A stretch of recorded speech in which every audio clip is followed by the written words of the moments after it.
A knight, forsaken by his sovereign, is compelled to embark on a self-imposed exile into the abyss. By a twist of fate, he acquires the legacy of a cultivator. What tale shall unfold before him? With a sudden thud, hurried footsteps abruptly ceased, as if someone had stumbled over a voluminous robe. Yet, the footsteps soon resumed, seemingly more frantic than before. Aside from the man on the dais, the hall was devoid of any presence. Yet he felt as though he stood at the center of a stage, scrutinized by countless eyes. "Your Majesty, the Eastern Gate has fallen. Albert's knights have breached the palace."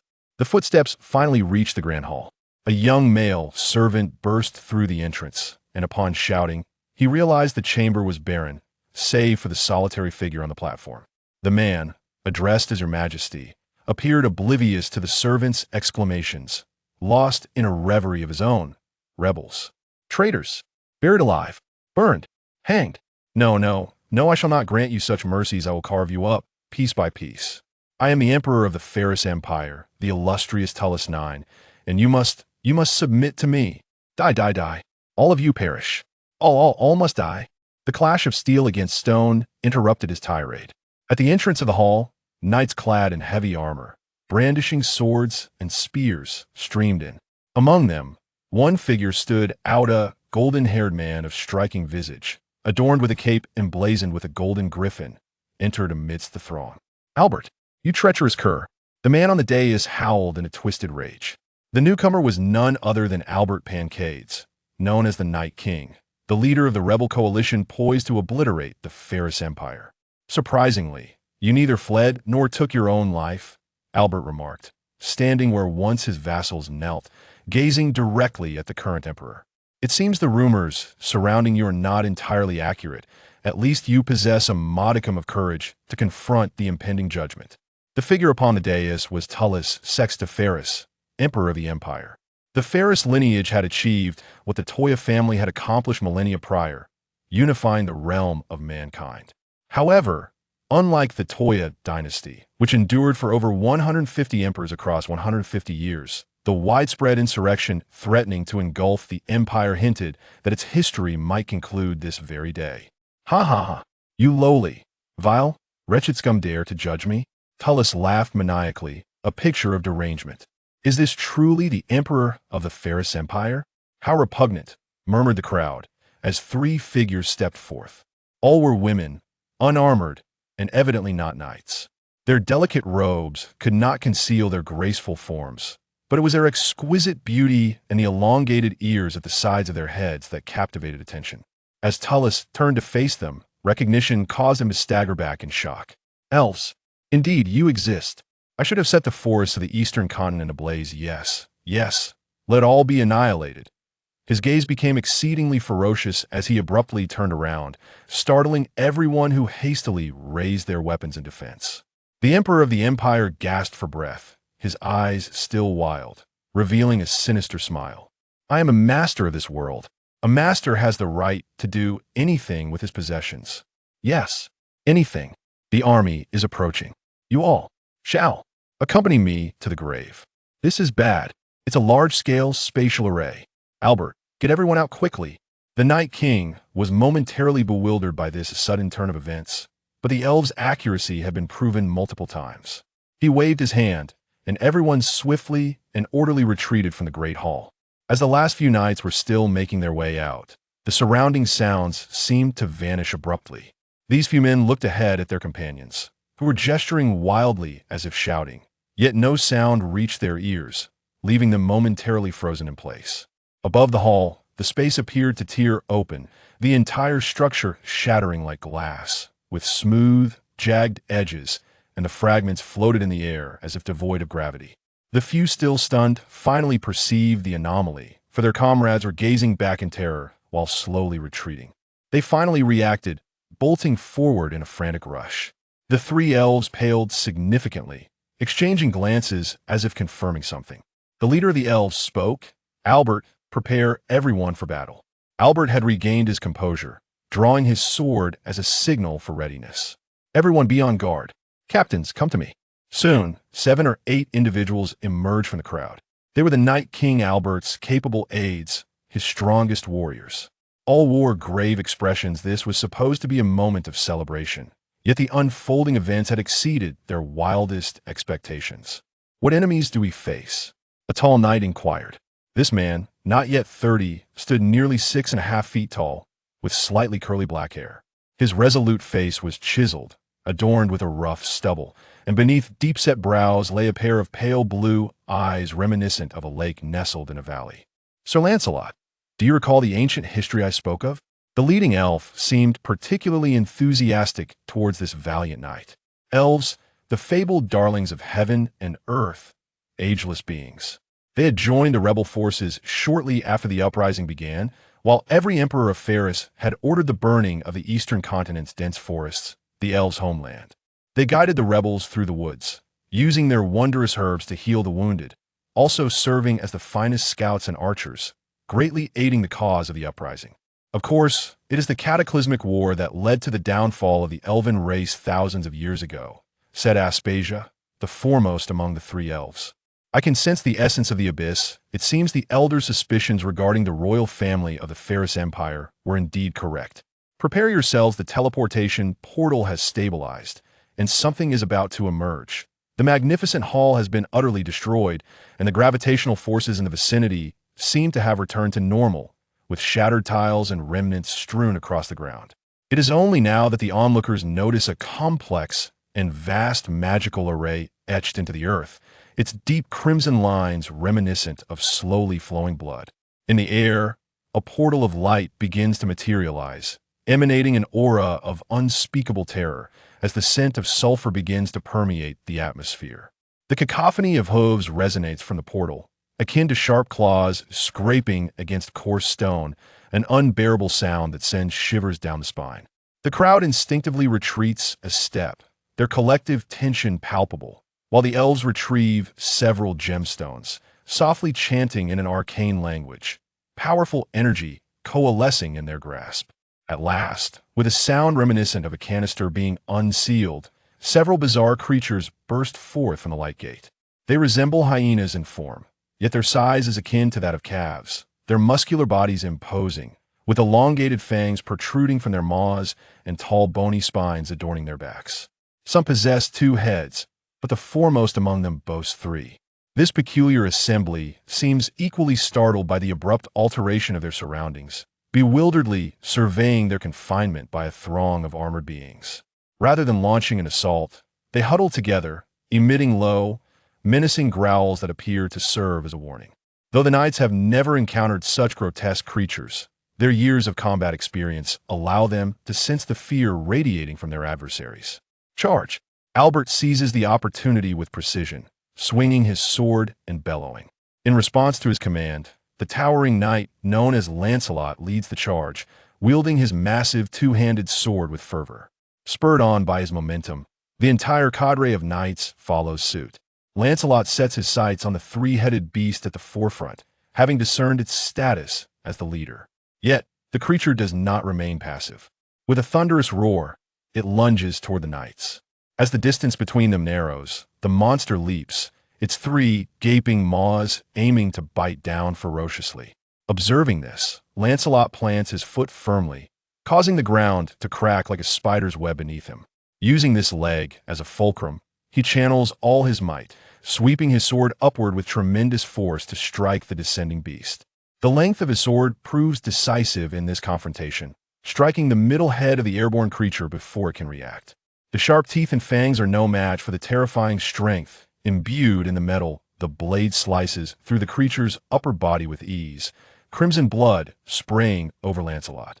Yet, Lancelot's movements do not falter. He swiftly pivots and executes a horizontal slash, severing the still-falling corpse into 2. His successful strike invigorates the knights behind him, who surge forward, quickly dispatching the remaining creatures, turning the square into a scene of blood and entrails. Looks fierce, but in reality, it's nothing. "You scare me to death." "Ha!" A soothing murmur emanated from the crowd. Fear invariably stems from the unknown. When the object of your dread is vanquished by your own weapon, that fear dissipates into nothingness. However, the captains under the Night King did not relax. They reconvened, gazing at the shimmering portal in the sky. Albert addressed the elf, inquiring, "High priest, what manner of creatures are these? From whence do they hail? What world lies beyond the portal?" "They resemble large dogs, adorned with bony spines and possessing multiple heads, precisely as recorded in ancient texts." "High priest, do you see?"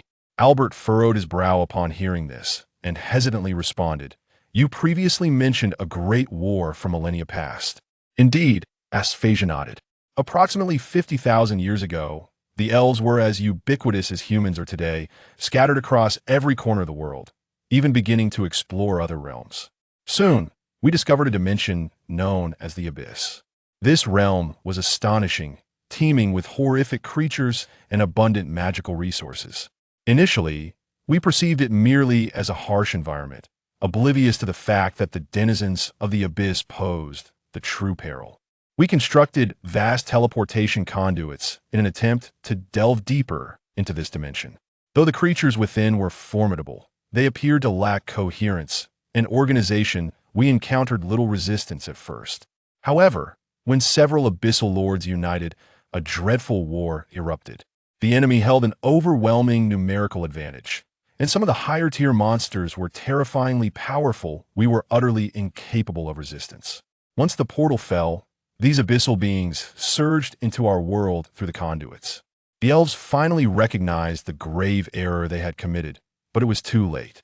In the final moments, the 5 great elven kings allied to muster a last army, launching a surprise attack on the site of the portal, the once supreme royal city. This suicidal assault succeeded. The portal was obliterated, along with the enemy's main forces and an entire expanse of land. The inland sea of the western continent was born from this cataclysm. Although the elves possess an almost infinite lifespan, the severe devastation of our world rendered it exceedingly difficult for us, born of nature's forces, to propagate new offspring. The remaining elves comprised less than 1% of our original number, retreating into the dense forests of the eastern continent. Some of the abyssal creatures lingered as remnants, shadows of which still haunt your legends and folklore. You refer to them as demons, a remarkably apt designation. All listened in reverence as the high priest recounted this ancient history, a narrative predating the existence of humanity. Lancelot softly inquired, "High priest, were you and I witness to that war?"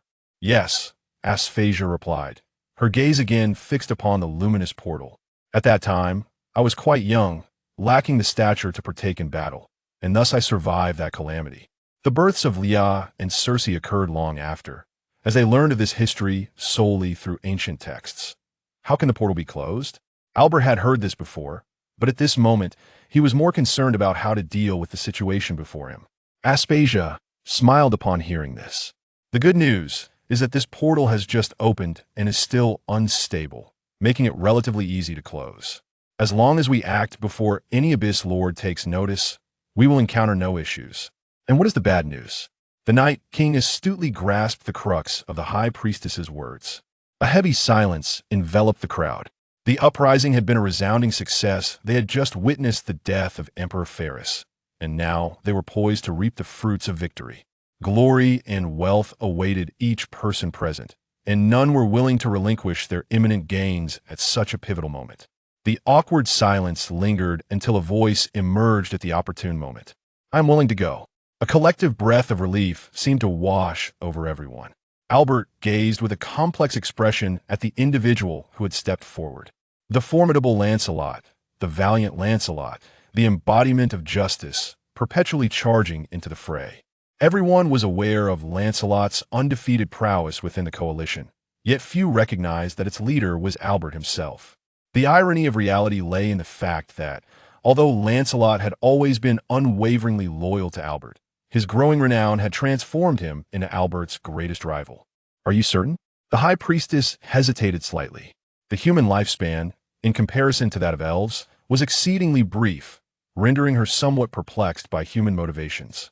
The dark-haired knight remained silent, merely nodding in affirmation. "Excellent, Sir Lancelot. On behalf of the elven race, I extend my highest gratitude to you," Aspasia stated solemnly. In response, Lancelot managed a strained smile, saying, "I trust your wisdom. This task must be undertaken by someone. What precisely must I do?" The elf produced an exquisite woven bag, placing the previously prepared gemstones within. She then retrieved a dark red branch, inserting it into the bags, opening and fastening it securely.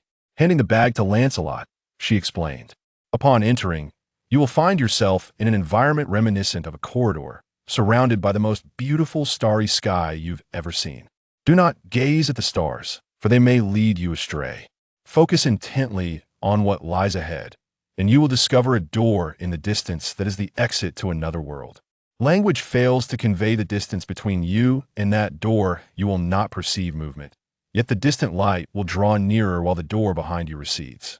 After approximately 1,000 heartbeats, you will arrive before the door on the other side. Just before you exit, snap the branch at the mouth of the bag and throw it forcefully behind you." Aspasia gestured toward the bag she had just handed over. "The gemstones within will detonate within 3 breaths, unleashing energy that will obliterate the passage and thoroughly disrupt the surrounding space. Rest assured, you should remain unharmed, provided you dash forward as soon as you emerge through the light door." Lancelot listened in silence, nodded, and then spoke. "There is no time to waste. I shall set forth immediately." He turned to Albert. "Your Majesty, I wish you all the best." Albert suddenly felt a deep sense of embarrassment, yet had never harbored such intense disdain for the man before him. Suppressing all emotions, he spoke with an impassive expression. "Thank you for your service. We shall all remember your contributions." "Thank you. You will surely become a great emperor," Lancelot replied, bowing slightly before resheathing his great sword, adjusting his armor and cloak, and turning towards the luminous gate. He had once sworn eternal loyalty to this man, but perhaps he had excelled too much, for Albert seemed to wish that he had never existed at all. The gate opened at an opportune moment. The elf need not recount ancient tales whether he truly wished to or not. The one destined to sacrifice himself to save the world was undeniably him. Stepping forward was, after all, his easiest choice. He spoke immediately, not wanting to grant Albert any time for contemplation. Until now, everything had remained within the realm of his acceptance. However, should Albert show even the slightest hint of coercion, he was uncertain whether he could uphold his former vow. "Wait, Sir Lancelot," the elven high priest called out to him. "I have a gift for you." Lancelot halted, turning to face the 3 approaching elves. The 3 natural-born children of the earth encircled him, their hands clasped before their chests, ethereal prayers resonating in his ears. "O goddess, please heed my prayer. This man is soon to depart his homeland, may prove difficult to return to.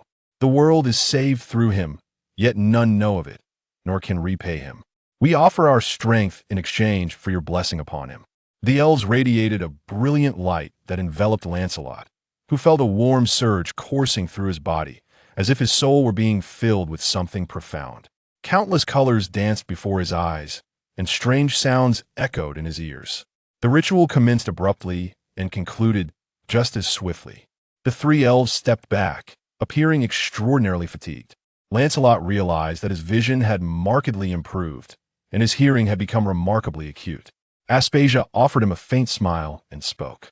"This gift is known as the Elven Blessing, granting you a physique akin to that of an elf, along with various other abilities, much like a true elf." Lancelot instinctively touched his ears. The high priest playfully winked, but alas, elven ears are not included. "That is a treasure indeed," Lancelot remarked, becoming aware that he was speaking in an unfamiliar tone. "It seems you have noticed this blessing also encompasses vast knowledge, and—" The high priest paused. "It grants you a life span many times that of an ordinary person." Lancelot was utterly taken aback. The high priest smiled gently. "Such a blessing has drained countless years of our accumulated magic, yet we willingly bestow it upon you. This is the gratitude of the elven race." Lancelot smiled, the weight of his burden lifted. "Thank you, High Priest. I suddenly feel a surge of anticipation for the future." With that, he no longer lingered and stepped into the radiant gate. Would he truly see his homeland once more? Chapter 2. Entering the abyss, Lancelot tumbled through a luminous portal, landing amidst the chaos. Remembering the high priest's admonitions, he immediately sprang to his feet and dashed forward. A thunderous explosion reverberated behind him, the shockwave violently throwing him to the ground. Fortunately, the blast was devoid of any debris, no stones, metals, or anything more sinister. As he slowly rose, he confirmed that, aside from being covered in dust and grime, he had not lost any part of his body. Only then did he begin to survey his surroundings. The first thing that captivated his attention was the dark crimson sun hanging in the sky, casting a feeble red light that barely exuded warmth. The ground resembled a thick layer of volcanic ash, the landscape desolate and barren. Peculiar shrubs were haphazardly scattered across the terrain, and a few towering trees appeared menacing.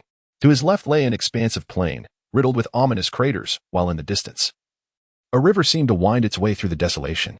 To his right rose a colossal mountain range, obstructing his view. The blessings of the elves contained a wealth of knowledge about this world. Lancelot closed his eyes, organizing the deluge of information surging from within. The vastness of the abyss realm exceeded even the most vivid imaginations of the elves. Their exploration had only reached the 6th layer, revealing an expanse larger than their own world. Each layer was slightly smaller than the one above, leading the elves to speculate that the abyss might possess a funnel-shaped spatial structure, undoubtedly culminating in a bottom. According to widely held beliefs among the denizens of the abyss, there are at least 666 layers. It is said that this is a chaotic, desolate, and brutal world, where the very earth is imbued with malevolent energy, rendering any virtuous quality utterly out of place. Yet, paradoxically, it is also a land rich in precious minerals, powerful magical artifacts, wondrous natural creations, and abyssal creatures of significant scholarly interest.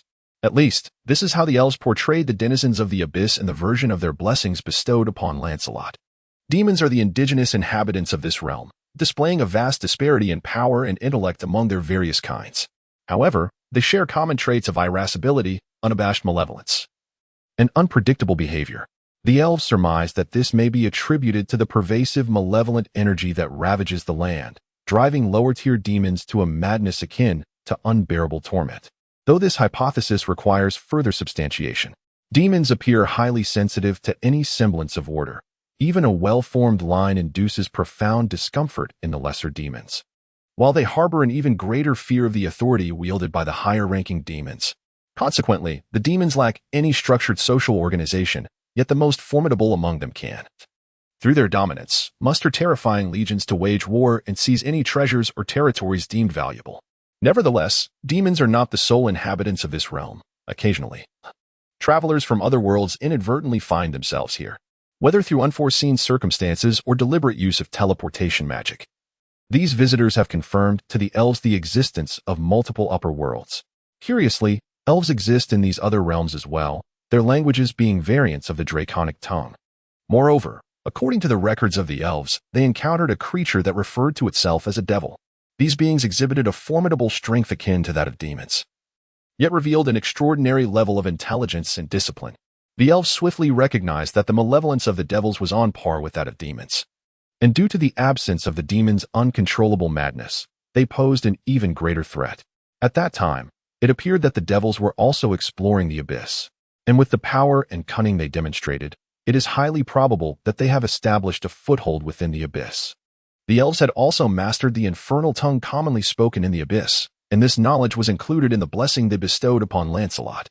Lancelot attempted to cast a spell to summon a warhorse. A beam of white light flashed, and the summoning succeeded effortlessly. This was a highly practical spell taught to the Knights of the Rebellion by the elves, although its success rate in their world was rather low, suggesting a strong connection between the abyss and the elemental planes. However, the warhorse that manifested before Lancelot diverged significantly from his envisioned image. The creature bore the form of a horse, yet its eye sockets blazed with red flames, its body was covered in scales, and it was endowed with explosive muscles.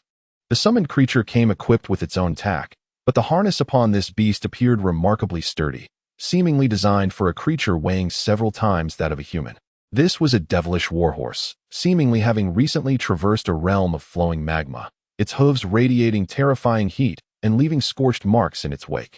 Summoned against its will to an unfamiliar place, it was evidently displeased. It lifted its head and glared at Lancelot.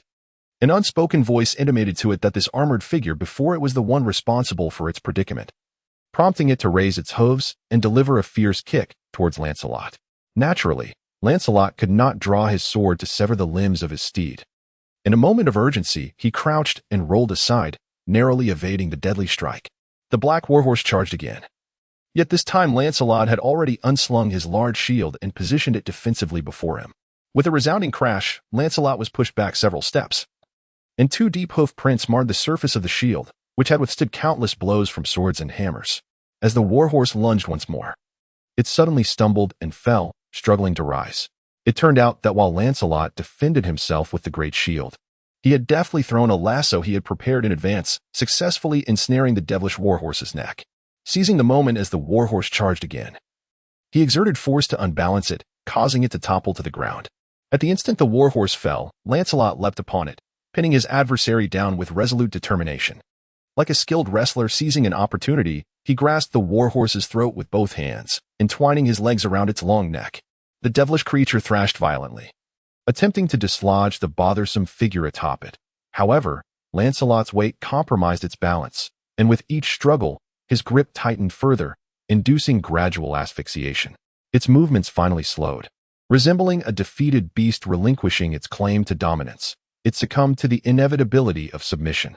Lancelot remained uncertain whether the demonic or equine essence dominated within the creature, cautiously loosening his grip only after confirming its genuine submission. The scale seemed tipped toward its equine nature, otherwise the spell would require renaming. The recent struggle appeared to have calmed the warhorse, which now docilely allowed Lancelot to mount, some primal instinct compelling obedience to its new master, though not without lingering resentment. Surveying his surroundings, Lancelot contemplated his next course of action. First, he needed to ascertain which layer of the abyss he occupied. The uppermost stratum bore striking resemblance to the material plane, frequently visited by outsiders and thus comparatively hospitable. According to elven records, the first layer was blanketed in thick ash, pockmarked by bottomless chasms leading to unknown depths below, while tributaries of the river Styx crisscrossed the land like a sprawling spider web. The present landscape aligned with these descriptions, yet caution remained paramount. After assessing his environment, he resolved to advance toward the barren mountain range.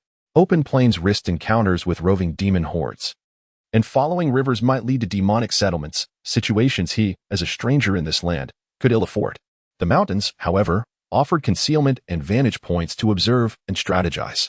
The abyssal peaks rose with unnatural steepness, as if wrenched violently from the earth by some colossal force.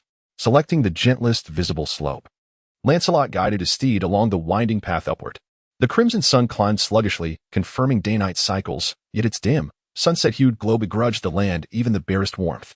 Rounding a ridge, a cacophony of voices abruptly reached him, a congregation of creatures. Dismounting swiftly, he crouched low and crept toward the sound.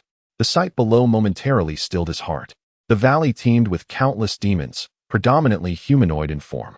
Bloated bodies bore grime-caked hides that obscured their original pigmentation, their grotesque faces dominated by gaping maws of jagged teeth. Stubby, claw-tipped forelimbs completed their repulsive visage. Elven lore identified them as the lowliest of fiends, manies, cowardly, craven, yet vicious beings, universally exploited and enslaved by other denizens of the abyss. Their mass gatherings signaled one certainty: subjugation by a greater power. Lancelot noted several staff-wielding demons patrolling the periphery, their horned helms marking them as warlocks. In the distant expanse loomed a colossal figure, reminiscent of the legendary centaur, adorned with bovine horns and majestic wings, wielding a massive axe, towering nearly 3 meters tall. With a chilling gaze fixed upon this direction, it was evident that a certain ritual was underway. The timid demons knelt upon the ground, or perhaps lay prostrate. Lancelot could not ascertain, heads pressed firmly against the earth. Meanwhile, the warlocks of darkness traversed among them, murmuring incantations, occasionally using their bone blades to slit the throats of hapless victims. It was then that Lancelot noticed, directly beneath him, a peculiar magical diagram inscribed in blood upon the ground. With each sacrifice's throat severed, the diagram pulsated with ominous energy, as if something were on the brink of emergence. Suddenly, all the warlocks intoned in unison, their voices resonating in the infernal tongue. Mighty presence, heed our summons. Lancelot involuntarily held his breath, intrigued by what might be conjured forth. A familiar radiance of summoning magic flickered, causing Lancelot's pupils to contract. For it was unmistakably a being of the human race that had been called forth. The individual appeared to be in their early 20s, clad in a simple white robe, expressing profound bewilderment at the unfolding scene. This was Dyer, an ordinary civilian. Chapter 3. A noble intervention. Lancelot felt a surge of urgency within him. As a knight, safeguarding the vulnerable and the helpless was his fundamental creed. The demons, it seemed, were equally displeased with the unfolding situation. The sorcerers exchanged bewildered and frantic glances, While the constraints imposed upon the timid demons appeared to wane, some of these timid beings stealthily attempted to slip away from the fray, while others set their sights on the newly arrived entity. This newcomer bore no metallic armor, nor did he possess scales or fangs. He was evidently an easy target. The timid demons converged upon him like a pack of feral hounds, baring their teeth. Yet, the young man in the white robe seemed lost in a reverie, gazing vacantly at his surroundings, utterly oblivious to the encroaching threat. A few impatient demons dashed forward, eager to savor the tender flesh before their kin could seize the opportunity. With a clenched jaw, Lancelot unsheathed his colossal sword and leapt into action. The foremost timid demon had already extended its claws, mere moments from making contact with the young man's body. At that instant, a shadow descended, and Lancelot's mighty blade, propelled by the force of its descent, cleaved the audacious demon in twain. The sensation was remarkable, akin to striking a plump farm pig. The remaining timid demons scattered in panic, akin to startled sparrows. They were accustomed to witnessing their kind being severed in half. Their primary fright stemmed from the sudden appearance of this formidable iron-wielding figure. Lancelot stood guard beside the young man, raising his sword as he declared, "Stay behind me. I shall protect you." The young man in the white robe exhibited no signs of tension. Even the dramatic spectacle of a body being cleaved in two failed to evoke any reaction from him. Instead, he regarded Lancelot with a curious interest. What a pair of black eyes he possessed! A mere exchange of glances revealed to Lancelot a glimpse of his innermost self, as if the other had pierced the veil of his heart. Just as he was about to engage in further discourse, the cacophony of approaching footsteps compelled him to redirect his focus toward the adversaries before him. His previous descent was but a fleeting moment, and the demon sorcerers had swiftly regained their composure, unleashing their spell to control the fearsome demons, which surged towards Lancelot like an overwhelming tide. From a distance, he appeared akin to a high-speed juicer, pulverizing the encroaching demons with ease. Lancelot was no stranger to the experience of being entrenched within enemy ranks. His colossal sword performed admirably against the demon's sharp fangs and claws, effortlessly cleaving through limbs and flesh. Yet, the sheer number of foes was staggering, forcing him to devote his efforts solely to defense, unable to advance even a single step. As time ebbed away, and with the waning of his strength, the brilliance of his blade inevitably dulled. A claw or two managed to infiltrate his previously impenetrable guard, leaving merely a faint scratch upon his armor before swiftly being severed from its body. The might of knights is derived, in part, from their extensive military training, and in part, from the exquisite armor they don. The morale of the cowardly demons has finally been shattered, engulfed entirely by fear, rendering the sorcerer's mind-manipulating spells utterly ineffective. Their collapse came with astonishing swiftness, akin to shadows under the sun, vanishing without a trace. However, in the realm of the abyss, no one ever expected the timid demons to triumph through sheer numbers. The mission bestowed upon them by the sorcerers was exceedingly simple: to exhaust the target's stamina as much as possible. In this regard, the cowardly demons excelled. As Lancelot halted the frenzied dance of his colossal sword, fatigue surged through his body. Only then did he realize the weariness in his arms, which felt both sore and swollen. His left shoulder seemed to bear a strain, while a searing wound on the back of his right thigh throbbed painfully, unprotected by armor. His adversary appeared to be in perfect condition, devoid of even the slightest scratch. Seemingly grasping the situation before him, Lancelot nodded to the figure and, with a peculiar accent, uttered a word of gratitude. "Thank you." Finally, he encountered someone capable of conversing coherently. Though merely half a day had elapsed since his arrival in this world, Lancelot felt as though a fortnight had passed. "I am Lancelot," he introduced himself, suggesting that they could discuss further once they had survived. The imposing demon wielding a massive axe approached him steadily.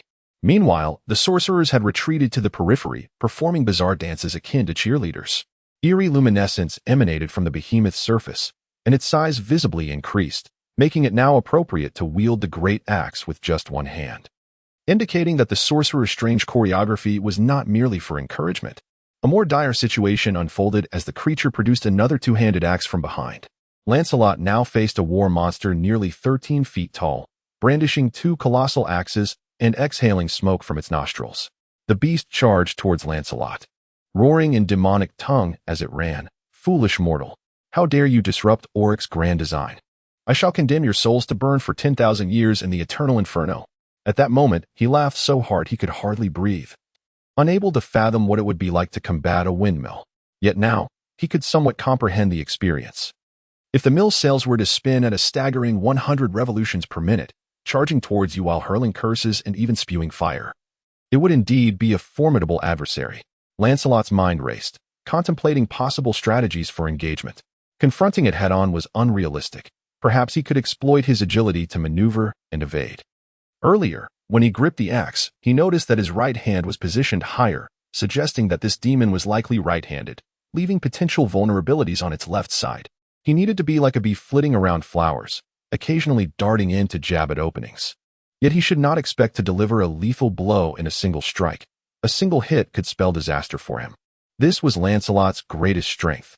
Regardless of how powerful the enemy might be, he remained composed, thoughtfully devising plans and seeking favorable opportunities. Just as he braced himself for the impending assault, he suddenly heard a robust voice behind him utter a single word. Chicken. What chicken? This was the final thought before his mind succumbed to chaos. A vibrant green luminescence erupted from the sleeve of the person behind him, swiftly encircling the approaching demon multiple times, then splitting into several smaller beams of light that darted towards the surrounding demon sorcerers. The demon before him continued its charge, yet the speed of its various body parts was incongruous. Its form had been sliced into countless thin fragments, resembling toppled gaming chips or a deck of cards awaiting a gambler's selection, sprawling across the ground in the direction it had once charged. The surrounding demon sorcerers appeared akin to figures crafted from ice and snow, silently melting under the sun, transforming into pools of flesh and blood upon the earth. The source of that green light revealed itself to be a delicate sword, its blade of vivid emerald hue, reminiscent of bamboo and jade, adorned within with fine strands of gold, resembling lightning patterns. The young man in white robes offered a faint smile to Lancelot. "Thank you, kind sir. Might I inquire as to the nature of this realm? Why have I been summoned here?" Lancelot swallowed hard, and the first words that escaped his lips were, "What chicken?" The young man in the white robe chuckled once more and began to elucidate. "What I meant was swift, rapid, and fierce. Merely an incantation I uttered while wielding this azure bamboo flying sword in attack." Lancelot's mind finally resumed its normal function, and he began to grasp the situation before him. The demon's attempt to summon a formidable entity had not failed. In fact, their summoning had been remarkably successful, but this powerful being was, quite coincidentally, a human. He suddenly found himself questioning, could a human truly possess such strength? Could this possibly be the summoning of some divine being? What does this peculiar address, Taoist brother, signify? Lancelot hastily began to elucidate the circumstances of this place, revealing all the knowledge he had acquired from the elves regarding the plains, the abyss, and demons. It was astonishing to discover such a realm. Indeed, the world is vast and teeming with wonders. Yet, what brings you to this location? Could it be that my kind also thrives and flourishes here? Upon hearing the other party refer to themselves as part of the human race, Lancelot couldn't help but feel a wave of astonishment. How did they manage to achieve this? The young man in the white robe gazed intently into Lancelot's eyes, and Lancelot felt as though that penetrating gaze reached directly into his soul, unveiling all of his secrets. "Could you possibly take me away from here?" Lancelot inquired with hopeful anticipation. "I fear it is not possible," the young man in white robes replied, shaking his head. "Your spiritual awareness is too fragile to withstand the impact of crossing the dimensional barrier. Even with my protection over your physical form, it would be futile." A wave of dejection washed over Lancelot, but suddenly a spark of inspiration ignited within him, and he hastily asked, "Could you teach me how to become as strong as you?" Upon hearing this, the youth in the white robe chuckled. "Do you wish to cultivate the Tao in this world? How intriguing, truly intriguing." As laughter subsided, the young man in white spoke earnestly. "If you aspire to be like me, you must endure solitude, withstand loneliness, and remain steadfast in your convictions, unwavering in your original intentions. Are you capable of this? Indeed, you are. Cultivation is akin to sailing against the current, not a moment of laxity permitted. Each breakthrough in strength must confront heavenly tribulation. A single misstep invites divine thunderbolts that scatter one's soul to the winds. Are you willing? I am willing. This shall be a solitary path. In this world, none may aid you. I can but point the way toward the great Tao. How you tread it must be discovered through your own trials and errors. You are fated to endure countless failures. Can you persevere? I can persevere. Ha ha ha. Good, good, good. If such is your resolve, why should I withhold the great Tao from you?" The rites concluded. He raised his head to rise, only to find the other's hand resting upon his crown. With a faint smile, part lament, part soliloquy, the immortal murmured, "The celestial touches my brow, binding my hair to receive eternal life." Chapter 4. The Ascendant Night. A familiar sensation washed over Lancelot once more. Within a single day, his mind had been directly infused twice, an experience he had grown accustomed to. However, this instance bore a distinct difference. Lancelot discovered an additional bamboo scroll within his mental realm, seemingly inscribed with boundless information. Yet, it did not influence his thoughts in the ordinary course of events. Only by consciously unsealing the scroll could he access its knowledge. The young man in white robes, witnessing Lancelot's swift return from his reverie, displayed a hint of surprise. He smiled gently and spoke. "We are practitioners of the celestial arts, harnessing the power of the heavens and the earth, seeking the truth of the great way, aspiring to coexist with the cosmos and share the radiance of the sun and moon. Today, I impart to you the great way, but I shall not be able to offer you further guidance in the future. Thus, we cannot truly be master and disciple. Consider this as an opportunity one bestow upon you. I have provided you with the foundational techniques of cultivation, yet the celestial energies of this world differ. The advanced methods may not apply. You will need to explore and discover them at your own pace. To aid you in this, I have also left you my own insights and those of the esteemed sages, which should significantly benefit your cultivation. I am Hanli, the founding celestial sovereign of the Qingyuan Palace in the spirit realm. Should fate allow, we may meet again." As the figure of the young man in white gradually became ethereal, Lancelot bowed respectfully. "Thank you, celestial sovereign Han, for imparting your teachings. I bid you farewell." When he lifted his gaze, the white figure had vanished, as if it were merely a dream. Lancelot closed his eyes to absorb the moment, once again reaching for the bamboo scroll within his mental realm. Eager to delve into its depths, he realized this location was far from suitable. Above, vultures circled ominously. The carnage strewn about would surely attract unspeakable entities, and Lancelot had no desire to ascertain what they might be. If the great demon had possessed anything of worth, it was likely reduced to countless fragments by now. Nevertheless, Lancelot succeeded in uncovering a red gem amidst the pile of skulls. It shimmered with a captivating brilliance, impossible to overlook. The gem still bore the warmth of the demon's essence, and as Lancelot grasped it, he felt an immense power within. He placed his finger in his mouth and let out a sharp whistle. The sound of thundering hoofs soon echoed, and a black warhorse emerged at the valley's entrance. The demonic steed seemed momentarily startled by the grim scene around it, its gaze toward Lancelot tinged with fear. Lancelot chuckled inwardly. The creature's previous arrogance had been thoroughly extinguished, allowing him to relish this moment of borrowed authority. He secured his massive sword once more, leapt onto the horse's back, and vanished into the towering mountains. In a steel fortress somewhere on the Crimson Wasteland, a tall figure adorned in opulent attire sat upon a throne engraved with a hexagram, listening intently to a report from a subordinate. "Have you discovered the whereabouts of Ulrich?" "Indeed, great master." Ulrich endeavored to clandestinely conduct a summoning ritual, seeking a powerful entity from the astral realm. However, he met with a tragic failure. "Oh, what transpired?" "The specific circumstances have become difficult to ascertain. When we arrived at the scene of the ritual, the vulture was indulging in a grand feast." "Have we located Ulrich's corpse?" "His body is easily recognizable, albeit evenly divided into hundreds of pieces." "Great master, I cannot fathom the horrors he endured before his demise. It is truly a pity that Ulrich's transformation was on the verge of success. When it comes to pursuing self-destruction, demons are ever so inventive." "Shall we continue to seek new targets?" "Indeed, let us proceed according to the original plan. Ulrich is but a mere pawn in the grand scheme." Deep within a cavern nestled in the Broken Mountains, Lancelot sat cross-legged upon the ground, embodying a posture of utmost tranquility.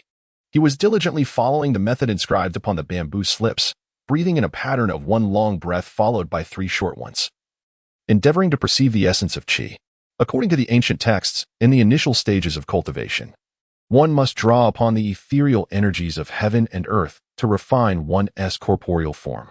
This particular stance he adopted was deemed the most harmonious with the cosmos, facilitating the sensation of the celestial energies. He had been seated in this manner for nearly an hour, yet had made no discernible progress. However, patience was his virtue. The bamboo slips indicated that sensitivity to qi varied among individuals. Some could perceive it instantly, while others might take months or even years to awaken to its presence. Each session of meditation would allow a portion of the celestial energy to linger within his meridians, and as this energy accumulated over time, he would ultimately be able to sense its existence. A cultivator devoid of such perseverance would be better off relinquishing their aspirations. Having prior experience in meditation, Lancelot gradually emptied his thoughts, entering a profoundly enigmatic state. Most of his mind had succumbed to slumber, yet a small fragment of his consciousness remained acutely aware, maintaining a connection to his physical form. Suddenly, a wave of dizziness enveloped him, and he felt a disorientation wash over his senses, followed by a delightful tingling sensation throughout his body, warmth blossoming from every corner. He recognized this as the so-called true qi and quickly centered his focus. Following the instructions from the bamboo slips, he directed his awareness to the lower abdomen, to an area known as the dantian, attempting to guide the flow of this warmth. His efforts yielded immediate feedback. He sensed the true qi gradually coalescing at the focal point of his consciousness. Lancelot began to navigate the true qi within his body, employing his awareness to orchestrate its movement. The process unfolded with remarkable ease.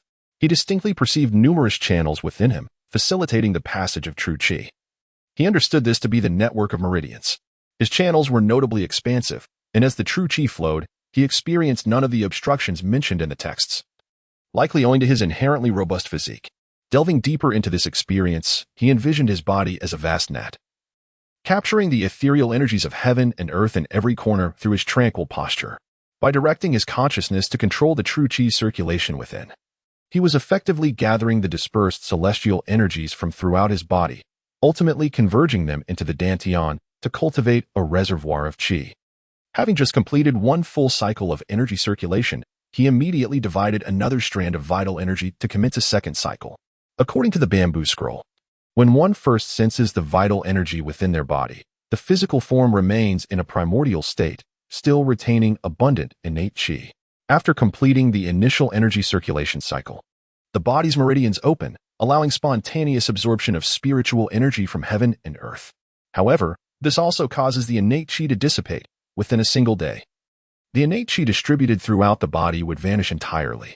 Innate qi greatly influences combat prowess in the early stages, though its significance diminishes later on. Yet it still holds numerous subtle applications. Therefore, upon first sensing the energy within, one should perform as many circulation cycles as possible to preserve the innate qi within the body's energy sea. The bamboo scroll also cautioned that the initial practice of energy circulation consumes tremendous physical stamina. If one collapses from exhaustion midway, a substantial amount of vital energy would be wasted, rendering the effort counterproductive. Hence, one must act within their limits and avoid greed. Yet, on one hand, Lancelot encountered no obstruction during his energy circulation. On the other, his body, honed through years of nightly training, possessed exceptional endurance. Thus, he repeated the cycle again and again, until he had completed a full 49 circulations, the upper limit emphasized in the scroll, before reluctantly ceasing. Lancelot slowly opened his eyes, a sharp gleam shooting forth, briefly illuminating the dim cavern. The radiance swiftly receded into his pupils, and he found his spirit more invigorated than ever before.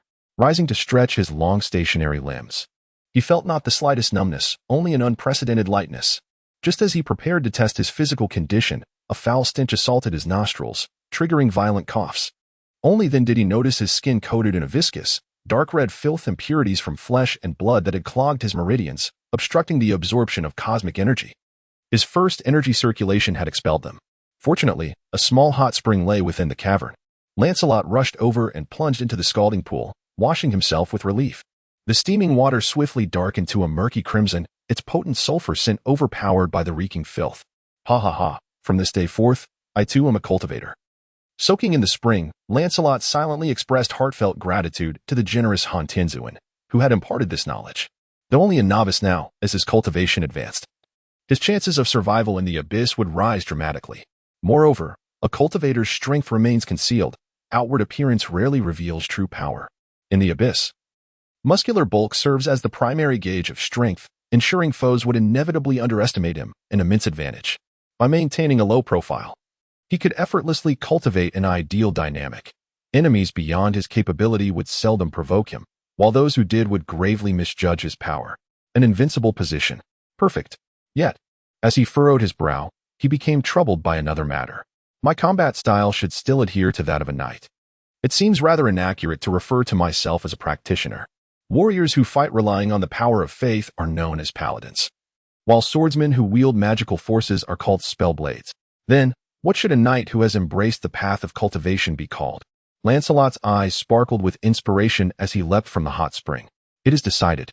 From this day forth, I shall be the world's first knight practitioner. Chapter 5. The dwarf standing by the hot spring. Lancelot twisted and turned, examining himself. His body appeared somewhat rejuvenated, his skin had become delicate and smooth. With the faint wrinkles that once marked his features now vanished. Whether it was due to the recent hot bath or not, his complexion bore a slight flush, edging closer to the hues typical of abyssal creatures. After dressing and donning his armor once more, Lancelot performed a series of leaps and evasive maneuvers. Chi surged naturally from his dantian, coursing through his meridians, enhancing his strength, speed, and agility. Completing the movements, he felt remarkably light, as though unburdened by the weight of his armor. He then lifted the great sword resting nearby and swung it through the air. The once heavy blade now felt almost weightless in his grasp, slicing through the wind with the sharp whistle that usually only accompanied full-force strikes. Lancelot was certain his strength had increased by at least 30%. Muttering to himself, he recalled the dual-wielding demon who had left a profound impression on him. Though reluctant to admit it, the image of wielding two massive weapons simultaneously was undeniably striking. Next, he experimented with the various applications of chi described in the bamboo scroll. Channeling chi to his eyes, his vision sharpened dramatically. He could discern the minute hairs on the legs of an ant passing by the cave entrance. Focusing chi into his fingertips, they became as sharp as blades, effortlessly piercing through solid stone. Directing chi to his nasal passages, he successfully sealed off his sense of smell, and the foul odors in the air vanished as if by magic. The world's first knight cultivator settled down once more, carefully assessing his condition. A steady trickle of chi flowed through his meridians, while his dantian felt half full. A realization struck him. According to the scroll's records, he had already achieved the characteristics of the early stage chi refining realm's great perfection. The scroll stated that reaching great perfection in the early stage typically required at least a month of cultivation. Why then had his progress been so swift? After much contemplation, Lancelot concluded that his circumstances played a significant role in his progress. Firstly, as a seasoned knight endowed with formidable physical prowess, his extensive military training had resulted in considerable accumulation within his body. Secondly, the blessings of the elves might have imparted some mysterious influence upon him, enhancing his affinity with the forces of nature. Thirdly, while an ordinary individual may only complete 4 or 5 cycles of cultivation, he had, during his initial experience of sensing the vital energy, accomplished a remarkable 49 cycles, thereby absorbing a significant amount of precious innate energy, leading to extraordinary results. Considering these 3 factors, it was understandable that he achieved such rapid advancement. However, the accumulation of physical strength and the absorption of innate energy were one-off effects, and henceforth, his rate of cultivation would likely not differ greatly from that of an average person. As for future matters, they could be addressed at a later time. The night had passed, and the waning sun re-emerged upon the horizon of the abyssal world. Lancelot prepared his belongings and summoned his black steed, embarking once more on the journey toward the mountain summit. From the base of the mountain, the shattered peaks loomed extraordinarily high, yet upon reaching the summit, one would be astonished to discover a vast expanse of level ground, as if a deity had gracefully sheared away the mountain's pinnacle. To refer to the surface as level is, in truth, somewhat misleading. Upon closer inspection, one would discover an abundance of abandoned mine pits scattered throughout. The demons, heedless of consequences, have left the ground riddled with treacherous holes, rendering passage arduous. While the demons exhibit little interest in wealth, they fervently pursue anything that could amplify their destructive capabilities, including metals. From a relatively new pit at the periphery, the rhythmic clinking of pickaxes resonates within. Several dwarfs, burdened with sacks of ore, struggle to ascend the narrow path along the mine's edge. Although dwarves are renowned for their passion for excavation, the occasional crack of a whip and the chains around their necks indicate that their labor here is far from voluntary. Demons may sporadically seek out metal ores to forge suitable weapons and armor. However, organizing a battalion of demons for large-scale mining operations on behalf of a particular abyssal lord is an impractical endeavor. Consequently, demons typically resort to enslaving other races to undertake this arduous and monotonous toil. Each dwarf is a natural expert in mining and weapon crafting, yet their fervent desire to delve deeper into the earth harbors a perilous consequence. In the depths, where molten lava flows, the stability of the surroundings is compromised. Occasionally, ephemeral portals to the abyss manifest, often leading to rare veins of ore. Inexperienced dwarves may inadvertently stray into these portals, resulting in their capture by demons. if they are not devoured on the spot. The demons themselves lack the ability, or perhaps the patience, to process high-quality metals. Consequently, the Lords of the Abyss have maintained a robust demand for dwarves, who have thus become one of the more prominent foreign races within this realm. The majority of dwarves lead lives of servitude, engaged in laborious tasks such as mining, forging, or maintaining weaponry and equipment that require skilled craftsmanship.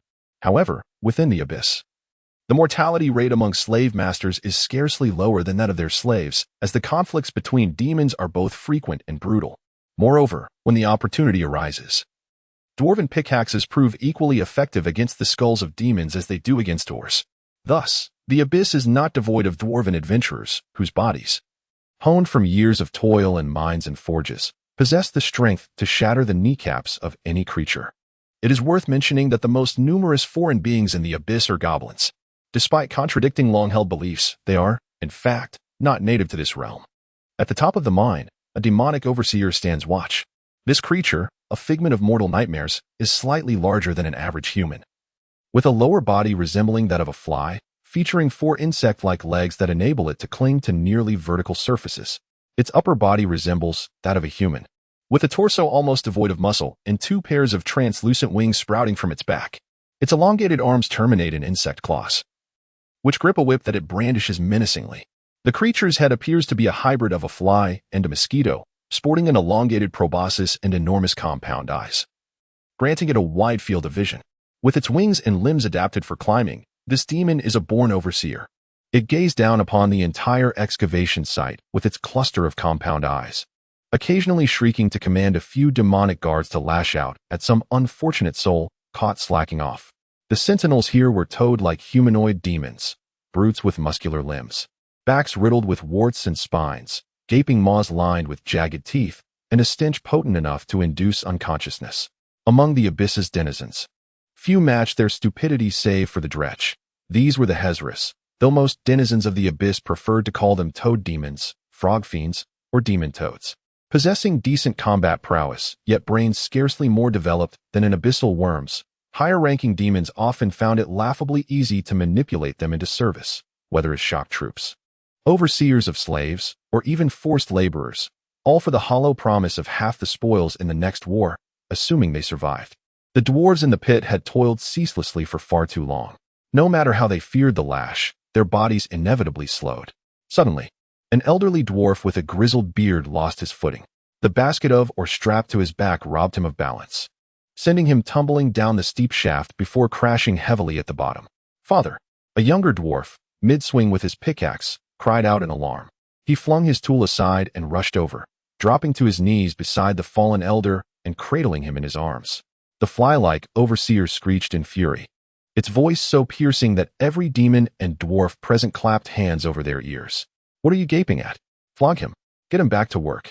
It shrieked at a Hezru guard below. Scratching its ear, the Hezru lumbered forward, whip raised. He-s Rivet Spire's finest smith. And you fools make him haul rocks. The dwarf howled as the lash struck, half from pain, half from humiliation. Yet his hands remained planted firmly on the ground, refusing to shield his head, for he used his body as a shield for his father. At last, the whipping ceased. The Hezru grinned, baring its grotesque maw, and spat out 2 words, "Get up. Go, my son," the old dwarf murmured, stirring. "Your father isn't dying today." The younger dwarf swallowed his tears and rose, with a venomous glare at the repulsive toad creature. He trudged back to his discarded pickaxe. The crack of the whip sounded again behind him. Instinctively, he hunched, arms shielding his head, but the expected agony never came. Bewildered, he lifted his gaze, and what he saw turned his vision crimson. Damn you all! Something long suppressed finally shattered. With a roar, the young dwarf charged at the Hezru like a cannonball, every ounce of his being fueling the assault. The hideous toad demon sluggishly turned its head, only to be barreled into by the young dwarf. As if struck by a colossal hammer, it was sent flying and smashed violently against the wall. The young dwarf knelt on the ground, desperately shaking the unconscious elder dwarf, his voice trembling with anguish as he cried out, "Father, wake up! Please, wake up!" Roar. The great toad, having been knocked aside, staggered to its feet and let out a furious roar. While the berserker may not have been the sharpest tool in the shed, its physical prowess was certainly not to be underestimated. It bared its teeth in a fearsome grin. The monotony of guarding was tedious. Combat was far more in tune with its nature. The young dwarf picked up the pickaxe from the ground and turned to face the berserker. His figure was unexpectedly tall, perhaps due to his upright stance, appearing taller than the other dwarfs. All the berserkers surrounding the mine turned their attention to the scene. Yet they had no intention of intervening. Instead, they prepared to witness this rare duel, the most popular form of entertainment in the abyss. A splendid performance was about to unfold. Chapter 6, Battle in the Mine. The enraged demon discarded its whip. For creatures like them, whips were too feeble. Their own claws served far better.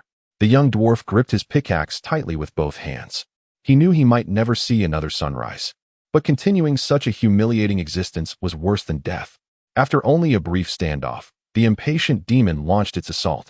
With powerful legs coiled like a toad's, it sprang forward, claws descending from above. The dwarf attempted to defend, but a pickaxe made for a poor shield. He barely deflected the first strike, only to be utterly helpless against the second, managing only to shield his vitals before the brutal impact sent him flying. The surrounding demons erupted in cheers, even the overseer forgetting his duties to shriek in delight. Gritting his teeth, the young dwarf staggered to his feet. Terrible wounds marred his arms and shoulders, yet only a trickle of blood seeped out. Dwarven flesh was like stone, naturally resistant to bleeding. Though battered, he had avoided fatal injuries and remained standing. His resilience provoked a furious roar from the toad-like demon. This time, it charged on all fours like a wild boar, jaws gaping wide for a vicious bite. The dwarf tucked his head and rolled aside, narrowly evading. The spectators booed loudly. They despised such evasive tactics. Stung by their disapproval, the dominant combatant grew frenzied. It whirled around recklessly, lunging again to repeat its earlier claw combo. But the young dwarf abandoned blocking. Instead, he kept low, rolling once more to dodge. This time, however, he added something new. The demon's massive arms and nearly necklace frame left it blind to movements beneath it mid-leap. As he rolled under, the dwarf viciously thrust his pickaxe upward. A compact build had its advantages, like swiftly adjusting mid-roll to strike. A sickening crunch echoed as the pickaxe's sharp end shattered the demon's kneecap. Its landing only worsened the injury, leaving it collapsed, propped up by its claws. Huh. Who says three-legged toads are rare? Here's one now. All the dwarves burst into maniacal laughter, and even the frenzied lash of the whip could not silence them. The excruciating pain had thoroughly enraged the frenzied demon warrior, its mind now utterly consumed by wrath and bloodlust. It yearned only to tear the detestable dwarf before it into 1,000 pieces. With one intact leg and 2 claws, it charged once more at the dwarf, who swiftly turned and fled, darting in circles at the bottom of the mine shaft. The three-legged toad demon struggled to keep pace with the agile dwarf, its comical appearance, dragging a severed leg and crawling along the ground with its claws, evoking laughter from everyone, including the other berserker demons. Perhaps the laughter incited it. Or perhaps the dwarf grew weary. The distance between them began to diminish. At last, the three-legged toad seized an opportunity, propelling itself forward with a powerful push from its lone leg. The dwarf ahead seemed oblivious, inadvertently running into a dead end, confronted by a sheer rock wall with no room to evade. No, no, no. Tear it apart. Son. Kill, kill, kill. Watch out. Ribbit. The audience erupted with a cacophony of astonished exclamations. To the demons, the outcome appeared to be predetermined. The dwarf, though agile and robust, had merely struck a fortunate blow moments ago. In a fair confrontation, he stood no chance. They envisioned the dwarf being utterly shredded by those menacing claws. Despair etched the faces of the dwarves, as the flicker of hope that had briefly ignited in their eyes was swiftly extinguished, with the timid even covering their eyes in trepidation. Just as the claws were a mere 10 centimeters from his back, a breathtaking scene unfolded. He deftly planted a foot against the stone wall, then ascended vertically for a brief moment, only to leap backward, soaring over the raging berserker and landing behind his foe, flawlessly evading the adversary's intended strike. A thunderous crash resounded as the colossal toad collided forcefully with the stone wall, the immense impact nearly rendering it unconscious. Behind it, the dwarf raised his pickaxe high. A cringe-inducing sound echoed once more as the knee of the other leg was shattered. The pickaxe proved remarkably effective against solid objects. The clamor from the audience fell abruptly silent, each individual gazing in disbelief at the unfolding spectacle. A mere dwarf slave, wielding nothing but a pickaxe, had triumphed over a fearsome berserker? The dim-witted toads struggled to comprehend the stark reality before them, while the intellectually endowed dwarves gripped their pickaxes with renewed determination. A few of those lacking weapons scanned their surroundings, seeking the nearest pickaxe. This mine pit resembled an arena, and the battle within had yet to reach its conclusion. Even with shattered knees, the formidable toad displayed the terrifying physical prowess of a demon.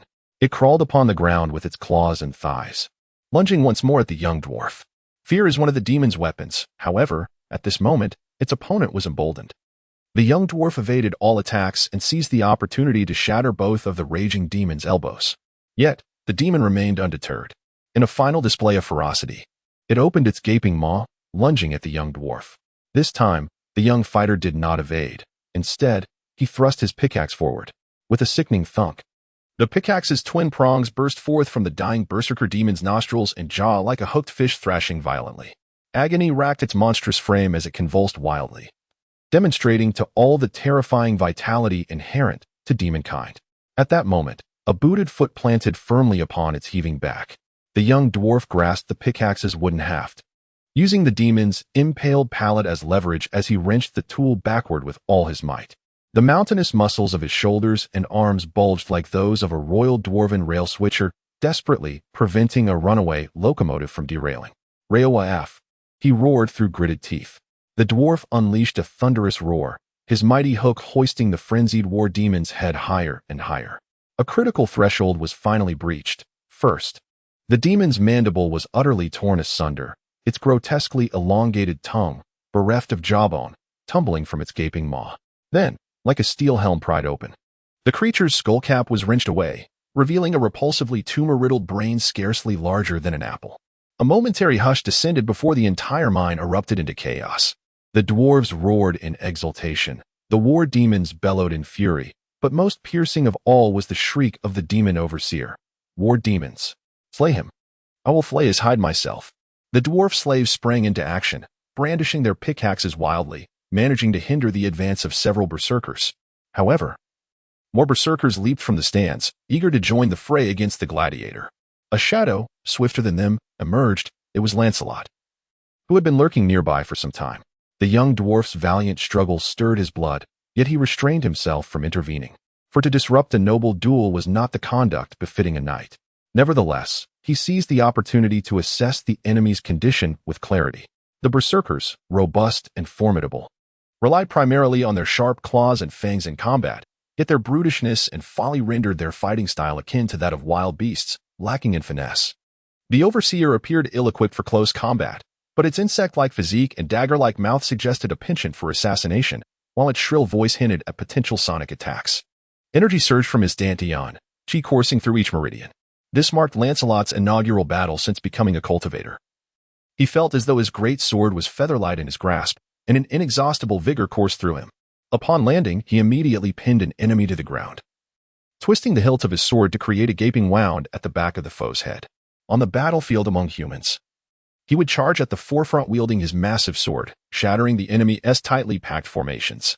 In the abyss, facing foes taller than humans, such as the berserkers, the efficacy of his great sword was even more pronounced. The elongated blade allowed Lancelot to maintain a safe distance from the berserker's perilous claws, while the destructive power of the sword inflicted grievous harm on every adversary he struck. After cleaving several pairs of claws and cracking open a few toad-like heads, the assault against him finally ceased. The wild warriors merely surrounded Lancelot, yet they dared not advance due to their trepidation. It was then that Lancelot extended his hand, pulling up the brave young dwarf, and cheerfully remarked, "You fought splendidly, my young friend. You are quite youthful, lacking even a beard." The two burst into hearty laughter. Lancelot then introduced himself, saying, "I am Lancelot Durek, a knight who has found himself adrift here, or rather, a knight in the making. What is your name?" The young dwarf bowed slightly, and said, "Thank you. My name is Bruto Frostforge, a blacksmith. It seems you have no immediate use for that shield on your back. Might you lend it to me for a while? You have yet to formally complete your apprenticeship program." The old dwarf, it seemed, would not perish any time soon. Lancelot promptly removed the shield from his back. This was a cavalry shield, designed to withstand the fierce thrusts of enemy knights' lances. It was remarkably robust, yet its considerable weight rendered it unsuitable for dismounted use. However, in the hands of Bruto, it proved quite befitting. Although dwarfs stood only 2/3 the height of humans, their weight was nearly equivalent. They possessed a stocky build, their strength surpassing that of humans, and the size of the shield was perfectly adequate to protect their entire form. Observing Bruto, who now resembled a heavily armored infantryman. Lancelot nodded in satisfaction and inquired, "Are you prepared to deal with the remaining frogs?" "Come on, my friend. I am utterly famished and eager." Chapter 7. Balrend, with a thunderous battle cry, two figures, one tall and one short, charged toward the frenzied demons. Though it was their first time fighting side by side, they demonstrated remarkable synergy, primarily due to Lancelot adapting to Bruder's rhythm. Armed with a massive shield and formidable strength, Bruder stood firm against the gnashing fangs and slashing claws of the demons, occasionally shattering a kneecap or two. Meanwhile, Lancelot guarded Bruder's flanks and rear, severing unseen claws, driving his blade into gaping maws, and crushing the skulls of fallen foes beneath his steel boots. Within moments, several demons lay defeated, and victory seemed imminent, until a piercing shriek echoed from above. It was the demon overseer, unleashing a sonic assault with its wings, a deafening, maddening screech that forced everyone to their knees, clutching their heads in agony. The demons, less affected by the noise, seized the opportunity to disengage. Their terrifying regenerative abilities meant even grievous wounds would soon become mere scratches, though few of the toad-like monstrosities remained, most already crippled by Lancelot and the dwarves. Like a spider descending a sheer cliff, the overseer crawled down the cavern wall toward Lancelot and Bruder. With each step, the sonic onslaught intensified, rendering resistance impossible. This ability was nearly insurmountable for mortal races with hearing. Only those of considerable power could withstand it. It was why these fly-like demons were often appointed as overseers. Their horrific shrieks could swiftly quell any slave rebellion. Step by step, it advanced toward Lancelot, the unexpected human who had thwarted its plans. If not for him, the bold dwarf would already be torn apart, a spectacle proven effective in motivating enslaved laborers. The loss of a few expendable demons meant nothing. With a mere flick of their lord's hand, swarms of cowering imps could be transformed into fresh cannon fodder, destined for the meat grinder of war. The average lifespan of such creatures rarely exceeded a day. As it loomed over Lancelot, the demon relished the sight of the human clutching his ears, oblivious to its approach. Its half-meter-long proboscis gleamed with lethal intent, poised to pierce his throat. Yet something felt amiss. Though the human covered his ears, his expression betrayed no pain, only the faintest hint of a smirk. In that fleeting moment of hesitation, an iron hand shot out like lightning, seizing the base of the demon's proboscis. Lancelot had long since channeled his inner energy to block his ears. While the shriek remained unsettling, it was no longer unbearable. The demon, ensnared by his grasp, writhed violently, yet Lancelot's hand clutched it with the unyielding grip of a vice. With a deft motion, he pulled downward on the creature's beak-like head, causing it to bow, before sweeping his sword in a decisive arc that severed the demon's head from its body. The remaining berserk demons emitted a chilling cry, fleeing in a frenzied panic. The decapitated body continued to thrash its wings, unleashing a horrific shriek, prompting Lancelot to sever the two transparent wings as well. At last, tranquility enveloped the world. When Bruto uncovered his ears, his gaze fell upon Lancelot, who held aloft the severed head.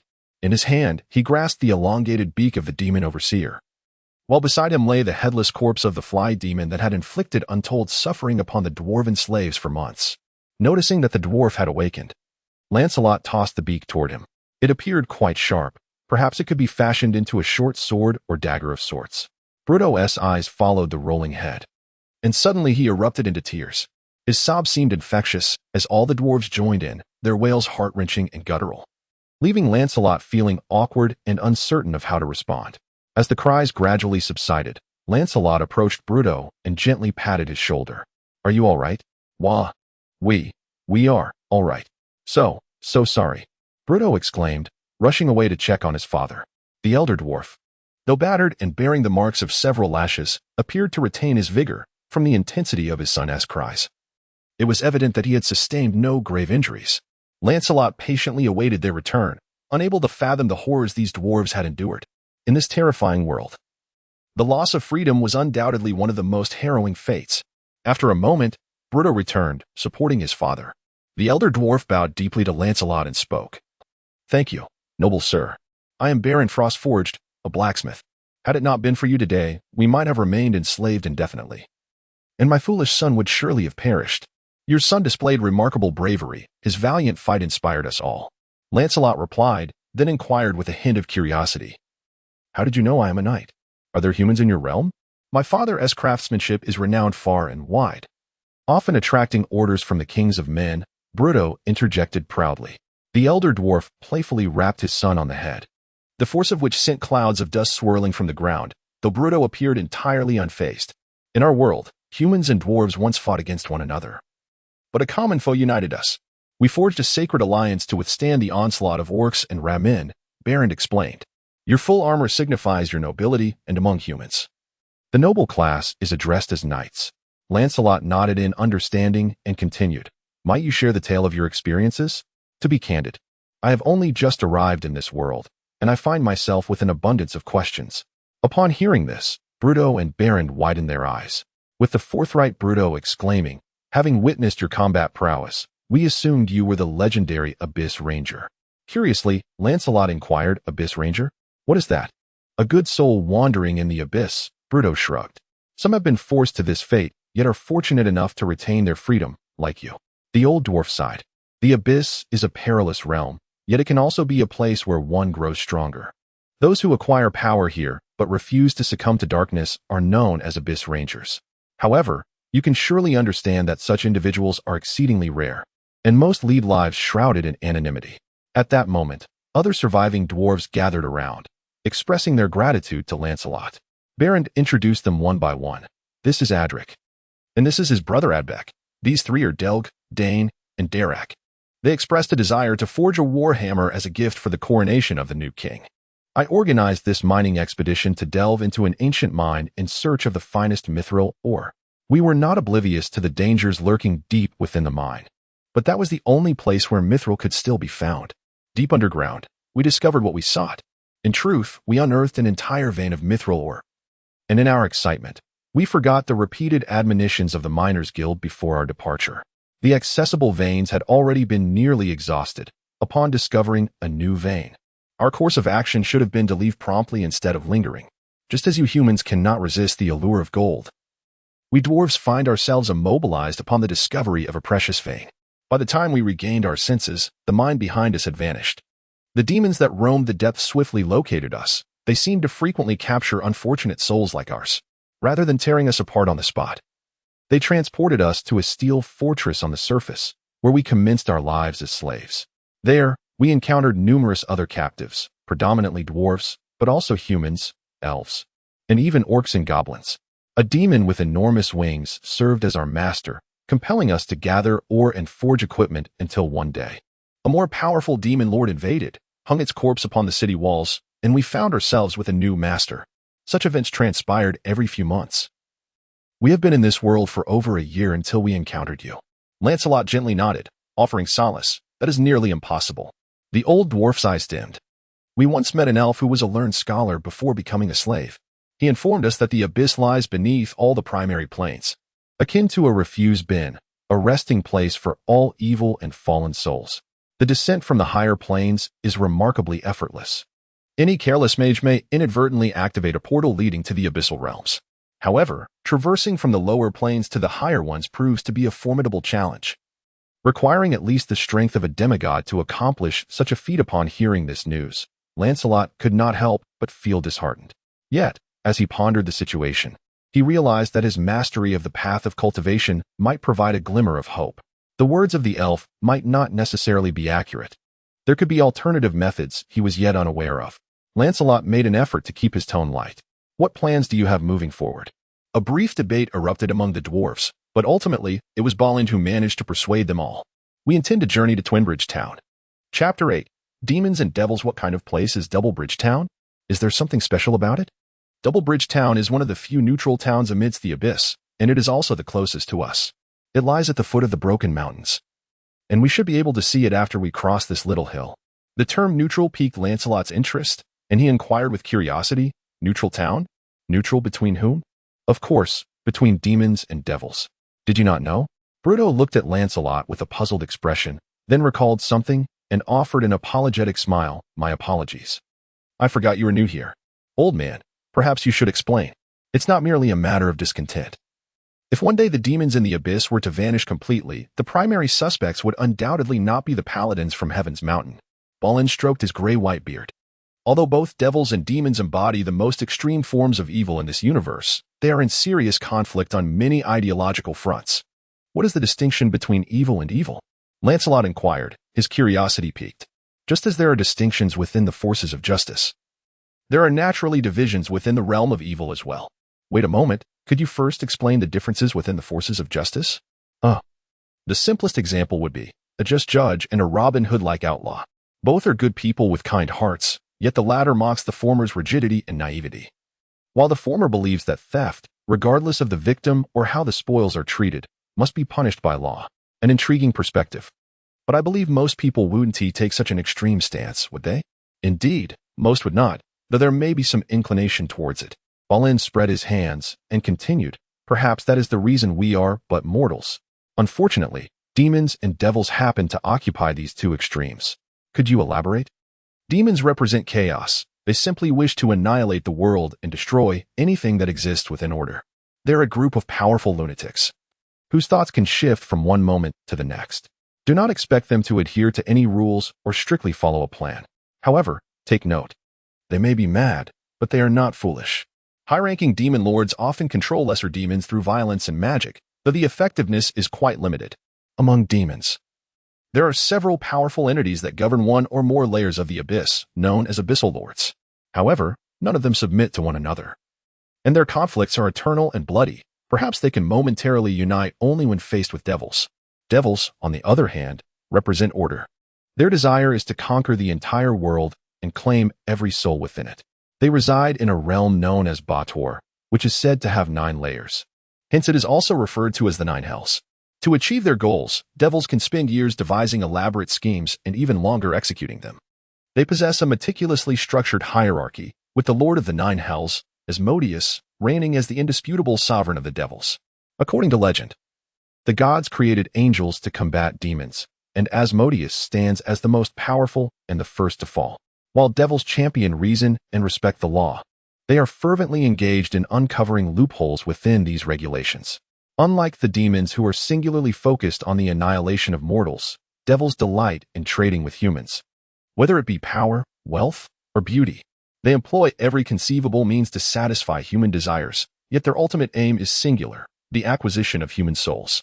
For devils, the brain is of utmost importance, as their strength derives from their cunning schemes. The brain serves as the wellspring of their arcane power. Conversely, for demons, the heart is paramount, for their might stems from their essence of destruction, with the heart being the source of their vitality. Lower-tier demons and devils are not much concerned with this distinction. The destruction of either vital part can lead to their demise. However, it is prudent not to confuse the two when facing higher-ranked adversaries. The abyss and the hells of Bator are both lower planes, and traversing between these realms is remarkably effortless. The protracted conflict between demons and devils, known as the Blood War, is fueled by their desire to obliterate one another. To my knowledge, the current state of warfare favors the devils, who have established several fortresses within the demons' homeland and continue their relentless offensives. It is said that demons once breached the hells of Bator, though I harbor doubts about this, as the mere thought of these Tanar'ri collaborating is rather peculiar. Nevertheless, the demon faction is far from facing imminent defeat, as they can directly manifest from the chaotic energies of the abyss, rendering their numbers virtually inexhaustible. This ease of replenishment stands in stark contrast to the devils, who require a fallen soul for each new devil born, often leading to challenges in their ranks. Thus arises the profession of blood war mercenaries. These are mortal races hailing from the upper planes, drawn here in pursuit of wealth, power, or simply lured by temptation, serving one side of the blood war. This explains the existence of neutral towns, typically governed by a powerful succubus. Succubi are birthed from the carnal desires of mortals, projected into the lower planes, and by human standards, they are strikingly voluptuous and alluring, capable of evoking primal desires with but a glance. Most abyssal lords maintain one or more succubi as lovers or advisors, and devils have found succubi to be remarkably effective in tempting mortals to their downfall. Whether they are classified as demons or devils remains a matter of debate, yet both factions tolerate their presence, which is quite rare in the lower planes. Lancelot listened intently, as this information was absent from the knowledge imparted to him by the elves. He recalled another question and hastily inquired, "Are we situated on the first layer of the abyss?" "Indeed, this is the uppermost layer of the entire abyssal realm. known as the Plane of Infinite Pits. The Plane of Infinite Pits is the most expansive layer within the abyss and serves as the eternal battleground of the Blood War. Lancelot contemplated the immense allure of a neutral town. There, he could procure intelligence, supplies, and even refuge, if he wished to endure in the abyss for an extended period. A neutral town that welcomed him would prove invaluable. A neutral town seems perfectly suited for my current needs. May I accompany you? Of course, that would be splendid, interjected Bruto with enthusiasm. The abyss is fraught with peril, and a journey alongside a knight of your formidable prowess and noble character is an honor we would cherish. Bruto's father, however, was considerably more solemn. Yet, we are not in haste to depart. We may linger here for a few more days. Why not set off immediately? Is there something that remains unresolved? Lancelot inquired, perplexed. Look around you. There is a company of dwarves and a mine. Bruto laughed heartily. To be frank, this is quite a lucrative mine. If the demons could treat us a tad better, we wouldn't even need a whip. In just 3 days, no, 2, we shall arm everyone. Lancelot, taken aback, asked, You can commence work here? With a pickaxe and a blacksmith's hammer, we can work anywhere. Here, we have, or as our raw material, magma to provide heat, and a true master, my father. If you have any requests, now is the time to voice them. Thereafter, there may be a fee. What nonsense are you spouting, you impudent boy? Bruto's father chastised him with a firm blow. Do not heed this lad's folly, Sir Lancelot. Should you have any needs, feel free to approach me.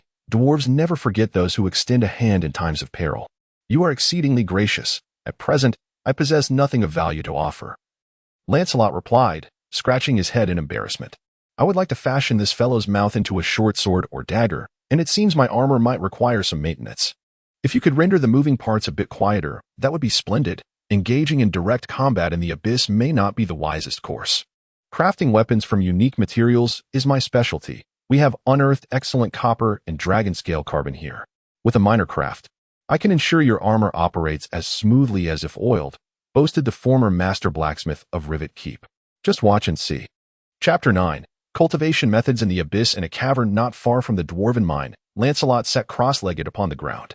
For the past few days, he had been diligently cultivating, striving to enhance his skills. The cave held no particular significance. It was merely a refuge from the discordant clamor of the dwarves' hammering. He discovered that he no longer required sleep. Upon concluding his cultivation, he could effortlessly enter a meditative state. A mere hour or 2 of meditation would rejuvenate him as if he had slumbered for an entire night. His pace of cultivation had slowed considerably compared to the initial surge of energy he experienced, yet Lancelot understood that this was the natural order of progress. Rapid advancements in strength were but illusions. The path of cultivation emphasized the gradual accumulation of effort, akin to the formation of a tower from grains of sand, eventually leading to the convergence of myriad streams into the ocean of transcendence. Such eloquent musings were not his own, but rather the insights penned by Master Han, who had left behind bamboo scrolls filled with profound reflections on cultivation. Each day, in addition to his training, Lancelot voraciously absorbed the knowledge contained within these scrolls. Master Han hailed from a world where cultivation was the prevailing pursuit.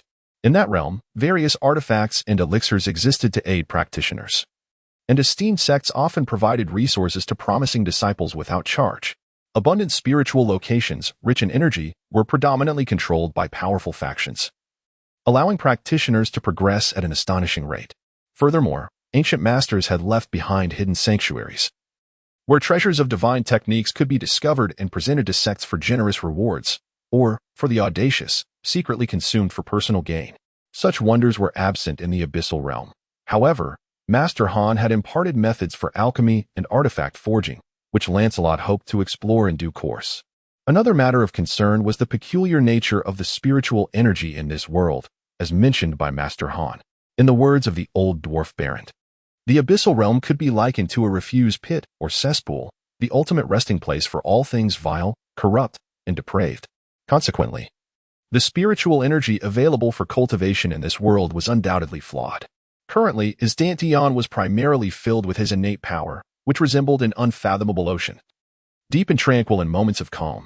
In contrast, the external spiritual energy he absorbed through cultivation was akin to surging magma or a roaring waterfall, potent yet difficult to control. Yesterday, Lancelot attempted to practice a technique known as the Chi Slash, a combat skill designed for the Chi refinement stage. The essence of this technique lay in circulating true energy through a unique pathway in the meridians before unleashing it with a slashing motion. He chose the stone platform upon which he sat as his testing ground. When he utilized his innate power, the stone was severed effortlessly, as though it were butter. However, when he employed the abyssal realm's spiritual energy, the great sword emitted a crimson glow at the onset of his concentration, and with a single stroke, the platform shattered into numerous fragments upon contact with the blade.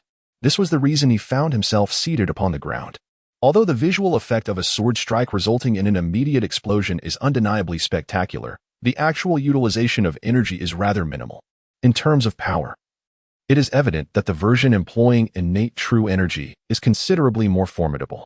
Lancelot found himself at a loss. He had attempted numerous methods outlined in the bamboo scrolls, including the Ice Heart spell for resisting inner demons and the 3 pure texts for emotional control.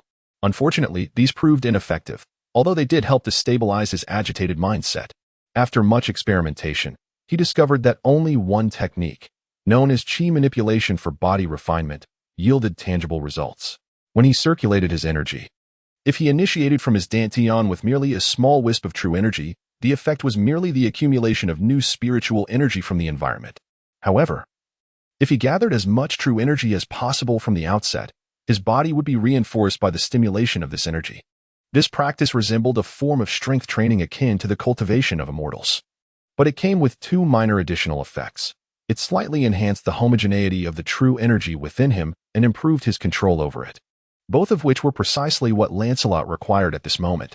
Given that cultivators possess immense power, they seldom engage in deliberate physical training.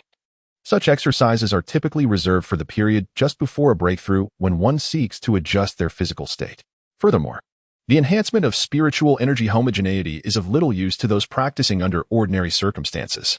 At that moment, he sensed someone entering the cave, prompting him to cease his training and rise to his feet. "Lancelot, are you awake?" boomed Bruto's voice from the cave entrance. "Even if I were still asleep, you would have roused me," Lancelot replied with resignation. "Haha, I bring gifts. Your order has been fulfilled," Bruto declared, appearing at the entrance, dragging a small cart laden with ore. Lancelot, upon hearing this, hurried over with excitement. Though he was now a cultivator, he still felt unaccustomed to being without armor. After all, a knight is still a knight at heart.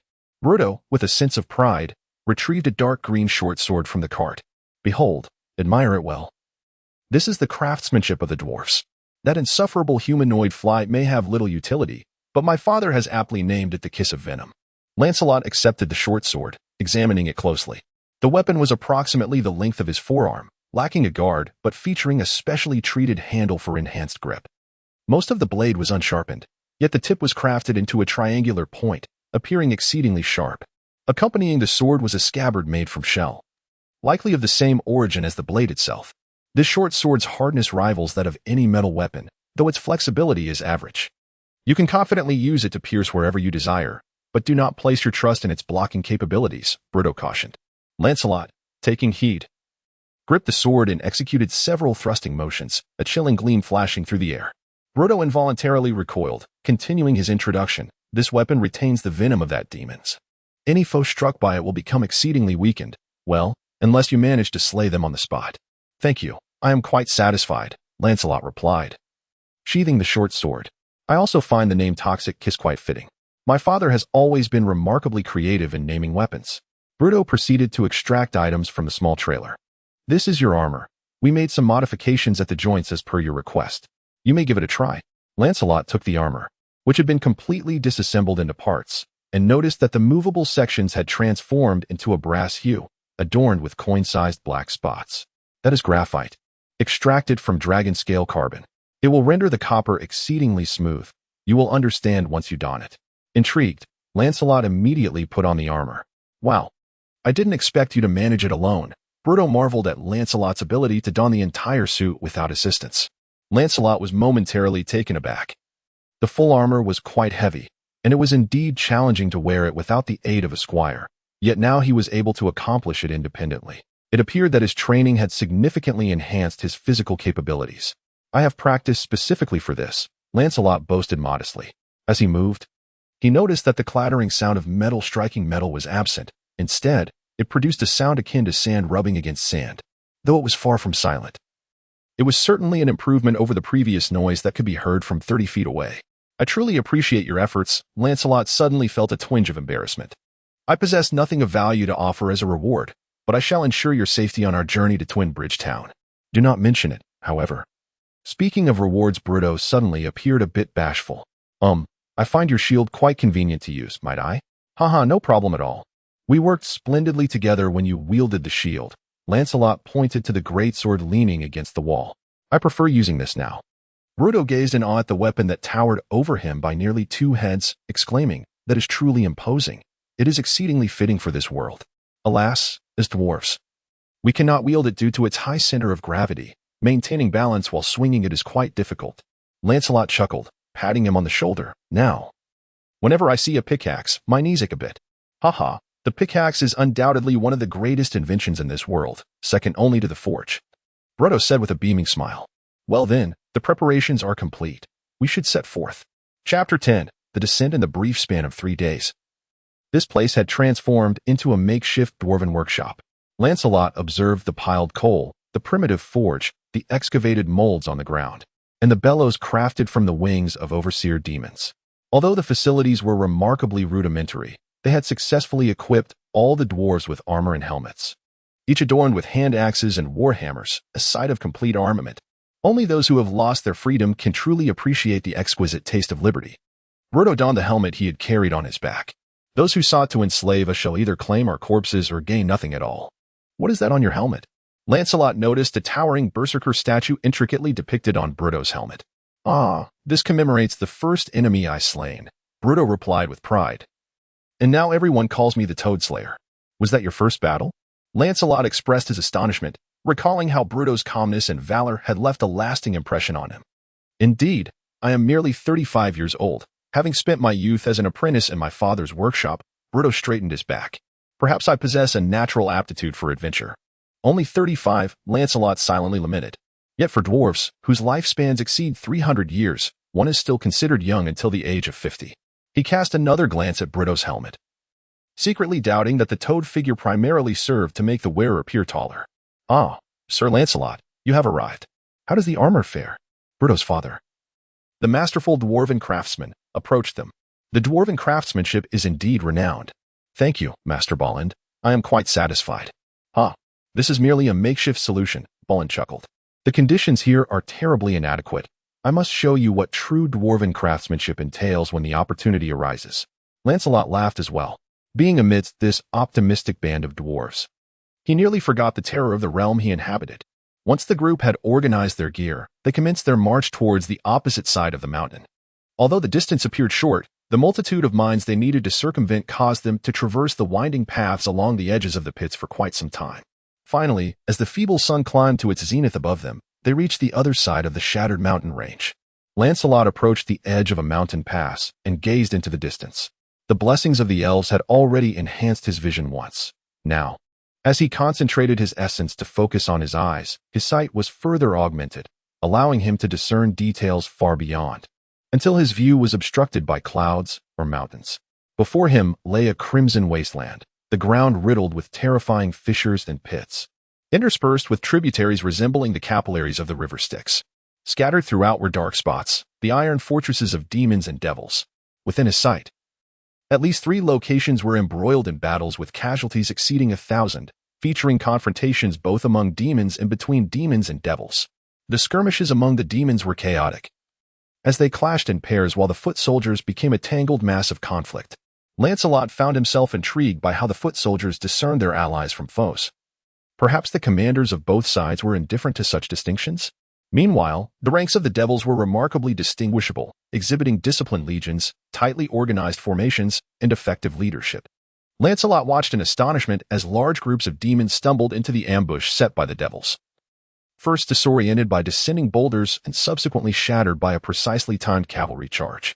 Witnessing the Devil's Knights, Lancelot could not help but yearn for an opportunity to measure his prowess against them in the future. In a more distant locale, a colossal demon wielding a flaming greatsword and sporting wings was single-handedly dismantling a castle. The inhabitants scurried about like ants deprived of their nest, and the castle's obliteration was merely a matter of time. This was the abyssal plane, where war and destruction reigned supreme, survival demanded relentless enhancement of one's strength. Lancelot reminded himself internally. Bolin stood under the shade of a canopy, surveying the surroundings before suddenly pointing towards a particular direction, exclaiming, "There, do you see it? That island in the midst of the river Styx, that must be Bridge Town." Following his, Lancelot gazed to his lower left, not far from the foot of the mountain. Bridge Town was established on a vast island at the heart of the river Styx, with a red castle towering at its center. Two arch bridges connected the island to the banks on either side, which likely inspired the town's name. The descent appeared arduous. It seemed they would require 2 days to reach it. "No need for 2 days. We could arrive in half a day at most," interjected Bruto, approaching with an object in his arms. "As long as you learn to utilize our dwarven mode of transport." Upon hearing this, Lancelot turned to discover that the so-called means of transportation were merely a pair of elongated metal boards, one end curled upward, with a section in the middle resembling a boot holder. What is this?" Lancelot inquired, a sense of foreboding creeping over him. "This is a snowboard," Bruto exclaimed, his face alight with fervor. "Snowboarding is one of our mountain dwarves' favorite sports, and snowboards are easy to use and learn." "I know what snowboarding is," Lancelot replied, swallowing hard. "But where is the snow here?" "Look beneath our feet, big fellow," Bruto said, stamping the ground and stirring up a cloud of dust. The vast expanse of the abyssal plains was shrouded in a thick layer of grime, which could easily be mistaken for snow, possessing even less friction than the latter. "Do you see those smooth slopes? The dust layer there is at least 3 meters thick. But this seems exceedingly perilous," Lancelot insisted. "That is precisely why we have a complete set of protective gear," Bruto replied. "Well, of course, they are also armor." He handed Lancelot 2 ski poles and began assisting him in donning the snowboard. "We shall simply follow in the footsteps of others, as the seasoned ones will expertly navigate an appropriate path ahead." Meanwhile, Berend has already set off alongside the other dwarves. It is worth noting that skiing is indeed a remarkably simple endeavor for dwarves, beings with a lower center of gravity. Moreover, their physiques are as resilient as stone. Should they collide with an object, it may not be they who suffer the most damage. With the blessings of the elves and the fortification of my body through cultivation, I should manage to reach the foot of the mountain alive, Lancelot reassured himself. "By the way, your armor should be capable of withstanding impacts exceeding 1 ton, right, Brutus?" Brutus wore a mischievous grin, adjusted his helmet, and leaped forth as well. Chapter 11. The mountain slide. His memories of skiing were instinctively awakened, recalling the skills he had acquired during youthful vacations with his brother. "You ski quite well." "What?" The wind howling in his face rendered Lancelot unable to hear clearly. "I said you ski rather well," Bruto bellowed, and Lancelot quickly nodded to indicate he understood. "I shan't wait for you."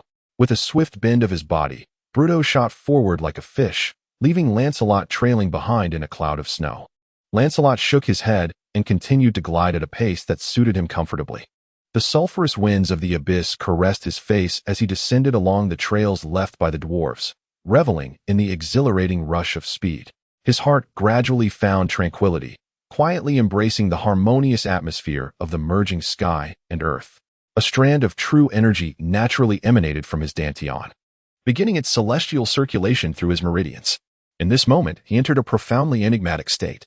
According to the records on the bamboo slips, practitioners of the mystical arts sometimes feel an extraordinary alignment with the universe, eventually slipping into a state akin to enlightenment, where their primary cultivation techniques operate autonomously, leading to significant advancements in their abilities, accompanied by an indescribable understanding of the way. Compared to his usual practice, the absorption of celestial energy was markedly accelerated. When Lancelot emerged from this state, visible wisps of vapor were emanating from his body. He realized, to his surprise, that he had unconsciously broken through to the mid-stage of chi refinement, yet he had no time to revel in this achievement, only lamenting the swift conclusion of that profound state. In that moment, it felt as if he had grasped many truths, and numerous perplexing questions regarding his cultivation were suddenly illuminated. However, now, he could remember none of it, save for a vague impression. He could only steady his mind and continue to cultivate while gliding. After approximately half an hour of skiing, he entered an area where the dust was thickest, and the figures of the dwarves emerged ahead. He relinquished control over his speed and quickly caught up. "How is it? Quite pleasant, isn't it?" "Indeed, it's quite nice." Lancelot smiled gently, a sense of calm washing over him, which left Bruto momentarily speechless, almost losing his balance. Lancelot internally chastised himself. realizing he had startled the dwarf and promptly ceased his imitation of the dignified demeanor of Han Tianzuan. "What just happened?" Bruto exclaimed, pushing his ski poles with vigor to catch up. "Oh, I was merely reflecting on the beauty of this abyssal world, the winds and sunshine, the delightful scenery." "Humph. You were definitely trying to show off, masking your slow pace." In a sudden maneuver, Bruto executed a sharp turn, attempting to fling snow at Lancelot, who effortlessly dodged the spray. "Are you sure you're not part elf?" Bruto muttered in displeasure. "What do you mean?" Just as Bruto was about to inquire further, he noticed a change in Lancelot's expression as he veered sharply towards him. "Hey, what are you doing? You're going to crash into me. It's dangerous." Bruto made a sharp turn, attempting to evade Lancelot, only to find Lancelot twisting in another direction as well, causing a sudden widening of the distance between them. Raising his gaze, Bruto discovered that the end of the meat column was a colossal maw, split down the middle and filled with sharp teeth, lunging towards him. He emitted a strange cry, desperately propelling himself forward like a wheel with his ski poles, akin to a streak of light, while the gray worm behind him pursued with relentless speed. Seemingly intent on devouring this intruder to its domain, Lancelot wished to assist, yet he could not keep pace, left to watch helplessly from behind. Suddenly, a spark of inspiration ignited in his mind as he recalled the bamboo scroll's account of flying swords. He remembered how the heavenly sovereign Han effortlessly wielded a small flying sword, slicing the demon-wielding dual axes into mere chunks of flesh in an instant, an image forever etched into his heart. However, upon learning that mastering a flying sword required at least the demigod level of the nascent soul stage, he felt a wave of despondency wash over him. According to the scroll's explanation, the ability of the flying sword to soar depended on the practitioner's projection of spiritual energy. This energy, a transformation of true chi achieved after entering the golden core stage, could only be skillfully manipulated upon reaching the nascent soul stage. Though he possessed only true chi at present and could not project it outward, he found the principle behind the flying sword to be worth emulating. True chi surged from Lancelot's dantian as he employed the technique of energy gathering, channeling his chi beneath his feet on the ski board, then unleashing it explosively from the rear. The back of the ski board erupted with a thunderous sound, the powerful thrust causing his body to lean back as if shot from a bow. Having advanced to the intermediate stage of chi refinement, his dantian was nearly full of true chi, and the energy he could summon was noticeably greater than before. However, Lancelot momentarily miscalculated the force, applying too much power. Though he quickly regained his balance, suddenly he felt a lightness in his body. He had caught up with Bruto, grabbing him under his arm. Lancelot continued to urge the ski board forward, and their speed surged, soon leaving the terrifying sandworm far behind. "Thank you so much, Lancelot. You are truly my savior," Bruto gasped, breathless. "Haha, your scream just now was absolutely delightful. Could you do it again?" Lancelot teased, noticing Bruto's face smeared with snot and tears. Bruto responded with an awkward smile, but suddenly his expression froze, transforming into one of terror as he shouted, In front! In front! A cliff!" Chapter 12. The Sandworm Lord. Lancelot fixed his gaze ahead and discovered a precipice. Their speed was too swift to veer away in time. In their frantic bid for escape, they had already strayed from their intended path. Below the cliff lay an obscure void, concealed from their sight, leaving them no choice but to gamble on fate. "Hold on tight," he bellowed, urging his snowboard to accelerate further. It was likely that the ground below was strewn with loose rocks devoid of any cushioning, so he needed to soar as far as possible in hopes of finding a suitable area to land. "No, no, no. Don't jump. Please, no." The panicked cries of Bruto echoed as two figures launched from the edge of the cliff. Lancelot continued to channel his inner energy into the snowboard beneath him. Though he could not manipulate it with the finesse of riding a flying sword, he could still adjust his trajectory and speed while airborne. As he scanned the vicinity for a safe landing spot, he was met with a sight that caused his heart to plummet. Before them loomed a colossal sandworm, its girth spanning at least 10 feet and its length nearing 1,000. It rose up like a cobra, its cavernous, gaping maw wide open, eagerly awaiting their arrival. Rows of jagged teeth lined the grotesque mouth, and Lancelot had no doubt that should those jaws snap shut, anything caught within would be reduced to mere pulp. By the gods! No, this can't be the end. Bruto was nearly incoherent. The past 5 minutes had pushed his anxiety beyond any dwarfess threshold. Hold tight. Lancelot, too, was momentarily daunted by the cavernous maw resembling a tunnel entrance, yet he recognized that he still had a chance to fight back. He unsheathed his massive sword, calculating the distance as he summoned all his innate power to execute a gathering slash. A golden-red aura emanated from the sword, making it appear as though it had doubled in length. Just as he was about to plunge into the gaping maw of the lordly beast, he twisted his body, assuming a head-down, feet-up posture, and concentrated the remaining energy from the natural world into his snowboard. With a thunderous explosion, the snowboard shattered beneath him, while Lancelot utilized the force of the blast to alter his trajectory, plummeting like a shooting star. It seemed he would narrowly evade the monstrous jaws. Yet at his current velocity, a crash landing appeared unavoidable. Now, an astonishing spectacle unfolded. In the fleeting moment when Lancelot crossed paths with the Sandworm Lord, he unleashed a ferocious slash with his sword, glowing with golden light. Contrary to the belief that sandworms were silent, it emitted a bone-chilling scream.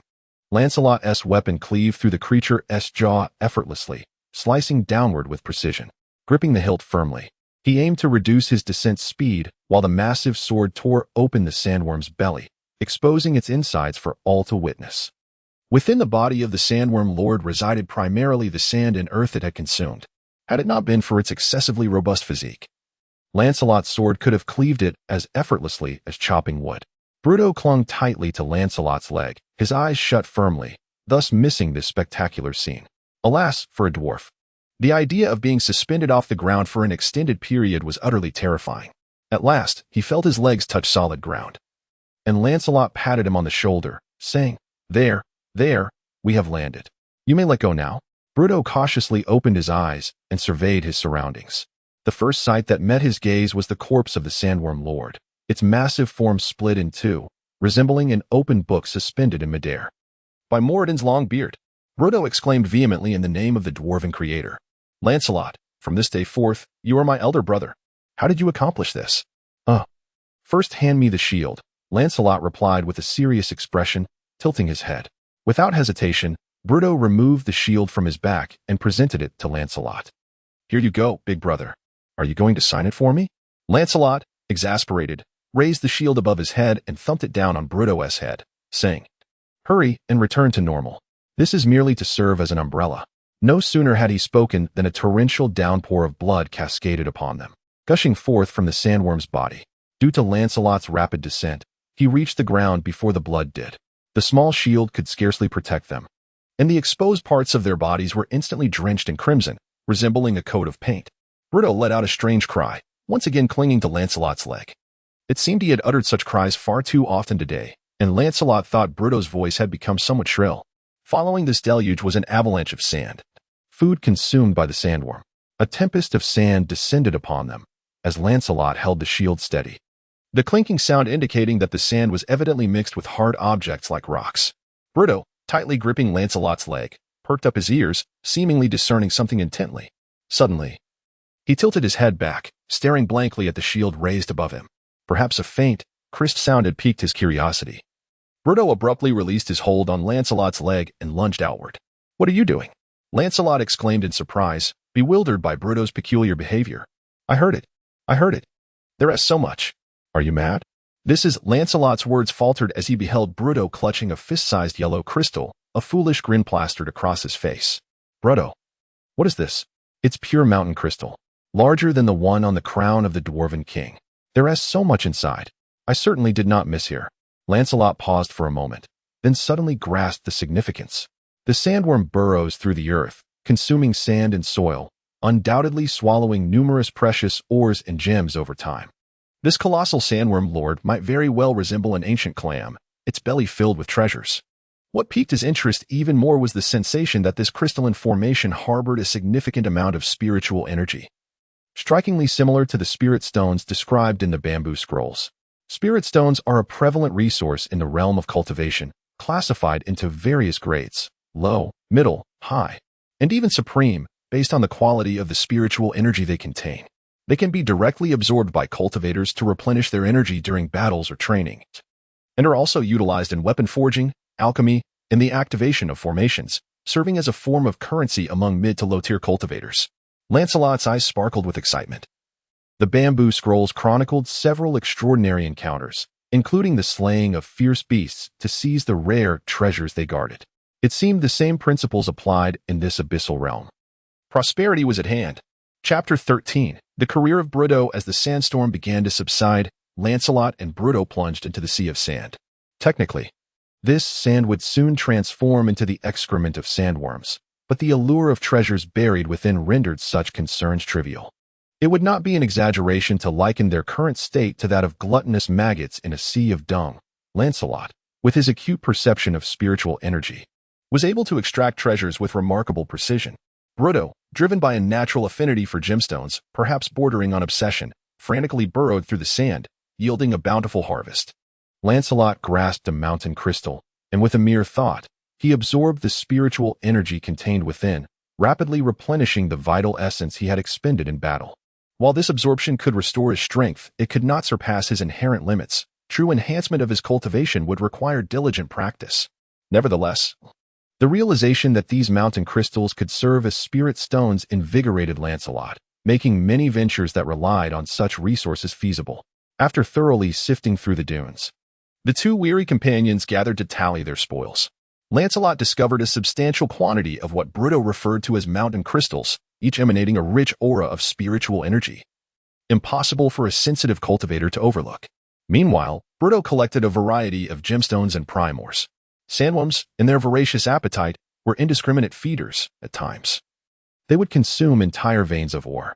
Within their bellies, the raw minerals underwent a form of refinement, leaving only a small quantity of indigestible prime ore, which was an exceptionally valuable material for forging. The young dwarf gazed at the scattered treasures with eager eyes, feeling both anguish and unwavering resolve as he pushed them towards Lancelot, proclaiming, "These are your spoils, Lancelot. They do not belong to me. You vanquished that great worm and saved my life. Without you, I would likely be entombed alongside these gems within the belly of the sandworm." Lancelot chuckled, patting Bruto on the back. "The mountain crystals are indeed beneficial to me, but without your assistance, I may have missed them entirely. Here is what we shall do. Choose 3 of your favorite gems as a reward for your discovery of this treasure. I believe even one would suffice to honor my contribution." Bruto, with a serious demeanor, picked up the largest and most exquisite ruby. "Are you quite sure? You don't wish to take more?" "I insist," Lancelot replied graciously. "Lancelot, are you a devil? Resisting temptation is a formidable challenge." Bruto roared in frustration. "Well, you seem quite shaken today. Consider this a form of compensation for your mental anguish." Lancelot laughed. "I eagerly await the opening of your blacksmith shop. I look forward to upgrading my equipment." "Lancelot, I wish to discuss something with you," Bruto stuttered, somewhat bashfully. "What is it? Do you wish to claim a few more?" No. What I mean to say is, would it be possible for me to accompany you on your adventures in the future?" Bruto's face flushed slightly. "What prompts this desire? You have witnessed the current circumstances. It seems that becoming an adventurer might render such occurrences a commonplace experience." Lancelot, keen not to dampen Bruto's enthusiasm, offered a gentle reminder. It sounded quite reasonable, and Lancelot nodded in agreement. "What, then, could be the other reason?" Bruto chuckled, gesturing towards Lancelot. "Because of you." "Me?" Lancelot inquired, scratching his nose in confusion. "What is most vital during an adventure?" Bruto answered his own question. "Of course, it is a trustworthy companion." "Wow," Lancelot remarked, feeling a wave of emotion. "Are you implying that I am your trusted partner?" "We dwarves are a race notoriously difficult to trust," Bruto stated with a serious and sincere expression. "As my elder often said, by the time you consider a human as a true friend, they are likely on the verge of old age and death. Yet, within a mere 3 days, you have successfully earned my trust. You have saved my life twice. And thus, I willingly entrust my back to you without reservation. Will you accept this trust?" Lancelot, deeply moved, exclaimed, "I will." As those 3 words escaped his lips, an odd atmosphere enveloped them, leaving both men momentarily speechless. "What I mean is, henceforth, we shall be an adventuring team." Lancelot finally broke the awkward silence. Of course, ha ha ha." Bruto seemed to exhale a sigh of relief. "Well, let us hasten to gather our belongings. Your fathers are likely waiting impatiently." After riding for approximately half an hour, they encountered Berend and his group, who were anxiously waiting in place. Along the way, Lancelot and Bruto had agreed to withhold the entirety of their achievements, for even if the dwarves bore no ill intent, inadvertently revealing any tidbit could summon insurmountable troubles. Their final explanation was that they had been led astray by a sandworm, which had caused a delay due to a broken snowboard. Berend, still somewhat puzzled, recalled how they had all heard that earth-shattering scream emanating from the direction of Bruto and Lancelot. However, upon seeing his son unharmed, he chose not to pursue the matter further. Once the group reunited, they continued their journey towards Twinbridge Town, ultimately arriving at one of the two arched bridges spanning the River of the Dead just as the blood-red sun was about to vanish completely beyond the horizon. A figure with enormous bat-like wings stood conversing with two berserkers stationed at the bridge's entrance. Upon sensing their approach, she turned around. Lancelot felt his heart skip a beat. Before him stood an astonishingly beautiful humanoid demoness, clad in minimal leather attire that seemed to strain against her voluptuous form. She appeared as though she might break free from her garments. Two long, straight horns protruded from her dark tresses, and from her back sprouted a pair of magnificent bat wings, complemented by a tail tipped with an arrowhead. She is a succubus, a being said to have emerged directly from the fantasies and desires of mortals for beauty and sensuality. Countless accounts attest to her embodiment of the term debauchery. With a beguiling smile, the succubus addressed the crowd. "Good evening, gentlemen. My name is Tiana, and I welcome you to my town. Are you here on business or in search of pleasure?" Chapter 14. Tiana confronted by the provocatively clad and astonishingly beautiful succubus, Lancelot found himself unable to suppress an overwhelming thirst and a racing heart. He struggled to divert his gaze from her exquisite visage, yet her alluring form only intensified his pulse. Tiana, sensing the wandering glance, turned to meet Lancelot's eyes. She recognized that his pale blue orbs were gazing at her devoid of any ulterior motive, as if he were simply admiring a magnificent work of art. This gaze was familiar to her, yet it had been centuries since anyone had looked at her in such a manner. She scrutinized the tall, dark-haired human male, whose self-control was remarkably strong, and instinctively licked her lips. This gesture ignited fiery glances from the nearby berserkers, though the dwarves appeared largely unfazed. Balend cleared his throat and spoke. "Esteemed lady, we are a group of skilled artisans seeking refuge. Might you have use for our services? However, I must emphasize that regardless of your terms, we shall never relinquish our freedom." "Ah, refuge, you say? The town of Twinbridges conveniently offers such services. And I have no interest in your freedom," Tiana replied, her gaze shifting away from Lancelot, allowing him to breathe a sigh of relief. There was something in the succubus's eyes that had nearly compelled him to flee. "I merely require your assistance in forging metal ingots into specified shapes. In truth, there are already numerous dwarves in the city. They are free to leave whenever they wish." "What price do they pay to become residents of Twinbridges?" Balend inquired cautiously. "Perhaps you should converse with your kin first. I'm sure they will use many flattering words to describe me. Once you are certain of your desire to remain, you may seek me out," Tiana said, redirecting her attention back to Lancelot. "You have yet to introduce yourself. Is this your idea of courtesy towards a lady, Sir Knight?" "My name is Lancelot, esteemed lady," he replied, performing a knightly bow. "I am at your service." "Huh, had I not known better, I might have taken that statement at face value," Tiana chuckled lightly. Her wings unfurled behind her, momentarily obscuring her smile and her revealing form, leaving only her enchanting eyes focused on Lancelot. Lancelot, feeling somewhat flustered, executed another awkward bow. "So, you wish to become a resident of Twinbridges and receive my—" Tiana's wings suddenly flared open. "Refuge, perhaps? If you would permit it."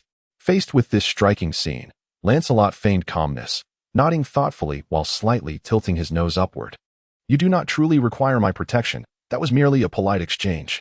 Tiana began to circle around Lancelot, her tail coiling around his waist like a serpent. Stepping forward, Lancelot managed to escape the increasingly bold appendage. "Explore this city. You will find it undeniably meets your desires," the succubus proclaimed, taking to the air with a graceful flutter of her wings. "Then come to my castle. I have a special task for you. Complete it to earn the privilege of freely entering and exiting this realm." Lancelot watched as Tiana's figure gradually faded into the sky, pondering, is this the legendary succubus? Indeed, she possesses an irresistible allure. Pluto cast a sympathetic glance at him. "You haven't fallen under her enchantment, have you? It is said that such a thing is quite sinister, and humans often unwittingly succumb to it." Lancelot replied, astonished. "What do you mean by we humans? Do you not feel your heart racing?" "Not at all," Pluto shook his head. "Imagine your ideal partner, then double her height and reduce her width to a third."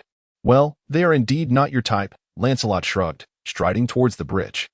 "But you must admit she is beautiful indeed. She is stunning. After all, that is how they earn their living." Pluto followed, gazing disdainfully at the berserkers guarding either side of the bridge.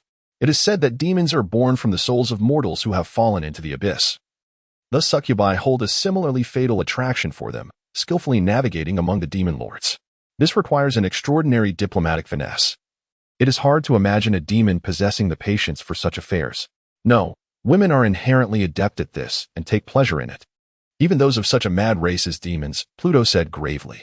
Never trust the words of a creature without a phallus. Their sweet nothings are like beautiful bubbles, ultimately leaving you with nothing. You seem to have many stories, Lancelot remarked with a hint of a smile. Indeed, I hope to find a tavern in this place. Otherwise, we shall certainly not settle here. As they conversed, the group had already crossed halfway over the arch bridge, and the visage of Twinbridge Town came into full view. Despite the presence of the sticks as a natural defense, Twinbridge Town boasted towering walls, though they appeared quite dilapidated, seemingly having been breached not long ago. At the bridge's end stood a massive city gate, and after passing through a narrow and dark passage, the group entered the heart of Twinbridge Town. The first sight that greeted them was a crowded and chaotic street, its surface composed of shattered stone slabs, flanked by various houses that vividly reflected the chaotic nature of demons, haphazardly constructed, bizarre, and ugly, each resembling a design that had survived numerous frenzied attempts. Clearly, there was no bureaucratic institution here to oversee urban planning. Nonetheless, Lancelot discerned some less eccentric buildings, including taverns, shops, and brothels, evidently run by non-demonic races, or perhaps by demons of a less mad disposition. At the street's end lay a small square, at the center of which stood a rather exquisite statue depicting a succubus commanding an army, and Lancelot recognized that the figure was none other than Tiana. At the tip of the claw is a diminutive demon with a skin tone of ashen blue, whose form is gradually becoming visible, his visage awash with terror as he gazes upon his captor. Oh, how splendid! Bruto raised an eyebrow, recognizing a mischievous kleptomaniac from the realm of Quasar. Chapter 15. Dink. Surrender. Dink has surrendered. No one should harbor any expectations regarding the security level here, Lancelot remarked to Bruto. However, I am quite curious about what would transpire if we were to hand him over to the guards. Please. No. Dink possesses treasure. I'll give it all to you. Do not hand Dink over to the great toad. He will tear Dink apart, and you shall gain nothing. Oh, that is debatable, Bruto replied, rubbing his hands together. For instance, we might witness a scene where a quasi-demon is rent asunder. Perhaps that berserker would even consume the remains. Such a spectacle is rather rare. No, you cannot. The captured quasi-demon shrieked.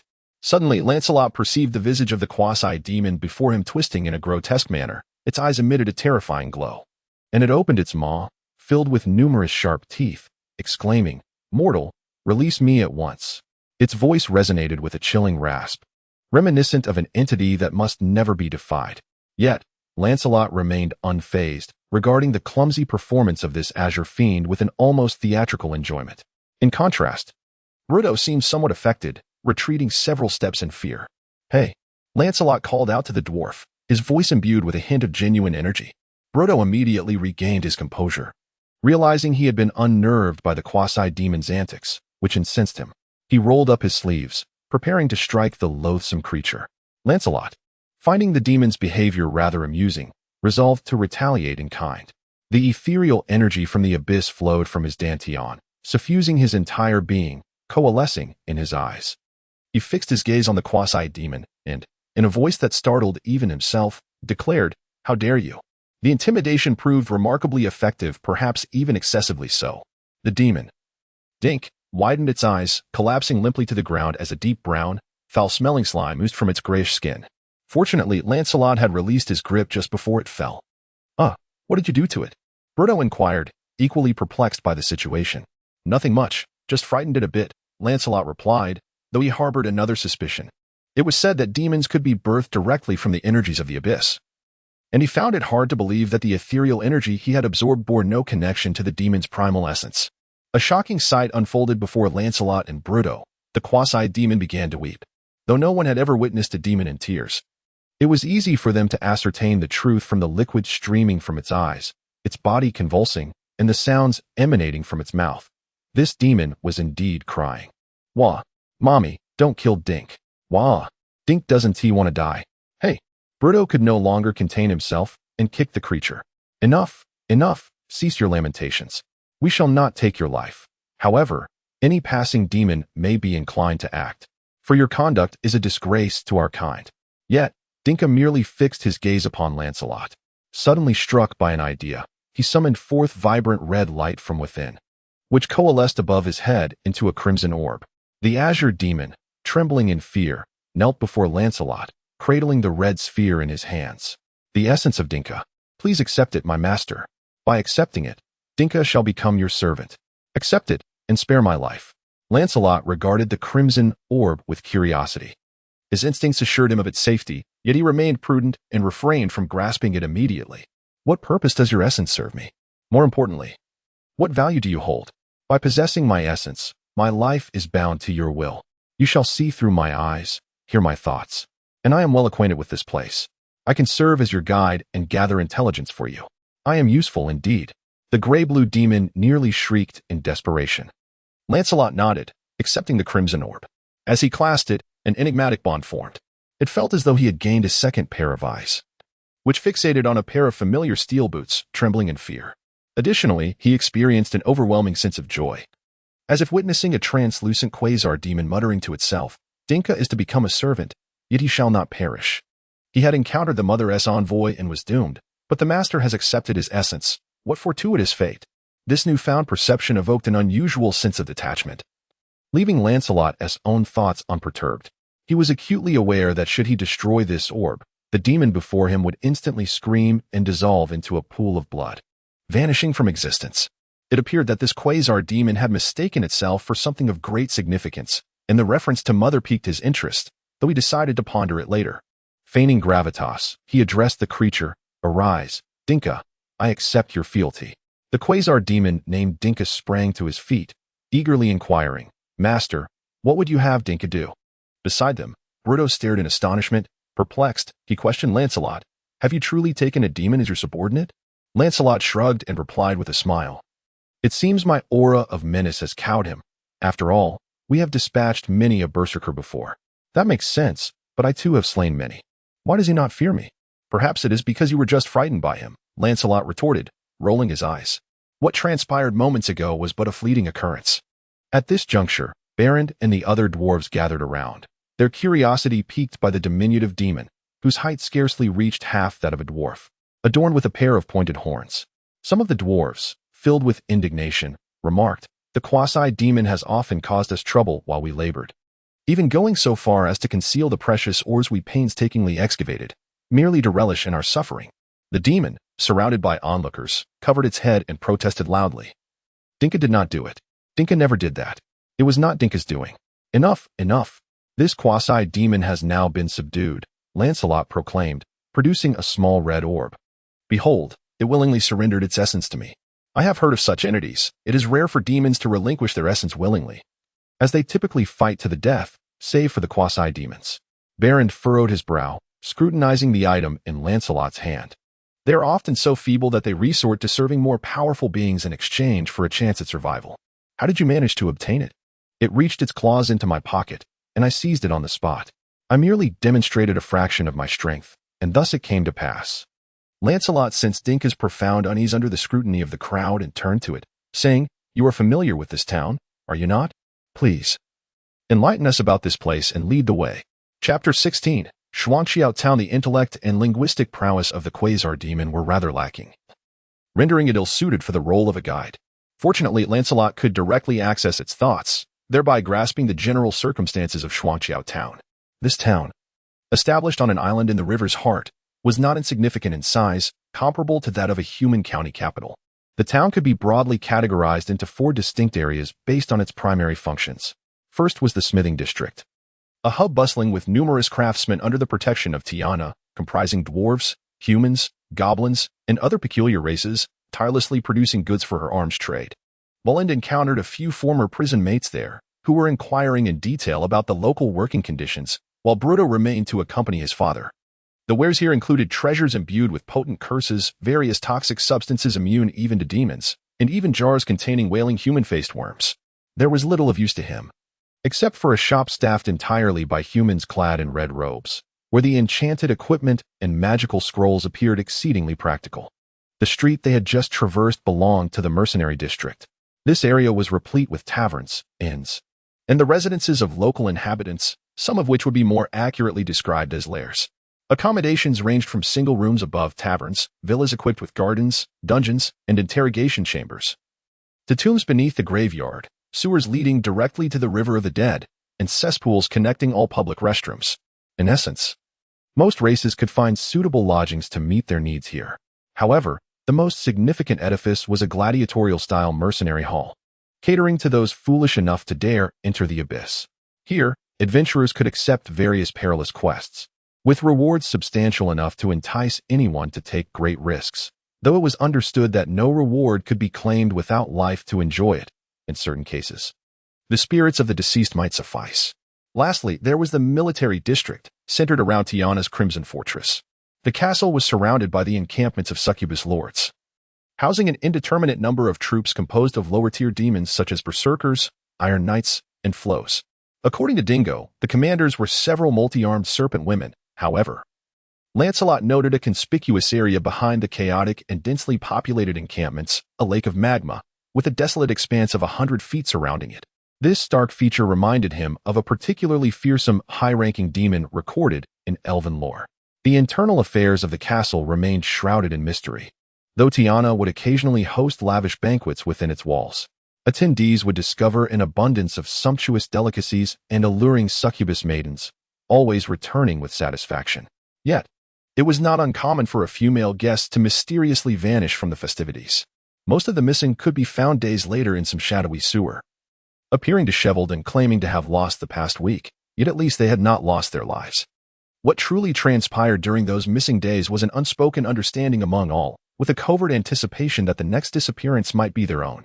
Lancelot gleaned a wealth of knowledge about demons from Dink, such as the fact that demons do not require sustenance. Rather, they derive pleasure from the act of eating and the discomfort it causes onlookers, particularly their companions. Furthermore, demons do not need to sleep. Should one observe a demon in deep slumber, it is likely that the creature has already detected your presence and awaits the approach of a fool eager to strike. The essence of a demon is the fallen soul of a mortal, cast into the river of the underworld upon death, and eventually washed ashore in the form of a worm in a shadowy corner of the abyss. Most memories of their mortal existence have faded, yet their instincts remain intact, perpetuating the 7 deadly sins: pride, envy, wrath, sloth, greed, gluttony, and lust. Once transformed into demons, these desires are magnified exponentially, utterly dominating their actions. With the sole counterbalance being their fear of death, they are invariably eager to invade the mortal realm, where they can unleash their destructive cravings. And even if slain by mortal heroes, their essence will swiftly reincarnate in some obscure corner of the abyss. Lancelot acutely recognized the peril posed by the portal he had closed. It was a rare, colossal semi-permanent gateway requiring vast resources to construct. The greatest challenge in establishing such a portal lies in the sheer improbability of mortals exhibiting such a degree of folly. Yet, his world had managed to do so not once, but twice. The only plausible explanation is that his world resides in some remote corner of the multiverse, unnoticed even by the gods. Otherwise, divine retribution would have long since obliterated it to sever any association with such profound stupidity. In addition to the 7 inherited desires from their mortal lives, most demons harbor a profound yearning for ascension, aspiring to elevate themselves to a higher rank of demon. Ascension can occur in various ways, the most common being the slaying of equally ranked demons to absorb their demonic energy for elevation. This process is lengthy, bloody, and cruel, leading higher demons to derive amusement from the torment of lower demons. In the abyss, causal relationships are often interchangeable. Another prevalent method involves high-ranking demons directly paying a price in magical energy for ascension, though this approach is typically reserved for creating vast numbers of cannon fodder. And demons do not anticipate this method of elevation. Occasionally, the abyss itself may bestow a favor upon a demon, contingent upon its own chaotic and frenzied will. Dink's memories were rife with tales of peculiar winds, striking lightning, or surging magma, where a mere quasimon transformed into a high-ranking demon. This inspired Lancelot to entertain a new notion. He beckoned Dink over. "Master, how may I serve you? Your service today has been commendable. Follow me." Lancelot led him to a secluded corner of the street and commanded, "Kneel, for I wish to bestow a reward upon you." Upon hearing the word reward, a profound terror surged within Dink, a sentiment that Lancelot could clearly perceive. In the context of the abyss, this is hardly a commendable term. Due to the cruel sense of humor exhibited by the demons, what follows such a gift is often a promise of eternal slumber or endless torment. The skin tone of the bragging demon directly reflects its psychological state, now rendered bleak and ashen, akin to the remnants of a dying fire. Nevertheless, it succumbed to its knees, unable to resist the allure of the crimson orb held by Lancelot. Please, my master, what has Dink done wrong? Dink still possesses treasures to offer you. What are you daydreaming about? Kneel properly. Lancelot pressed his hand upon Dink's head. Chapter 17. The ascension of the demon. As Lancelot's hand rested upon Dink's head, an initial calm enveloped him. However, upon channeling the energy within him, a nebulous list appeared before his eyes, detailing the energy required for various demon forms. This sensation was rather indistinct, likely due to his still modest level of cultivation. Cautiously, he infused approximately 1/10 of his energy into Dink. This amount was insufficient for Dink to metamorphose into a more advanced demon, yet it should comprehensively enhance its current form. As the energy surged forth from his dantian, the diminutive demon emitted a muffled grunt, akin to a blunt force striking its head. Its body began to undergo violent transformations. Muscles swelled dramatically, skin tore apart, the skeletal structure expanded instantaneously, piercing through the surface, yet swiftly concealed beneath newly formed flesh. The demon's horns gradually thickened, splitting the skull as they burgeoned, revealing a brain boiling within. Adu. As the transformation neared completion, Dink's anguished cries finally erupted, all occurring in less than a minute. It collapsed to the ground, gasping for breath, before slowly rising, incredulously surveying its new form. An overwhelming ecstasy washed over it, as its skin rapidly transitioned from a nascent pink to a vibrant green. With the ascension complete, through the enigmatic bond shared with Dink, Lancelot felt himself bolstered, as if his resistance to magic had notably increased. Thank you, great master Dink. I shall serve you forever and always. Lancelot took a slight step back, sensing his boots were on the verge of being corroded by Dink's fervent kisses. It appeared his conjecture was accurate. The energy cultivated within him stemmed directly from the spiritual essence of the abyssal realm. If higher demons could expend their magical power to facilitate the ascension of lower demons, then his energy could undoubtedly do the same, and the results would likely be even more profound. Go, and when I require your aid, you shall heed my call. At your command, my master. The newly transformed demon's silhouette gradually became translucent, ultimately vanishing into the air, accompanied by the sound of hooves fading into the distance. Lancelot sensed a flurry of thoughts racing through Dink's small mind, plotting revenge against the quasar demons that had once bullied it. It seemed its intellect had received a slight enhancement, at least devoid of any delusions of seeking vengeance against a great toad. Finding a secluded corner, Lancelot waited in silence, observing the passers-by. The most numerous were human adventurers, garbed similarly to himself. Following an initial surprise, his interactions with them proved rather unpleasant. These individuals were either worshippers of demons or arrogant adventurers, and he found it difficult to connect with them. Many demons also visited the city, their forms expanding Lancelot's horizons, most of which were absent from the records left by the elves. They might be minions dispatched by a demon lord or independent mercenaries in pursuit of opportunities to ascend to higher demonhood. One individual, a demon with a goat's head, left a profound impression on him, as it wielded a colossal sword that seemed incongruous with its physique and swiftly perceived Lancelot's gaze. It nodded politely to Lancelot, an unexpected courtesy for a demon, before sauntering away. An intriguing fellow, Bruto's voice resonated from behind. How are things? Are you enjoying your conversations with your former colleagues? Not particularly well. In fact, it's utterly dreadful, Bruto replied with a frown. You ought to hear their assessment of Tiana. It would greatly enrich your vocabulary. Were they enslaved by succubi? Not exactly, but their situation is hardly better. They indeed possess the freedom Tiana spoke of, yet that is nearly all they have left. Tiana's conditions are straightforward. The craftsman must fulfill a specified number of orders each week, and in return, she ensures they do not become a demon's dessert. Fail to meet the quota, and they are cast out of the city, while the rest is of no concern to her. Let me guess. The required number is so high that the craftsman can barely sleep more than 4 hours a day, for demons who do not need rest. The concept of sleep is difficult for them to comprehend. It certainly sounds quite cruel, Lancelot sighed. But I suppose your father is still inclined to stay. How did you know? Because there are no better options. Indeed, there are no better options. Bruto found a stone to sit upon. I spoke with my father. What did you say? About my intentions to change careers. He had always harbored hopes that I would inherit his skills and reputation. Thus, he was always particularly stern with me. I had prepared an array of arguments, Yet he remained silent for a long while before finally acquiescing. Bruto lowered his head, his expression one of dejection. Remaining here meant merely scraping by, devoid of any hope. Being an adventurer is fraught with peril. In this world, it is positively dreadful. Yet at least there is the prospect of escape.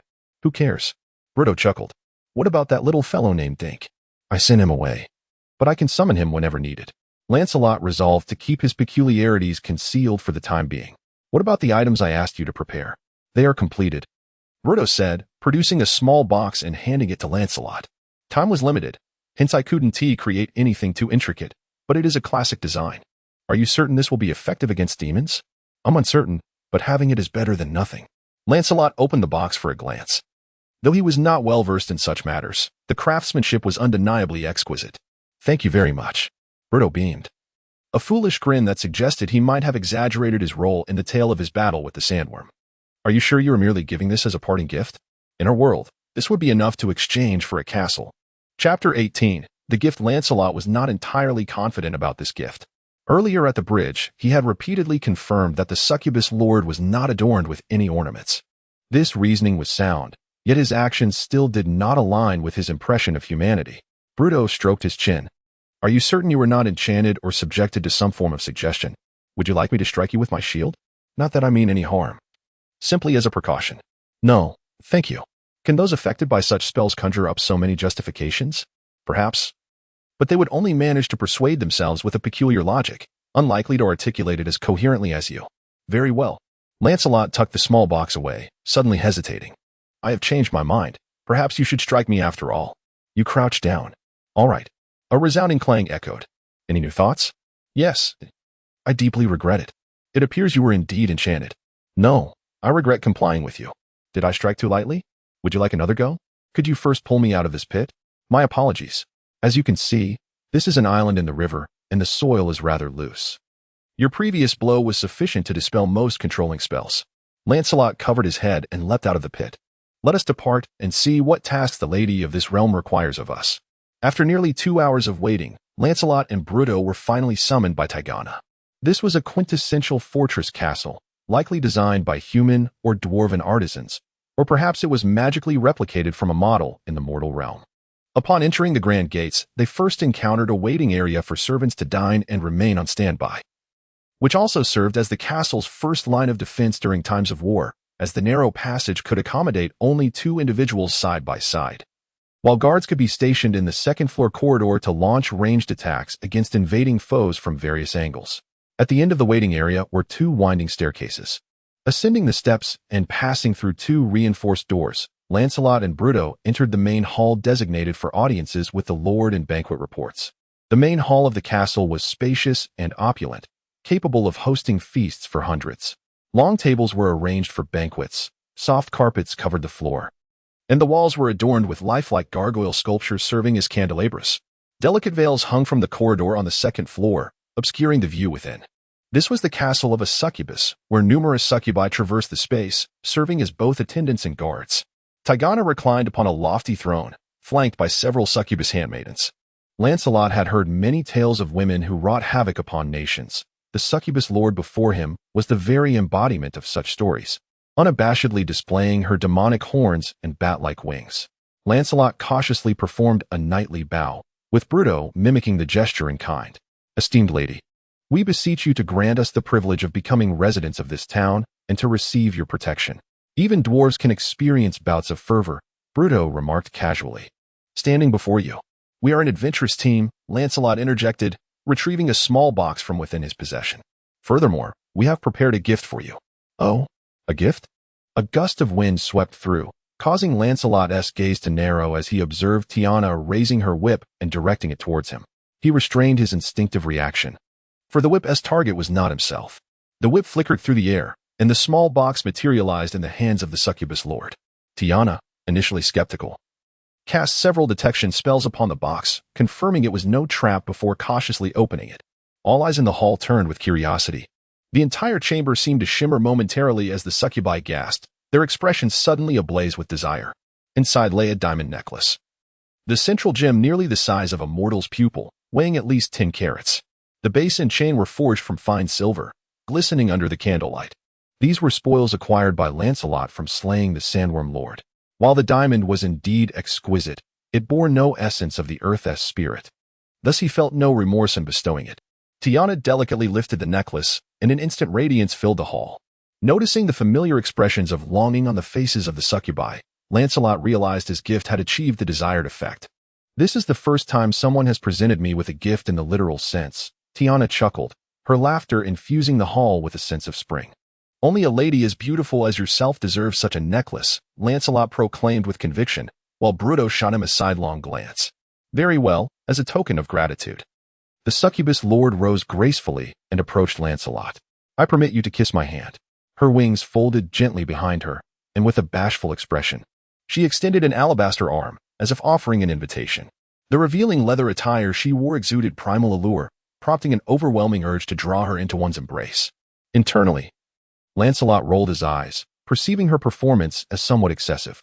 He removed the steel gauntlet from his right hand, tucking it beneath his arm, and then cautiously cradled the succubus's hand, gently brushing his lips against her knuckles.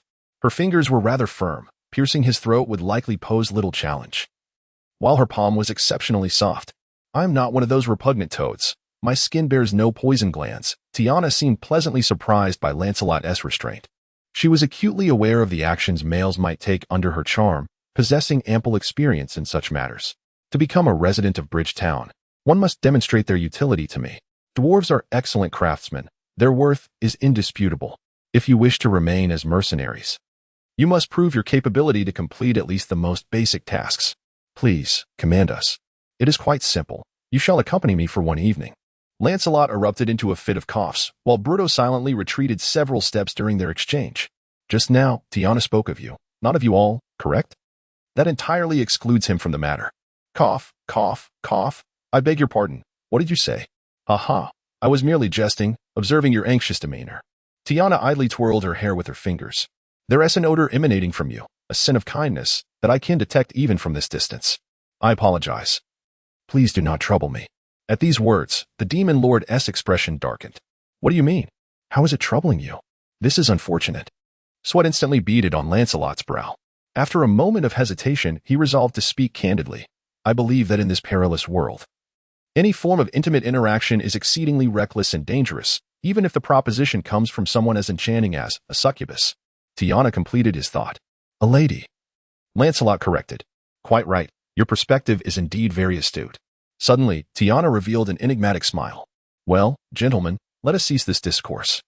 I happen to have a minor task at hand. Consider it a test for you. This mission involves rescuing an innocent young woman from the clutches of demons, which should align perfectly with your altruistic inclinations." Chapter 19. The Rescue of Grace for as long as one can remember. Twin Bridge Town has stood as a beacon upon the banks of the river Styx, luring runaway slaves, unwitting mortals, and ambitious adventurers alike. It is one of the few havens willing to offer sanctuary, and the prices are remarkably fair. Recently, I have received numerous complaints regarding the vicinity of the Shrieking Woods upstream, where a creature named Kukka, a Bagura, has been brazenly abducting passing travelers. While it is impractical to eliminate every being of mortal descent on the menu, the creature consistently targets those journeying to Twin Bridge Town, which undoubtedly offends me. The succubus lord unfurled a scroll, and with a wave of mysterious energy, shadows seemed to seep into it. This scroll contained the mission details, including the location and comprehensive information on the Bagura. Take your time to peruse it. Tiana tossed the scroll to Lancelot, which also bore an image of Grace, a lovely creature with charmingly curved horns. Do refrain from engaging in any peculiar activities with her likeness. Lancelot cautiously opened the scroll, glancing over it to ensure its integrity. "Are you this curious?" Tiana teased, remarking that Grace was likely enduring unspeakable torment at that moment, urging him to set forth quickly if he wished to see her. "I hope she remains safe," Lancelot replied, bowing to Bruto. "We shall take our leave now." Tiana waved her hand dismissively, signaling his departure. "Wait." Just as Lancelot was about to step out of the hall, Tiana called him back. He looked down to find in his grasp a token emblazoned with the crest of Twin Bridge Town, radiating a potent aura of malevolence, as if recently imbued with magic. "The scent of benevolent beings on you is overwhelmingly potent. Even the stones of this world seem eager to come alive and assail you," Tiana explained. "Take this trinket." It will mask the presence of benevolent creatures within a 5-meter radius for 3 days. Thank you. Lancelot was slightly taken aback by the succubus lord's kindness. Though he adeptly concealed his surprise, unlike Bruto, whose eyes were nearly bulging from their sockets. Understood. Lancelot remained still, awaiting any further instructions. All right, now be gone. The succubus lord seemed to have suddenly lost her patience, turning her gaze away from him. Lancelot bowed once more and turned to exit with Bruto. Upon leaving the castle, the two first made their way to the blacksmith district to bid farewell to Bruto's father. The old dwarf had reluctantly consented to Bruto's venture into the unknown. Though concern etched deep lines upon his face, he embraced his son tightly, repeatedly admonishing him to remain vigilant, and presented him with a freshly crafted warhammer. This hastily completed ram-horned warhammer bore a nondescript exterior but was lavishly forged from fine iron, rendering it far heavier than it appeared. The handle was engraved with mysterious dwarven runes and mithril, and the hammerhead was embedded with a crystalline fragment of a mountain. Endowing it with magical properties, the wielder would gain a certain enhancement in strength, and with each swing, there was a chance to unleash the energy of the mountain crystal, delivering devastating blows to foes. Lancelot has reinforced the shield bestowed upon Brutus, treating its front with a hardened finish while adorning its reverse side with mithril engravings of dwarven runes that amplify strength, inlaid with crystalline formations from the mountains. All these precious materials have been generously sponsored by Lancelot, whose intention is straightforward: to enhance Brutus's survivability as much as possible. Only by enduring can one gradually grow stronger. For now, Lancelot is sufficient to cleave their enemies in twain. Guiding his steed at a brisk pace along the banks of the river Styx, Lancelot simultaneously communicated through telepathy, urging Dink to keep pace. The Quasimodos possesses the ability to transform into small creatures to serve their masters. Meanwhile, Brutus sat with his back towards him, engrossed in examining the mission scroll entrusted to them by Tiana. Kuka, the elite Baruch. Valugram, Lancelot corrected. Ah, the abyssal tongue is dizzying to behold. Such characters are often cursed in nature, Brutus lamented. After spending over a year in this realm, he had learned to converse in the abyssal language. Though deciphering its written form remained an arduous task, the abyssal script resembles pictographs, derived from the frenzied natural phenomena of the abyss, rendering its reading a strain on the mind. Perhaps you should read it aloud. I shall study the illustrations first. This demon, resembling an ape, is Kuka, correct? Indeed, Kuka. The elite Balugram stands nearly 10 feet tall and is estimated to weigh around 1,000 pounds. Remarkable. Primarily, it is the creature's behavioral patterns and combat style that intrigue me. Lancelot possesses an exceptional memory, a distinct advantage of becoming a cultivator. He recounted the scroll's contents. The Balugram exhibits astonishing agility when perched upon trees, excelling in climbing, leaping, and ambushing, possessing the ability to turn invisible while also seeing through the invisibility of its foes. Its primary weapon consists of its immensely powerful fists, and should the opportunity arise, it can sever a head from its neck with its jaws. It prefers to lurk in the shadows, launching surprise attacks with its terrifying leaping prowess, unleashing a torrential onslaught before one can react. It wields a supernatural ability known as abduction, allowing it to forcibly transport a large or two smaller creatures over short distances, a feat most ordinary individuals find difficult to withstand. This capability can whisk away a wounded target from their companions, thereby isolating them for a one-on-one confrontation. It is also known to capture innocent travelers as morsels for its amusement. It seems quite plausible that it may employ this ability against me. Brutus expressed with a hint of trepidation. It is unlikely. If you maintain a strong defense, it will struggle to overcome you initially. And the distance of its teleportation is limited, allowing me to arrive swiftly for support. The Balugram is not foolish. This ability can only be used once a day, and if I conserve some strength at the outset, it may perceive me as a more manageable target. A shrewd strategy. Is there anything else? The scroll notes that it appeared in the Screaming Woods approximately half a year ago, initially attacking only those who trespassed upon its designated territory. However, it later began to systematically venture beyond its domain, preying upon passing travelers. Lancelot furrowed his brow and remarked, I sense there is something amiss here. What part seems problematic? In accordance with the previous description, this Kuka is indeed a quintessential demon of the abyssal plane. The issue lies within the patterns. Within 100 miles, one can find only a modicum of order in Tiana. I cannot fathom any reason for a wild demon to adhere to any form of propriety.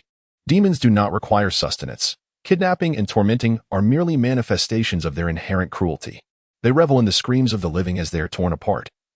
and there is no rationale for periodic replenishment of provisions. Never mind.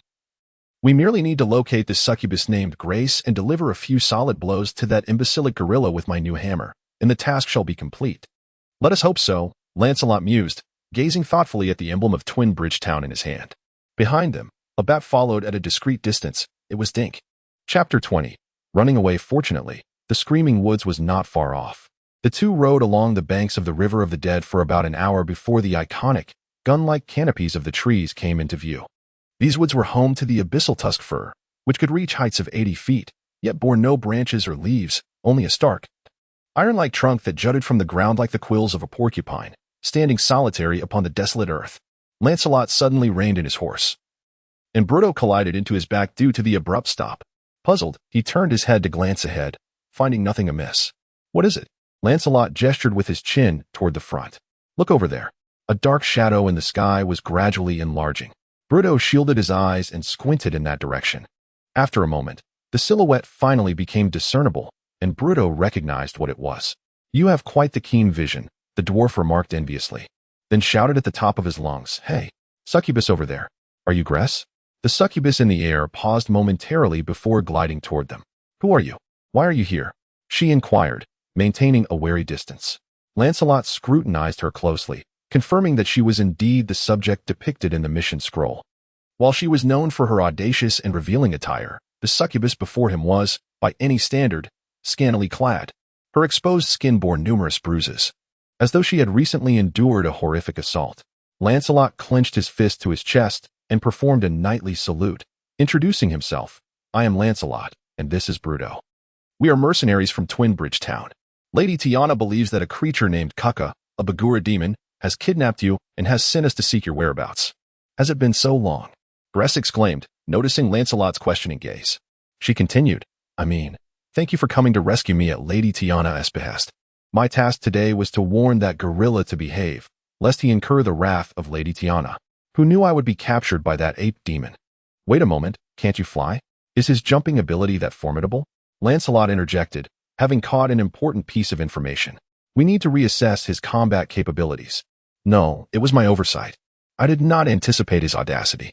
I flew a bit too close and was directly ensnared by his kidnapping ability, she admitted. And then what happened? Lancelot pressed on. Gress's face flushed, her large eyes glistening with unshed tears, trembling as she spoke. He was too powerful for me. I couldn't break free. Crystal tears streamed down her beautiful face as she covered it, sobbing. Even a succubus does not relish being forced into that gorilla, he possesses boundless stamina. I eventually lost consciousness. And then, how did you escape? Lancelot inquired. Please, Lancelot, let it be. Bruto interjected softly. Thank you, Gress whispered. Grace wiped away her tears and offered a faint smile to the dwarf. I was uncertain how long I had endured torment after losing consciousness, but upon awakening, I found the gorilla nearby, sound asleep, seemingly having succumbed to fatigue midway through its endeavors. So you seized the opportunity to slip away? Grace managed a wry smile. Indeed. The succubus suffers no harm from such activities, save for a bruised ego. Oh, how splendid. Grace appeared to exhale a sigh of relief.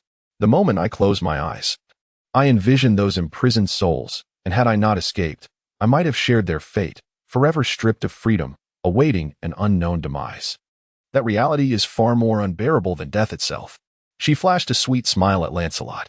You are a knight, are you not? I have heard that knights safeguard helpless ladies, and I have longed for a knight to protect me. At this, a look of surprise crossed Grace's face. I beg your pardon. I find myself somewhat perplexed. Lancelot interjected. You mentioned that the lair of that Bugula demon harbors captives. At least 9 hours ago. They were still alive. He assured her, it shall pay dearly for its deeds. However, we have just arrived from Twinbridge Town, and the journey was remarkably safe. Lives are at stake. We must ascertain if those captives still breathe. Every second counts. Perhaps we can save an innocent life. Grace opened her mouth, seemingly incredulous at Lancelot's determination. But her expression soon shifted to one of earnestness as she sincerely remarked, Forgive me. I have been selfish, only considering my own plight. Allow me to accompany you. I wish to witness that gorilla receive its just punishment. I know the location of its lair and can guide you, but I am not adept in combat. Please, do protect me. Rest assured, your safety is paramount to the success of our mission. I shall not allow Kaka to lay a single finger on you. Lancelot replied after a moment's contemplation. For now, you shall fly above us, at a height beyond its reach. Keep watch from above, guiding us while we handle the combat. Very well. It has just undergone such strenuous activity. Perhaps it is quite weakened now. A mischievous grin crept across Grace's face as she murmured to herself. If it were a mere mortal, it would have turned into a human by now. These lowly creatures are utterly despicable, offering me not a shred of essence. Suddenly, Grace fell silent, her face flushed with embarrassment as she cast a furtive glance at Lancelot. Please, lead the way. Lancelot feigned ignorance, maintaining a stoic expression as he spoke.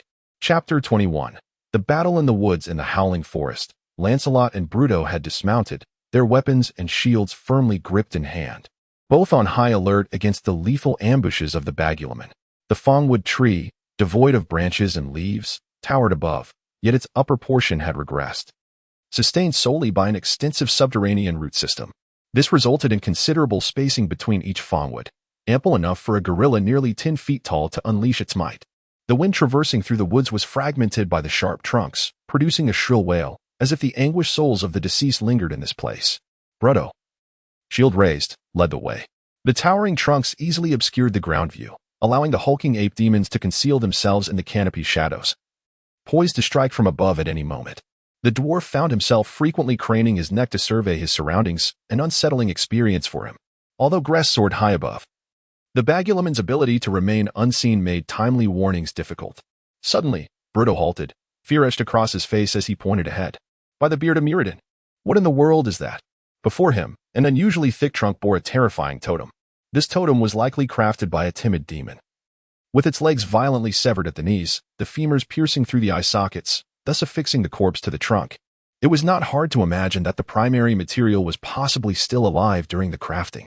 Flesh from the abyss deteriorates rapidly, rendering it challenging to suspend an entire skeleton from a trunk using only deceased remains. With its legs sheared in half, the skeleton eerily resembled a gorilla.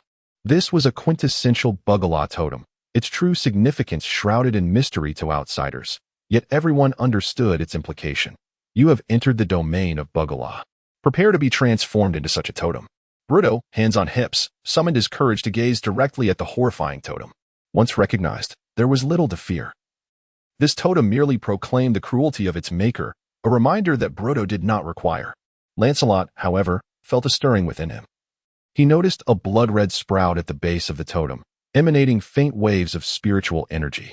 He crouched down, carefully excavating the little plant along with the surrounding soil, then gently brushing off the dirt clinging to its roots, stowing it in a pouch filled with mountain crystals.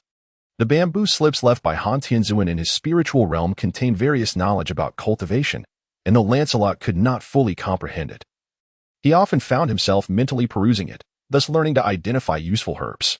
The Yinling grass, commonly found beneath the suspended corpses of the tragically deceased, birthed from the resentment and blood of the dead, bore crimson leaves and dark stems, exhibiting extreme properties, often employed to counterbalance the excess of young and other herbs. The method of identifying its medicinal properties was, "You can actually identify herbs?" Bruto exclaimed, astonished. "Just a bit," Lancelot replied nonchalantly. The dwarf rolled his eyes, convinced that his companion was merely pretending. "That skeleton is of no use to you, is it?" "Not at all," Lancelot shrugged. "What do you intend to do?" Upon hearing this, Bruto raised his new hammer, contemplated for a moment, and then switched to his shield, striking fiercely at the terrifying totem until it shattered into pieces. "This is how it's done," he elucidated. It appeared that the Bugala demon had long been aware of their presence, utilizing its invisibility to lurk in the shadows. However, Bruto's reckless action inadvertently provoked it, compelling the creature to reveal itself.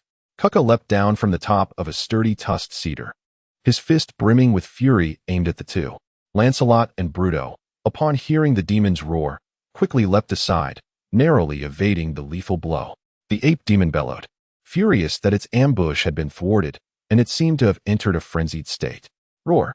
Kuka seethed with hatred towards the diminutive Bruto, blaming him for the destruction of the totem he had meticulously crafted, an unprecedented act. The understanding of the Bugala totem had always been a symbol of territory, a warning to intruders. However, each totem was, in fact, a masterpiece infused with the demon's considerable effort, a means to showcase their taste to the outside world. Of course, for a demon, taste generally pertained to methods of slaughter and the novelty of torment. despite Bruto being one of the taller dwarfs, standing over 5 feet. His foe towered nearly twice his height, with colossal fists descending like sledgehammers. Should he take a direct hit, he would likely be buried into the earth. Bruto wholly abandoned the notion of counterattack, employing his adept rolling technique, scuttling across the ground like a dung beetle, making it exceedingly difficult for Cucca to land a blow. At that moment, Lancelot had already rushed forward with his sword.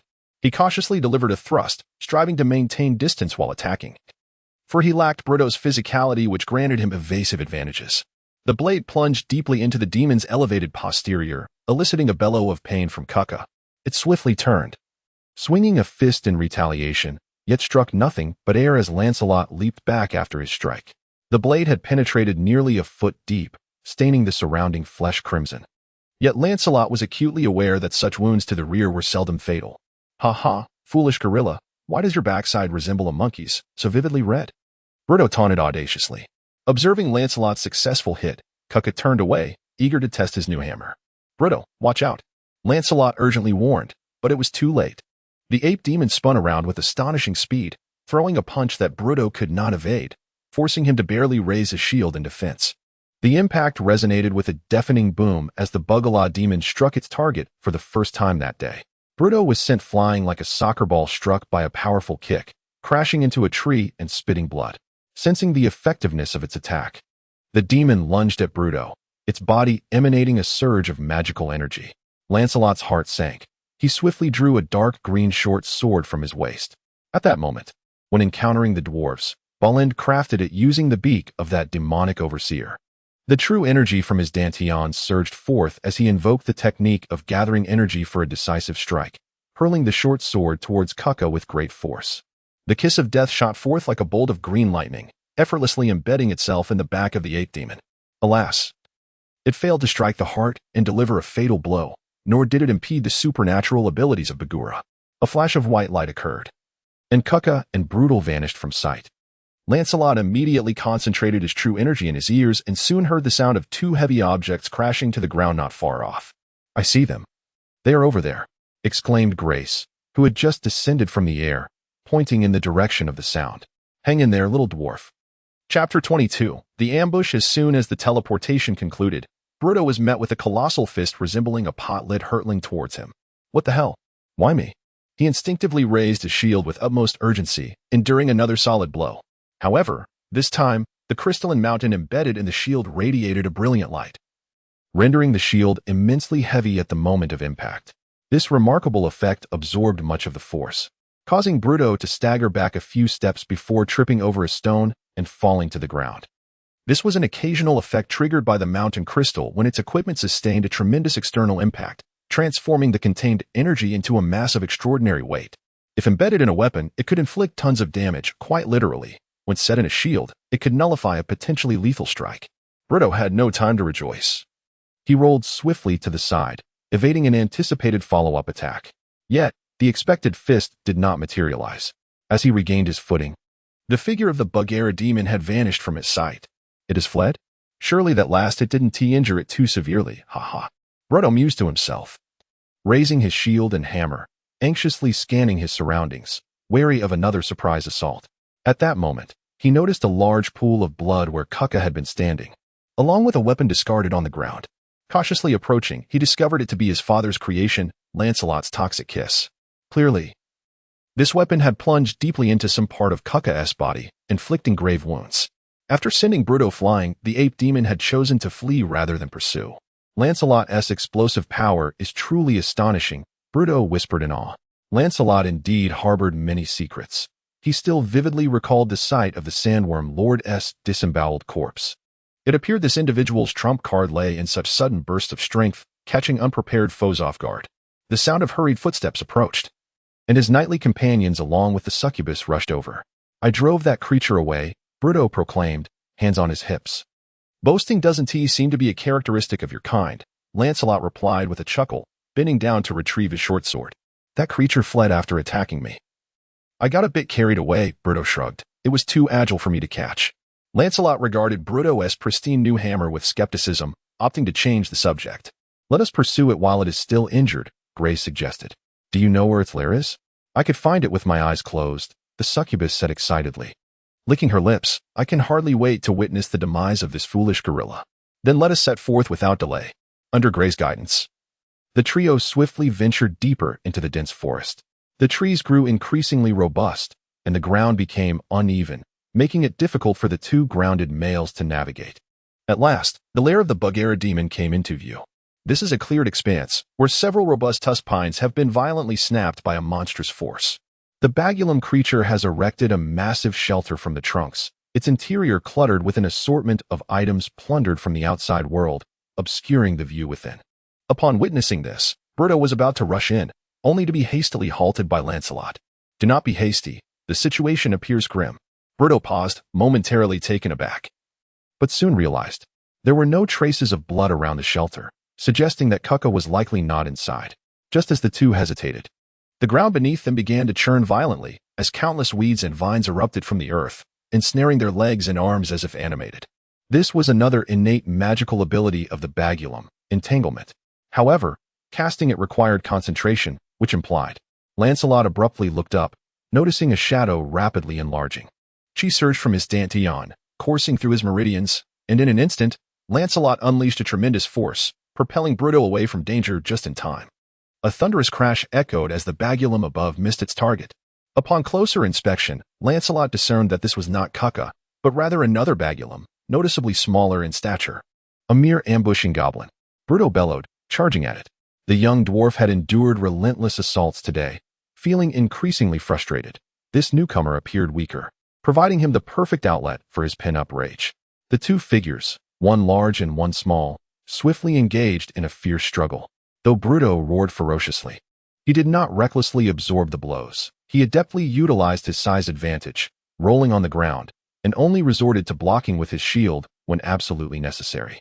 The sound of shattering bones echoed clearly, followed by a pained howl from the eighth demon. This time, Bruto had learned his lesson, like Lancelot. He quickly retreated after landing a blow, keeping his distance while incessantly taunting. "Apologies, foolish gorilla. I seem to have accidentally dispatched your beloved. Perhaps you should shower your little wife with more affection instead." Ahaha. Lancelot refrained from joining the fray, remaining vigilant to his surroundings. The earlier entanglement must have been cast by Kukka, who was undoubtedly lurking somewhere, poised to deliver a lethal strike. Kukka's colossal form was rapidly approaching, her fists raised high, ready to smash the wretched human beneath her into a pulp. Had Lancelot been distracted by her earlier outcry, it would have been too late to evade now. Suddenly, a familiar voice echoed in his ear, "Beware behind you."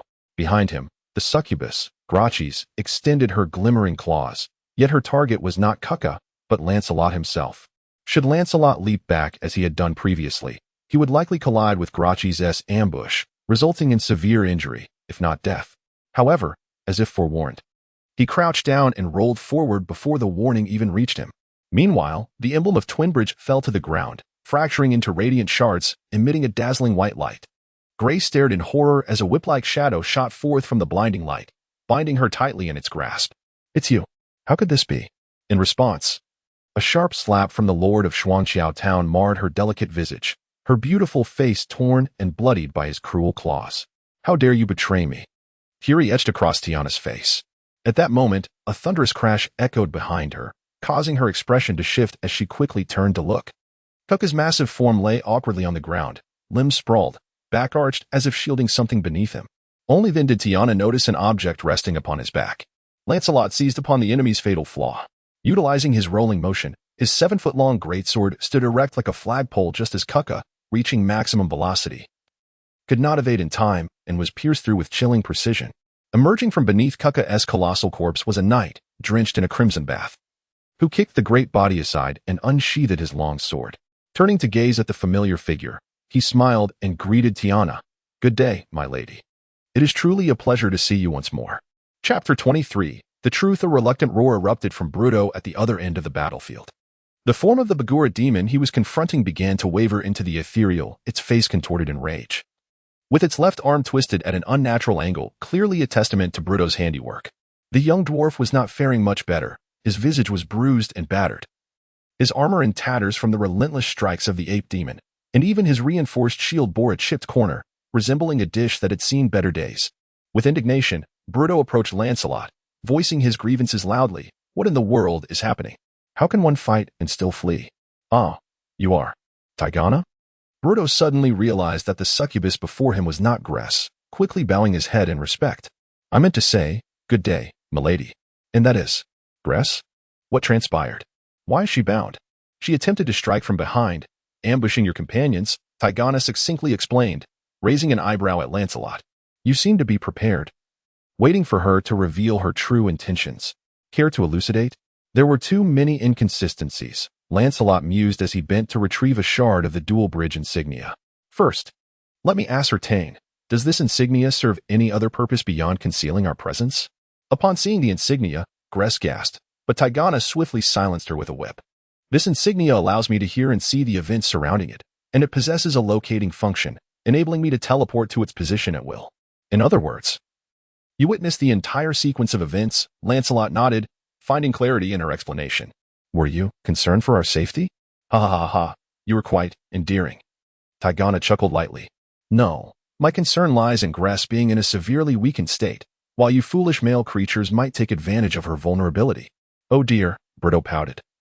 That stings a bit. We are all gentlemen here. A flaw that requires immediate rectification, Tigana retorted with merciless sarcasm, then turned to Lancelot. My knight, please proceed. From the first moment I saw her, I sensed something was amiss. Her condition did not resemble that of someone who had been, well, rather. It appeared more akin to a mischievous child who had missed dinner time. By the way, do succubi truly become incapacitated over such matters? Perhaps. Would you like to seek the answer yourself? Oh, no, I would rather not. Where were we? Ah, the peculiarities of our first encounter. She indeed employed her charm abilities then. Tigana disdainfully regarded her handmaiden. It was executed so clumsily, it was truly embarrassing. Had I not already harbored doubts, I might have acquiesced. For that, I am grateful, yet I believe her remarks regarding the survival of other captives were an inadvertent slip. The captive is likely to deliver testimony that would be highly detrimental to her. Thus, she vehemently opposes any attempts at rescue. Otherwise, she would not resort to seduction to attempt to interfere with my decision-making. While this reasoning holds merit, it does not account for your caution during the pursuit of Cucca. She claims to have been ensnared by Cucca's abduction ability, which, according to the records, the Bugala demon can only employ once per day. This implies that Cucca should not possess the capacity to utilize this ability again unless she has had adequate rest. Lancelot pointed out the most significant contradiction, however. According to Grace's description, Cucca had engaged in a prolonged and intense activity with her, which hardly qualifies as sufficient rest. Yet, Cucca had just employed this abduction ability, attempting to eliminate Bruto first. This indeed presents a glaring flaw. Well done, your mind remains remarkably sharp. However, I still do not believe you can evade Grace's final ambush with merely this insight. You entirely overlooked her attempts to distract you. And your body began to move before I could utter a warning. Truly, nothing escapes your keen perception. Lancelot, in exasperation, gestured toward a certain direction. Dinka, come out and greet everyone. My lady Tiana, I am Dinka, Lancelot's demonic familiar. Tiana displayed a look of astonishment, an elite quasar demon. These little creatures can indeed be exceedingly useful if utilized properly. No wonder you seem to possess eyes in the back of your head. It turns out you truly have a pair of eyes watching your back. I apologize for the spectacle, Lancelot humbly remarked. I am accustomed to thorough preparation. Mortals should count themselves fortunate that demons are allergic to such habits. Tiana maintained her superior level of sarcasm. She pointed toward Cucca's lair. Now, go inside and bring out all the captives. I wish to hear what this little wretch is desperate to keep from me. Lancelot and Bruto obediently ventured into Cucca's enormous shed. Thanks to the previous owner's size, the shed was quite spacious, though the overwhelming stench was nearly suffocating. It was filled with various debris, including remnants of wagons, smashed crates, and piles of barrels, most of which were empty, heaps of gold coins, and a large pit dug into the ground. Bruto merely glanced around before collapsing to the side in a fit of retching. The interior was littered with half-eaten remains and severed limbs. Lancelot silently stared at the pit, repeatedly reminding himself of his location.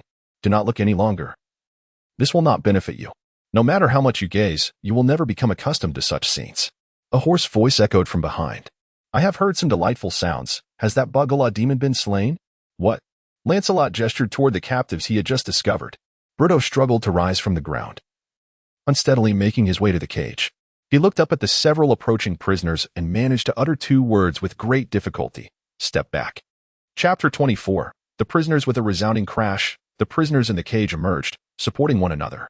Congratulations on your escape from that confining cell to a somewhat larger one, Lancelot remarked with a wry smile. Thank you, my lord, replied a tall, thin man gratefully. At least we need not fear becoming food. Ah, in truth. That risk has not diminished significantly, Lancelot retorted. How long have you all been confined here? I've just arrived 3 days ago. 2 weeks, I believe.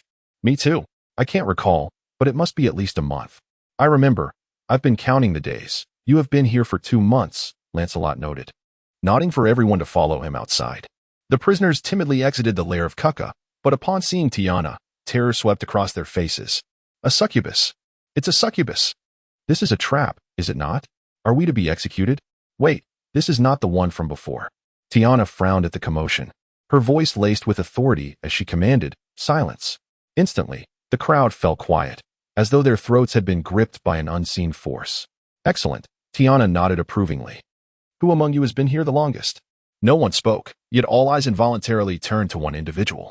Realizing there was no escape, he stepped forward, stammering, Mistress Succubus. I have been captured for half a year, the longest among the living. Upon hearing Tiana's words, he involuntarily raised his gaze, only to be ensnared by the intoxicating allure of her eyes, his expression gradually becoming vacant. As you command, my lady. How long have you dwelled in the abyss? 27 weeks and 3 days, my lady. Have you encountered this bound succubus before? I have. Describe the circumstances. We were being pursued by a horde of fearsome monsters when she drove them away, instructing us to follow the river of the dead to a town built upon its waters, where we could barter labor for refuge. However, a guerrilla ambushed our group, and I was captured. I shall dispatch maidens to patrol the surroundings regularly, Tiana stated expressionlessly, seemingly addressing no one in particular. She continued with her inquiry. Have you seen her since? The harrowing memory resurfaced in the man's mind, and he began to tremble violently, on the brink of collapse. Tiana's eyes glowed fiercely, barely managing to calm him, after which he slumped to the ground, unconscious. With a swift motion, Tiana yanked the whip, pulling Grace to her feet. Releasing the whip that had silenced Grace, she coldly inquired, Do you have any final words? Grace spat a mouthful of bloodied saliva defiantly at Tiana's boots. The torment I inflicted upon these individuals has brought me boundless joy. I am aware of your true nature, Tiana, once the demon lords discover that you are. As the words fell, the figure of the succubus lord emanated a familiar radiance before vanishing into thin air. Do you have any questions that require answers? The crowd paused momentarily before collectively inquiring, Who are you? Who was that just now? Where are we? Lancelot, observing the cacophony, felt compelled to interject loudly, Hold on. One at a time. The newly liberated prisoners fell silent, exchanging glances. Ultimately, the tall, slender man who had first greeted Lancelot took the initiative to speak, once again. We thank you for our rescue. May we inquire your name, sir? I am Lancelot, as you can see, a knight. Lancelot decided to refrain from promoting his noble title. I feel quite ashamed. I too am striving to discover a method for such endeavors, Lancelot replied with a wry smile. As expected, the man sighed. Forgive my bluntness, but are we now your captives? Of course not. You may go wherever you wish, Lancelot hastily clarified, though you find yourselves in the abyss. And I fear your options are limited. Indeed, ordinary folk in this realm are akin to walking deserts, Callowin sighed heavily. I understand there are some neutral towns in the abyss where mortals can exist outside of slavery. Could you elaborate on where you intend to take us next? Actually, I have only just arrived here and am undergoing a mercenary qualification assessment. Lancelot scratched his head. Ordinary individuals can find refuge as hired laborers. Though I need not tell you that the work is arduous and the remuneration scant. Such work may not suit me, Callowin responded gloomily, utterly despondent about his future. There is a marketplace in the town. Perhaps you might find a shop willing to employ you? Let us hope so. What was the situation with those 2 succubi earlier? The one who was slain was named Grace. Her master believed she had been abducted by that gorilla. My task was to rescue her, but it was evident they were lovers, and they wished for no one to unveil this secret. And what of the other succubus? Was she the master's enforcer? Oh, no, that was the master herself, Tiana of Twinbridge. As soon as Lancelot uttered these words, Callowin appeared struck by lightning, his face a canvas of astonishment. Are you saying that was the Pearl of the River Styx? The legendary lord of Twinbridge who rose to prominence 3 centuries ago? The fabled Tiana? That should be her, Lancelot replied, somewhat bewildered. Is she truly that renowned? For certain individuals, she is nothing short of a superstar. Carolyn bowed respectfully and reintroduced herself. I am Carolyn, a seeker of the Black Cult. I earnestly implore you to ensure my safe arrival in Xuanqiao Town. Thank you. Chapter 25. The Black Cult. The term Black Cult does not evoke the image of a reputable organization. Bruto leaned closer, inquiring.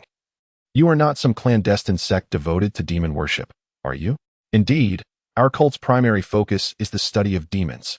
Yet our understanding of them is aimed at combating their influence, replied Carolyn, producing a notebook from an undisclosed pocket and scribbling notes. We can discuss the specifics on our journey to Twinbridge. Let us hasten our departure. Wait a moment. We must gather our spoils, Lancelot said adeptly, retrieving several empty bags. Ultimately, they filled 4 bags to the brim, securing at least 1,000 gold coins.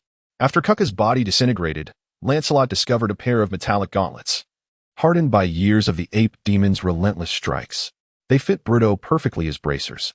Once more, Lancelot summoned a warhorse. The unfortunate abyssal creature was routinely utilized as a pack animal, as Lancelot had yet to experience combat while mounted.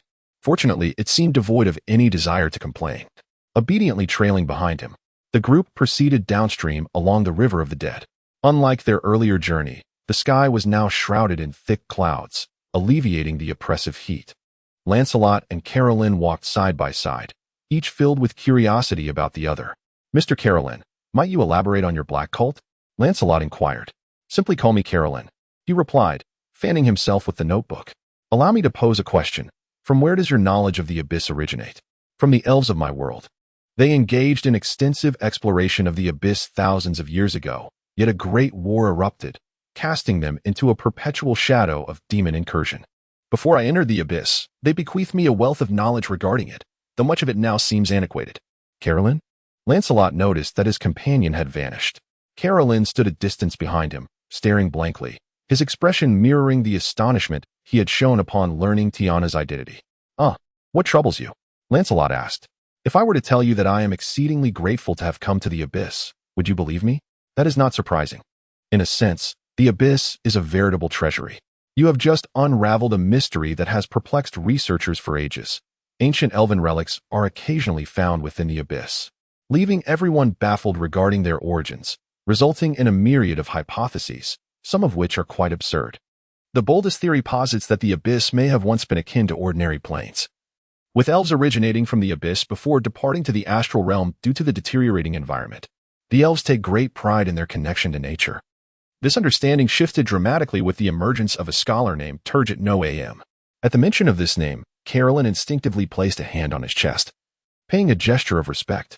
He is a scholar dedicated to the study and organization of demonology, systematically summarizing and classifying various types of demons, assessing their ranks, combat prowess, behavioral patterns, and the magical and supernatural abilities they commonly employ. This invaluable knowledge has greatly aided the warriors who confront demons, granting humanity an opportunity to face the myriad horrors that the abyss presents. He appears to be a remarkable pioneer. Yet one must ponder whether the demons remain indifferent to his endeavors. When one gazes into the abyss gazes back. Every scholar who casts their curiosity into the depths will inevitably attract the attention of the abyss, particularly those who achieve tangible results. Those who delve into the abyss without knowing when to cease their inquiries are destined to encounter various misfortunes. Nevertheless, AM achieved accomplishments that remain unsurpassed by his successors before his complete annihilation. His works even encompass detailed information about several renowned abyssal lords and the specifics of their domains. It is astonishing that such terrifying abyssal lords tolerated him to such an extent. The prevailing belief is that the key lies in the theories he proposed regarding the origins of demons and the world. The abyss, to some degree, cooperated with his research, hoping he would propagate these theories. Lancelot's curiosity was piqued, prompting a barrage of questions.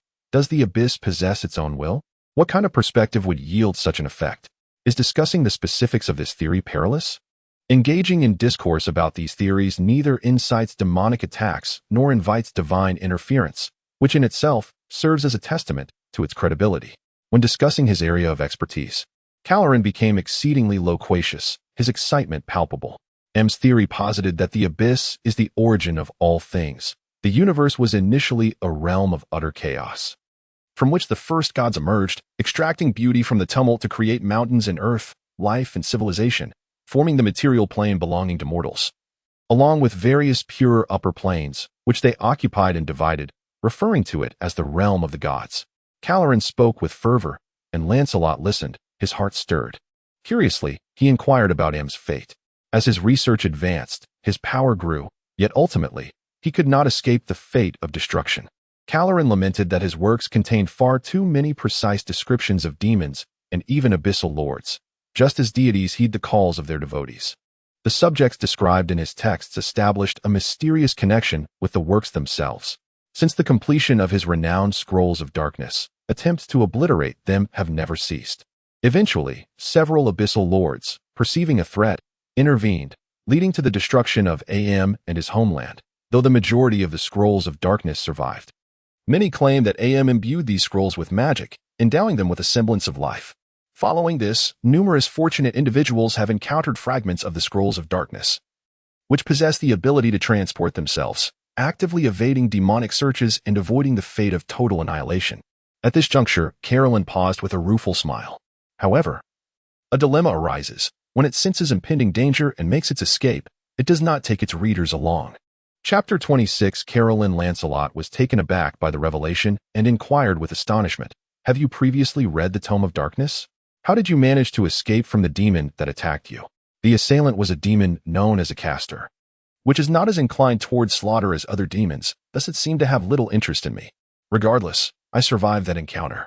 With some understanding of the abyss, I endured the initial days, but ultimately I was captured by a creature named Kaka, a Bagura demon. "I see," Lancelot nodded. "You mentioned you are an explorer. What does that entail?" "Ah, the Black Cult must be a respectable organization, then." "Actually, that's not often the case. The demon's attitude towards the cult is quite evident.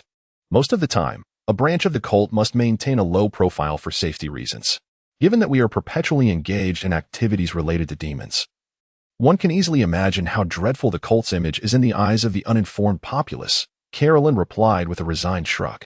"Fortunately, the ruling class usually recognizes the value of the Black Cult, especially when a demon invasion erupts within their territory. That indeed sounds remarkably useful.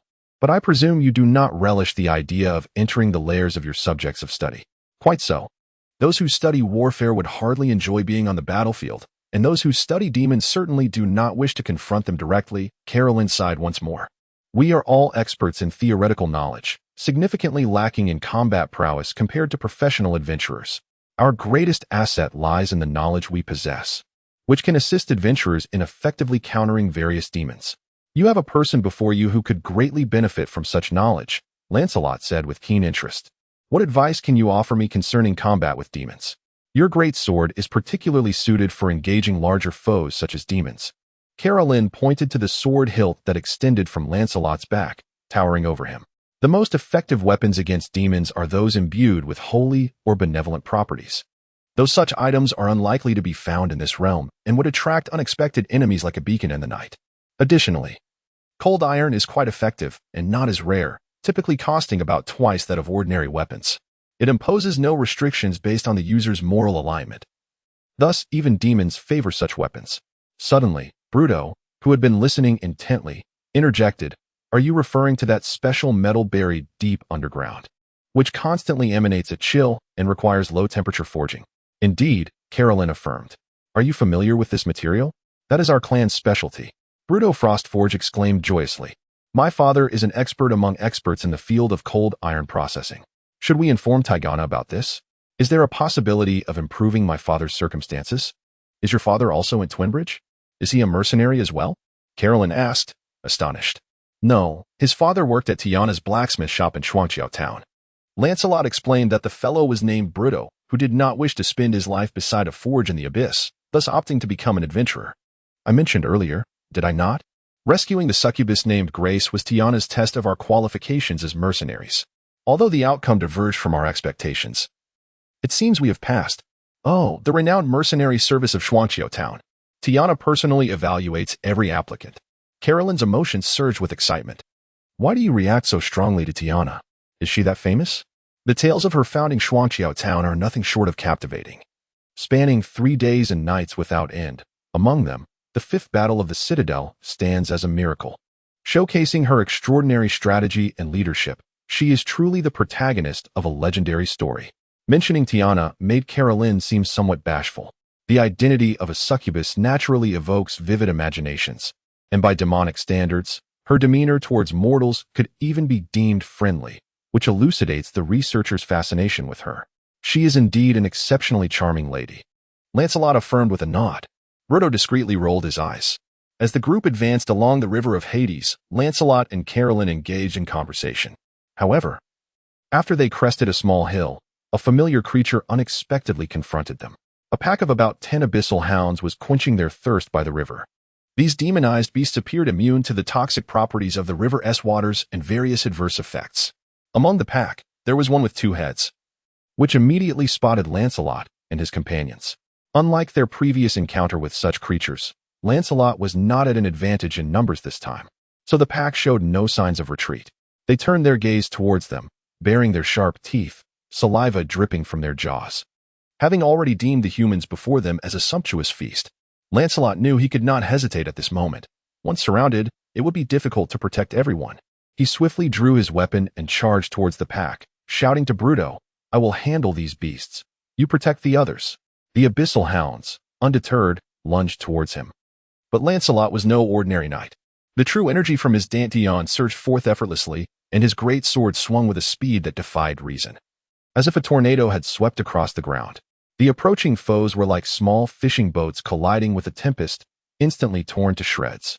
Upon witnessing this, the 2-headed abyssal hound emitted a mournful howl, while several others attempted to circumvent Lancelot and attack those behind him. Lancelot sensed danger, however. As enemies tried to flank him from both sides, his efforts to block them allowed 2 of the abyssal hounds to slip past. Bruto, stop them. Chapter 27. New member Bruto roared as he charged forward, wielding his chipped shield with a violent swing that sent one of the hunting hounds crashing to the ground.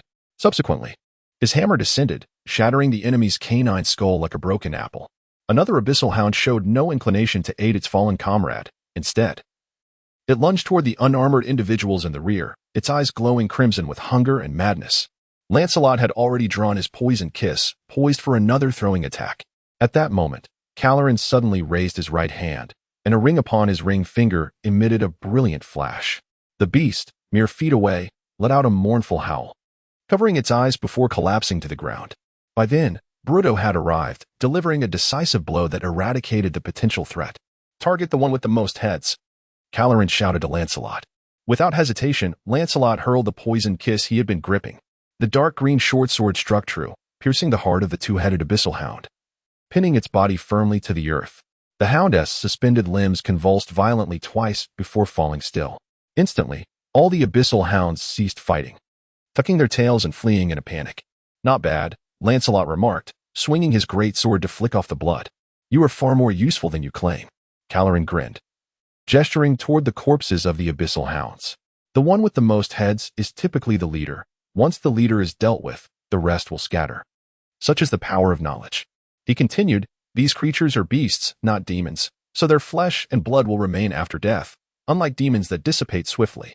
Their hides are excellent materials, whether for boots, handbags, or belts. This should not go to waste." Upon hearing this, Bruto produced a dagger and skillfully began to skin the hounds. Lancelot, curious, inquired, "What was that earlier? Are you a spellcaster?" Calaran shook his head. "Strictly speaking, scholars are not spellcasters.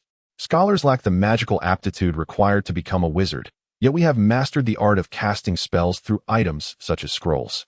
"What does it mean to cast spells using scrolls?" Lancelot asked. "The essence of magic lies in reshaping the weave that influences the world. The primary reason scholars are inferior to wizards is their insufficient control over the weave, which hinders their ability to cast spells swiftly in battle. Scrolls allow for the pre-preparation of the necessary manipulations of the weave, requiring only the final step of imbuing it with magical energy to release the spell." "But you seem to have used that ring just now," Bruto observed, pointing at Caloran's hand with curiosity at the seemingly ordinary ring. "Scrolls are generally one-time use. Though they are cost-effective, reusable magical items require much greater resources and effort." Caloran extended his right hand, allowing others to notice the intricate engravings upon the ring. "The ring possesses the spell of flash, capable of emitting a brilliant light, effective against foes who draw near, provided they possess eyes." "Quite remarkable." Lancelot gazed intently at the ring, pondering that with adequate preparation, scholars and mages might not differ so greatly. However, the disparity remained substantial, Carolyn remarked with a wry smile. Scholars learn magic at a considerably slower pace than mages. A magical apprentice can master a third-tier spell after approximately 2 years of training, while a scholar's apprentice still struggles to cast a first-tier spell. Pardon my interruption, but what do you mean by tier? Lancelot inquired with curiosity. You have already cast the spell to summon a warhorse. Do you not grasp the concept? Not at all, Lancelot shook his head. The elves taught me. I merely meditate, gesture, and recite the incantation as they instructed, and if fortune smiles upon me, a saddled horse appears before me. Perhaps you possess an innate talent for magic. Carolyn said enviously, before continuing his explanation. The tiers of magic can be simply understood as the levels of spells. The highest, 9th-tier spells, require extensive preparation and costly materials but yield immensely powerful effects, such as the wish spell, capable of altering reality, or the gate spell, which allows one to depart from their current plane. First-tier spells are quite simple, yet equally effective when employed at the right moment, like the flash spell I just cast. So, if you continue to grow stronger, you might eventually be able to cast that gate spell, enabling our escape from this abyssal realm. Bruto quickly seized upon this notion, gazing at Carolyn with eager anticipation. Regrettably, it is nearly impossible for a scholar to master 9th-tier magic. Carolyn shook his head. The most powerful scholar I know can barely cast an 8th-tier spell. Having invested an entire month in preparation, and afterward, he was bedridden for 3 days due to the strain on his body. Ah, well, Bruto's face fell with disappointment. At least we now know how to exit this cursed world. Find a high-level caster, right? A high-level caster can indeed accomplish that, Carolyn nodded. But do not forget, high-level casters are themselves immensely powerful. Persuading them to assist is no simple task, especially in the abyss. What is the highest tier of magic you can currently wield? Lancelot was more concerned about Carolyn's capabilities. My limit is 2 second-tier spells and 4 first-tier spells. 0-tier spells are unrestricted, but they still require appropriate scrolls to be prepared in advance, followed by a sufficient period of rest to regain casting ability, Carolyn admitted somewhat shyly. However, we possess an advantage. Most spells can be memorized, eliminating the need for scholars to carry a spellbook like mages do. Moreover, due to extensive practice and prior preparation, the strength of spells cast from scrolls by scholars tends to be slightly greater than those cast on-site by mages, making them more difficult to resist. How powerful is the second-tier magic? Inquired Bruto with curiosity. Well, the acid arrow is a quintessential example of second-tier magic. With my capabilities, I can cast 3 acid arrows at once, which is likely sufficient to severely injure a timid demon, replied Caloran, his tone slightly evasive. I am fully aware that this is utterly incomparable to the combat prowess displayed by Sir Lancelot earlier, but I am, first and foremost, an academic, with my primary focus on enhancing aspects beyond mere combat strength. If you were to forego offensive capabilities, do you possess any supportive or self-preservation spells? Lancelot's expression grew earnest. Among the 0-tier spells I have mastered, there exists Repair, which mends equipment, Detect Poison, which assesses whether an item or area is toxic, and from the first tier, there is Mount, akin to your summoning of a warhorse. Additionally, I have Fleet Feet, which significantly accelerates movement for escape, protection from evil, effective against various malevolent beings, and even Enlarge Person, which doubles one's size and concomitantly increases strength. At this juncture, Caloran perceived the implications embedded in Lancelot's words. His demeanor shifting to one of seriousness as he continued, I can currently cast second-tier spells only twice per day, thus necessitating judicious selection. The second-tier spells I have mastered include the previously mentioned Acid Arrow, Gust, which conjures a strong wind, Levitate, allowing a willing subject to defy gravity, Invisibility, which renders a person or object unseen, alongside its counter-C invisibility, as well as several spells that enhance the strength, agility, and other attributes of allies. All of these are exceedingly useful. Lancelot's face brightened with a smile. Then, Mr. Caloran, may I formally propose that you join my adventure team?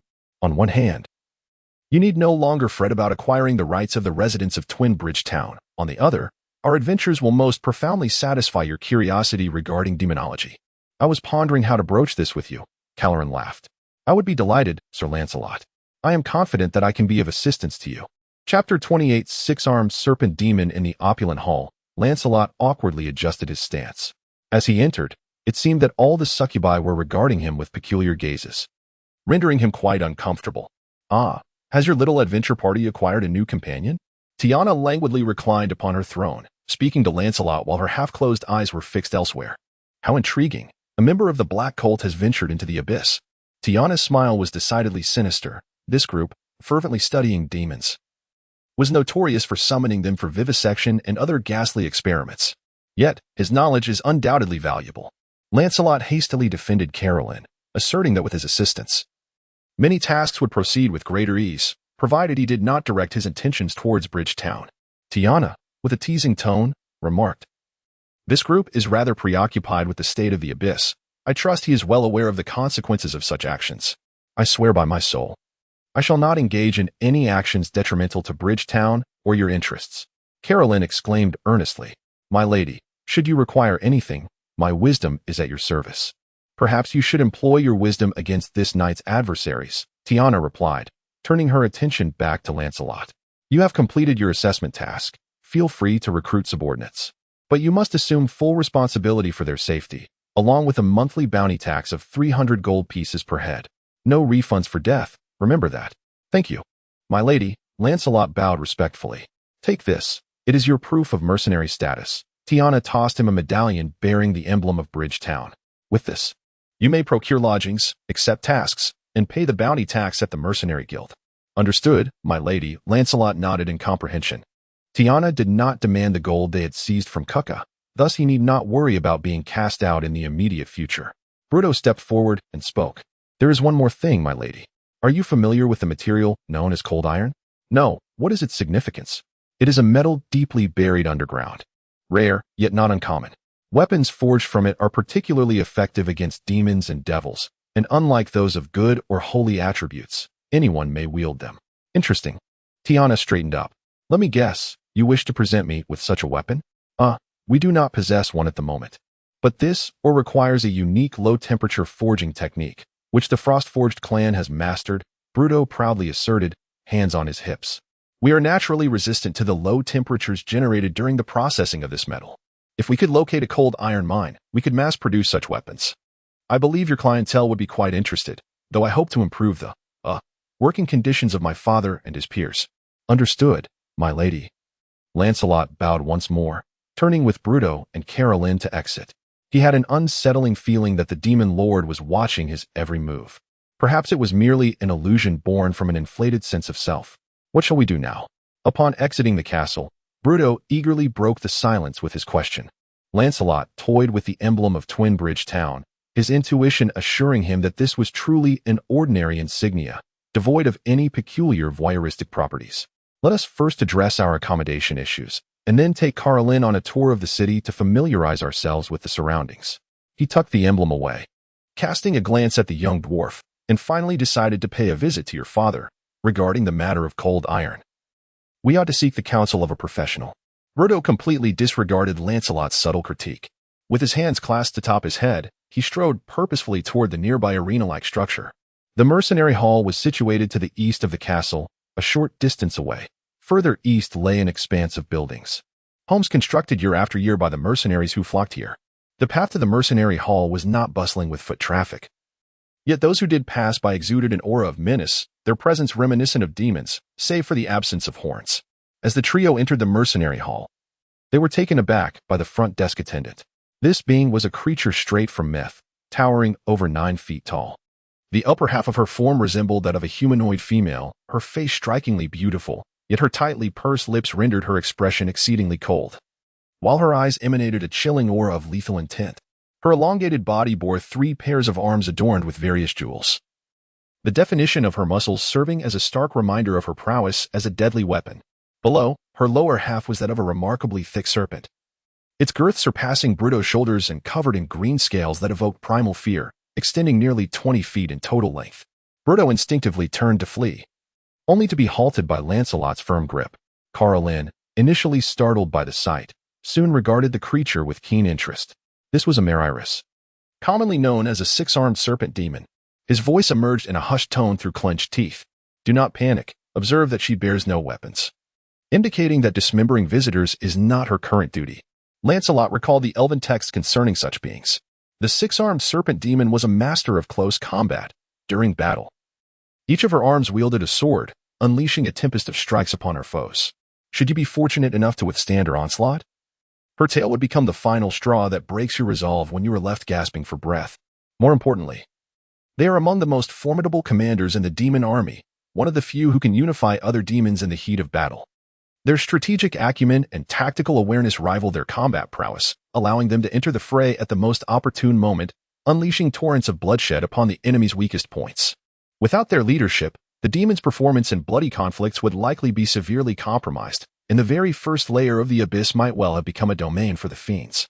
If you have no pressing matters, it would be best for you to vanish from my sight at once. The haunting voice evokes the image of a serpent slithering across the sand. Chapter 29. The Goblin Phil.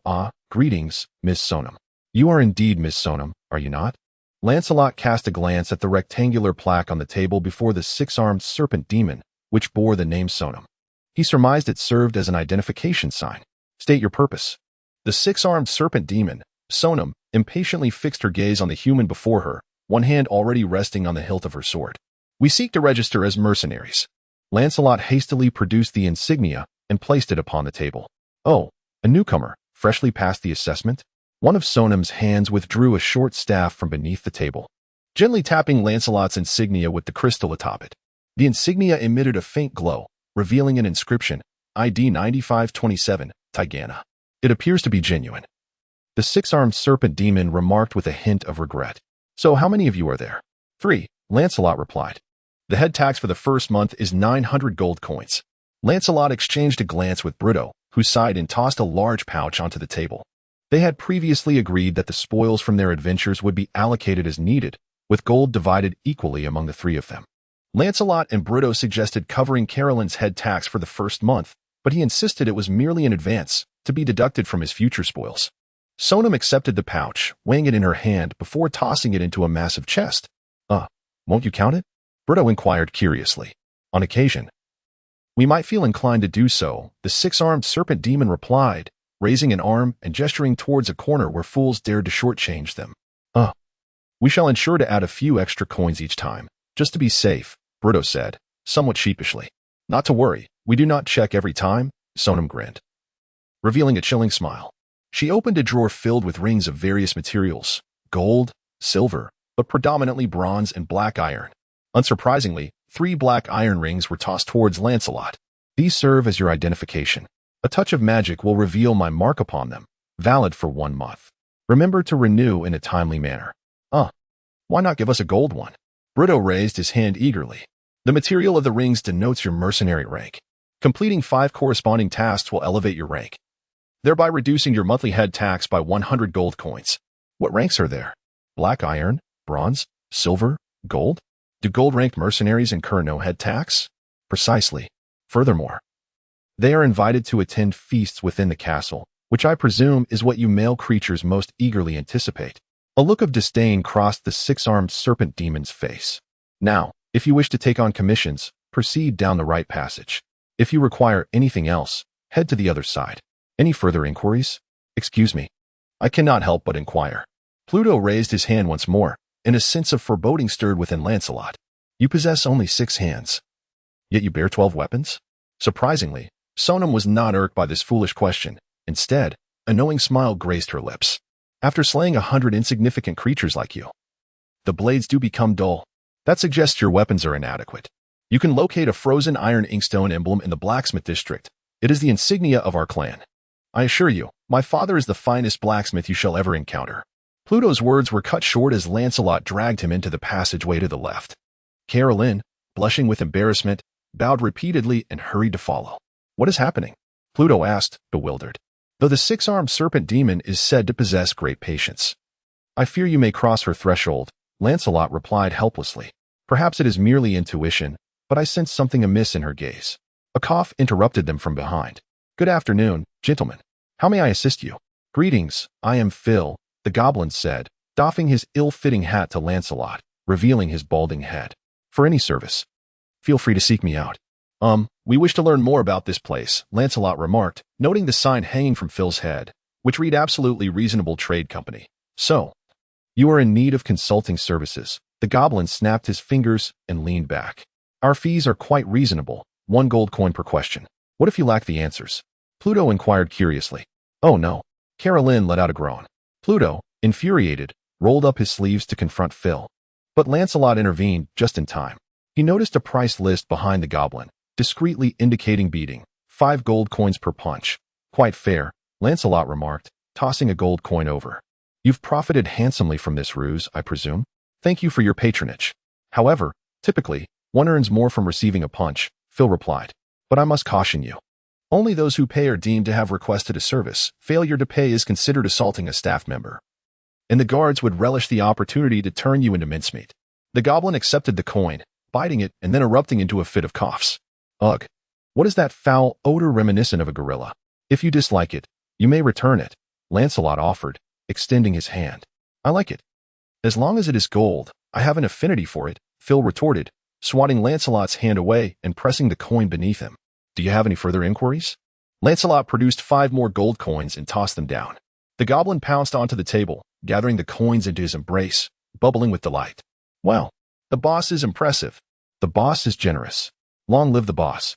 5 questions, then. Feel free to ask. I assure your satisfaction. Very well, you have received payment. Thus you are obliged to provide service, correct? Of course, indeed. Phil gathered 5 gold coins in his hand, gently shaking them near his ear, reveling in the delightful chime produced by their clinking. Oh, what a marvelous sound it is. Is there something you wish to know? No, you have misunderstood. Lancelot gestured towards a secluded corner of the price list. I am referring to this service, priced at 5 gold coins. Chapter 30. Service area. Phil's expression shifted dramatically, soon adopting a countenance of indifference akin to a pig unbothered by boiling water. Once services are rendered, refunds are not entertained. Come on, just 1 punch, are you certain? Or shall I first demonstrate the might of my fist?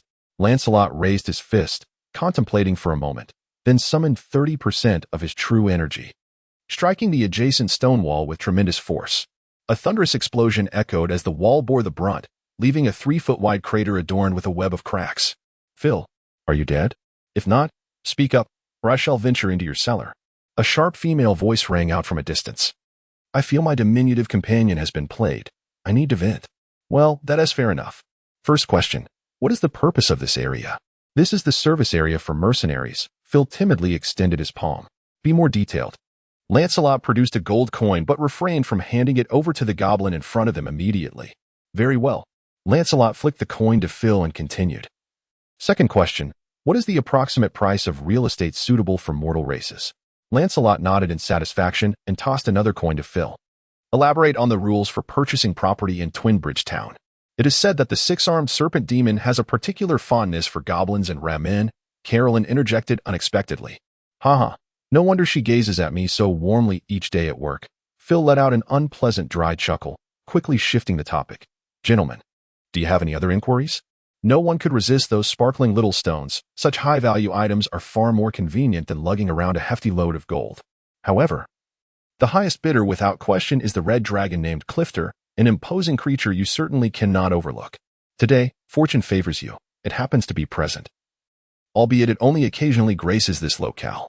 Additionally, there is a tiefling named Carters, who delights in collecting any exquisite gems to please his matron, the madam of the town's largest brothel, but best not to mention the name of that establishment in his presence. The basement of 7 heavens. The basement of 7 heavens. Bruno burst into laughter, clearly amused by the name. Demons are not devoid of a sense of humor, Carolyn remarked seriously, though often that humor is difficult to distinguish from cruelty. See, this money isn't so hard to earn. Lancelot withdrew his fingers from the coin, turning to proceed deeper into the passage. Phil was not mistaken. The red dragon indeed stood out remarkably. It coiled atop a vast archway, surveying the crowd below with a gaze of disdain. Lancelot's intent for coming here was undoubtedly to dispose of some gems that held little value to him. First addressing the matter of securing a foothold, he soon spotted the tiefling named Carters, who was distractedly scanning the surrounding throng. Though the goblin asserted the red dragon offered the highest bids, Lancelot was disinclined to engage in transactions with a being he was unlikely to contend with successfully. Find a vantage point with better visibility and keep an eye on the surroundings, he softly instructed Bruto and Kalen before making his way alone to Carter's stall, where he silently scrutinized the half-demon. Although such occurrences are rare, it is indeed possible for fiends from lower planes to produce offspring with humanoid beings. most commonly through seductive entities such as succubi and nightmares enticing mortals. For fiends, unexpected pregnancies or causing others to conceive is not a mere chance. They have various reasons for procreation, and love can certainly be one of them. However, their progeny are invariably considered taboo. Should one parent be an ordinary mortal, the offspring will predominantly be of pure fiendish lineage, yet if the mortal possesses strength surpassing that of the fiend, the progeny is likely to exhibit a blend of both parental characteristics, complete with horns, tails, and bat-like wings. This is the origin of the half-demons. The first generation of half-demons is nearly incapable of escaping the malevolent nature bestowed upon them by their lineage, regardless of their upbringing. However, after several generations, the fiendish traits in their bodies gradually diminish, and the inherent malevolence within their bloodline is restrained by reason and emotion. They are not destined to tread a path of wickedness, although the discrimination they continually face often coerces them into such a fate. He raised his eyes, seemingly perpetually ablaze with fury, and spoke with a demeaning tone. "What business do you have here?" Chapter 31. The price of the soul. Lancelot was not perturbed by the demeanor of the half-demon. In fact, such a greeting was rather courteous for this realm of despair. "I have heard of a fellow named Carters who is reputed to offer a handsome price for jewels." A stranger's unfamiliar visage. The half-demon regarded Lancelot with a mischievous glint in his eyes. "How curious that someone would seek me out today, especially with that accursed red dragon in attendance. I am not inclined to barter with one so vastly superior to myself." Lancelot merely recounted his reasons for not approaching the dragon. Cliftow. "That creature is yet to reach maturity. One day, I shall slay it and claim all the treasures within its lair." Carter shot a contemptuous glance at the red dragon before inquiring, "What is the estimated value of your wares?" "I cannot be certain, but they are quite exquisite." "Is that so?" Carter scoffed. "Pray tell, you are not some fool who has whimsically collected a few pretty stones and dreams of great fortune, are you? Present your goods for my inspection." Lancelot reached into his pocket, deliberated for a moment, and produced 3 gemstones, allowing them to roll gently across the table with a flick of his wrist. These were 3 blue gems. 2 exhibited a striking clarity, while the third was a deep, dark hue. The seasoned Bruto had previously appraised these stones, determining that the 2 lighter ones were ordinary sapphires, each valued at approximately 1,000 gold coins. The darker gem, known as the Black Pearl, was a rare blue sapphire, worth a minimum of 5,000 gold coins, one of the most precious of gems. Bruto had conducted a preliminary cut on these stones, and although he humbly claimed to possess but a fraction of his father's skill, Lancelot believed this to be mere modesty. For to his discerning eye, no flaws were apparent. As the gemstones rolled gently, their facets sparkled with dazzling brilliance, particularly the darker stone. Carter's eyes glimmered with avarice and surprise as he reached out eagerly towards the gems. Roar. A fierce dragon's roar echoed, accompanied by the rush of wind from massive wings. Carter's expression shifted, and he swiftly seized a nearby spear, pointing it defiantly at the advancing red dragon, exclaiming, "Cliftow, this is not your domain to wreak havoc. Calm yourself, I am merely drawn by the allure of these beautiful trinkets."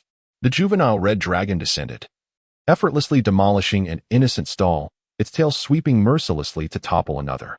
Though not yet mature, its height of over 12 feet rendered it a sovereign presence in this vicinity. The crowd nervously vacated their positions. Some hastily fled, while others lingered at a safe distance, eager to witness the unfolding spectacle. Its gaze was soon captivated by the 3 gemstones on the table, the dragon's eyes radiating fervor. "Wow, these are indeed magnificent treasures." It was then that he noticed Lancelot standing aside, a newcomer indeed. No wonder he was unaware that he needed to seek out me, Clifter, for the sale of gems. "However, fret not, for now you are enlightened. Clifter always offers the finest prices. How dare you audaciously snatch away my business?" Tigana informed me that robbing and killing within the bounds of Twinbridge Town is prohibited, yet she made no mention of competing for business. I must interject, gentlemen. The items in question appear to belong to me." Lancelot broke in, interrupting the quarrel. "Esteemed Lord Red Dragon, I am grateful for your generous offer, but it is Mr. Carter's who initiated this transaction, and I believe he possesses the right of first negotiation." "Very well, I shall observe from the sidelines. Should you find his price unsatisfactory, you may still seek me out." The red dragon narrowed his eyes at Lancelot, his gaze far from amiable. The demon, infuriated, slammed his spear onto the ground, declaring, 8,000. I offer 8,000 gold coins. How stingy, Carters. 8,000 is merely the price for that black pearl, is it not? Do not overstep your bounds. Carters ground his teeth in anger, turning to Lancelot to say, "For all three, 8,000 gold coins. At this rate, I will have no profit left. If you deem it insufficient, you may approach that red dragon instead. 8,000 is a reasonable price." Lancelot nodded in agreement. "Deal." "Humph." Clifter emitted a heavy snort, flapping his wings before turning to depart. "Excellent." Seeing that Lancelot did not attempt to raise the price further, Carters nodded with satisfaction and called out to the other end of the hall, "Letitia, you foul wench, come here at once." "Oh, you weren't saying that in bed the other day, were you?" A languorous voice echoed from afar. "Nonsense." Carters waved his hand awkwardly, asserting, "You may inquire. I am Carters." "Known as the Silver Spear Tyrant of Twin Bridge, has business concluded?" A beautiful figure descended gracefully from the air, interrupting the demon's self-importance. It was a succubus, who surveyed the scene and brightened upon spotting Lancelot. "Oh, is this not Sir Lancelot? Good afternoon, my lord. You know me?" Lancelot rubbed his nose in confusion. "The ladies have long anticipated receiving such gifts one day." The succubus Letitia laughed melodiously, turning to Carters. "Silver Spear buffoon, what do you require of me?" "Mind your language." Carter shouted in anger, "Pay Sir Lancelot 80 soul coins from my treasury." What is a soul coin?" Lancelot inquired curiously. "It is quite normal for you to be unaware since you are new," Letitia explained warmly. "Soul coins are issued by the Infernal Nine Circles Bank. 1 soul coin equals 100 gold coins or 10 platinum coins. Currency issued by demons?" Lancelot asked, astonished. "Do they accept this?" "We prefer to directly store souls in soul stones, but those are of no use to you mortals, as you lack the capacity to ascertain the value of a soul. The Lord of the Nine Hells, Asmodeus, has publicly declared that each soul coin can be exchanged for 1 soul or 100 gold coins." The succubus merely shrugged, a simple gesture that exuded an overwhelming allure, rendering those around her entranced. Due to the well-known preferences of demons, they will never part with a soul. A single soul coin is deemed equivalent to 100 gold coins, as demons believe this to be the minimum price required to ensnare a soul in perdition. What sort of fool would visit a bank in hell to withdraw money? Bruto was utterly astonished. The devotees of demons, merchants traversing the lower realms, and even the demons themselves. Caloran exhibited his profound knowledge of the lower planes, claiming that for every soul coin in circulation, there exists a corresponding wailing soul, hanging above the fireplace of the Lord of the Nine Hells. "I certainly do not wish to one day seek out a demon in the depths of Badr for gold." Bruto's expression was one of sheer aversion. Perhaps it would be better to opt for gold coins instead. "Gold, ingots, any form will suffice. You may choose." "Do you have platinum ingots?" Caloran interjected, noting that a platinum ingot should weigh 2 pounds, valued at the equivalent of 1,000 gold coins. "It must exist." Letitia winked at Lancelot. "They are as hard as your noble body. Am I not correct?" Chapter 32. The new master of Hagrid Manor. After a brief moment, the transaction among the three parties was concluded, and Lancelot and Bruto found themselves laden with several pounds of cargo. Observing the two adeptly inserting metal ingots into the crevices of their armor like protective plates, Caroline, a scholar constrained to robes, felt a twinge of helplessness. The Red Dragon, Clifter, had departed with evident satisfaction, while the demon-blooded Catturs regarded them with a knowing look and remarked, "It is said that the Sandworm Lord in the Broken Mountains was slain, leaving behind a gaping wound on its corpse. Rumor has it that the creature must have provoked a passing Baylor demon." "Oh," Bruto raised an eyebrow. "What does that have to do with us?" "I have heard some intriguing tales in the blacksmith district," Catturs chuckled. "They are quite exaggerated. Surely, it must be the drunken dwarves boasting again. Furthermore, there are whispers of a newly arrived human knight, remarkably generous, who presented our esteemed Lady Tiana with a splendid diamond, inciting envy among all the succubi." "That was merely the dwarves' token of gratitude," Lancelot replied, maintaining his composure. "The overseer demons would never personally surveil each stone extracted by the slaves in the mines." Indeed, no one takes such absurd rumors to heart," Catturs said, reclining slightly as his bat-like wings unfurled. "Our transaction today was exceedingly pleasant, was it not? Should you ever wish to part with anything of value in the future, do remember to seek out your old friend Catturs, Sir Lancelot." Subsequently, Caroline borrowed a sum of money from Lancelot and Bruto to procure some parchment and writing materials for crafting scrolls. Exiting the service area, the trio approached the six-armed serpent demon at the entrance once more. "We need to rent a property," Bruto declared, feeling a newfound confidence with coins in his pocket, likely bolstered by the weight of the metal ingots at his waist. The six-armed serpent demon eyed them skeptically. "Most mercenaries." Before reaching the silver rank, were frugal to the point of stinginess, and even if they possessed some wealth, they would squander it on brothels and equipment. What could these individuals possibly have to spend on real estate?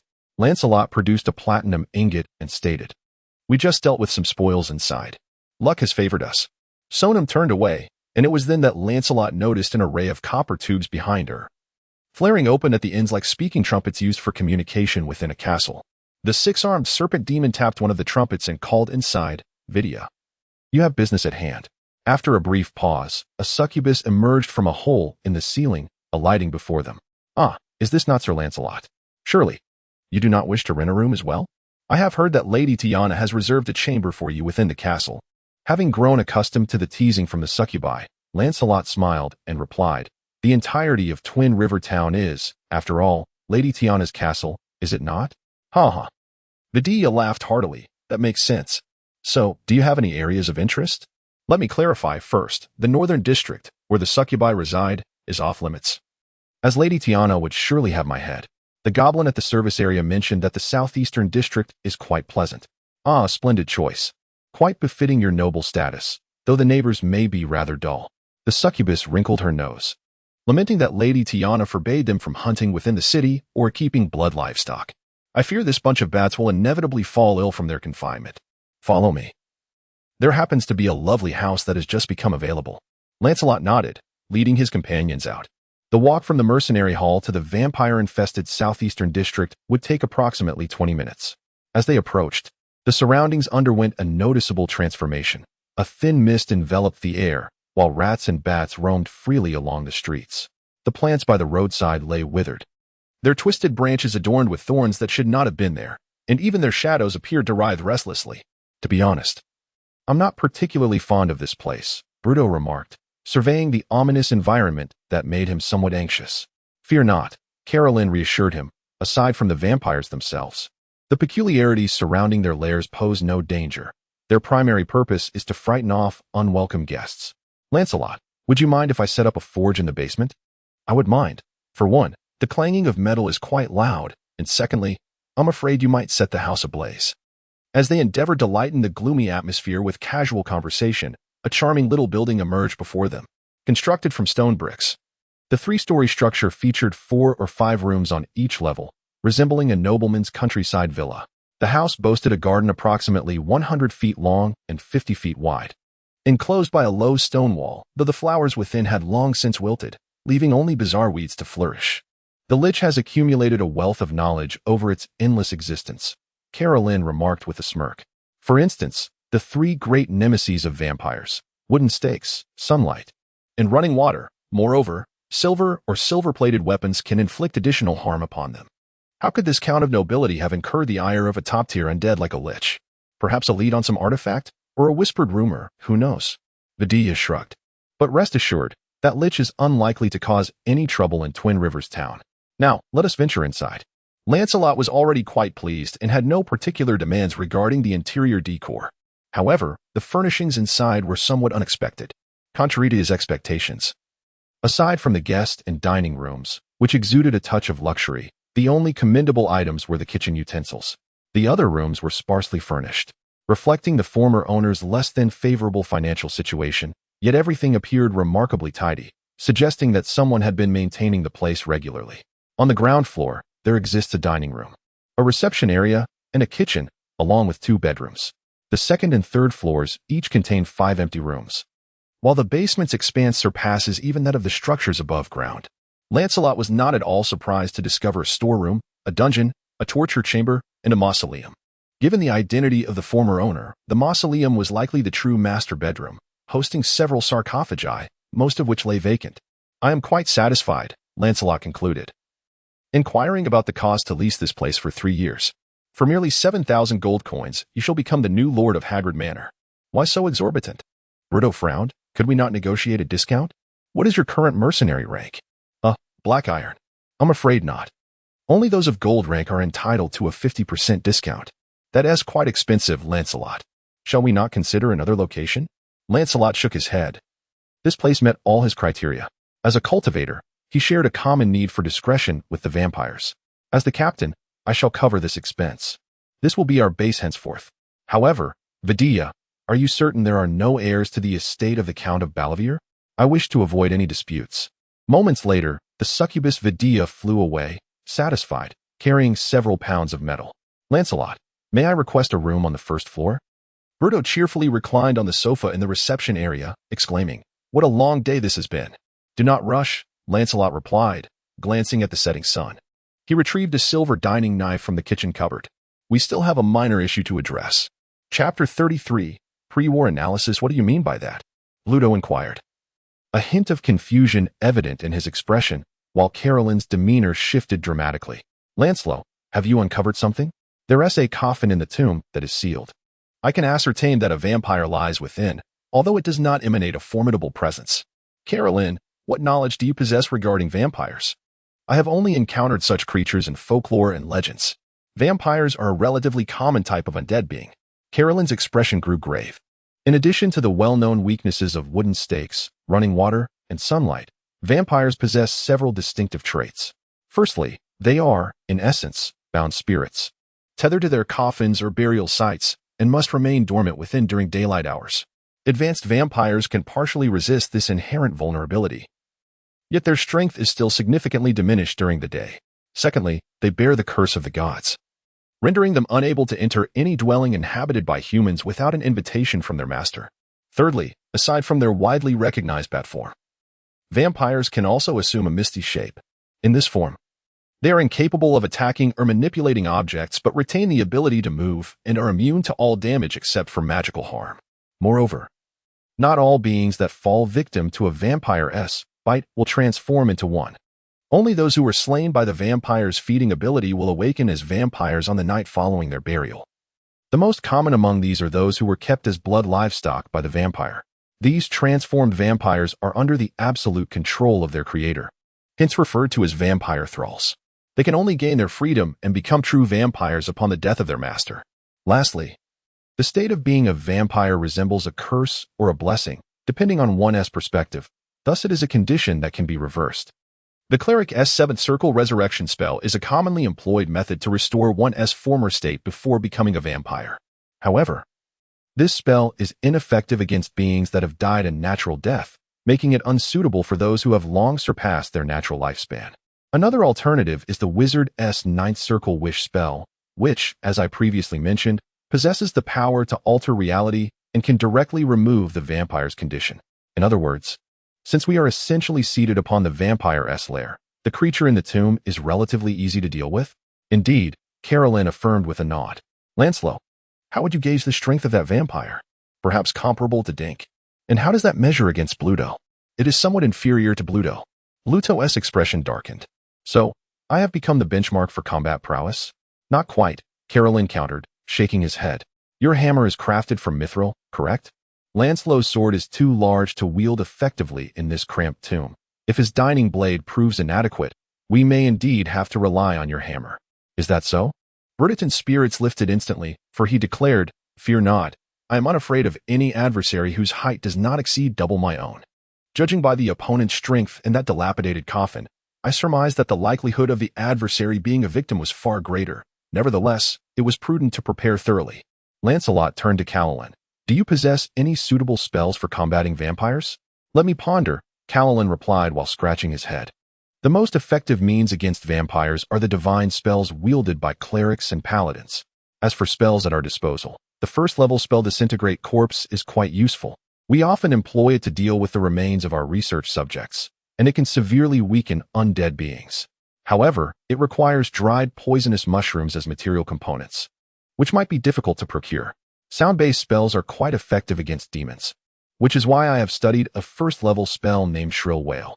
If the target is gravely wounded to the point of becoming mist, this spell can deliver a fatal blow, completely vanquishing it.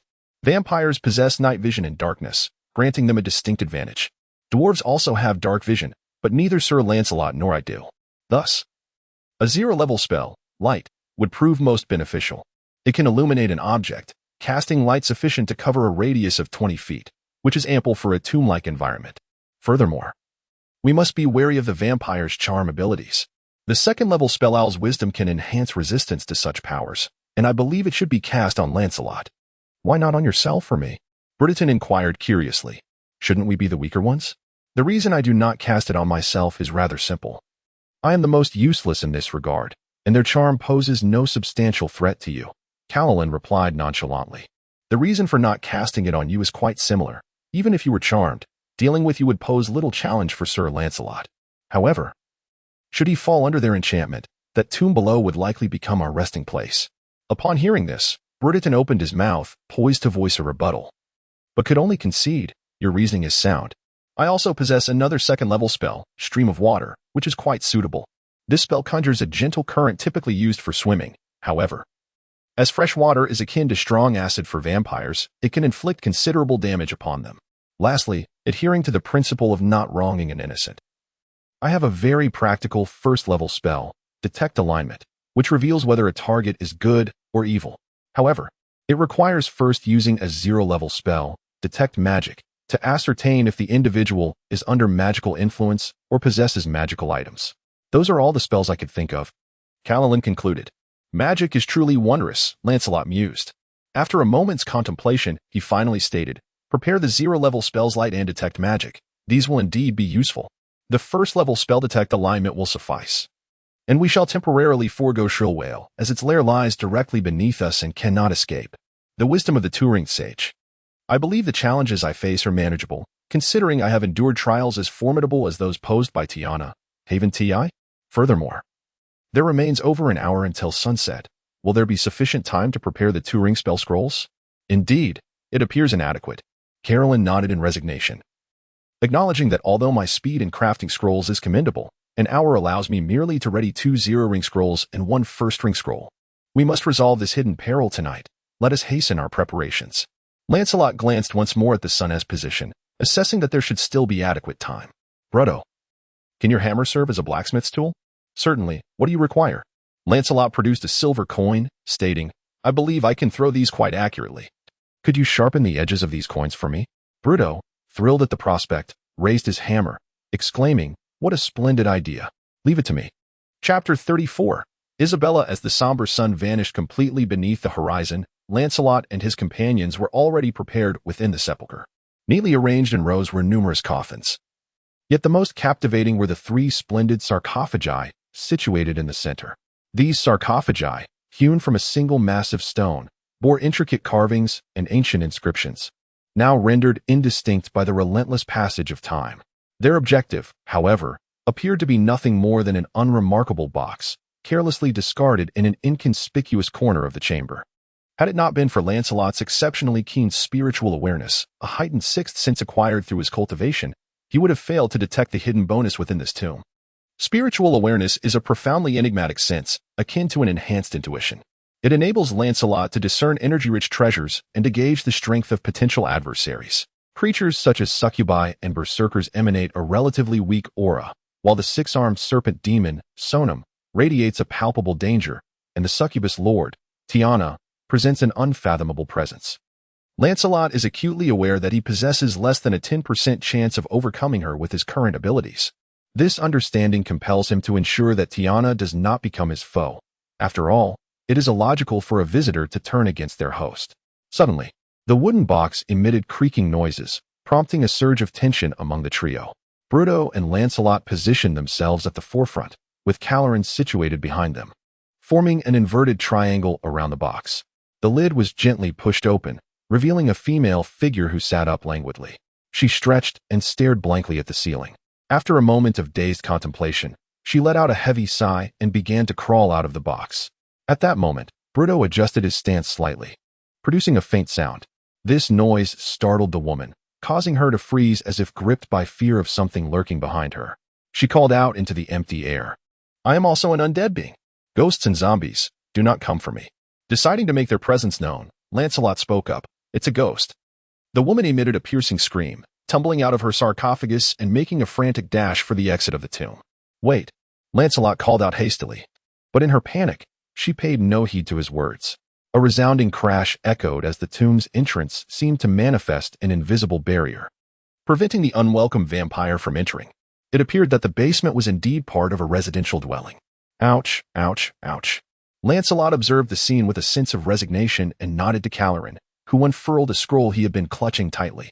Hey, Lancelot attempted once more to capture the woman's attention, raising a torch-like dagger high to illuminate the entire chamber. Before them stood a young human woman, seemingly just a few years shy of adulthood. Her golden locks cascaded down her pale skin, which was complemented by her light blue eyes. Her youthful visage retained a hint of baby fat. Lancelot noted her attire, a courtly gown smeared with what appeared to be her own blood. The bright light ultimately dispelled the fear within her, allowing her to discern the figures of Lancelot and his companions. A look of incredulity gradually appeared in her eyes. Oh my, could it be that the goddess has heard my prayers? Are you here to rescue me? Is that fellow Wolfgang truly dead? I haven't heard his voice in my mind for several days. We apologize for not knowing of your existence earlier. However, it appears that Wolfgang indeed met his demise. Someone witnessed him being cast into the river of the underworld, they replied. Oh heavens! That is the most splendid news I have heard since my death. A sense of relief washed over her, but soon she was beset by confusion. Who are you then? And why am I unable to leave the place I used to clean every day? Have you cast some sort of spell? There is no influence from magical artifacts. Our alignment is one of goodness, much like yours. Let us relocate to a more suitable venue for a thorough discussion, Lancelot suggested with a knightly bow. I am Lancelot. May I ask your name, miss? In the reception room, the trio settled onto the sofa, listening intently as Isabella recounted her ordeal. Upon her mention of being from a realm called Amberhill, Carolyn sprang up from the sofa, exclaiming that he had heard of this kingdom. Located on the opposite side of the continent in his world, renowned for exquisite artworks and fine wines. Isabella was initially puzzled by Carolyn's enthusiasm until he elucidated that the worlds from which they hailed, Lancelot-s and Bruto-s included, were all distinct from the one they currently occupied. A look of astonishment crossed her face as she revealed her identity as a lady-in-waiting to a princess, who had been slain approximately 3 months prior during an attack in a royal garden. The princess was murdered on the spot, and her entourage did not escape the carnage either. Yet when she opened her eyes once more, she found herself enveloped in darkness. A voice she could not resist commanding her to push the lid aside and rise. The very murderer had become her master. She remained a maid, but her movements were confined to a cramped tomb in the small building they were in. Throughout her narrative, Lancelot observed her expressions closely. Aside from a few inconsequential fabrications, her account was largely truthful. He chose not to expose her. Everyone harbors their own little secrets, and as long as those secrets do not harm others, it is acceptable. After good news often follows bad tidings. Isabella curled up on the sofa, hugging her knees. Tell me, it cannot possibly get any worse. Who are you, after all? What brings you here? Lancelot found himself compelled to elaborate further, providing her with a general overview of Twinbridge Town and their circumstances. Her voice grew softer, perhaps due to a waning confidence in her role as a guardian. Of course, a knight would never abandon a helpless maiden. Lancelot smiled warmly and said, Welcome to our company, Isabella. That tomb will henceforth be your room. However, let us now depart from this place and become acquainted with the city in which we shall soon dwell. Chapter 35. The nature of vampires. As night fell upon the bustling town of Twin Rivers, the streets brimmed with laborers unwinding after a day's toil, mercenaries seeking revelry, and demons who seemed oblivious to the very notion of rest. Torches flickered along the thoroughfares, providing illumination for the unfortunate mortals, though most demons possessed exceptional night vision. Yet, this did not afford passers-by even a modicum of relaxation or complacency. The quasimorphs weaved through the crowd, meting out punishment to those careless enough to neglect their purses. Skirmishes would occasionally erupt among pedestrians due to mere shoves, drawing the guards into the fray, eager to join the onlookers before dragging away the vanquished. In the shadowy alleys, screams would pierce the night, abruptly ceasing as they began, yet no one dared to glance towards the source of the disturbance. Truly, the security in Twin Rivers was commendable. Amidst the chaos of the mercenary district, Carolyn could not help but express his astonishment. His sentiment was not without merit, as any evaluation must be contextualized. In the abyssal cities, it was a rare feat to traverse the streets without encountering fresh corpses. Petty theft and public brawls were the norm here. Moreover, due to the presence of Dinka, no quasimorph would dare to trouble them. Dinka, having been enhanced, stood in stark contrast to the ordinary quasimorphs, claiming dominion over the entire DC district, albeit this leadership seemed to bear little practical consequence. Young Isha remained in a state of wide-eyed astonishment. The denizens of the lower planes often displayed a whimsical approach to their appearances, while the chaotic forces of the abyss allowed for grotesque distortions. As a neutral city, Twin Rivers was a microcosm of extremes, showcasing breathtaking beauties capable of fracturing familial bonds, alongside repulsive monstrosities that evoked a sensation akin to insects crawling through one's very pores. The amiable Carolyn found himself besieged by a curious vampire, incessantly bombarded with questions. Lancelot and Bruto stood nearby, eavesdropping and seizing the opportunity to familiarize themselves with numerous new species. Having traversed the mercenary district, they arrived at the marketplace. As a maid, future visits here were inevitable, necessitating a reconnaissance of the area. After several circuits through the market, they stumbled upon a few shops selling food for mortals. The exorbitant prices were self-evident. A mere portion of ham demanded 10 gold coins, prompting Bruto to vocally curse the unscrupulous merchants. Nonetheless, they eventually procured some bread and dried goods for sustenance. It is worth mentioning that numerous coin-operated water purification devices dotted the town, each gold coin yielding 2 gallons of pure water. These installations solidified the druidic water generation magic, though the source from which Tigana acquired them remained a mystery. Vampires, being averse to flowing water, found no harm in the ordinary purified water. As they passed a magical supplies shop named Radiance of the Arcane, Carolyn suddenly recalled something. Rushing inside to converse with the proprietor, he emerged shortly thereafter, his countenance tinged with regret. What happened? Did you fail to find what you sought? I recalled a spell known as transforming wine into blood. Upon inquiring, I learned that they do not currently possess it, but they will contact headquarters to place an order, advising me to return next week. Transforming wine into blood? Lancelot seemed to grasp something. Was it intended for little Isabella? For me? The young vampire wore an expression of bewilderment. What purpose does this spell serve? Why would I need it? Have you ever felt the pangs of thirst? A desire to consume fresh blood? Carolyn asked earnestly. Isabella recoiled in disgust, stating emphatically that she had never felt that way and had no desire to become a criminal who harmed others. Excellent, Carolyn nodded. Contrary to common belief, not all vampires are inherently malevolent, particularly those transformed from ordinary humans.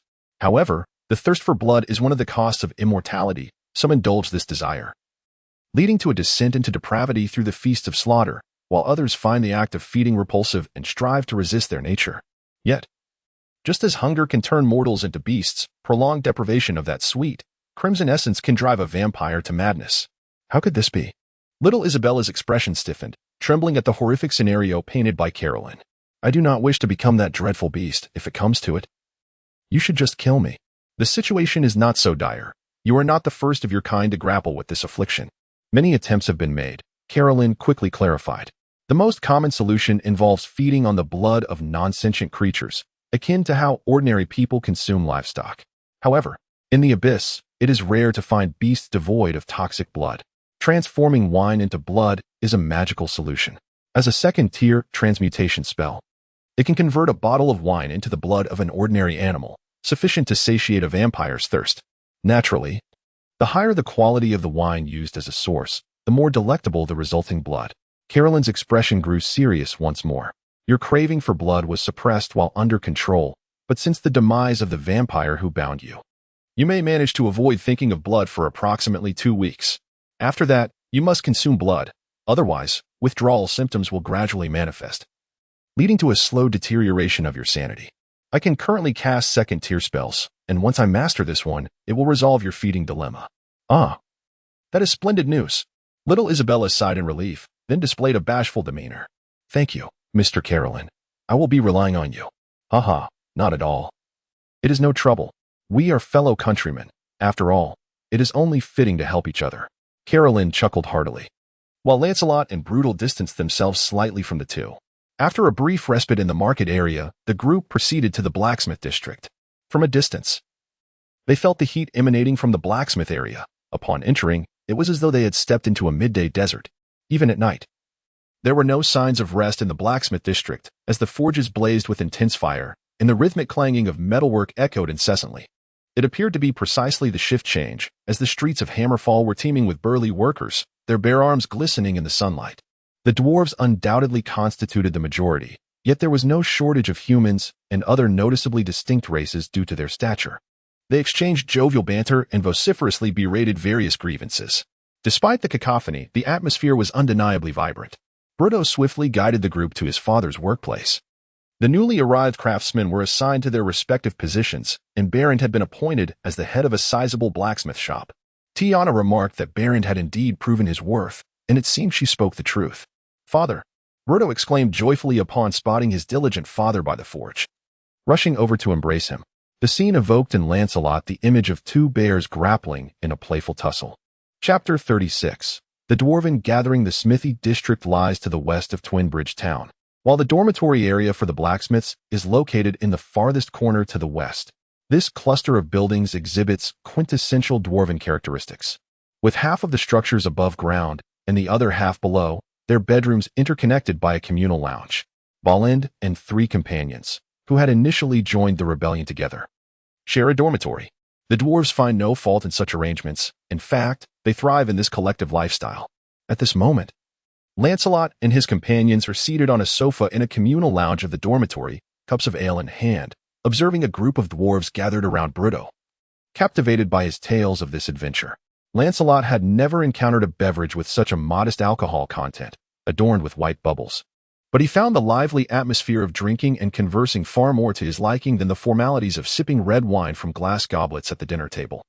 That gorilla-'s fist was as large as Aunt Billia's cooking pot, and it came crashing down from above. But it was simply too tall. I rolled to the side and easily dodged it. Bruto exclaimed animatedly from atop a table, his spittle flying, while the surrounding audience listened intently. Even Lancelot found his storytelling captivating. Little Isha was equally enthralled, her pale blue eyes wide with wonder as if witnessing Bruto's valiant fight firsthand. Lancelot clinked glasses with Caroline and chuckled. If only we pitiful souls marooned in the abyss could possess half of his optimistic disposition. Dwarves are indeed a resilient and optimistic race. Caroline tilted his head back, draining his cup. I must thank you as well, Sir Lancelot. If personal safety can be assured. The abyss is a veritable paradise for us scholars of demons. Lancelot poured more ale for himself and Caroline, cautioning against undue optimism regarding safety. The abyss has a knack for claiming lives in unexpected ways. Indeed, the more one studies the abyss, the clearer it becomes that chaos is its very essence. Furthermore, according to Am's theory, the gods have extracted much of the good from this chaos, rendering the turmoil here often rife with malice. At this juncture, Balin detached himself from the crowd surrounding his son and approached Lancelot. With a formal demeanor, he raised his cup, saying, I toast to you, Sir Lancelot, in gratitude for your care of Bruto. No need for formality, Lancelot replied, quickly rising to clink his cup against Balin's, then swallowing the contents in one go. Bruto's performance exceeded my expectations. In addition to the dwarven strength, his agility was truly impressive. That little rascal has always been mischievous, often on the receiving end of his mother's reprimands, and he had no awareness of the need to stand still and accept punishment for his misdeeds. That's because his mother is exceedingly strong, Bruto chimed in cheerfully, having just finished recounting his minute-long battle with the summoned Bagura demon. Suddenly, his expression shifted to one of melancholy. I miss my mother, he lamented. It has been over a year, and she must surely believe we are dead. I cannot fathom the depth of her sorrow. I yearn for her even more than you do, and I am consumed by guilt for the grief I have caused her. Fortunately, Uncle Wit will undoubtedly take good care of her. Berend embraced his son, but I have some good news as well. I discovered a merchant organization from our world in the market district. They transport goods and currency between the two realms using magic. I have penned a letter to your mother, requesting their assistance in delivering it to Nail Fortress. However, the journey is quite lengthy, and it will take approximately 6 months for her to receive it. Nevertheless, I shall persist in writing to her every month. Oh, that is splendid, Pluto exclaimed, tears beginning to flow. Just the thought of how she has endured this past year fills me with indescribable sorrow. What? Pluto could no longer contain his tears, and his cries were infectious, prompting everyone to reflect on their own heartaches. A chorus of dwarves commenced wailing in unison. Stop crying, everyone. It is quite the spectacle, Baron shouted, wiping his own tears. Let us sing instead. No matter how grand the palaces and gardens I have traversed, none can compare to my humble abode. The sky of my homeland possesses a magical allure. Its beauty surpasses all else in the world. Oh, homeland, sweet homeland. There is nowhere quite like home. The dwarves sang their sorrowful tune in their gruff voices, and Lancelot and Caroline were likewise moved by the sentiment. Even little Isha began to weep. Having lost all that was familiar to her at such a tender age, transforming into something monstrous. This little girl's sorrow is surely no less than theirs. Father, where is the cold iron to be found? Pluto asked. You've never had the patience to study these matters. Why the sudden inquiry? Pluto cast a pleading glance at Carolyn, urging her to speak. Many are aware that holy weapons are the optimal choice against evil. Yet few realize that cold iron is equally effective, and this weapon poses no restrictions on its wielder. Even demons may utilize it. Carolyn explained. Pluto mentioned that your Frostforge clan are experts in the crafting of cold iron. He believes this could earn you the favor of the succubus lord. Ah, I see. Darren nodded, casting a sidelong glance at Pluto. Let me guess, this impatient young man has already spoken to Lady Tiana. Only to be met with disappointment for lacking tangible proof? You know me well, father, Pluto chuckled. More importantly, we seek your thoughts on this matter, Lancelot interjected, his expression turning grave. Would it be wise to entrust such a weapon to Tiana? What is the opinion of those dwarves who have lingered here for so long regarding her? I, too, have been attentive to this issue, Carolyn replied thoughtfully. Barrand furrowed his brow and remarked that the dwarves here harbored a profoundly intricate sentiment towards Tiana. On one hand, they despised her incessant demands and exploitation. On the other hand, they were acutely aware of the invaluable sanctuary she provided. Tiana was indeed an anomaly. Caloran concurred, noting that among all the known towns within the Abyss, Twinbridge was one of the few that had maintained a stable relationship with its mortal inhabitants. Furthermore, she had afforded them a degree of autonomy. The affairs of the smithing district were primarily overseen by the Artisan Council, presided over by a venerable dwarf of over 2 centuries. These early settlers of Twinbridge seemed to possess an unwavering loyalty to Tiana. It is worth noting that earning the trust of dwarves is no simple feat, let alone sustaining it for such an extended period. So, what is your perspective? The art of processing cold iron is not an exclusive craft, although Tiana is a demon. She currently serves as our protector and has established a commendable reputation in this regard. Barrett nodded, acknowledging that offering her something valuable is both beneficial and harmless. Excellent. Then where shall we seek the cold iron mines? Chapter 37. The 3 methods of foundation laying. I sincerely apologize for the delay. But it seems that the foolish Brutto has yet to grasp the essentials, making it difficult to convey the matter succinctly. Baron's large hand struck Brutto's head with a thud, causing the latter to cover his head in indignation. My current position is that of a senior craftsman, and in 4 days, there will be a day of respite. I shall accompany you then. However, I must first report this matter to the Craftsman Council and request access to their mining records to identify the most promising locations. It is settled then. We can utilize these few days to rejuvenate ourselves. Lancelot reached into his pocket, and there is one more matter I must entrust to you. In response to the old dwarf's puzzled gaze, he pressed 3 pristine sapphires into Baron's hand. I require a single-handed longsword for combat in relatively confined spaces. This serves as my advance payment. This is unacceptable. Baron refused to accept, stating, You are our benefactor. I must decline this money. I will undoubtedly order many more weapons from you in the future. Lancelot patiently explained, If you refuse to accept payment each time, it will only instill a sense of guilt in me, compelling me to seek out other blacksmiths. Very well. Baron cast another glance at the beautiful gems and ultimately accepted them. You are truly an honorable human. Do you have any specific requirements for this sword? I would like it to be slightly longer, allowing me to wield it with both hands. It will be a weapon I use frequently, so no extravagant embellishments are necessary. I do not require any enchantments, as that would likely exceed my budget and prolong the crafting period. I simply need it to perform exceptionally well. Understood. 4 days will be more than sufficient for this task. Lancelot nodded, bowed to Baron, and departed with Carolyn and Isabella, while Brutto decided to remain behind to spend quality time with his father. In the moments before dawn, 3 days later, Lancelot sat cross-legged in the main chamber of the Hague Manor, calmly performing his circulatory exercises. He found himself in a rather mystical state, perceiving the movements of the wind and grass within a 100-foot radius with remarkable clarity. Carolyn lay in a bedroom on the 2nd floor, occasionally tossing and turning, revealing an uneasy slumber. Brutto, on the other hand, was sound asleep in another room on the 1st floor, entirely oblivious to the fact that he had rolled off the bed and onto the floor. The nocturnal Isabella was in the living room, engrossed in a book. A few days prior, Carolyn had taken her to visit some neighboring vampires, who, as anticipated, were friendly towards little Isabella. Carolyn had borrowed several books, intending to help Isabella understand her condition better, including the one she was currently reading, Bloodline of the Night, which detailed several primary subspecies of vampires, studies on hunger management, and various precautions pertinent to being a vampire. Caroling believed that this knowledge was of utmost importance to little Isha, after all. It would be utterly foolish for an ignorant vampire to step into the sunlight, only to scream in agony as they were reduced to ashes. Meanwhile, Lancelot took advantage of these rare days to calm his mind and diligently cultivate, simultaneously organizing his future path of cultivation. Previously, his internal energy had reached its zenith, signifying the completion of the mid-stage of the chi refinement period.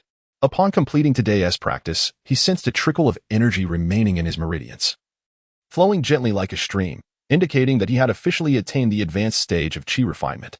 He was now poised to confront the first significant threshold on his path to immortality, foundation establishment. According to the records left by Master Han, the Dantian resembles an ocean. When a cultivator reaches the pinnacle of the chi refinement stage, their meridians resemble vast rivers, brimming with flowing energy. To advance to the foundation establishment stage, one must allow the river water, the vital energy, to overflow from the banks formed by their physical body, using the energy of heaven and earth to wash over their flesh, ultimately forming a precious body capable of bearing the Tao, and thus truly stepping into the realm of cultivation. There are two common methods for ascending from the chi refinement stage to foundation establishment. The first is the most primitive approach, relying on daily and yearly practice to absorb the energy of heaven and earth. When accumulated to a certain level, qualitative change arises from quantitative change, making the foundation establishment a natural progression. The second method, which is predominantly employed by successful cultivators today, involves the use of a special elixir known as the foundation establishment pill. This bean-sized pill significantly enhances the vitality of the vital energy, allowing cultivators at the pinnacle of the chi refinement stage to attempt foundation establishment, thus greatly compressing the time needed for cultivation and creating possibilities for reaching even higher realms. The only issue is that the various herbs required to concoct this pill do not exist in this world, at least not in the abhorrent abyss. The Master Han, who bestowed his legacy upon him, claimed to be exquisite in the way of pills, having passed down a complete set of alchemical techniques, including analyses of various pill principles and methods to create formulas with available materials. However, this would only be possible after achieving foundation establishment and forming the primordial spirit, allowing for the external projection of consciousness to examine items. Lastly, there exists a theoretically feasible method that has never been attempted, forcibly initiating foundation establishment using the spiritual power provided by spirit stones. Master Han anticipated the challenges Lancelot might face and specifically mentioned this method in the bamboo slips he left behind. According to Master Han's estimation, utilizing this method for foundation establishment would require approximately 100 high-grade spirit stones. This is an outrageous figure in the cultivation world, as a single foundation establishment pill costs about 20,000 spirit stones, equivalent to 2 high-grade spirit stones. Thus, while this method possesses theoretical viability, it has never been attempted. Nevertheless, this is currently Lancelot's most promising approach. From the earth crystal he acquired after slaying the Sandworm Lord, he has 7 or 8 high-grade spirit stones. Amassing a total of 100 will prove challenging, but at least it remains a possibility. If the spirit stone were to lose its monetary attributes, it would merely serve as a restorative item in combat, as well as a source of energy for mechanisms, formations, and restrictions, thus lacking substantial wealth preservation for Lancelot. In truth, with the blessing of the elves enhancing his lifespan, the first method remains a viable option for Lancelot. However, should the opportunity arise, he would prefer to expedite the enhancement of his own power. After all, this is the abyss, and should a sinister wind sweep by one day, transforming a lurking abyssal worm into a Baylor flame demon, he must possess the capability to flee. Speaking of escape, one cannot overlook the techniques imparted to him by Master Han. Master Han remarked that the world is peculiar, and the path of cultivation in the later stages necessitates Lancelot's own exploration. Nevertheless, the techniques for the earlier stages have been bequeathed to him. Advanced techniques will only be accessible upon reaching the requisite realms, yet the techniques currently available to Lancelot are disappointingly scant compared to his aspirations. Why are there so few offensive techniques like chi gathering / while the majority consist of various survival techniques designed for retreat? Chapter 38, Techniques and Training in Recent Days. Lancelot has been diligently practicing meditation at night and engaging in the study of various techniques contained within a few small bamboo slips during the day. Although he is reluctant to admit it, these methods of concealing one's aura and shifting positions are indeed remarkably effective in combat. He has also come to understand that the chivalric style of combat is fundamentally predicated on the assumption that one's strength and equipment are on par with those of one's adversaries. When faced with formidable foes possessing significantly greater muscle mass, it is prudent to refrain from being overly attached to formalities. Having previously mastered various applications of the chi gathering slash through self-study, he has taken the past few days to refine his understanding further. Particularly noteworthy is his innovative application of the chi gathering slash's principles to projectile attacks, which has proven extraordinarily effective. When he hurls the sharp-edged silver coins crafted by Brito, they fly forth with the force of a tempest, swift as lightning. With full exertion, their impact is capable of embedding itself a foot deep into solid rock, effortlessly bypassing standard armor. In addition to honing these combat techniques, Lancelot has delved deeply into the study of various esoteric knowledge, among which the theory of the five elements captivates him the most. The multiverse he inhabits posits that matter is composed of four fundamental elements: air, earth, water, and fire, while the theory of cultivation asserts the existence of five attributes: metal, wood, water, fire, and earth. Upon careful comparison, Lancelot realizes that, while these concepts may initially appear contradictory, they are, in fact, not at odds. One speaks of elements, while the other concerns attributes. Another concept that piques Lancelot's interest is that of the spiritual roots. Corresponding to the five elements theory, spiritual roots are also categorized into five types: metal, wood, water, fire, and earth. A person's spiritual root determines their sensitivity to the world's spiritual energy and the efficacy of their cultivation. Individuals with strong spiritual roots can achieve in one day what others might take 3 days to accomplish, thus accelerating their progress significantly. When Master Han Tian inspected him during the transmission of teachings, he confirmed that Lancelot possesses 3 spiritual roots: wood, fire, and earth, which is commendable, though it merely categorizes him as an average individual. In the early stages of cultivation, having fewer spiritual roots is advantageous, as it facilitates the perception and absorption of the corresponding elemental energies. Conversely, an excess of spiritual roots complicates the discernment of these energies, making cultivation exceedingly challenging. However, Master Han Tian noted that his own talents were inferior to Lancelot's, as he possessed 4 spiritual roots. Yet he has risen to become one of the pinnacle existences in his realm, demonstrating that absolutes are rare in such matters. As one ascends to higher realms of cultivation, practitioners develop an internal cycle of their own microcosm. At this juncture, they employ various methods to enhance their spiritual roots, striving for balance within their inner worlds.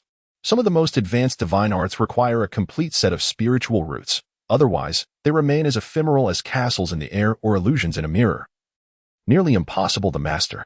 While imparting his teachings, Master Han Tian also introduced Lancelot to a unique language that frequently employs the delightful 4-character expression mirror flowers, water moons.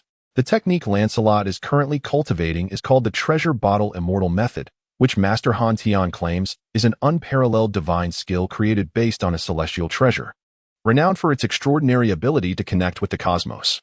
The cultivation of this method is akin to traversing a broad and open path, replete with myriad remarkable applications. Lancelot remained skeptical, for Han Tianzuan stated that all of this was merely conjecture.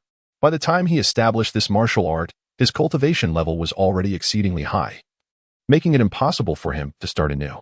Although he later made numerous refinements, he had yet to allow anyone else to attempt it.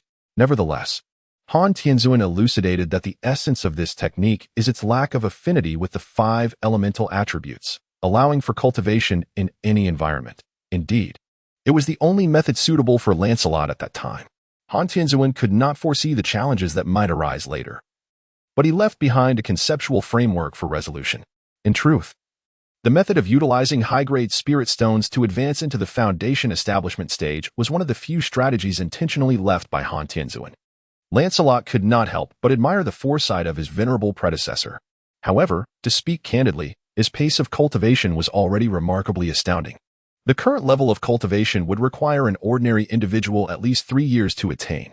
While his innate physical constitution and the blessing of the spirit contributed to this, it was sufficient to illustrate the exceptional nature of the Baoping immortal method.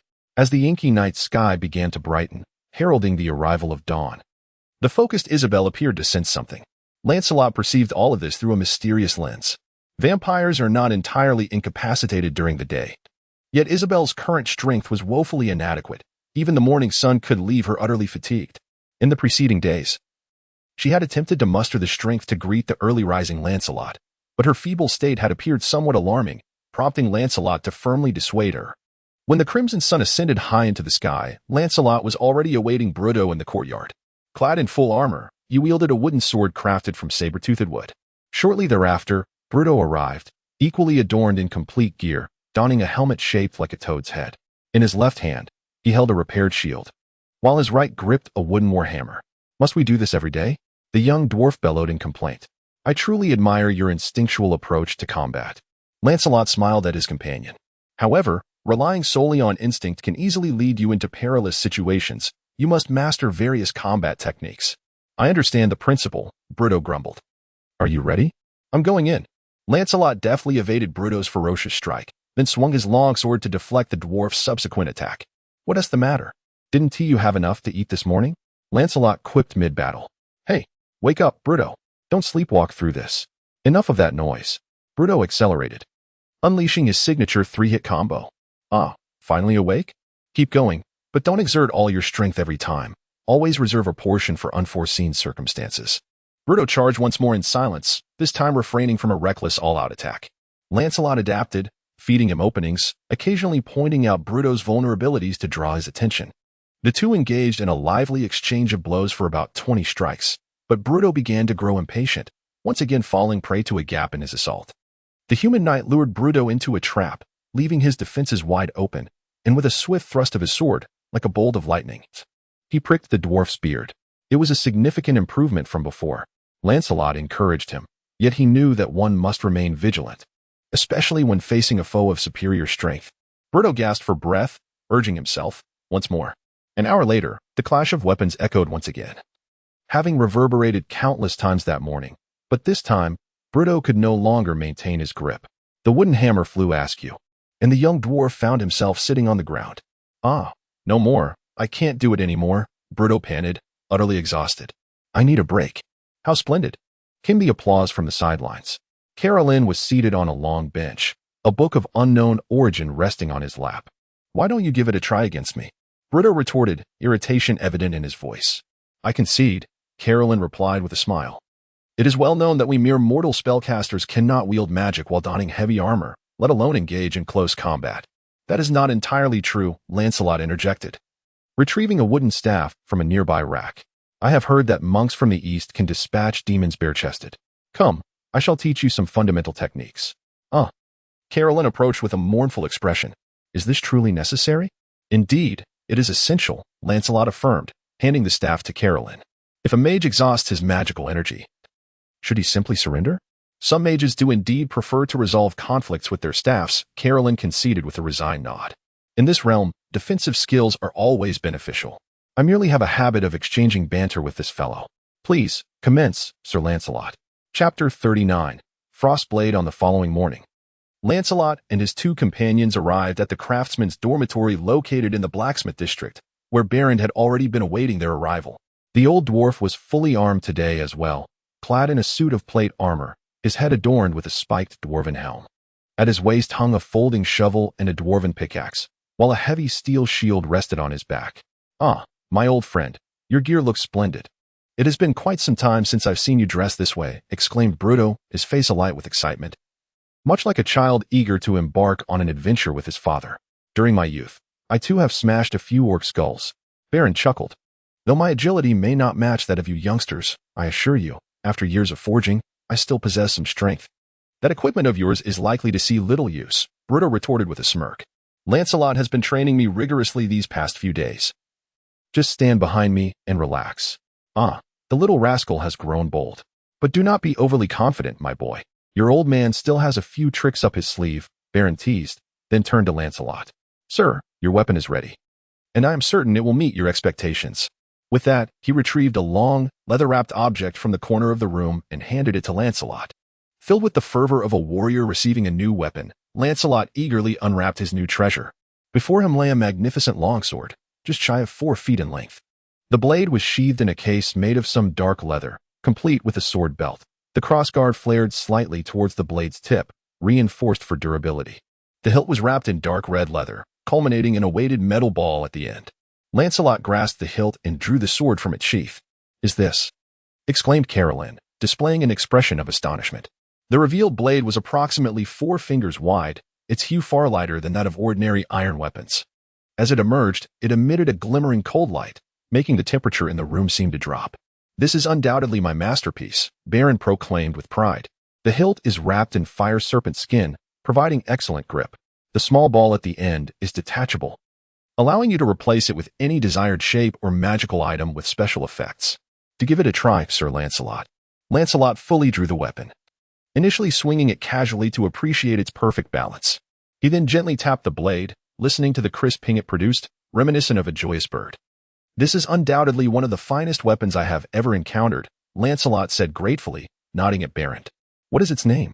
"This weapon is forged from cold iron, inherently imbued with a chilling effect. Thus I have named it Frostblade."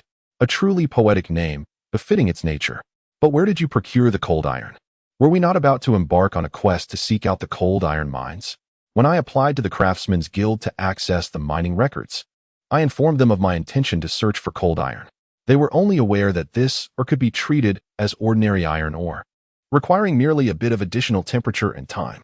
I informed them that cold iron possesses unique properties, yet it must be processed through a special technique. They responded that they happened to have a small amount of cold iron ore in their storeroom, and if I wished to consult the materials, I must first demonstrate the value of this cold iron ore. When I presented the sword before them, they almost immediately recognized the worth of the ore and expressed their unwavering support for my exploration. Our task was simply to locate the vein. Afterward, they would organize a crew for extraction, while I would be responsible for crafting these ores into longswords, axes, hammers, or any form desired by Lady Tiana. It was truly splendid. Lancelot carefully secured the long sword to his back, now bearing 2 sword hilts on his shoulders. One was his original, nearly 6-foot-long greatsword, and the other was the newly acquired 4-foot-long sword, Frostbane. "Father is so biased. I want one too," Bruto exclaimed loudly. Balren smacked his son on the head. "You've used up all the mithril Lancelot gave you. That stuff is far more precious than cold iron, and you show no gratitude." Right," Bruto chuckled awkwardly. Falling silent. "Have you found a location that might have cold iron ore?" Lancelot inquired about the matter that concerned everyone. "Yes, but I must test this lad first." Balren struck Bruto's head again. "You little rascal, where is cold iron ore most likely to be found? Do you remember?" "On the leeward side of the mountains, in sufficiently deep mines with relatively recent geological ages, without the presence of red iron ore, and—" Bruto groaned, clutching his head. "There is one more thing I remembered, but it's all your fault for hitting me so hard. I just can't recall. Also, there should be no signs of magma flow in the mine. Your forgetfulness is evident." Balren roared almost directly into Bruto's ear. Having released Bruto, he turned to Lancelot and said, "I have located several mines that meet the criteria, with the most suitable being an ancient mine that existed long before the establishment of Twin Rivers Town. No one can precisely state its depth, but it is at least 10,000 feet. According to records, cold iron was previously discovered there, and I surmise there is likely a significant vein waiting for us to uncover." "That sounds marvelous," Lancelot shrugged. "Where is this mine?" "The Grey Dwarfs? What are they?" "A group of madmen," Bruto succinctly explained. "They were once one of us, but have since fallen and harbor intense hatred for those of us who still adhere to the faith of Mirrodin." Balren shook his head with a sigh. "Even in the demon's homeland, they are extremely averse to working under the same roof as us. This is all due to their tragic experiences. In their fervent pursuit of subterranean riches, they delved too deep and encountered an evil race capable of controlling the thoughts of living beings, resulting in generations of enslavement." Carolyn explained that, ironically, they eventually attained freedom, but only with the assistance of the false god Asmather, the Lord of the Nine Hells. The harrowing experience of enslavement and the insidious guidance of the malevolent deity irrevocably transformed the Grey Dwarfs. They evolved from slaves into slave masters, embodying the same wickedness as their former masters. This stands as an eternal disgrace for our dwarven kin, serving as a poignant reminder to guard against the blinding allure of greed. Baron sighed, lamenting that there will always be fools who forget, such as the one before you. "At the very least, we still possess the opportunity to rectify this error." Lancelot clapped his hands, asking if everyone was prepared. "Let us embark on our journey." Chapter 40. Calalin's preparations. The dark crimson sun hung low on the horizon of the Wanyuan plain, casting an ambiguous light that blurred the boundaries between dawn and dusk. On the barren and desolate land, a 4-wheeled carriage journeyed southward at a steady pace. However, to label it merely as a carriage would be misleading. For the two creatures harnessed to it were far from ordinary horses. They were cloaked in an obsidian sheen reminiscent of solidified magma, their hooves, manes, and tails ablaze with flickering flames. These were nightmares, malevolent beings born from the transformation of noble Pegasi, serving powerful evil entities such as liches, death knights, or demon lords. Supported by the Artisans Guild, Berend acquired a brass whistle inscribed with enigmatic runes. Blowing this whistle required prodigious lung capacity, but once sounded, it summoned a carriage drawn by two nightmares, capable of accommodating 8 passengers. This conjured vehicle would remain for 4 hours, or until the whistle was blown again to disperse it, after which a minimum of 4 hours must pass before it could be summoned anew. In theory, the summoned nightmares were compelled to obey the commands of their summoner. Yet the elderly dwarf who entrusted the whistle to Berend cautioned him to prepare some meat and tubers favored by the nightmares. Otherwise, they might deliberately misinterpret commands, ensuring that the traveler's experience was fraught with peril. Having prudently stocked dried meat and cassava, the group endured little discomfort, aside from the inherent tribulations of traversing the abyss, which included but were not limited to treacherous terrain, where roads were non-existent, eerie gales, surging temperatures, and the incessant emergence of various minor demons and abyssal beasts. The abyss may be the ancestral home of demons, yet the more formidable ones typically belonged to specific legions and were unlikely to be encountered in the wild. In the wasteland between iron fortresses and war bastions, the survival games of lesser demons unfolded ceaselessly. Callan assumed the role of guide while honing his slingshot skills. The wild monsters attempted to charge at the swiftly moving carriage, becoming targets for Callan's practice. Of course, in most instances, this only served to aggravate the foes further, requiring Lancelot's assistance to cleave any overly ambitious assailants in twain. "What purpose does this serve?" inquired Bruto, curiosity evident in his tone. "What is the advantage of such behavior?" Lancelot recalled the peculiarities that had arisen after he had bestowed a modicum of energy upon Dink, pondering the benefits for the creatures involved. Bruto swung a hammer, crushing the claw of a demon that had managed to latch onto the carriage into a mere pancake. "Your aim is woefully deficient," the dwarf grumbled. "When I am engaged with an enemy, do refrain from attempting to assist with that." "I am merely practicing," Callan retorted, launching a stone slightly smaller than an egg, finally achieving a precise hit. The target was a diminutive demon with 12 legs, resembling a grotesque amalgamation of a mutated insect and a goblin. The adversary experienced a momentary dizziness, but swiftly charged forward with greater speed, ultimately being shattered into fragments by Lancelot's colossal sword. It appears that even when struck, the impact was rather unimpressive, Bruto scoffed. "I was merely practicing," Carolyn replied, drawing back a corner of his robe to reveal a series of straps crisscrossing his torso, adorned with numerous small compartments housing vials of potions. "What are those?" Bruto inquired, intrigued by Carolyn's peculiar appearance today, resembling a traveling juggler with an array of pockets and containers. "Some hazardous items not typically suited for travel," Carolyn said, extracting a small green vial and shaking it before Bruto. "This is a vial of strong acid. These are my true munitions." Bruto instinctively recoiled. Please remind me to keep my distance from your quarters. Do not be alarmed. These specially crafted vials require considerable force to shatter," Carolyn reassured him, clearly pleased with the dwarf's reaction. He then retrieved several bottles of blue liquid. "This is strong alkali.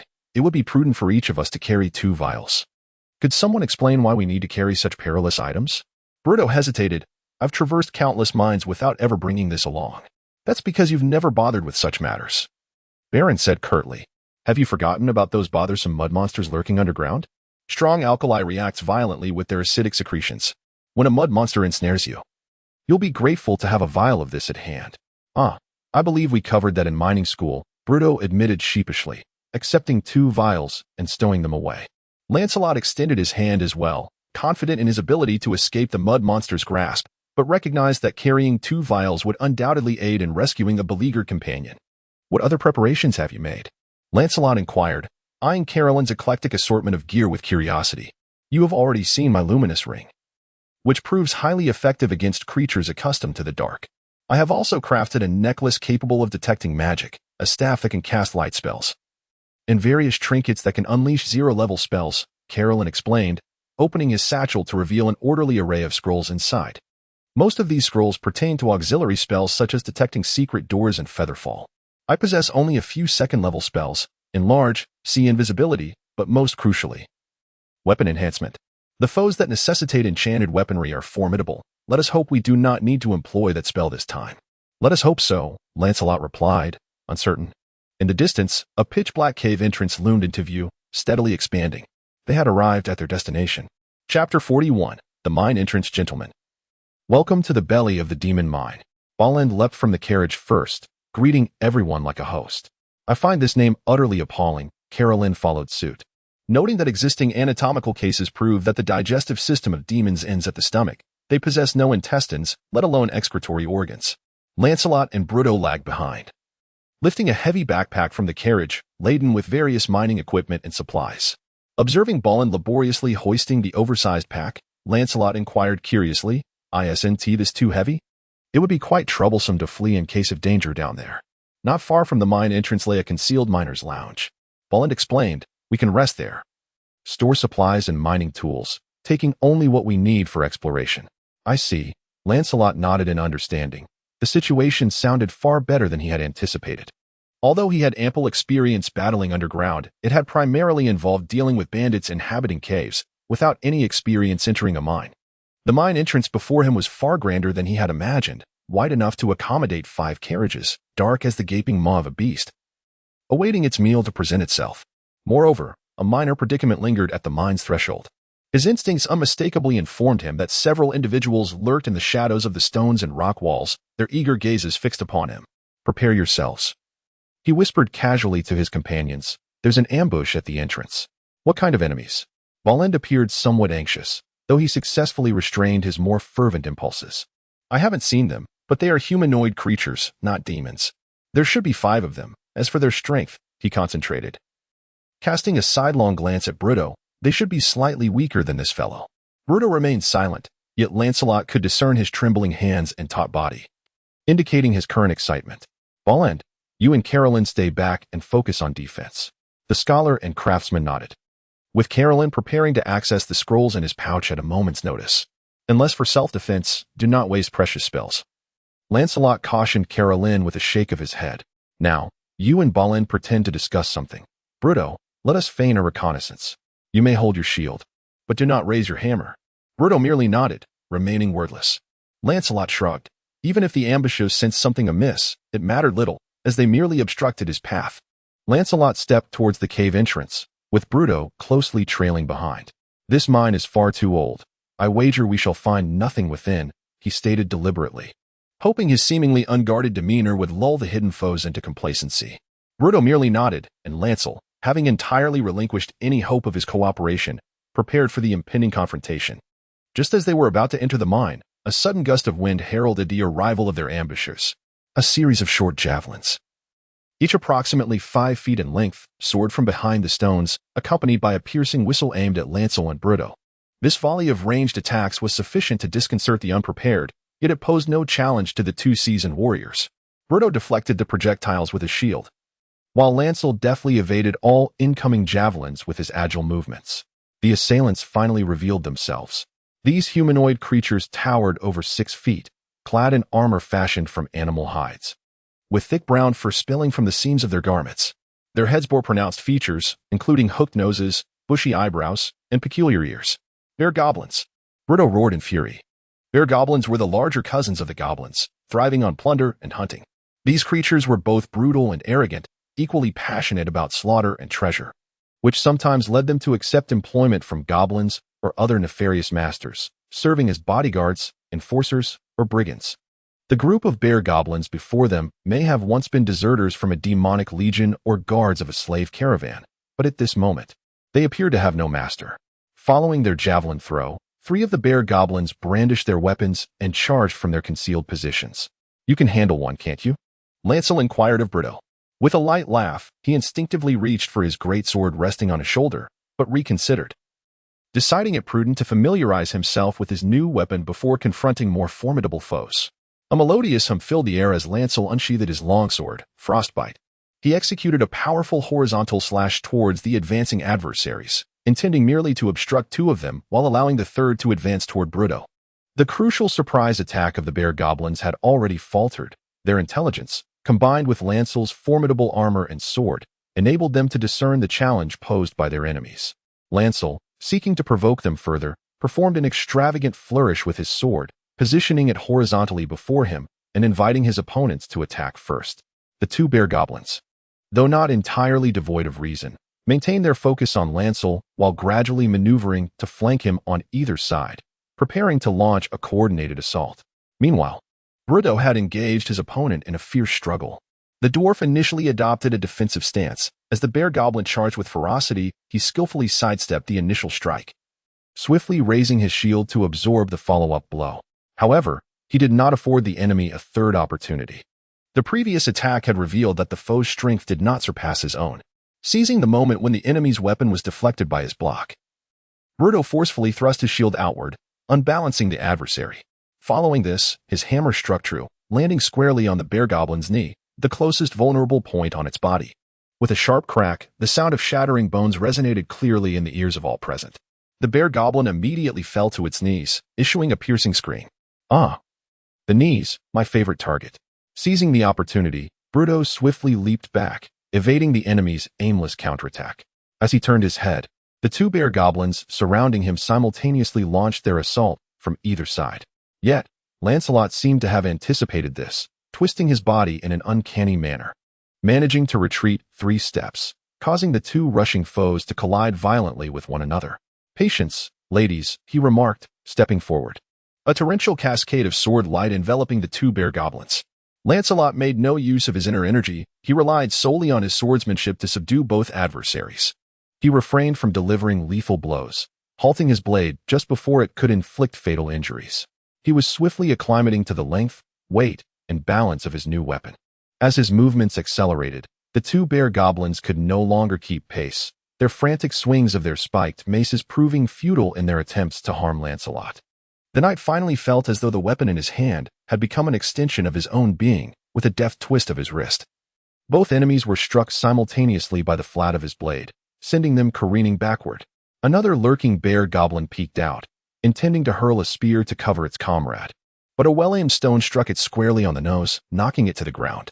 Carolyn signaled a gesture of victory towards Lancelot. He shrugged and turned his gaze to the enemy struggling to rise, channeling his inner energy as he bellowed, "Begone." Chapter 42. Miner's Lounge Get Lost. The volume of Lancelot's voice startled even himself, sending the two bear goblins before him tumbling to the ground, their eyes rolling back as they succumbed to a state of dizziness. The atmosphere descended into a peculiar silence for a fleeting moment, compelling Lancelot to speak with a normal tone. "Quickly disappear from my sight." The two bear goblins finally regained their wits, scarcely believing they had survived, and scrambled to flee the scene. From behind a large boulder emerged 2 more bear goblins, calling out loudly as they hurriedly pursued their fleeing companions. The dwarf appeared to be in decent condition, though his shield bore several white marks, and it seemed he had taken a blow from a spiked hammer. His armor slightly deformed. "Are you all right?" Lancelot inquired, approaching with concern. "Just a little bruise. I'll be fine after a short rest," Bruto replied with a nonchalant smile. "The price of taking a hit was worth it, as I dealt it a fatal blow, a bargain well struck. What did I tell you before?" Lancelot shook his head in resignation. "It seems that anger truly does grant you strength. Defeating that berserker could be attributed to both rage and luck. But you undeniably showcased the prowess of a warrior in our recent skirmish." Valend and Caloran approached as well, the elder dwarf gazing at his son with profound admiration. "I must admit, among dwarves your age, you are the strongest I have ever seen. Am I not the strongest of all the dwarves you have encountered?" Bruto beamed at his father's praise, unable to contain his joy. "Not quite. Your old man was stronger in his prime." "Father, you must be boasting." Laughter erupted among them as they entered the mine's entrance, the surroundings swiftly enveloping them in darkness. As dwarves, Bruto and Valend possessed innate dark vision, enabling them to perceive their environment even in complete darkness, as if a faint light illuminated their surroundings. However, this ability could not discern colors, rendering the world in shades of gray. Caloran produced a vial of potion and drank it down in hearty gulps. "A dark vision potion, effective for 8 hours, he explained. "I prepared it in advance to avoid wasting a second-tier spell." "Lancelot, would you care for a bottle?" Lancelot shook his head. The blessing of the elves endowed him with dark vision comparable to that of dwarves, and by channeling a bit of his inner energy to his eyes, he could see everything around him as clearly as in a well-lit environment. Caloran, discerning Lancelot's numerous extraordinary qualities, said nothing further and quietly stowed the potion away. The mine was not entirely devoid of light. Luminescent fungi dotted the ground, and glimmering stones occasionally adorned the walls of the tunnels, deliberately left by miners as a means of illumination. After advancing approximately 300 feet, they entered a spacious hall. The lofty ceiling was adorned with a luminous magical light source, its brilliance deterring the subterranean creatures that abhorred illumination. Surrounding stone walls harbored several descending tunnels, while the ground was strewn with heaps of ore, where miners would initially gather their excavated materials before transporting them away. Ah, indeed. This was the hall known as the Demon's Stomach. Balin stepped forward to examine the ore scattered about. These were freshly unearthed, likely the fruits of labor from their diminutive dwarven friends. You mentioned a miner's lounge. Is it here? Caloran inquired with curiosity. Yes, it should be, Balin replied, beginning to meander around, tapping here and probing there in search of the mechanism to unlock the secret chamber, yet finding nothing. I happen to possess a suitable spell, Caloran suggested, observing Balin's lack of success. Allow me to give it a try. Balin regarded him with skepticism but eventually nodded in acquiescence. Dwarves could uncover anything concealed within stone and soil, but it required ample time. Caloran retrieved a scroll and unfurled it. He cast a swift glance over the parchment before uttering a series of mysterious incantations. Although Lancelot could not comprehend the scroll's contents, he sensed a surge of power coursing through it, transforming the symbols and figures into a special form, which then converged into Caloran's eyes. This process evoked in him memories of techniques akin to chi gathering / where an internal energy traversed specific pathways, ultimately morphing pure energy into wondrous effects. Caloran's eyes glimmered with a bright magical radiance, granting him remarkable penetrating vision, allowing him to see through the rock and soil to the objects beyond. Once he acclimated to this peculiar sight, he swiftly discerned an unusual patch of ground. Beneath it lay a concealed room. Caloran continued to scrutinize that area and finally noticed a lever hidden beneath the pile of ore. That must be the mechanism. Bruto, filled with impatience, dashed over, wielding a shovel to clear the loose ore, and indeed uncovered a lever. He pulled the lever upwards, and a faint rumbling resonated as the adjacent ground slowly parted, revealing a staircase leading to a small chamber. Ah, so it's underground. Balin scratched his head, reflecting that he had focused solely on the surrounding stone walls, hence his inability to find it. Experience can be a perilous teacher, Bruto teased, joining the others as they descended into the basement. Evidently, this chamber was designed exclusively for dwarves or gnomes. With a height not exceeding 7 feet, Lancelot had to bend slightly to avoid getting his massive two-handed sword stuck. The room contained dozens of bedding rolls, storage chests, wooden barrels, and spare iron shovels and pickaxes. Berend expressed his dissatisfaction with the condition of the tools. Yet it was well known that years of servitude had extinguished the dwarven folk's zeal for labor. He averted his gaze from the dilapidated implements and proceeded to the far end of the room, where a small table stood. Upon the table hung a vast structural map of the mine, marked with new tunnels added by miners from various eras, as well as locations of past collapses. Gazing at the map, the group realized that the name Demon's Gut was quite apartment. The paths of the tunnels were so chaotic that, were demons to possess intestines, they would likely resemble this. Meanwhile, Berend was engrossed in reading a logbook. The entries were inscribed in the language of the dwarves, the universal tongue of the mining community. It chronicled the details of each descent into the mine, including the team's purpose and their findings. The most recent entry, dated a week prior, simply stated, 12 gray dwarven miners, led by Captain Dunif, planned to venture to the 14th, 15th, and 16th work phases. Chapter 43. The burrowing worm having relinquished their burdensome gear and supplies, Berend and Lancelot, along with their companions, embarked once more. This time traveling light, with each member carrying provisions for 2 days. They unanimously resolved to first ascertain the whereabouts of their gray dwarf colleague, a task that could be classified as of black iron caliber. Moreover, they possessed first-hand knowledge regarding the resource distribution within the ancient mine. Searching for a mining team in this labyrinthine shaft was akin to finding a needle in a haystack.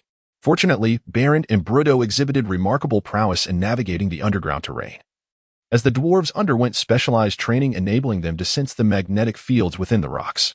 Leading the procession was Lancelot, the mightiest warrior among them, assuming the role of vanguard and thus becoming the primary target for any potential adversarial strikes.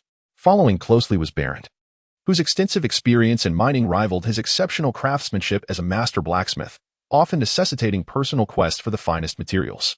At this juncture, he trailed Lancelot, guiding the forward movement. Bruto, tasked with the rear guard, had only recently embarked on his journey as an adventurer.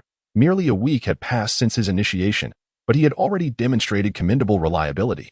Familiar with the intricacies of navigating the mine, he had accompanied his father in subterranean explorations long before his beard had even begun to grow. As they traversed the winding tunnels, Baron merely cast a fleeting glance at the structural map, committing it to memory, thus facilitating swift progress under his guidance. Suddenly, Lancelot raised a hand, signaling for the group to halt. "What is it?" Baron inquired, puzzled. "I sense danger," Lancelot replied, his brow furrowed. His heightened intuition had just delivered a warning. This mysterious sixth sense had grown increasingly acute since his ascension as a cultivator. Yet, the complex subterranean environment rendered it challenging to pinpoint the enemy's exact location, leaving him with a vague impression that it lay ahead. "But I see nothing," Baron murmured, frowning. He was not questioning Lancelot's abilities, for the knight had already demonstrated his keen perception at the mine's entrance. "It feels like a formidable creature." Lancelot expressed his unease at proceeding any further. He took a moment to gauge the threat's proximity, then settled into a meditative posture. "Give me a moment." The other three watched in astonishment as Lancelot entered a meditative state, and they readied their weapons, standing guard nearby. Lancelot swiftly transitioned into a state of heightened awareness, a phenomenon described in his mental scrolls as a high-level technique of chi cultivation known as external consciousness projection, a state he could only access during meditation. Utilizing this ability, he finally discerned the source of his unease. Approximately 80 feet ahead, a colossal creature lay in ambush. This beast bore a resemblance to a mantis, albeit with its formidable pincers protruding from its jaw, its size magnified to over 10 feet, and its entire body encased in a hardened exoskeleton, including its abdomen. Emerging from his meditative state, he slowly opened his eyes. "What did you find?" Bruto inquired anxiously. Lancelot described the appearance of the enemy, and as soon as Balin heard the word mantis, a look of realization crossed his face. "Do you know what this is?" It must be a burrowing worm." The old dwarf nodded. This creature would use its terrifying maw to excavate tunnels, extending its tendrils above ground to sense the surrounding activity. Should anyone pass directly overhead, it would leap from the earth to seize its prey, eagerly spewing forth a caustic digestive fluid while tearing its victim to shreds with its horrific mandibles. "It sounds truly troublesome. How do we deal with such a monster?" Balin replied seriously, "Its greatest danger lies in its initial ambush. Few creatures survive such an assault. Furthermore, its acidic spray can reach up to 30 feet, making it difficult for us to cope in this tunnel.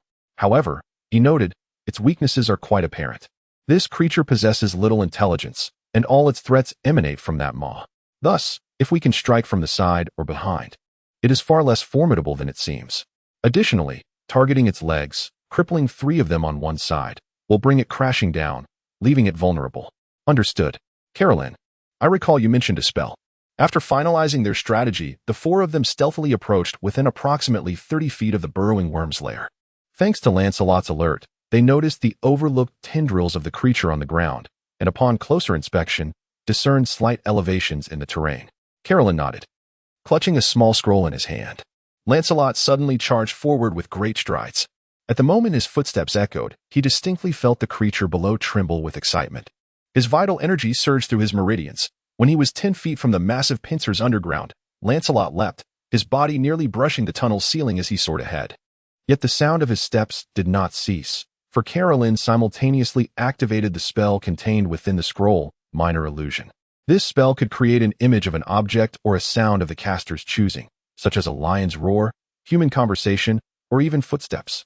It was merely a cantrip, easily discernible by any creature with a modicum of intelligence. However, the burrowing worm was likely only slightly more intelligent than a rock, relying solely on its tendrils to perceive movements on the surface. As the footsteps passed the burrowing worm's hiding spot, the ground suddenly erupted, and a pair of 3-foot-long fangs snapped shut like pincers, capable of overwhelming any flesh. Yet, waiting for it on the surface was not flesh and blood. In midair, Lancelot brought his great sword down beneath him, striking the burrowing worm directly as it emerged from the ground. The chitinous jaws could not withstand the might of a steel weapon. A crack resounded as a fist-sized notch appeared in the creature's pincers, while Lancelot's weapon remained unscathed. The burrowing worm, evidently influenced by the abyss, is adorned with demonic spikes all over its body. Its foremost appendages resemble elongated blades, features that are not characteristic of ordinary burrowing worms. With relentless precision, his colossal sword unleashed a flurry of stabs, ensnaring the worm's mandibles and rendering it incapable of ejecting its acidic spray. At last, Brutto maneuvered behind the foe. He leapt high into the air, letting out a thunderous roar as his warhammer descended mercilessly upon the joint of the worm's hind leg. The knee. My beloved. Lancelot couldn't help but wonder if Brutto harbored a peculiar fascination for knees. The burrowing worm emitted a cry filled with anguish and fury, abruptly twisting its head to retaliate with a spray of acid against the enemy behind it, while its blade-like forelimbs braced against its own thick carapace. The scholar, positioned at the rear, remained wholly fixated on the unfolding battle, as Balin stood resolutely before him, shield raised. In that fleeting moment of the worm's turn, Caloran too sprang into action, raising his arm, with a spell poised to unleash from the ring finger of his right hand. Chapter 44. Clu Carolin's right hand radiated a brilliant light, emanating from the very flash ring he had once employed against the abyssal hounds. Positioned at the rear of the formation, all his companions, save for Lancelot, turned their backs to him. The massive form of the burrowing worm obscured the luminous glow from affecting any of his comrades. The worm's 4 black eyes endowed it with exceptional night vision, yet rendered it exceedingly sensitive to bright light. Instinctively, it turned its head, spewing corrosive fluid onto the wall, causing the tunnel's rocky surface to emit a screeching sound as the soil softened like heated chocolate, slowly oozing to the ground. Some residual acid splattered towards Carolyn, but was deftly intercepted by Berend, who held his shield steadfastly. Lancelot, naturally, would not remain idle. Seizing the moment when the creature averted its gaze, he swiftly targeted the vulnerable joint between the burrowing worm's thick carapace and its jaw, plunging the tip of his massive sword into the breach, effortlessly emerging on the other side. Excellent, bellowed Brutto, launching an assault on the second knee. Agonized by the pain, the worm lashed out wildly with its long, blade-like forelimbs, twisting its body in a frantic attempt to turn and spray acid at the human knight. Yet Lancelot maintained a firm grip on his sword's hilt, immovable. The 7-foot-long blade kept the worm at bay, regardless of its desperate efforts. Brutto, Lancelot called, feeling somewhat embarrassed. The creature would not perish swiftly, and withdrawing his weapon was not an option, nor was further thrusting it in. He could only appeal for the dwarf's assistance. I'm rather occupied, Brutto replied, his hammer swinging with fervor, soon collapsing the worm's thickest leg. Forget about those legs for now, Lancelot shouted. Strike my blade. The dwarf quickly grasped Lancelot's intent, leaping into action with all his might, bringing his warhammer down upon the extended blade. The massive sword surged forward with renewed force, cleaving through all flesh and armor that obstructed its path, exiting the creature's body near its jawline. A gruesome wound gaped open, with torrents of acid mingled with blood pouring forth. The colossal insect writhed in agony, its 2 forelimbs futilely attempting to cover the gash, only to be corroded by the escaping acid. Having retreated to a safe distance, Lancelot and Brutto watched as the monstrous creature finally ceased its struggles, succumbing entirely to death. This one is a mutated specimen, perhaps having ingested something it ought not to in the abyss, Berend remarked, rubbing his shield against the ground.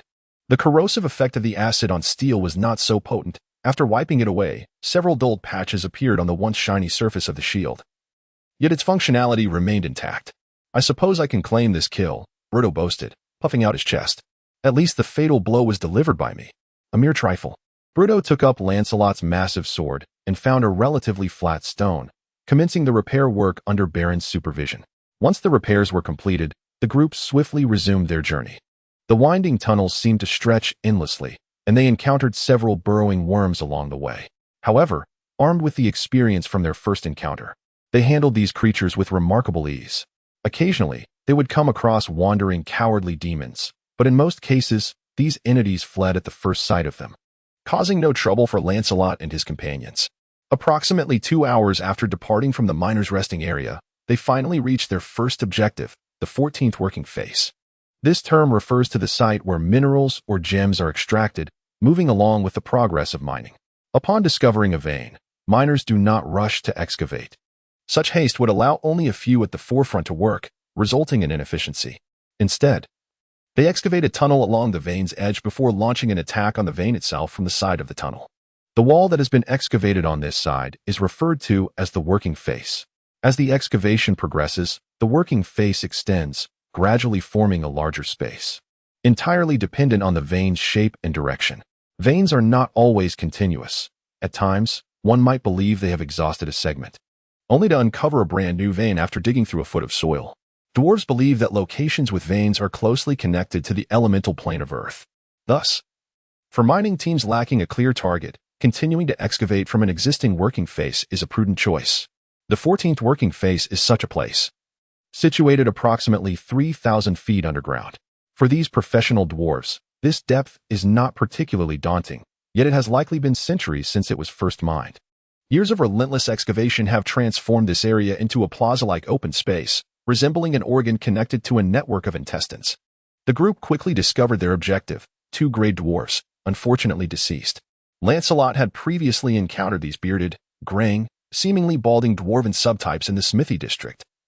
But the bodies before him were so mangled that the racial features were nearly unrecognizable. Baron crouched down to examine the remains of his kin, his expression grave. Were they the victims of the burrowing worms? Lancelot noted a massive hole in the ground nearby, reminiscent of the state left by a worm emerging from below. However, it did not seem likely. Burrowing worms were not known to leave behind corpses. Baron shook his head, pointing to a gaping wound the size of a basin on one of the body's chests. Such injuries could not have been inflicted by the worms. Additionally, there were no signs of corrosion on the bodies. Callan stared intently at the hole in the ground, noting that it was too large for a burrowing worm. It could easily accommodate 3 of them, suggesting the perpetrator had a significantly larger girth. There was also a pool of blood nearby. Lancelot found another clue. Someone had lain here, on the brink of death. How much blood would a dwarf need to lose before succumbing? Bruto furrowed his brow and remarked, "They would have perished long before losing this much blood. But where has the body gone?" No one responded to his words. Everyone arrived at the only conceivable explanation. Thus, a question arose. Lancelot pointed to the remaining 2 corpses. Why were they here? Given the waist measurement inferred by Carolyn, a dwarf would scarcely suffice to satiate such a creature. Bruto attempted to rationalize. Perhaps it devoured the first one and found it unpalatable? No, Bruto was correct. Carolyn suddenly interjected, his voice betraying a slight tremor. What crossed your mind? Baron gazed incredulously at the robed figure, unable to believe that this man could deduce the true identity of the murderer before him. The creature's massive form, its horrific puncture wounds, and its aversion to consuming dwarfs. Carolyn spoke softly, as though fearing to awaken some dreadful entity. In our world, such monsters harbor another distasteful preference: elves. Baron's expression of terror revealed that he had already grasped the answer. The old dwarf's lips quivered slightly as he uttered a name: the shark lizard beast. Chapter 45. The mud beast. What are you discussing? What is a shark lizard? Lancelot's ignorance only reaffirmed one thing. His world must be situated in some exceedingly obscure corner of the multiverse. Despite hailing from disparate realms, Baron and Callan appeared to be well acquainted with this terrifying creature. It was a calamity of a being, measuring over 10 feet in length. Fear etched across Baron's face. It reigned supreme in any environment, with all terrestrial life forms falling prey to its insatiable appetite. How formidable it sounds. What does it resemble? It bears the likeness of a reptilian creature, adorned with a thick, shark-like carapace on its back. Its lower body resembles that of a crocodile, featuring massive claws capable of cleaving through numerous obstacles. Its head is the most terrifying aspect, resembling an enlarged alligator-snapping turtle, but with a conical protrusion at the end, enabling it to pierce through the earth and burrow to any destination it desires. Baron, pale as a ghost, continued, "Fortunately, its subterranean movements are quite noisy. And with its lofty self-regard, it does not ambush like a burrowing worm, allowing us at least some forewarning of its approach." The origins of the shark lizard remain shrouded in mystery. Some scholars speculate that it is the result of a deranged spell, akin to the creation of the chimera by the demon prince Demogorgon. Callan added, "No one has ever discovered the breeding grounds of the shark lizard. Historically, there have been several instances where it was believed to be extinct, only to resurface decades later. A plausible theory suggests that their ancestral home lies in some obscure corner of the lower planes, occasionally summoned to the material plane for nefarious purposes due to unknown reasons. That sounds utterly dreadful. Lancelot furrowed his brow. Callan, I recall you mentioning a spell known as Enlarge. Could you elaborate on its effects? It is a second-tier spell that allows the target to double in height and increase their weight 8-fold. Your strength will amplify in tandem with the enlargement, though agility will diminish due to the shift in size. All your equipment will also enlarge under the spell's influence, but will revert to its original size once removed from your grasp. With my current power, the effect can be sustained for approximately 8 minutes. Calorin's expression wavered slightly. Are you certain this is sufficient to confront the shark lizard? At the very least, it will afford you time to escape, Lancelot replied, his countenance grave as he addressed everyone. From this moment forth, keep the enlarged scroll readily accessible. Once I ensnare it, you must swiftly distance yourselves. If the situation turns dire, flee. Every escapee counts. The dwarves shall never abandon their comrades. Brutto bellowed in indignation. Yet that is the most rational course of action. Lancelot sought to persuade Brutto. If we all perish here, who will seek vengeance on my behalf? If you dare to perish, I shall never assist you in avenging your demise. Brutto's fury intensified. Listen well, human, I know your intentions are noble. But such a demand is an affront to the dignity of dwarfs, so I beseech you to cease your words. Lancelot cast a pleading gaze towards Berent. Yet the old dwarf merely regarded Brutto with a complex expression filled with concern, but predominantly pride. Lancelot was now acutely aware of the dwarf's notorious obstinacy, and thus turned to his final companion. Callan shrugged nonchalantly and remarked, the spellcasters typically maintain a distance. There is no need to rush once the battle commences. Very well. The human knight finally acquiesced. Should that creature dare approach, they would dismantle it together. Now that sounded more reasonable. Brutto nodded in satisfaction, while Lancelot could only helplessly shrug. They ceased their quarrel and resumed their search on the ground, eager to uncover further clues. Look here. He soon made a discovery. There were some footprints, likely left by survivors.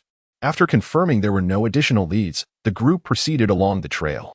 Just as the footprints began to fade into obscurity, they stumbled upon new evidence. The first to detect the faint sound of a pickaxe striking rock were two dwarves, and upon their prompting, Lancelot discerned the same sound. Could this be some sort of trap? Lancelot inquired cautiously. That possibility cannot be dismissed. Many creatures employ sound to lure their victims, Callan interjected.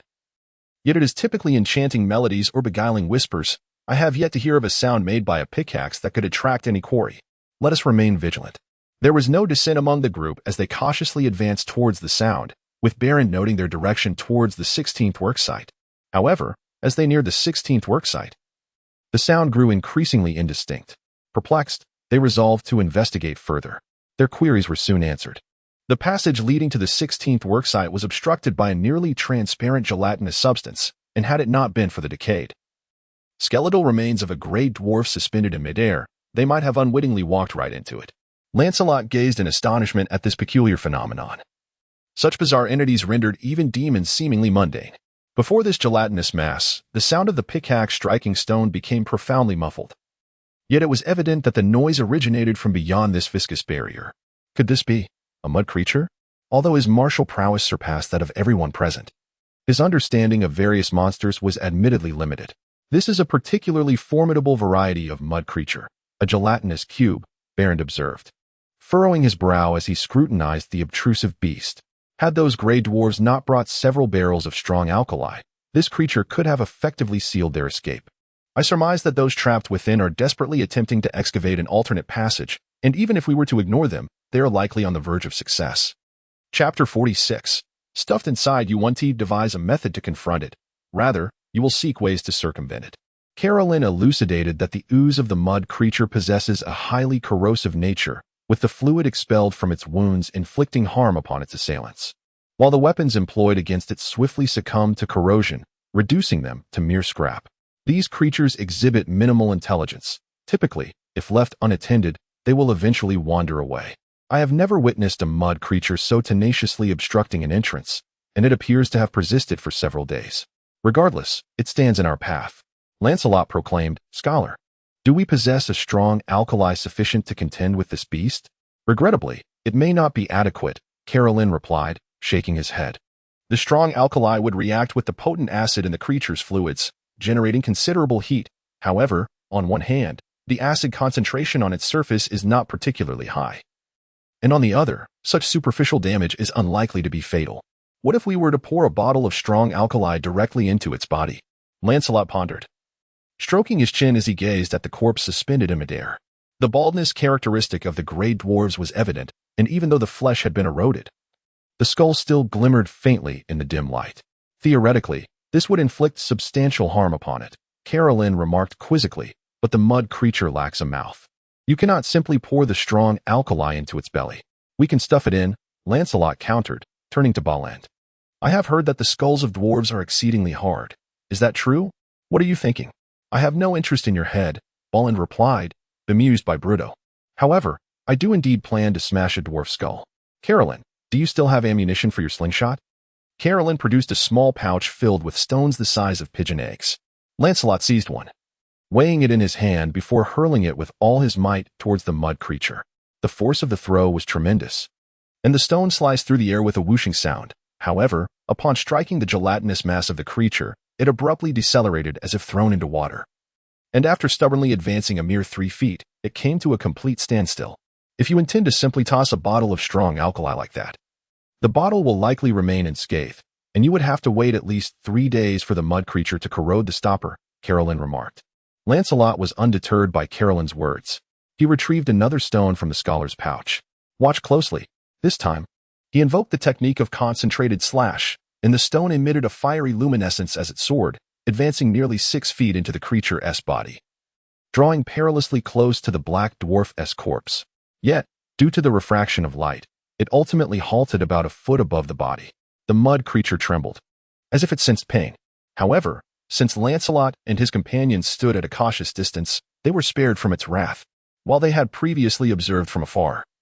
This was the first occasion for the trio to witness Lancelot exhibit this astonishing skill up close. Lancelot scratched his head, pondering the peculiar essence within him that bestowed unique abilities, his sorceress lineage. Carolyn nodded in understanding, and Lancelot felt a wave of relief wash over him at having someone willing to elucidate his situation. Are you referring to those individuals with ancestors akin to dragons or angels, who one fateful morning awakened the latent powers within their bloodline? Indeed, Bruto affirmed. Lancelot must be one of them. Just moments ago, the trajectory of the stone ignited, and I surmise there is a strong likelihood of a red dragon's blood coursing through his ancestry. You foolish boy, what do you comprehend? Retorted Carolyn. Dragons may breathe fire, but that power evokes a familiar sensation within me. I assure you, it is undoubtedly derived from the abyssal flames. Perhaps Sir Lancelot's forebear was a demon who renounced its brutal nature and sought refuge among mortals. Impossible, Bruto interjected. Demonic descendants are not so rare, and their traits are quite distinctive. Aside from his height, Sir Lancelot bears no remarkable characteristics. Carolyn dismissed the opinions of the two shorter men. Do you recall how he described his experience traversing the portal? A typical portal requires merely a step to cross, devoid of such elongated passages. I suspect he was exposed to the primordial magic of the multiverse during that process. Lancelot cleared his throat, interrupting their debate regarding the origin of his abilities. He felt a pang of guilt for concealing the truth, yet deemed it unwise to reveal his cultivation secrets at this juncture. Enough of this argument. I am certain I am human. You will awaken further powers stemming from your bloodline in the future, so do not fret, Carolyn assured. To which Bruto and Baron nodded in concurrence. The mud creature trembled violently once more, appearing perplexed yet steadfast in its refusal to vacate its position. Lancelot, no longer hesitating, retrieved the caustic vial he had previously acquired from Carolyn. This time, he channeled the innate energy within him, launching the vial with precision.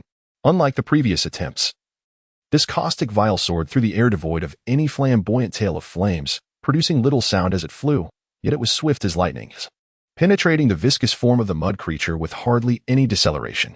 The other three widened their eyes in astonishment, recognizing the formidable nature of this strike.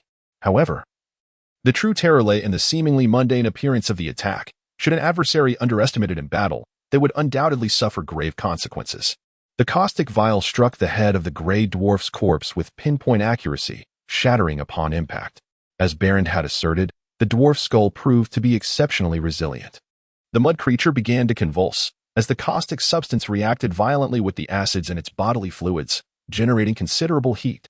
Its transparent, gelatinous form grew increasingly opaque, and before visibility faded completely, Lancelot hurled another vial of caustic liquid.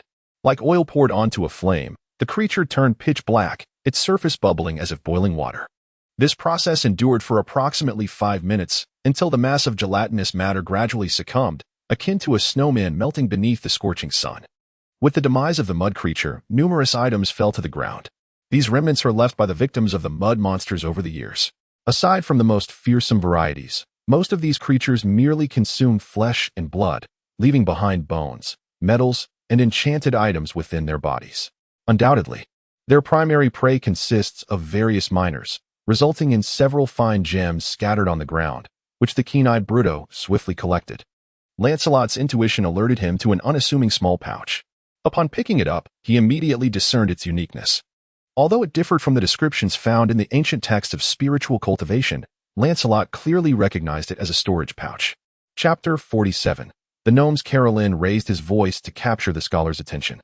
"Come and see this," he exclaimed, holding up an object. "Is this a bag of holding?" As a scholar well-versed in various rare artifacts, Carolyn quickly recognized the item in Lancelot's possession. One moment. The scholar retrieved a scroll and unfurled it. It was a scroll of the first-level spell Identify, which would allow the caster to glean information about any object they touched. Lancelot glanced at the scroll's contents. Although he could not decipher the arcane symbols inscribed upon it, he instinctively understood the nature of the magical forms these symbols represented. The text upon the scroll rapidly faded, and a complex surge of magic flooded Carolyn's mind. The scholar's grip tightened around the bag, and his eyes lost focus, as if he were reading text from a realm that did not exist in the tangible world. After approximately a minute, he emerged from this state. While it was a relatively simple spell, its release was no trivial matter for the scholar. Carolyn, observing the trio of curious gazes fixed upon him, recognized that everyone awaited his explanation. This is indeed a bag of holding, albeit with diminished capacity. It can store approximately 25 cubic feet of items. With a weight limit of 150 pounds, about one-third of a standard bag of holding. "Not impressive," grumbled Bruto, crossing his arms. "The chief miner of the ironclad hold possesses a bag that can carry 2,000 pounds. Now that is a true treasure. By the way, regardless of what it once contained, it now only holds the acidic residue from a mud creature. I advise against inserting your hands or any items within," Carolyn added. "Inverting the bag will not cause its contents to spill, for it exists in an independent extra-dimensional space, unaffected by the gravity of our world. There are two methods to retrieve items. One may either reach inside or turn the bag inside out, the latter resulting in the expulsion of all contents at once. We currently have nothing to deposit, and the acidic fluid may prove unexpectedly beneficial." Lancelot handed the bag to Bruto. "Hold on to it, dwarf. And do not confuse it with your gem pouch. With stones atop it, such a mix-up is utterly impossible," Bruto muttered as he secured the bag to his waist. Lancelot noting how tightly he bound the opening with a rope to prevent any mishaps. "Now, let us go meet those unfortunate colleagues," Baron gestured for everyone to move forward. The sound of pickaxes became clearer after the mud creature's demise. "I hope they at least show us a modicum of gratitude." The structure of the 16th worksite resembled a belt carelessly strewn across the ground. Following the sounds, the group navigated through the low passageways. And after about 15 minutes of walking, they finally encountered their quarry, 9 dejected, dispirited gnome miners. As Lancelot and his companions appeared before this group, the gnomes, akin to their mountain-dwelling cousins, immediately seized their pickaxes and jumped up, vociferously cursing Bruto and Barent. "The chief craftsman has dispatched us to rescue you. He truly ought to hear your heartfelt expressions of gratitude." Barent scoffed, arms crossed, while Bruto gripped his hammer tightly, and Lancelot felt his anger reaching a boiling point. "Esteemed ones," the human knight attempted to ease the tension, producing the emblem of Twinbridge Town. "We harbor no ill intentions. The mud creature obstructing your exit has been vanquished, and you are free to depart. Who knows if that mud creature was not sent here by you in secret?" One of the gray dwarves retorted. "It must be the case. Hypocritical scoundrels, trapping us here only to feign rescue and claim glory with Lady Tiana. Surface scum, you and I shall have a fair contest." Lancelot shook his head, recognizing that the gray dwarves epitomized malevolence. They could not fathom any act of goodwill and firmly believed that every action concealed a sinister motive, for they themselves were of such nature. "Let us depart," he urged, patting his 2 dwarf companions. "We have already assisted the chief craftsman in locating the one he sought. Now it is time to pursue our own objectives." Bruto spat vehemently onto the ground, indignantly leading the way out. Carolyn and Baron followed suit, while Lancelot lingered behind, vigilant against any irrational actions from the gray dwarfs. Wait. Just as Bruto and the others were about to exit the gray dwarf's field of vision, a miner called out to them. "Huh, have you decided to fight after all?" Bruto twisted his short, stout neck, producing a series of cracking sounds. "Perhaps we have indeed misjudged," the gray dwarf spoke in a less aggressive tone. "Are you truly here to rescue us?" "We shall inquire," the gray dwarf assured them. "We too wish to exit. Do not presume to set any traps ahead. Come if you dare. Do you think we need traps to deal with you?" Bruto dismissed them, striding forward with his hammer. The gray dwarves fell silent, trailing behind without further comment. Upon reaching the main shaft, They were forced to acknowledge an undeniable truth. They had indeed been saved. Well, perhaps this time it was not your doing. Curse you, what trickery is this? Merely extending a hand to my beleaguered kin, Baron spread his hands in a gesture of innocence. The gray dwarves fell into silence, their long-standing animosity and the intrinsic honor of dwarves leaving them in a quandary. At last, a few barely audible words of thanks emerged, directed towards Lancelot. Perhaps for the gray dwarfs, expressing gratitude to humans was not as daunting a task. Do not thank me, Lancelot nodded. We have yet to find what we seek. Let us part ways here. I have yet to inquire your name, Sir Knight. The gray dwarf who had called out earlier inquired. The one displaying the least hostility towards his kin, likely the leader among the miners, as Lancelot sensed his strength surpassing that of his companions. I am Lancelot. I am Dunif, the captain of this mining team. The clumsy gray dwarf introduced himself. I believe we owe you our gratitude. What are you searching for? Is there anything I can assist you with? Lancelot gazed at Dunif for a moment before finally responding. No, thank you. I believe we can manage on our own. Are you certain? I am quite familiar with this mine, the gray dwarf captain persisted. There are numerous perilous creatures below, not long ago. We were attacked by a terrifying monster. I am confident we will be fine. Farewell, Lancelot reiterated his refusal and decisively turned to leave. As he turned, he did not overlook the flicker of disappointment that crossed Dunif's eyes. Chapter 48. The Abomination, these incorrigible wretches. It has been 10 minutes since parting ways with the gray dwarfs, yet Bruto remains indignant about their recent encounter. 12. What of it? There were indeed 9 gray dwarves in that group, correct? Precisely. The old dwarf nodded, indicating that within the body of that mud creature lay the corpse of a gray dwarf, its flesh still fresh and uncorrupted, evidently consumed not long ago. Coupled with the 2 corpses we previously discovered at the 14th worksite, the numbers aligned perfectly. Lancelot nodded, sensing an unsettling dissonance in the air. From this moment forth, we must maintain the utmost vigilance towards any gray dwarves that appear within our sight, Lancelot declared. What are you talking about? Baron looked at him in confusion. Did we not already tally it up? 3 bodies, 9 survivors, the numbers match. The other shrugged, choosing to abandon the discussion. After another half-hour of descent, a chorus of anguished wails halted their progress. I may know the source of that sound, Callillan murmured, moving quietly. Let us approach and investigate. The group cautiously advanced, and upon rounding a corner, they beheld 5 demons wailing in torment. One glance was sufficient to comprehend the cause of their lamentations. These demons exuded an aura of suffering. Their bodies were riddled with sores and festering blisters, in some areas entirely devoid of skin, with raw muscle exposed to the air. Yet, upon closer inspection, the group could discern faintly humanoid limbs and torsos. They appeared as if a colossal hand had crumpled them into a ball before unfurling them. Their legs twisted sideways rather than forward and back, their backs hunched like that of a boiled shrimp. Their features, though present, were arranged in grotesque combinations, eyes protruding from mouths. One ear perched atop the head, while the other dangled from the chin. The arms, albeit somewhat normal, suggested they retained a semblance of combat capability. Most of these contorted demons wielded long-handled weapons reminiscent of tridents, though heavily corroded. By Moradin, what on earth are those? Brodo was the first to voice his query.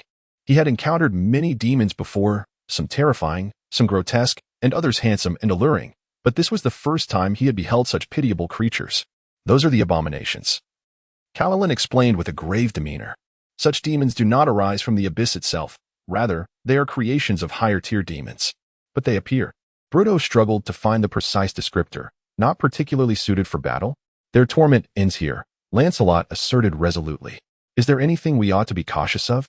Our knowledge of abominations is limited, yet for malevolent beings, suffering is a source of power as well, Callillan cautioned. They may possess certain spell-like abilities, and most demons have the capacity to summon their kin, which could prove far more perilous than their mere presence. Understood. Lancelot nodded thoughtfully. Beginning to formulate a strategy, I will charge to the forefront. Brutus, keep an eye on my rear and any additional foes that may emerge. Caelering, you stay back. Baron will handle any stragglers that slip through. He paused briefly before adding, shall we commence swiftly? Brutus suppressed his simmering anger. His mind fixated on a single thought since he first laid eyes on the grotesque creatures. He yearned to obliterate these abhorrent monsters. Lancelot drew forth his longsword, Frost Cleaver, and produced a finely edged silver coin, crafted by Brutus for this very purpose. Taking a deep breath, he hurled the coin towards the most distant enemy. A gleaming silver arc sliced through the air, striking the aberrant creature, which crumpled to the ground, a substantial portion of its skull severed. Yet, it appeared not quite lifeless. Struggling to regain its feet, the remaining aberrants instinctively turned to their fallen kin, and at that moment, Lancelot and Brutus surged forward. Lancelot executed a maneuver he had learned from an ancient text, a technique that, as the venerable Han had recounted, he had favored in his youth and which had saved him on numerous occasions. Lancelot believed it would serve him equally well in ambushing his foes. The results were striking. Although dwarves are naturally slower than humans, by the time Lancelot reached the first enemy, Brutus had only covered half the distance. "Leave me too," Brutus shouted in a mix of awe and desperation, witnessing Lancelot's remarkable shoulder strike that cleaved the unsuspecting foe in two. This was a maneuver Lancelot had executed countless times on the battlefield, demonstrating his unparalleled proficiency. Yet, as he faced his adversaries anew, he truly comprehended the extent of his cultivation's enhancement. Chi flowed effortlessly within him. Wielding the longsword felt as effortless as swinging a broom. His speed had increased by at least a third, and he even had the luxury of aiming for the heart during his final thrust.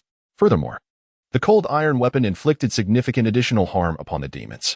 The demons, endowed with formidable physicality and resilient musculature akin to armor, found their defenses easily breached by Frost Cleaver, which left a layer of frost upon contact, stymieing their remarkable regenerative abilities. As two more aberrants advanced, Lancelot calmly parried all their assaults, showing no signs of disadvantage despite facing two foes. At this juncture, Brutus joined the fray, slamming his shield into one of the aberrants attempting to assail Lancelot, and instinctively swung his hammer towards its knee. However, he struck nothing but air, for the intended target was conspicuously absent.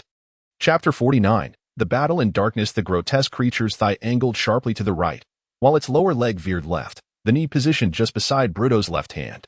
His hammer swung wildly, completely missing its intended target.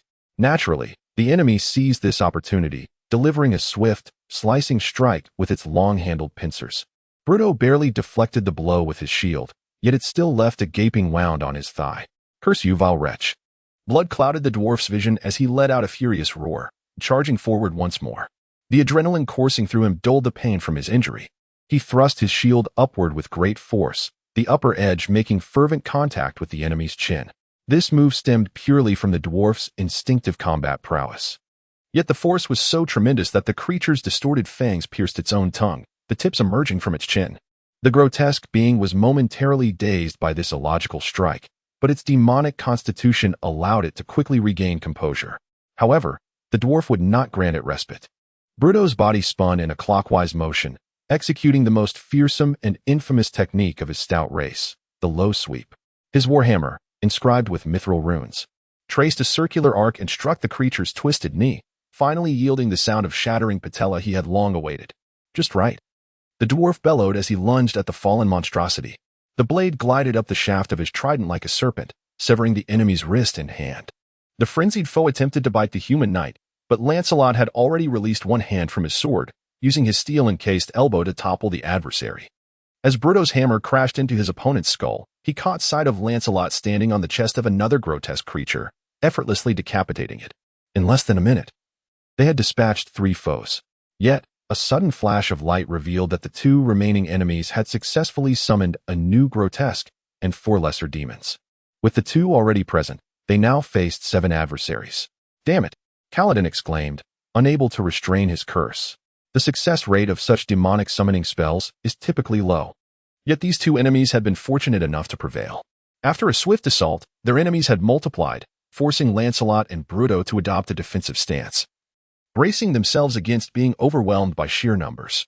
At that moment, one of the grotesque creatures suddenly raised its hand. A shroud of impenetrable darkness enveloping Lancelot and Bruto within a 20-foot radius. This darkness, conjured by magic, allowed no light to penetrate. Even Lancelot's focused energy could not pierce the obscurity surrounding them. A claw lunged toward Lancelot from the shadows, but he swiftly detected the sound of air being displaced by the creature's arm. Lancelot instinctively evaded the claws, and then swung a horizontal slash towards the source of the attack, feeling the blade connect with the body of a cowardly demon, which let out a piercing scream. Realizing that in the enveloping darkness, sound was his only ally, Lancelot immediately concentrated his energy in his ears, enhancing his auditory acuity. In this pitch-black environment, Sound painted a wholly different picture in his mind. The breaths and heartbeats of each creature indicated their positions and distances, and with every movement of their limbs, Lancelot discerned their actions through the whispers of the wind. However, Bruto lacked such finesse. Lancelot's keen ears informed him that the dwarf was wildly swinging his hammer and shield, attempting to prevent any foes from encroaching too closely in the darkness. "Carolyn, do something," Bruto shouted anxiously. Carolyn, equally flustered, was no stranger to this spell. It was a dark incantation. Yet dispelling it required a light source from a spell of third circle or higher, which surpassed his magical capabilities. "Don't panic, Bruto. There are no enemies nearby for now." Lancelot pierced the heart of a sneaking cowardly demon with his longsword, the sound of the organ echoing like thunder. "Calm down and listen carefully to their sounds." Lancelot's words offered little solace to Bruto but sparked an idea in Carolyn's mind. The scholar rummaged through his satchel for scrolls, finally producing one that appeared quite ordinary. Taking a deep breath, he unfurled the scroll with an enigmatic expression. A peculiar breeze swept through, and Lancelot suddenly felt an overwhelming sense of joy, causing him to chuckle involuntarily. He was not the only one who laughed. From the darkness came a series of idiotic giggles, reminiscent of a group of drooling simpletons attempting to ignite ants with a magnifying glass. Another laughter, however, was far more unpleasant, akin to a prisoner bound to a chair enduring the torment of feathers tickling his soles, vividly conveying the agony within. These were the respective laughs of the cowardly and aberrant demons. Such laughter inflicted no harm nor affected their actions, yet was sufficient for the dwarf in the dark to discern the enemy's locations. Bruto, fueled by the rage accumulated from his blindness, finally found an outlet. He charged towards the nearest source of laughter, raising his shield before him to deflect any potential assault. The demon's vision remained intact, and the cowardly demon instinctively attempted to evade the approaching iron ball, yet its continuous, foolish laughter betrayed its position. Bruto's shield collided with the side of the cowardly demon, momentarily unbalancing it, but the dwarf's hammer rendered balance utterly irrelevant. The cowardly demon was toppled to the ground, still laughing foolishly. In a fit of fury, the dwarf slammed his shield down over that mouth, again and again. The steel shield was ample enough to cover the entire head of the cowardly demon, and by the sixth strike, Bruto felt as though he had shattered a watermelon. The dwarf finally emerged from his frenzied state, realizing that the enemy was utterly incapacitated. Bruto sprang up from the ground, perked his ears to seek the next target. However, he had lingered too long on this cowardly demon, and there was no subsequent target to pursue. With the demise of the last aberration, the effects of the dark magic dissipated. Bruto raised his gaze and surveyed the surroundings, where the corpses of demons lay strewn about. Most of them had been pierced through the heart, while the human knight elegantly wiped the blood from his blade. I discovered that the ears are more adept at detecting the weaknesses of demons than the eyes. Noticing that everyone was looking at him, Lancelot smiled, for after all, they were all pulsating with excitement. Chapter 50. Original magic. I implore you, Lancelot, considering the fact that my father forged that sword for you. Could you not spare me a little more? Bruto lamented loudly, perhaps his fervor for battle remained unsated, or he was simply vexed by the remnants of cowardice that splattered upon him. You only mentioned wanting to keep two, Lancelot shrugged, then turned to Carolyn. The effect of that spell earlier was truly remarkable. Why had I not heard of it before?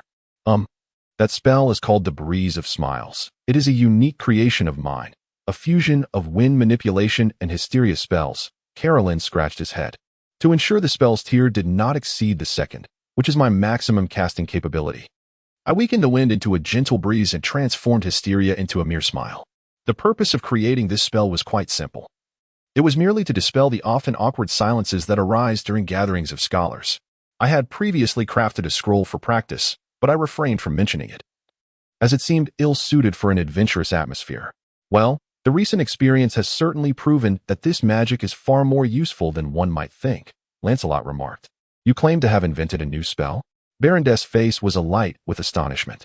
The dwarves held a complex relationship with magic, mingling fear with skepticism, despite their superior understanding of imbuing items with magical prowess. Well, not exactly.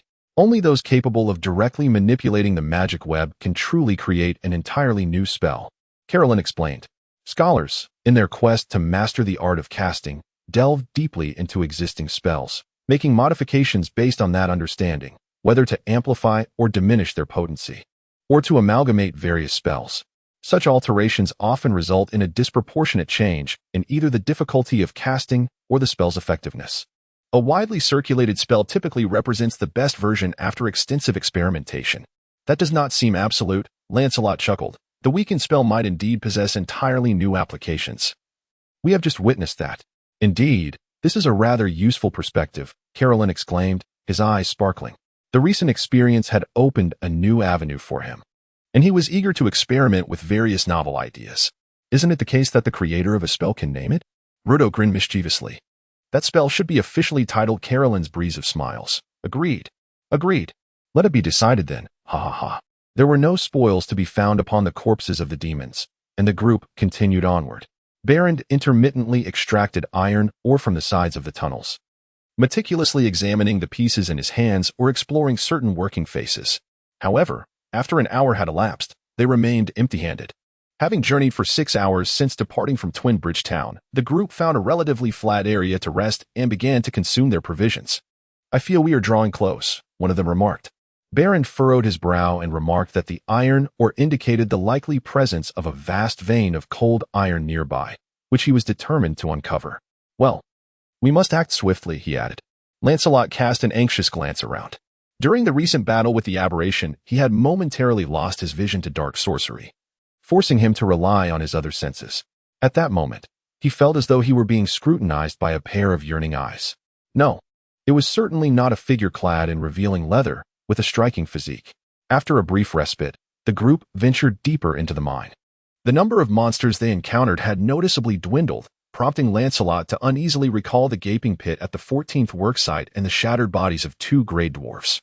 An hour passed, and they reached a depth of 7,000 feet underground, a feat achievable only by dwarves, who possessed a unique affinity with the rock, enabling them to carve out vast caverns in the depths below. In a workspace reminiscent of a castle hall, the group finally discovered the objective of their expedition. Upon entering this area, Lancelot sensed a fortuitous omen, for he was enveloped by a peculiar chill, one he recognized as akin to the sensation imparted by a weapon strapped to his back. Berend soon unearthed the sought-after ore from a corner. Unlike the ordinary reddish-brown iron ore, the cold iron was a deep black, intermittently revealing blue crystals that hinted at the innate cold magic it contained. Hey, kiddo. Come over and lend a hand. Berend beckoned to his son. The 2 dwarves wielded their picks with joy, immersed in the delight of mining. For dwarves, this was one of their most cherished endeavors, a divine gift from Moradin, their god, and transforming the ore into exquisite items was their way of honoring him. However, as the stone shards flew, a thin veil of mist began to rise around them, instilling a sense of unease. Berend, what else with this mist? Carolyn inquired, approaching the engrossed dwarf. Is this the cold ore unique to cold iron? Only then did Berend notice the anomaly behind him. He shook his head and responded, It shouldn't be. I have never encountered such a phenomenon before. Lancelot's senses heightened, as an instinctive warning surged within him, indicating that a certain threat had escalated to an alarming degree. Suddenly, a horrifying creature materialized before him. Towering at 30 feet, it resembled a winged toad, its entire chest gaping open from chin to legs, revealing countless jagged bones that resembled sharp teeth, forming an immense maw destined to devour everything in its path. Clawing and lunging towards him, Lancelot's heart fell as if struck by lightning. The terrifying sight overwhelmed him, plunging him into a state of panic. He collapsed to the ground, feeling his heart convulse uncontrollably, as if his body were truly under assault, the pain searing through him. At that moment, a surge of vital energy erupted from his dantian, and the verses of the Ice Heart incantation resonated naturally within his heart, restoring Lancelot's composure. He swiftly realized that the creature before him was merely an illusion. Its existence was fraught with inconsistencies, and aside from striking a menacing pose, it posed no actual threat. Sir Lancelot, what troubles you? The voice belonged to Dunif, the captain of the Grey Dwarf mining team. I was concerned you might encounter some misfortune below. So after ensuring the crew was settled, I came to seek you. He rushed to Lancelot's side, extending a hand to assist the fallen knight. However, Lancelot abruptly lifted his gaze, and Dunif thought to himself that it was too late to retreat. What awaited him was a chilling flash of sword light. Chapter 51. The evil spirit demon Lancelot's sword struck with both swiftness and ferocity, cleaving Dunif in twain before he had a chance to react. The sudden thud of his body hitting the ground had already drawn the attention of all present, and now they were left stunned by Lancelot's abrupt assault. Yet, an even more horrifying spectacle unfolded. The corpse of the gray dwarf began to bubble as if boiling, exuding white smoke that coalesced above into a nebulous, jellyfish-like form. As the mist in the air dissipated, it was replaced by a cloying, putrid aroma. Carolyn's pupils dilated in shock. He recognized what this was. The evil spirit demon. His trembling voice betrayed his terror, sending a chill through the hearts of all assembled. Lancelot, undeterred by the dread permeating the atmosphere, raised his weapon once more and swung at the ethereal, jellyfish-like entity. The frost-laden blade cut through the space where the demon lingered, but failed to inflict any harm. Only magic could wound it. Carolyn shouted, hastily unfurling a scroll. Be cautious of its touch. The scholar had already infused the scroll with magical energy, the spell nearing completion. But the evil spirit demon raised a vaporous tentacle and pointed threateningly at him. With a cry of terror, Carolyn turned and fled from the demon, the scroll slipping from his grasp and falling to the ground. The demon discerned that the robed figure was the sole spellcaster among them. After using a spell of fear to drive it away, the remaining three were rendered incapable of inflicting any damage. The human knight named Lancelot continued his futile assault against the air, unwittingly becoming the demon's target. The evil spirit demon is a peculiar kind of fiend. It does not arise from mortal souls, but can inhabit a body that remains largely intact. Subsequently, it assumes the role of the deceased, or reinvents itself to blend into the society of the corpse's kin. Naturally, they favor individuals of higher social standing and striking appearance, as this assists them in spreading malevolence and corruption. They do not simply await the natural demise of their targets. In fact, they excel in usurping mortal lives. Typically, they summon a mist that weakens the will of their victim, conjuring the most horrifying illusions imaginable to inflict psychic damage. Once the target's life force is severely depleted, they approach and unleash their most lethal technique, the touch of death. The previous victim of this evil spirit demon was Dunif, the captain of the Grey Dwarf mining crew, a prime vessel for possession. However, Lancelot's arrival sparked a new ambition within the demon. This human, the leader of the adventuring party, was tall, robust, and exuded a masculine allure, presenting an irresistible temptation. It extended a gaseous tentacle towards Lancelot, poised to wield the touch of death to claim this human's life, seize his body, and eliminate all witnesses present. Controlling such a perfect vessel should prove to be no insurmountable challenge. Lancelot realized that conventional physical attacks were utterly ineffective against the phantasmal demon, and the tendril reaching toward him instilled a profound sense of crisis. Confronted with the specter of death, he ceased to hold back. The purest innate energy surged from his dantian as the knight swung his sword at the appendage. This strike appeared rather unremarkable, and the malevolent spirit perceived it merely as the desperate thrashing of prey. However, an excruciating pain elicited a shriek from the formless demon, as Lancelot's sword cleaved through the intangible tendril, rendering it harmless and causing it to dissipate into the air. Upon witnessing the efficacy of his attack, Lancelot was momentarily taken aback, but soon became invigorated. An adversary impervious to his assaults was deemed invincible, yet the circumstances had shifted. The demon's reaction was unexpectedly violent. It exploited Lancelot's brief moment of astonishment to rapidly retreat, a portal of light materializing behind it.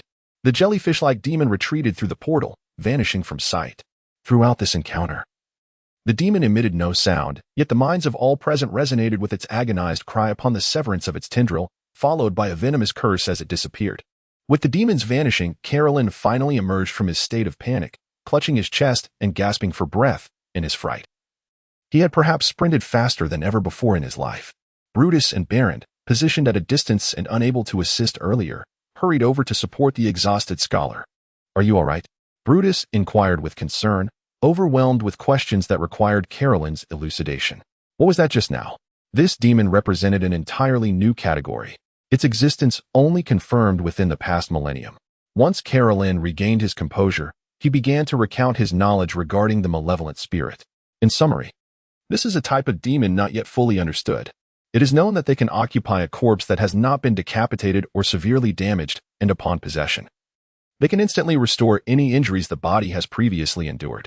Moreover, within the ranks of the Dark Brotherhood, there exists a chilling rumor that they possess a terrifying supernatural ability, capable of instantly killing a living being merely through touch.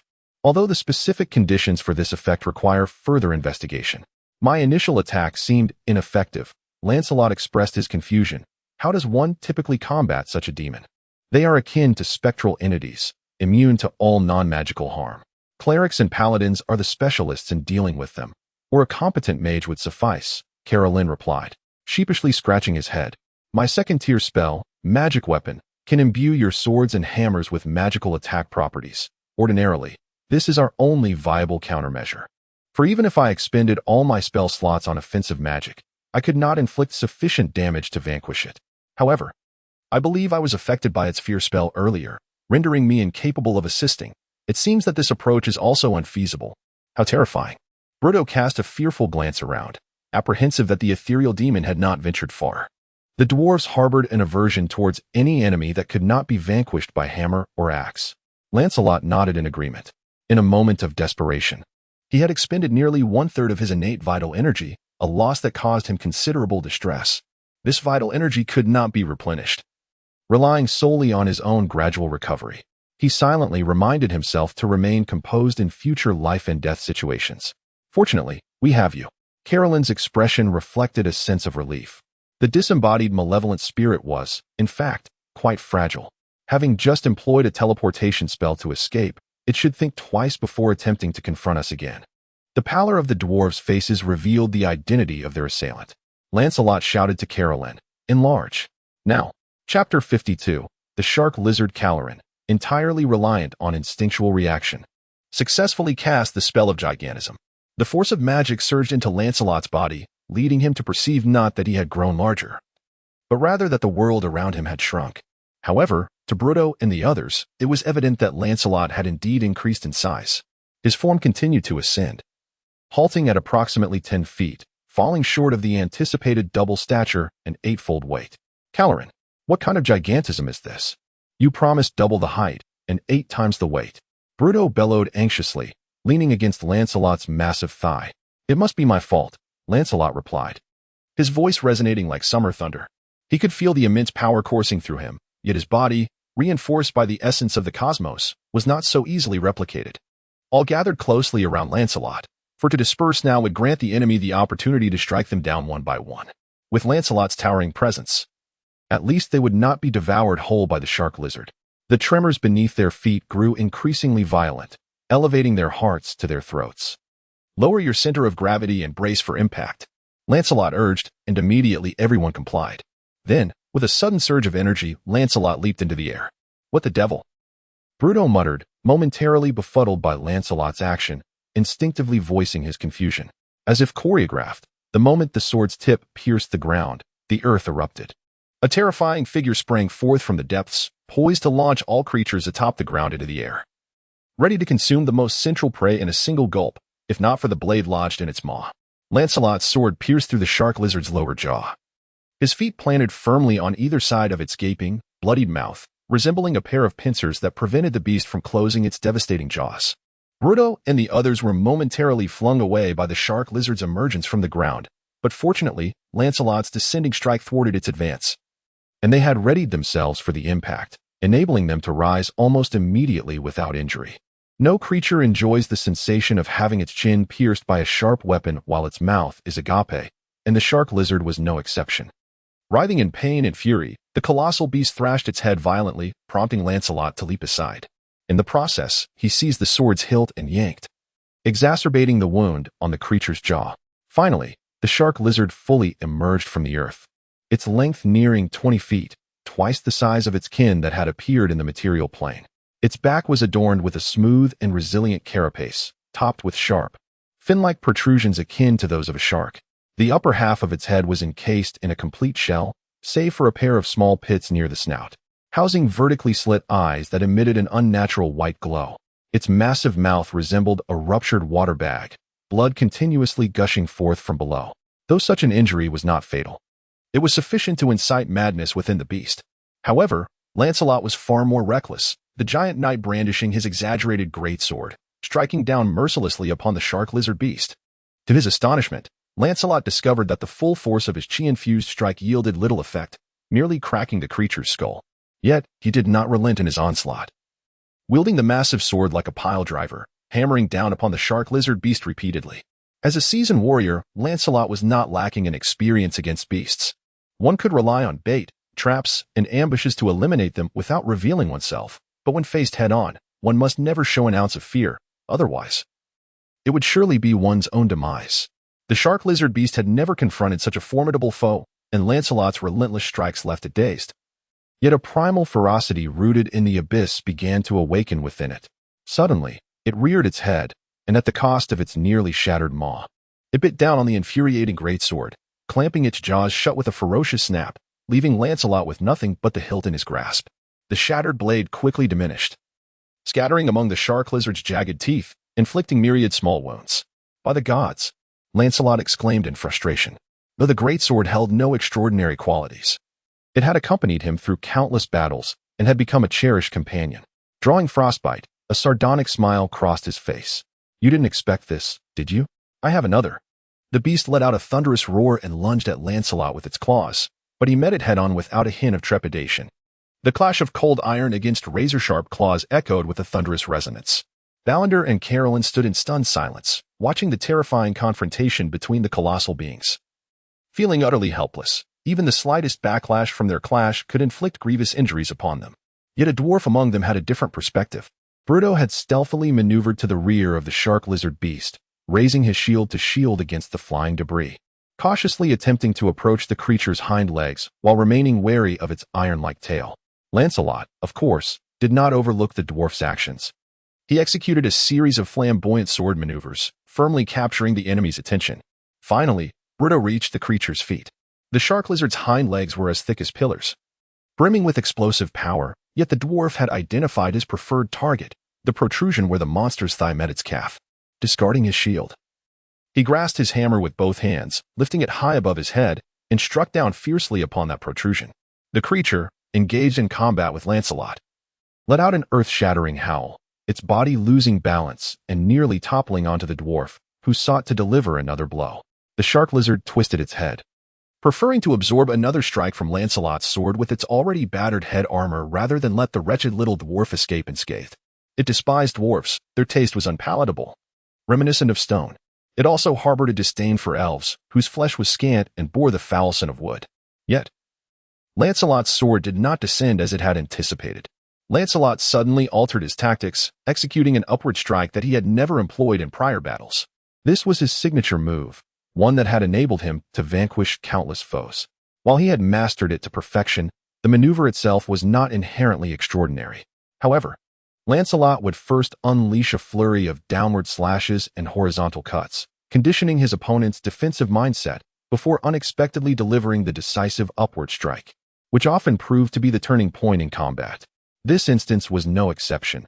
His sword struck the unguarded, battered jaw of the shark lizard beast with tremendous force, lifting its upper body off the ground. Without pausing, Lancelot had already contemplated 3 subsequent sword techniques before he even swung his blade.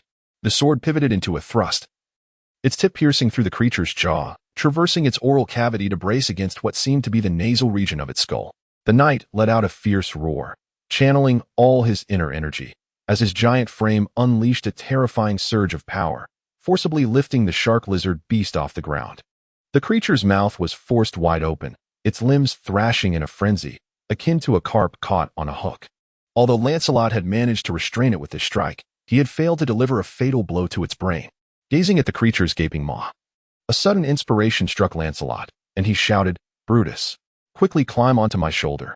Chapter 53, Into the Stomach. Bruto, climb onto my shoulder.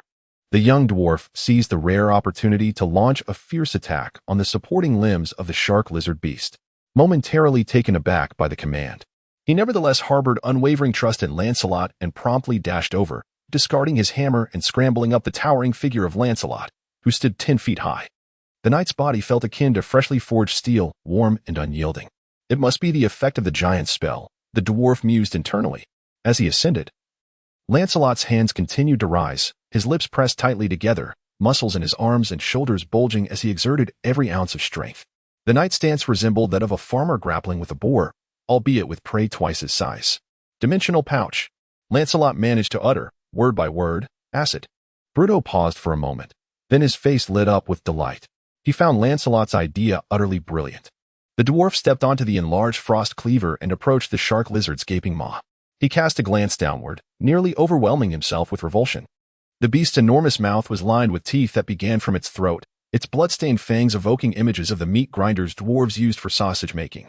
Taking a deep breath, He retrieved the dimensional pouch he had extracted from the mud creature, his hand trembling as he untied the cord securing the opening. He then inverted the pouch towards the shark lizard's mouth. A full 150 gallons of acid surged forth from the otherworldly space, flowing down the creature's throat, which was thicker than Bruto's waist. How does that taste?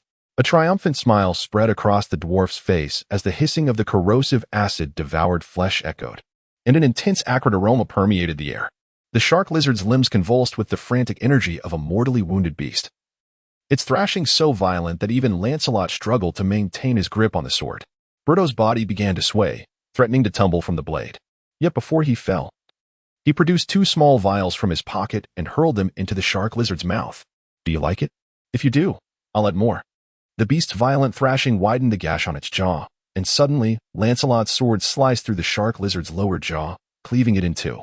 However, this allowed the beast to finally break free from its restraints, its once nearly split open maw now closing. It then shattered the alkaline vials that Bruto had tossed in. A violent reaction erupted within the shark lizard's mouth, the terrifying heat fusing its flesh and blood together. Unable to reopen its colossal maw, it remained resolute, unwilling to relinquish its dominion over its lair. The shark lizard was determined to obliterate its present foe. It resolved to unleash its ferocious pounce, a maneuver that had vanquished countless adversaries in the past. However, its knees had been shattered by the dwarfs, and its fierce charge had transformed into a ludicrous stumble. Its massive body toppling over, the part of its brain responsible for balance having been melted away. It cast one last glance at the adversary that had claimed its life. Witnessing an odd scene, the iron giant that had slain it was gradually diminishing in size. What was happening? Why had it approached? It was not even hungry. And then, the shark lizard beast perished. With a sigh, Bruto sank heavily to the ground. The previous battle had been a precarious dance with death. And now he felt as though his very essence had been drained, leaving him utterly limp. Everyone bore expressions of having narrowly escaped calamity, save for one. Lancelot's intuition warned him that peril was far from averted and was closing in rapidly, yet he could not discern the source of the threat. He withdrew a crystal of mountain essence, equivalent to a mid-grade spirit stone, urgently replenishing the substantial amount of vital energy he had expended. At that moment, the corpse on the ground suddenly erupted with a fierce gray light. Evil spirit. Carolyn was the first to react, exclaiming in alarm. A flash of brilliance surged forth, and the shark lizard beast's body rose once more. All its wounds vanished. The evil spirit possessed a little-known ability. It could bestow a gift upon ordinary beings through touch, enhancing their attacks while simultaneously gaining insight into their surroundings through their eyes and ears, whispering into their minds to make them believe these thoughts were their own. Resisting the evil spirit's gift required formidable willpower, an impossibility for creatures like the shark lizard beast, whose brains were densely packed with muscle. This beast had served the evil spirit for centuries, providing countless fresh corpses without raising suspicion, for in the abyss, it would be more peculiar if a mine had never seen the death of a miner. Yet this gift had another purpose. Once the recipient perished, as long as the evil spirit occupied the same plane, it could instantly seize control of the corpse, regardless of distance. Damn you. Is this never-ending? Bruto, who had just been slumped on the ground like a deflated balloon, sprang to his feet and dashed toward the hammer and shield he had cast aside earlier. Lancelot did not comprehend how the evil spirit executed such feats, but he was acutely aware of the gravity of the situation. He was not entirely unprepared. During the skirmish with the shark lizard beast, he had refrained from unleashing his most potent technique, the innate true chi, reserving it for this imminent threat that had previously eluded him. The original plan of the evil spirit was to manipulate the shark lizard beast into slaying these individuals. Yet the human knight's prowess under the effects of the giant transformation was astonishingly formidable, intensifying its desire for the beast's body. In the final moments of the shark lizard beast's vision, it beheld the dissipating effects of the transformation, deciding that it was time to take matters into its own hands. In truth, Caloran has exhausted all of his second circle spell slots, and his only recourse now is to avoid becoming a burden to Lancelot. However, the malevolent spirit has no intention of letting him escape. The shark lizard beast glanced at Caloran, who, in a moment of desperation, fled once more. Lancelot charged forward with determination. Given the disparity in their sizes, once the shark lizard beast began its charge, nothing short of solid rock walls could halt its advance. The shark lizard beast, controlled by the evil spirit, regarded the human with disdain. While the knight had indeed demonstrated remarkable courage and skill in battle, How much could valor and technique achieve in the face of overwhelming strength? The shark lizard beast opened its massive jaws, revealing a mouth full of sharp, pristine teeth. Just as it prepared to snap at this audacious human, the target vanished from its line of sight. Lancelot executed a maneuver he had learned from ancient texts. Seizing the moment when the beast's eyes narrowed as it opened its mouth, leaping into the air with great force. This leap harnessed the essence of his energy, concentrating it in his feet. To the observers, Lancelot's jump appeared astoundingly swift, akin to that of a tree frog. The anatomical structure of the shark lizard beast made it difficult for it to raise its head and assess threats from above, and its heavily armored upper body allowed it to disregard dangers from above with ease. The demon occupying the shark lizard's body was acutely aware of this, though it had yet to realize that the vanishing knight had ascended to its head. Meanwhile, suspended in midair, Lancelot summoned the most refined power from his Dantean's energy reservoir. Chapter 54. Decapitation. An ethereal blade of light extended from the cold iron sword, subtly bending the rays of light in the air for those observant enough to notice. To Bruto and Bolland, Lancelot's strike appeared insouciant, akin to a delicate snowflake drifting gently from the sky, landing softly upon the smooth carapace of the shark lizard beast. It then continued onward, unimpeded. The malevolent spirit realized, with sudden horror, that it had lost control over the creature's form. While the earth rushed toward it with alarming speed, Lancelot resembled an old farmer at a market, effortlessly cleaving the shark lizard's crocodilian head with a single stroke. The incision was smooth and pristine, evoking an aesthetic pleasure. The beast had already succumbed to death, its life sustained solely by the power of the demon, which meant that only a trickle of blood emerged from the wound, accompanied by a nebulous mist that swiftly coalesced into the shape of a jellyfish. Lancelot understood that the enemy would immediately attempt to employ its previous teleportation spell to escape, and he could no longer tolerate this demon slipping through his grasp once more. Years of warrior training had endowed him with a technique reminiscent of a barbarian's fury, albeit more deliberate and controlled. Now was the moment to unleash it. His adrenaline surged wildly, strength flooding through him like a tidal wave, while time itself seemed to slow. Innate energy gathered upon his sword once again, and in the blink of an eye, Lancelot executed 3 consecutive strikes upon the jellyfish-shaped demon's head in the air. The edge of his sword, imbued with primal force, cleaved the demon's body into several pieces. It had not even the time to emit a cry through its telepathic abilities before Lancelot dispatched it, dissipating into the atmosphere. As the malevolent spirit fell, Lancelot vaguely sensed a faint power akin to the essence of the earth and sky being absorbed into him. He immediately recalled the brutal survival game among demons, but upon reflection, he discerned that aside from the potent abyssal aura, this energy would soon be assimilated by his own celestial technique, revealing no cause for concern. With the demon's demise, the surroundings fell into a profound silence. From the shark lizard's resurrection to Lancelot's astonishing decapitation, and then to his shattering of the malevolent spirit, less than 20 seconds had elapsed. All present were left in awe of Lancelot's remarkable display, the atmosphere thick with astonishment.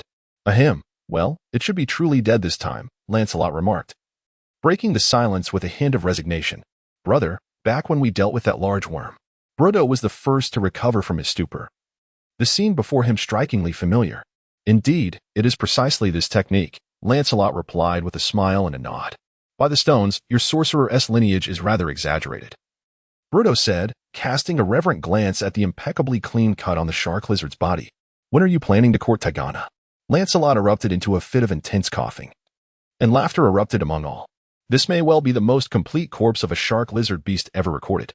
Calilan circled the enormous carcass on the ground, the power of the malevolent spirit having restored the shark lizard's body to its prime condition, only to be cleaved by Lancelot's sword. Ballinder also approached, producing an exceedingly miniature hammer, tapping and probing the corpse of the shark lizard, ultimately declaring, the hardness of the carapace on its back, resembling a shark fin, is exceptionally fine and imbued with a certain magical essence, making it suitable for crafting into a shield. The hide on its hindquarters and rear legs is commendable as well, while the other parts are rather ordinary, possessing little practical value. Perhaps some might relish its flesh, but I doubt such individuals are present today. What are we waiting for? Bruto arrived with a hammer and saw, ready to engage in some brutish deeds on this magnificent corpse. Let me handle this, Lancelot sighed. He still retained a modicum of innate power, and in terms of cutting tasks, none present could surpass him. Ultimately, what was stored in the dimensional bag included the intact back armor with the shark fin, alongside the head of the shark lizard. which everyone unanimously agreed would serve as a fitting souvenir, particularly given the impressive array of sharp, even teeth. Additionally, Lancelot secured approximately 10 pounds of the finest tenderloin from the shark lizard's lower back. This portion of meat appeared smooth and succulent, with evenly distributed fat resembling a layer of frost. To Lancelot's discerning noble eye, Ballander's assessment likely did not apply to this specific part of the shark lizard. Preserving it posed a significant challenge, yet upon seeing the cold or unearthed by the dwarves, this dilemma was soon resolved. After tending to the shark lizard, Lancelot picked up a pickaxe, preparing to assist the dwarves in filling the remaining space in the dimensional bag with cold iron ore. However, as he attempted to navigate around the large pit created by the shark lizard, his spiritual sense alerted him to something significant beneath. "Hey, Ballander," Lancelot called out. "Come take a look at this." The old dwarf set aside his task and hurried over. As he stood at the edge of the mining pit, Lancelot felt his heart skip a beat. Within the tunnel excavated by the shark lizard, shimmering blue star-like points flickered like the night sky before dawn, with a chill emanating from it akin to the crisp air of a winter morning that greets one upon opening a door. This was a genuine colossal vein of ore, larger than any the old dwarf had ever encountered, and the starry cold iron ore was an exceptionally rare find. Lancelot sensed no danger within and promptly leaped down. More precious treasures beckoned him. The shark lizard seemed to revel in the coolness brought by the cold iron ore, perhaps indicating that this vein was more extensive than they could have imagined, with the entire tunnel lying within the cold iron deposit itself. At a certain turn, Lancelot halted and began to swing his pickaxe in a particular direction. Ballander and Bruto came to assist him. The dwarves, too, vaguely sensed something, yet lacked Lancelot's conviction. At last, a cluster of azure crystals, nestled among the cold iron ore, revealed itself before them. These crystals, exposed to the air, emitted a mist akin to ice, and Lancelot placed his hand upon them, inevitably sensing an abundance of spiritual energy, reminiscent of the crystalline formations found in mountains. The cold crystal was a treasure rivaling that of mountain crystals. Bruto cast a glance at Lancelot, pondering how to articulate the leader's talent for treasure hunting. He refrained from further commentary, for two dwarves had already begun to vigorously wield their pickaxes, their fervent gazes nearly melting the cold crystals before them. When it comes to an affinity for gems, perhaps only dragons can be compared to dwarves. Chapter 55. Harvest. Upon collecting the blue crystals, the dwarves promptly commenced their excavation of the cold iron ore. Their efficiency was remarkable, endowed with an innate talent. Their pickaxes consistently struck the most vulnerable layers of rock with precision, and they toiled indefatigably, growing ever more invigorated with each swing. Carolyn illuminated the surroundings with the brilliance of his ring's light spell, then devoted himself to studying the corpse of the shark lizard beast. He only succumbed to fatigue when exhaustion became unbearable, wrapping himself in his cloak and drifting into slumber, entirely undisturbed by the rhythmic clang of the dwarf's hammers. Lancelot sat in meditation, cultivating his skills while extending his consciousness to detect any approaching threats. To his delight, he noted a significant increase in his vital energy, albeit a modest enhancement, yet markedly faster than his usual progress. He surmised that this improvement was likely linked to the intense battle earlier that day, akin to how vigorous exercise can amplify physical strength. Bruto and Baron struck the veins throughout the night with their pickaxes, the high-grade cold iron ore invigorating their zeal for labor. Over the course of the night, they unearthed nearly a ton of ore, filling every inch of their dimensional bags, sufficient for Baron to forge dozens of diverse weapons. Moreover, they gathered over 30 cold crystals of various sizes, 6 of which met the standards of superior spiritual stones. The larger cold crystals, rich in spiritual energy, were somewhat unappealing in terms of aesthetic value due to their mottled appearance. Given that much of the combat prowess was attributed to Lancelot, it was unanimously agreed that he should have the first pick among the larger specimens after he clearly articulated their potential to enhance his strength. It must be noted that without the dimensional bag, this journey would have been far more arduous. Lancelot also recounted the exceptional performance of cold iron weapons in battles against demons, a subject that piqued the interest of the council members. As the production supervisor for the Tygan Abyss's armament business, these weapons held considerable market potential. Among the myriad races in the multiverse, demons themselves have claimed the highest count of slain demons, with devils trailing behind. As for the celestial beings, they learned a simple truth following their cataclysmic battles with demons millennia ago: as long as the abyss exists, the slaughter of demons remains futile.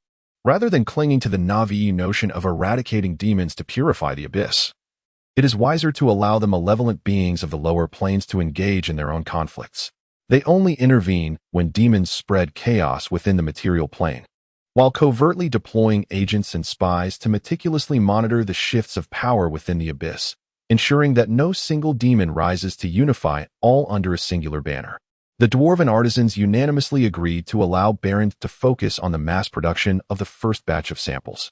To assess the profitability and market viability of this new product, Lancelot then took Bruto and Carolyn to the mercenary hall to accept a new mission. Upon re-entering the hall, the first sight to greet them was, of course, the fearsome visage of the six-armed serpent demon. "You have returned," it intoned. Sonam gazed with keen interest at Lancelot and his companions as they entered, finally mustering the courage to embark on their inaugural mission. "I have envisioned several ways in which you might meet your demise." "Huh, to your disappointment. We have already completed our first task," Bruto exclaimed exuberantly. Sonam scrutinized him skeptically, her eyes narrowing into a perilous slit, prompting Lancelot to hurriedly present the certification issued by the Craftsman's Council. He wished he could deliver a resounding blow to the head of this erratic fellow, for the majority of demons could be succinctly described as violently inclined lunatics. This particular individual could dismantle a shark lizard and roast it for dinner single-handedly. Lancelot was convinced that Bruto's indiscreet chatter would eventually lead them into serious trouble. The six-armed serpent demon verified the authenticity of the document and nonchalantly retrieved a small pouch from a chest behind him, tossing it to Lancelot. Within were 500 gold coins. The reward for their completion of this black iron task. It was evident that the actual difficulty of a mission often diverged from its appearance. Yet the acceptance of tasks remained at the discretion of the mercenaries. Furthermore, unless designated items were specified, all spoils belonged to the mercenaries. This time, they had acquired a dimensional bag, cold crystal, the carapace and leather of the shark lizard, along with a tenderloin, the taste of which piqued Lancelot's curiosity, as well as enough or to offset a month's labor for Berend. "Huh, do you recall what I mentioned last time? This is the craftsmanship of our Frostforge clan." Observing Sonam's interest in his father's work, Bruto could hardly contain his excitement. Lancelot quickly presented to her for a closer inspection. "We just procured a fresh batch of materials. Would you be interested in becoming our first customer?" Sonam's human pupils gradually constricted into a vertical slit, sending a shiver down Lancelot's spine, akin to being scrutinized by a massive python. Resignedly, he drew Frostslayer and handed it to the six-armed serpent demon. Sonam accepted the sword with her lowest right hand, raising it before her for a meticulous examination. As a skilled swordswoman, she readily discerned the weapon's superior quality, and its slightly elongated form was perfectly suited for her. She extended a finger to gently tap the blade, then traced her fingers along the edge to assess its sharpness. "This is a masterwork by my father. He is the finest blacksmith in the entire Rivet Fortress," Bruto proudly proclaimed. "This weapon is forged from cold iron." The six-armed serpent demon severed one of its own fingers. "It is highly effective against demons and devils." Bruto's voice gradually faded. Chapter 56. The First Order. Sonam's expression was somewhat awkward as she gazed at her wound, which was shrouded in a faint chill, hindering the demon's innate regenerative abilities. A glimmer of determination flickered in her eyes as a certain energy within her converged on the injury, the flesh slowly writhing until, after what felt like an eternity, her severed finger was restored to its former state. "Well, if you truly desire it." Cold sweat trickled down the dwarf's forehead. "If you order 6, we can offer 5 for the price of 1. "Very well, I shall take 6 of his kind." The six-armed serpent demon suddenly laughed, revealing its sharp, poisonous fangs. "However, I have no gold to offer you. How about we offset it with your monthly head tax instead?" "All right, consider it a payment plan," Bruto cheerfully replied. "Before delivering to you, I shall first present a sample to Tiana, approximately a month from now." "Deal." Carolyn and Lancelot stared in astonishment as Bruto completed his first order. It wasn't until they reached the service area that Lancelot patted the dwarf on the shoulder, jesting, "Impressive. It must be rare to sell anything to a demon, right? Most of the time, they would simply take what they fancy and kill you in the process." "Indeed, Double Bridge Town is quite a remarkable place." "All thanks to the great Lady Tiana," Carolyn remarked with keen interest. "What do you mean? 3,000 is already the cost price." Bruto replied somewhat glumly, and the moment she fixed her gaze on me, I couldn't help but give her a discount. I felt like I was suffocating under her stare. "Yet you merely slashed the price by 20%. Truly, you are a dwarf," Carolyn teased. However, from Sonam's perspective, she had struck a lucrative deal. "What can I say? Huh, she may be in for a disappointment," Bruto exclaimed, patting the hammer at his waist. "I shall not provoke an enemy that this hammer cannot vanquish." No one has ever uttered wiser words to me. Carolyn nodded in agreement. But what if an enemy that this hammer cannot handle decides to come after you? Isn't Lancelot around? The dwarf retorted with confidence. Laughter erupted among the three companions. The abyss was indeed a terrifying place, yet with the company of friends. It seemed that not all was so dire. The group soon returned to the stall of the demon merchant, Caterce. Lancelot attempted to persuade Carolyn to sell him the cold crystal that belonged to him, agreeing to the price estimated by Brito. Without hesitation, Carolyn acquiesced. The item held no value for him, while he needed to spend a considerable amount of gold on spells, books, and scroll materials, especially in this inflation-ridden marketplace. After deducting the head tax that Brito and Lancelot had previously covered for Carolyn, Lancelot now owed him 200 gold coins, and was thus prepared to acquire additional gems from the demon jeweler. Caterce looked on in surprise as Lancelot reappeared before him. Today, the Crimson Dragon, Clifftall, was indeed absent, yet unexpectedly, this group had swiftly yielded a remarkable bounty of 500 gold coins. He observed Lancelot placing a myriad of colorful gemstones upon the table, hastily appraising their worth. Where on earth did you procure such exquisite treasures? I wish to avoid any trouble arising from these gems. A mud creature, Bluto succinctly replied. You seem particularly fortunate, Carters remarked with a skeptical gaze at the dwarf, yet wisely refrained from further probing the veracity of his words. I truly hope to encounter such a mud creature myself. By the way, could you appraise this gem for me? Bluto suddenly produced a ruby from his pocket, the very one he had selected from the spoils after vanquishing the Sandworm Lord.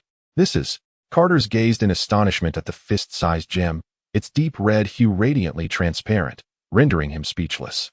Lancelot, bemused by Bluto's impulsive action, noted several pairs of eyes immediately fixating on their direction upon the unveiling of the gemstone.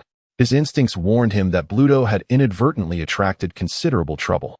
Carters quickly regained his composure, his wings unfurled, shielding them from prying eyes. I wouldn't even want it if you offered it to me. Carter scoffed as he resumed his seat. My advice is, when that red dragon returns, present this gem to it and accept the first offer made by that lizard. Until then, ensure that no one absconds with this gem from your lifeless body. You needn't worry about that. Bluto, now aware of his earlier recklessness, glanced around nervously and proclaimed loudly, My brother is the paramour of Lady Tiana. Let us see who dares. A resounding thud echoed as Lancelot, channeling his inner energy, struck Bluto squarely on the forehead. Ah, that hurts. Bluto exclaimed, his face a portrait of grievance as Carolyn pulled him aside. The trio then traversed through the door to the right of the six-armed snake demon's reception, entering the mission area to inspect the typical black iron tasks available. Upon entry, they found 4 halls, each adorned with emblems crafted from black iron, bronze, silver, and gold, presenting their black iron rings to authenticate their identities. They were granted access to one of the halls. At the front of the hall stood an enormous bulletin board, plastered with task briefs resembling bounty notices, organized by reward. The majority of black iron tasks offered rewards under 1,000 gold coins, with some providing magical items as compensation. The trio scanned the listings, noting that most tasks involved clearing monsters from a specific mine, escorting caravans to nearby neutral towns, or gathering rare magical materials. If one overlooked the characteristic of the task locations being in the abyss, they bore a striking resemblance to the ordinary mercenary guild. Lancelot contemplated that those mine-clearing tasks might suit them well. They had already gained experience delving into mines and could conveniently gather high-quality spiritual stones, such as mountain crystals and ice crystals, to prepare for their foundation building. However, they are not required to undertake tasks for the time being, as they are free from the immediate pressure of paying the head tax, provided they can present 6 swords that satisfy Sonam within a month. Instead, they must promptly convert the resources and experiences gained from their recent adventures into an enhancement of their strength. Moreover, there lies a succulent piece of shark lizard tenderloin in their dimensional pouch, which must be consumed soon lest it spoil. Chapter 57. An unexpected visitor. After departing from the mercenary hall, the group first ventured to the market, procuring various ingredients and fine red wine, along with the scroll of the spell transmute wine into blood previously ordered by Carolyn for the vampire maid. Upon entering the room, Bruto flung himself onto the sofa in the parlor, quickly succumbing to the embrace of slumber. Meanwhile, Lancelot retrieved a piece of shark lizard tenderloin from his dimensional bag. Following a thrilling and fruitful battle, it was time to reward the team members with a sumptuous feast. Though he was not particularly skilled in the culinary arts, His extensive experience in handling meats from years of wilderness combat proved invaluable. Lancelot resolved to pan-sear the meat. For it was a culinary truth that few meats could resist such treatment. He unbuckled his sword belt, removed his armor, and donned a small apron that belonged to little Isha, typically used for her chores. He sliced off approximately 5 pounds of meat, enough to satisfy 8 ordinary humans. However, with Berend arriving shortly, Lancelot opted for a more generous estimate of the dwarf's appetite. The remaining meat, along with some cold iron ore, was stored in a large cabinet in the kitchen. He also tossed in 2 cold crystals, their frigid temperatures capable of freezing water into ice. This chilling method, taught to the rebels by the elves, effectively delayed food spoilage. Lancelot began by washing the mineral residue off the meat with clean water, placing it on a cutting board lined with absorbent parchment. Before slicing the meat, he tenderized it with the back of his knife to break down the muscle fibers, ensuring a delightful texture once cooked.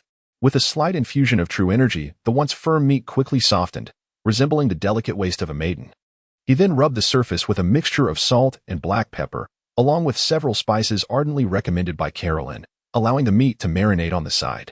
The mere purchase of those spices had cost him 10 gold coins, which pained Lancelot considerably. Yet, considering their precarious circumstances, he deemed it wise not to weigh the joys of life too heavily against the value of gold. With preparations complete, Lancelot turned his attention to concocting the sauce for the meat.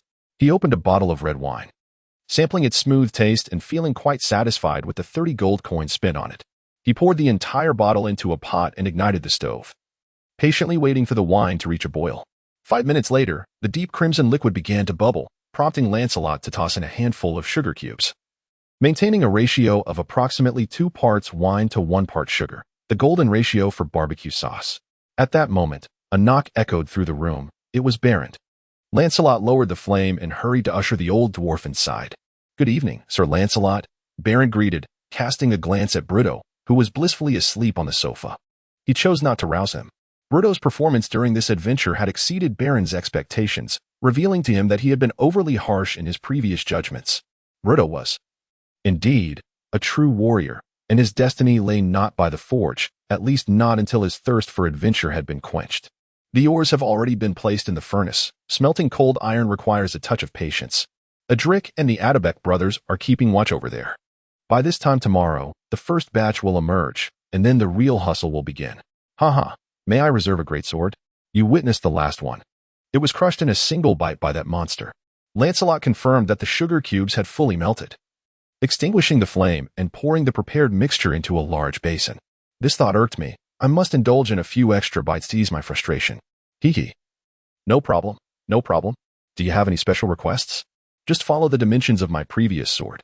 Lancelot placed a sizable chunk of butter into the pan, observing as it gradually melted under the heat. If possible, make it a bit heavier. Are you certain? Wellen scrutinized the decor of the living room, noting that most greatsword designs aim to minimize weight. Well, you know my bloodline strength.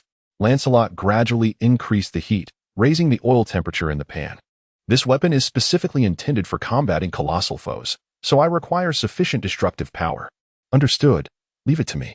A deep red gemstone flew into Balin's hand. A ruby! The old dwarf exclaimed, such a large one. Please do not refuse. We have already discussed this topic last time. Balin struggled to divert his gaze from the gemstone, opening his mouth before finally stating, I shall deliver my utmost effort. I eagerly anticipate it. The oil in the pan had reached an adequate temperature, and Lancelot placed the meat into the pan. With a sizzling sound, the aroma of the meat instantly permeated the entire room, causing Bruto, who was seated on the sofa, to sit up abruptly. Wow, what smells so delightful? Ah, father, you are here. The young dwarf dashed over to Lancelot's side, gazing longingly at the roasting meat. I didn't realize you possessed such skills. When will you showcase them to Tiana?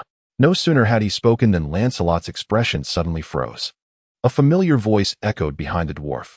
What are you going to showcase to me?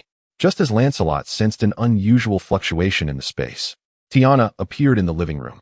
As the master of Twinbridge Town, she could use any door to appear anywhere within the town at will.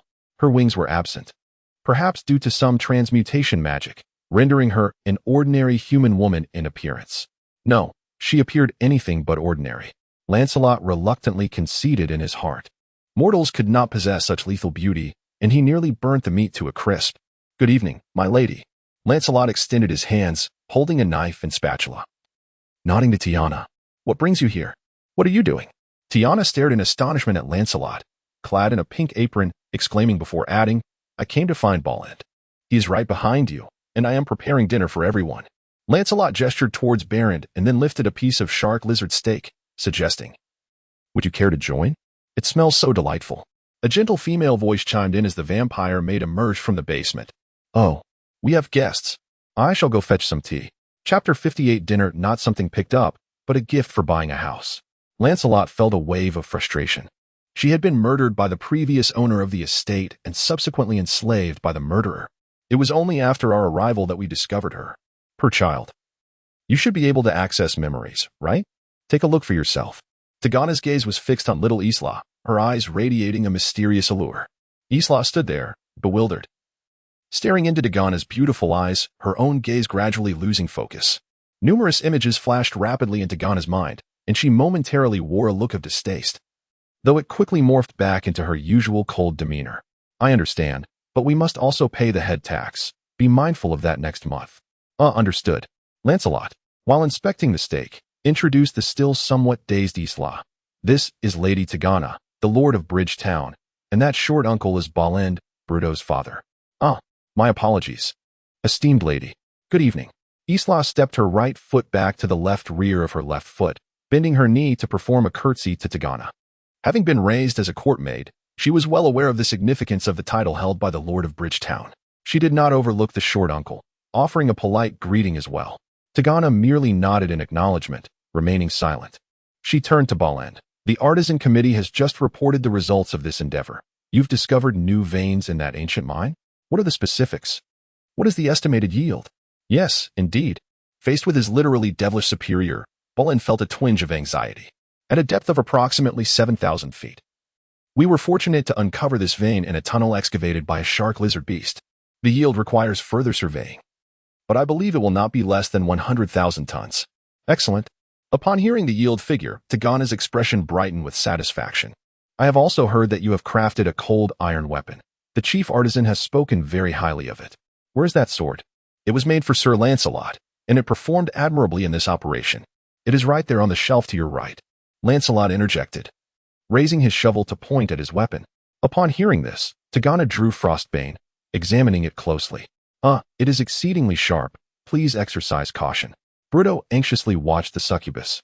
Recalling that just 2 hours prior, she had severed a finger from a 6-armed snake demon in the mercenary hall. Sonam informed me. Tigana replied absently. She didn't need to injure herself to discern the weapon's unique properties. The inherent protective quality of this metal against demons indeed possesses a certain restraining effect. If ample materials were available, how many such weapons could you produce weekly? I could manage about 3 of this quality each week. Beads of sweat trickled down Balland's forehead. If it were ordinary cold iron weapons, my kin and I could produce 50 in a week. From this moment forth, I elevate you to the rank of master artisan. You may request labor, forges, materials, and anything else you require from the Artisan Committee. You possess the authority to determine the compensation for your subordinates. And each finished product from Shuangqiao Town will earn you 50 gold coins. Tiana leaned closer to Berend, stating, however, in 1 month. I require the delivery of 500 cold iron weapons and subsequently 1,000 each month thereafter. But, Berend stammered, attempting to protest. In 1 month. The clients from Shuangqiao Town will arrive at my castle, vying for the output of the blacksmith district for the upcoming quarter. At that time, you shall showcase the efficacy of these weapons to my guests, ensuring you have ample samples for them to experience the rewards. But that is far too much, Berend despaired. I cannot guarantee the quality of the weapons. I have stated that you may request any necessary resources from the Artisan Council. Should they prove unable to assist, you may come directly to me. Tiana's tone was resolute. Cast aside your dwarven standards for your creations. These weapons are destined to be associated with no grand adventure. They will find their place upon the blood-soaked battlefield, abandoned after their initial use.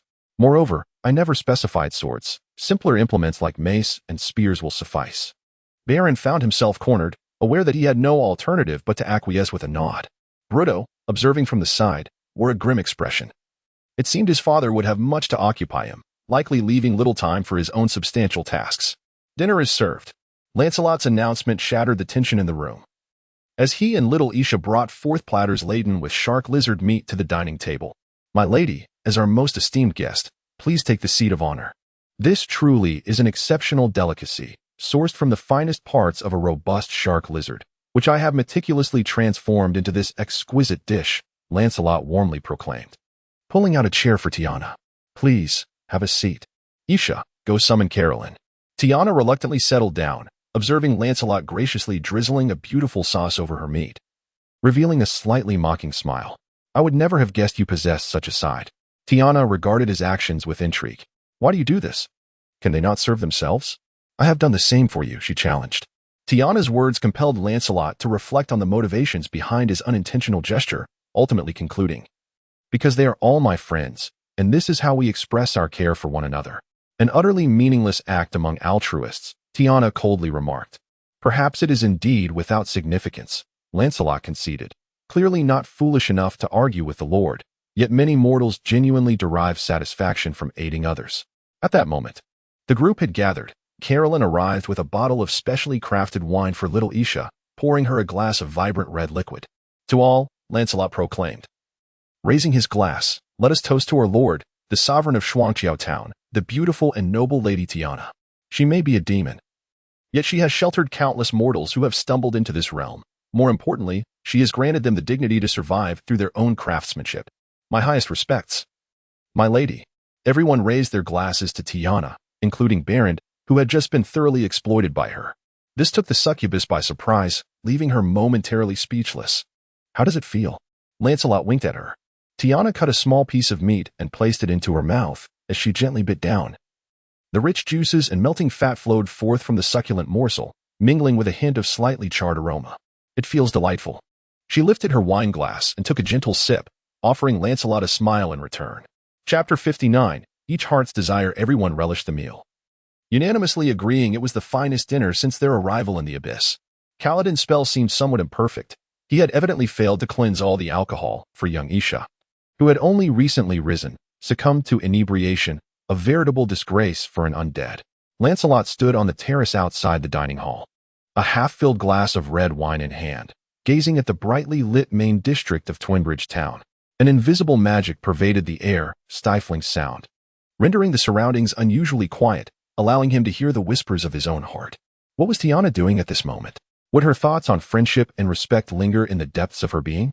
He harbored some speculations about Tiana, yet certainty eluded him. Was her stance towards the vast mortal population of Twinbridge Town merely a pursuit of maximum gain? Or was there a deeper motivation, unseen by him? Tiana perched atop the tower of her immense castle. She had reverted to her succubus form, her grand wings unfurling languidly behind her, bathed in the luminescence of the crimson moon that graced the abyss, creating a scene both beautiful and harmonious. In the profound dreams of the fortunate few across the multiverse, they might catch a fleeting glimpse of this enchanting silhouette, forever etched in their minds, leaving them in a daze for months or even years. Yet, if one were to draw near, they would discover her gaze, unfocused, staring vacantly into the void. Mother, I truly wish you were here. Bruto approached Lancelot, tilting his head to scrutinize him for a moment. When he received no response, he cleared his throat gently. He successfully captured Lancelot's attention and began. I noticed her smile at you tonight. I believe you stand a chance. What are you saying? Lancelot replied awkwardly, swiftly diverting the conversation. Is there something you need from me? Well, Bruto hesitated. You heard. My old man is likely too preoccupied to assist us with the Sonam deal. It seems we must take matters into our own hands. We? Lancelot keenly sensed the crux of the matter. How can I be of assistance? He inquired with curiosity. Forging? Kaladin chimed in. With Lancelot's remarkable strength, you could likely produce weapons of standard quality, perhaps even surpassing that benchmark. The dwarf rubbed his hands together excitedly. Lancelot, with the same force you used to crush the head armor of that shark lizard during your first battle, how long could you sustain such an effort? That level, huh?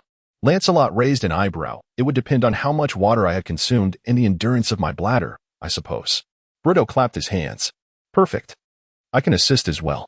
Kaladin proposed. I happen to possess a simple enchantment technique, quite suitable for a client like Sonam. You can enchant? Bruto regarded him with skepticism. I have yet to master such a skill. Indeed, the enchanting power during the forging process is considerably more potent, and its effects differ significantly, Carline elucidated. The enchantment I possess is termed Patriot. It empowers the weapon to unleash additional strength while defending a designated area. Should it fall into the hands of an adversary within this zone, it will diminish the wielder's capabilities. Conversely, if employed elsewhere, this enchantment will prove ineffectual. This is indeed fitting, Lancelot nodded. I trust Sonam will appreciate it as well. Splendid. Such an effect is sufficient to compensate for any other flaws. Bruto finally revealed a relaxed smile, striding toward his quarters. Rest well, everyone. Tomorrow demands our utmost strength. He inhaled deeply and settled cross-legged. The night was still young. Today's training had only just commenced. Isha awakened in the latter half of the night. Her vitality evidently improved compared to before. The blood had temporarily quelled the curse she bore, allowing her to join the others for breakfast in the morning before retreating to the tomb for rest. After their meal, Lancelot and Bruto departed for the artisan's district, while Carline remained at home, engrossed in the study of magic and scrolls. Enchantments would only be applied upon completion of the crafting. Thus his involvement was not yet required. Upon arriving in the artisan's district, they swiftly located Bolland. The newly appointed master craftsman, the elderly dwarf, was assigning tasks to a throng of dwarves, with no room for negotiation on Tiana's production quotas. Bruto seized a moment to briefly discuss their situation with Bolland, who regarded him with mild surprise before leading them to a modest workshop. This space was unsuitable for large-scale production, but it was currently unoccupied. The old dwarf inspected the forge and bellows, confirming everything was in order, and then assisted in igniting the furnace. The materials should suffice. If anything is lacking, seek Uncle Dalek for more. Let me reiterate. Temperature, temperature, temperature. Keep your eyes on the furnace and focus. Let us commence. Bruto clapped his hands, gesturing toward the bellows beside the forge. You start there. Lancelot resignedly acknowledged a reality. He was simply Bruto's human power source. He mechanically operated the bellows, striving to move his hands as swiftly as possible to intensify the flames within the furnace. Subtly, he infused a hint of his vital energy, pleased to feel the temperature within the furnace rise even more rapidly. The efficiency of this big fellow is unparalleled. Bruto, oblivious to any doubts, excitedly observed the color of the flames. With a bit more effort, we might just begin before anyone else, haha. Chapter 60. Thousand temperings. Bruto's hopes were dashed as the temperature in the forge soared beyond expectation. The chilling essence inherent in the cold iron could no longer suppress the overwhelming heat, rendering the molten iron poured into the mold devoid of its distinctive properties, indistinguishable from ordinary iron. Lancelot pondered whether the anomaly stemmed from the infusion of true energy he had clandestinely introduced. However, even when he resorted to conventional methods to operate the bellows the following day, the outcome remained unchanged. Day after day, the same disheartening results ensued. Fortunately, their small furnace meant that these experiments did not consume excessive materials. Otherwise, it was likely that Baron would have felt the urge to strike his own son in frustration. The smithing district resembled an ant nest filled with boiling water, bustling with dwarves scurrying about and steam billowing from every corner. The forging of cold iron released an abundance of chilling energy, making it a task suited only for the strongest of blacksmiths. Such dwarven craftsmen, often highly skilled yet egotistical and temperamental, seldom heeded Baron's directives. Unsurprisingly, whenever he visited Bruto and Lancelot's modest workshop, he would invariably point out at least 3 errors in Bruto's work, followed by a tirade of reprimands. Perhaps Bruto was inherently predisposed to making mistakes in metallurgy, as Lancelot soon memorized the recurring blunders. Finally, on the 10th day, they achieved success, witnessing the molten iron flowing into the mold, shimmering in a brilliant blue-white rather than the usual crimson hue. Bruto joyfully embraced Lancelot, bursting into laughter. At last, the moment arrived for Lancelot to truly shine. Bruto held the sword blank with tongs in one hand and a small hammer in the other, signaling Lancelot with taps to indicate the target area. Lancelot, in turn, wielded the heavy hammer, ensuring that each strike landed precisely where Bruto required. After a couple of gentle taps in the center of the sword blank, Bruto signaled Lancelot to commence. Taking a deep breath, Lancelot gauged his strength to deliver a blow with moderate force. The resounding clang echoed as a rush of cold air surged from the struck area, momentarily alleviating the stifling heat within the workshop. Yet, Bruto appeared dissatisfied, striking the same spot again while bellowing, "Human, what are you doing? Have you not eaten?" Lancelot increased his strength by 20% and delivered another blow. This time, a greater volume of cold air emanated from the iron, yet it still fell short of Bruto's expectations. "Is this all you are capable of? Should I have little Isha share her breakfast with you?" Lancelot found Bruto's unnecessary provocations to be exasperating. He was merely cautious not to exert too much force and shatter the hard-won semi-finished product. However, it seemed such worries were unfounded, for under high temperatures, the metal exhibited remarkable ductility, allowing the blacksmith to shape the casting into the desired form. The small hammer wielded by Bruto once again illuminated his objective. This time, Lancelot summoned every ounce of his physical strength, delivering a powerful strike that resonated with a deafening crash. The impacted area visibly flattened, and an even more intense chill surged forth from the point of contact, causing the indoor temperature to plummet to a normal level. It was a promising start, yet still insufficient. Bruto subtly adjusted the position of the sword blank and struck it again with 2 sharp taps. Imagine this as a loathsome tentacled monster, wrapping around the beautiful Tiana from behind, its drooling tongue reaching out to lick her exquisite horns. Come on, do something. A torrent of genuine energy surged forth from his dantian, roaring through every meridian within Lancelot's body like a flood unleashed from a dam. His muscles bulged with the fury of an enraged pufferfish, and an aura of terror enveloped him. He unleashed his true might, swinging the massive hammer. Although the sword blank was the intended target, Bruto could not suppress his trepidation. Had he not been certain that Lancelot would not succumb to madness from mere words, he might have abandoned his tools and fled in panic. The giant hammer struck its mark, producing a sound that echoed throughout the entire blacksmith district. The impacted area nearly flattened into a pancake, followed by an intense wave of cold air, akin to the breath of a white dragon, transforming the beads of sweat on Bruto's brow and beard into snowflakes in an instant. The entire blacksmith area seemed momentarily disrupted by this explosive noise, with everyone halting their work, gazing around in bewilderment. What just happened? Where was the explosion? No fireball in sight? Baron rushed in, immediately realizing that both Bruto and Lancelot were unharmed, simply staring wide-eyed at one another. What on earth are you two doing? More dwarves gathered around, some noticing the enormous dent in the sword blank. Being knowledgeable craftsmen, murmurs of speculation arose among them. Oh, it's nothing. Lancelot just got a bit carried away. Bruto replied sheepishly, stealing a glance at Lancelot before resuming his work with the small hammer. Let us continue. The hammerhead slammed down on the sword blank, visibly releasing a ring of chilling air that spread outward.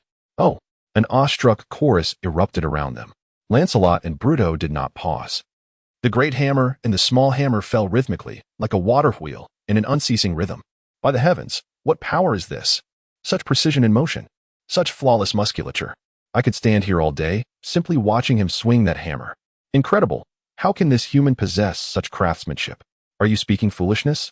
He is merely a wielder of the hammer. The true quality of the work is determined by the dwarf wielding the tongs. That fellow has a red beard. I wager he is not even 100 years old. I'm curious about the masterpieces they can create. The incessant chill that pervaded the air compelled individuals to huddle closer together, while Lancelot's formidable strength reduced the metal ingot to a long, flat disc, obliterating any semblance of its original sword form. Bruto returned it to the furnace for further heating, directing Lancelot to operate the bellows. At last, Walend had come to his senses, loudly urging the crowd to disperse. Chapter 61. Forged by Fire. Baron did not depart. Instead, he gazed intently at the roaring flames within the forge and suddenly spoke. Are you planning to employ the technique of layered forging? Bruto revealed an ambitious smile.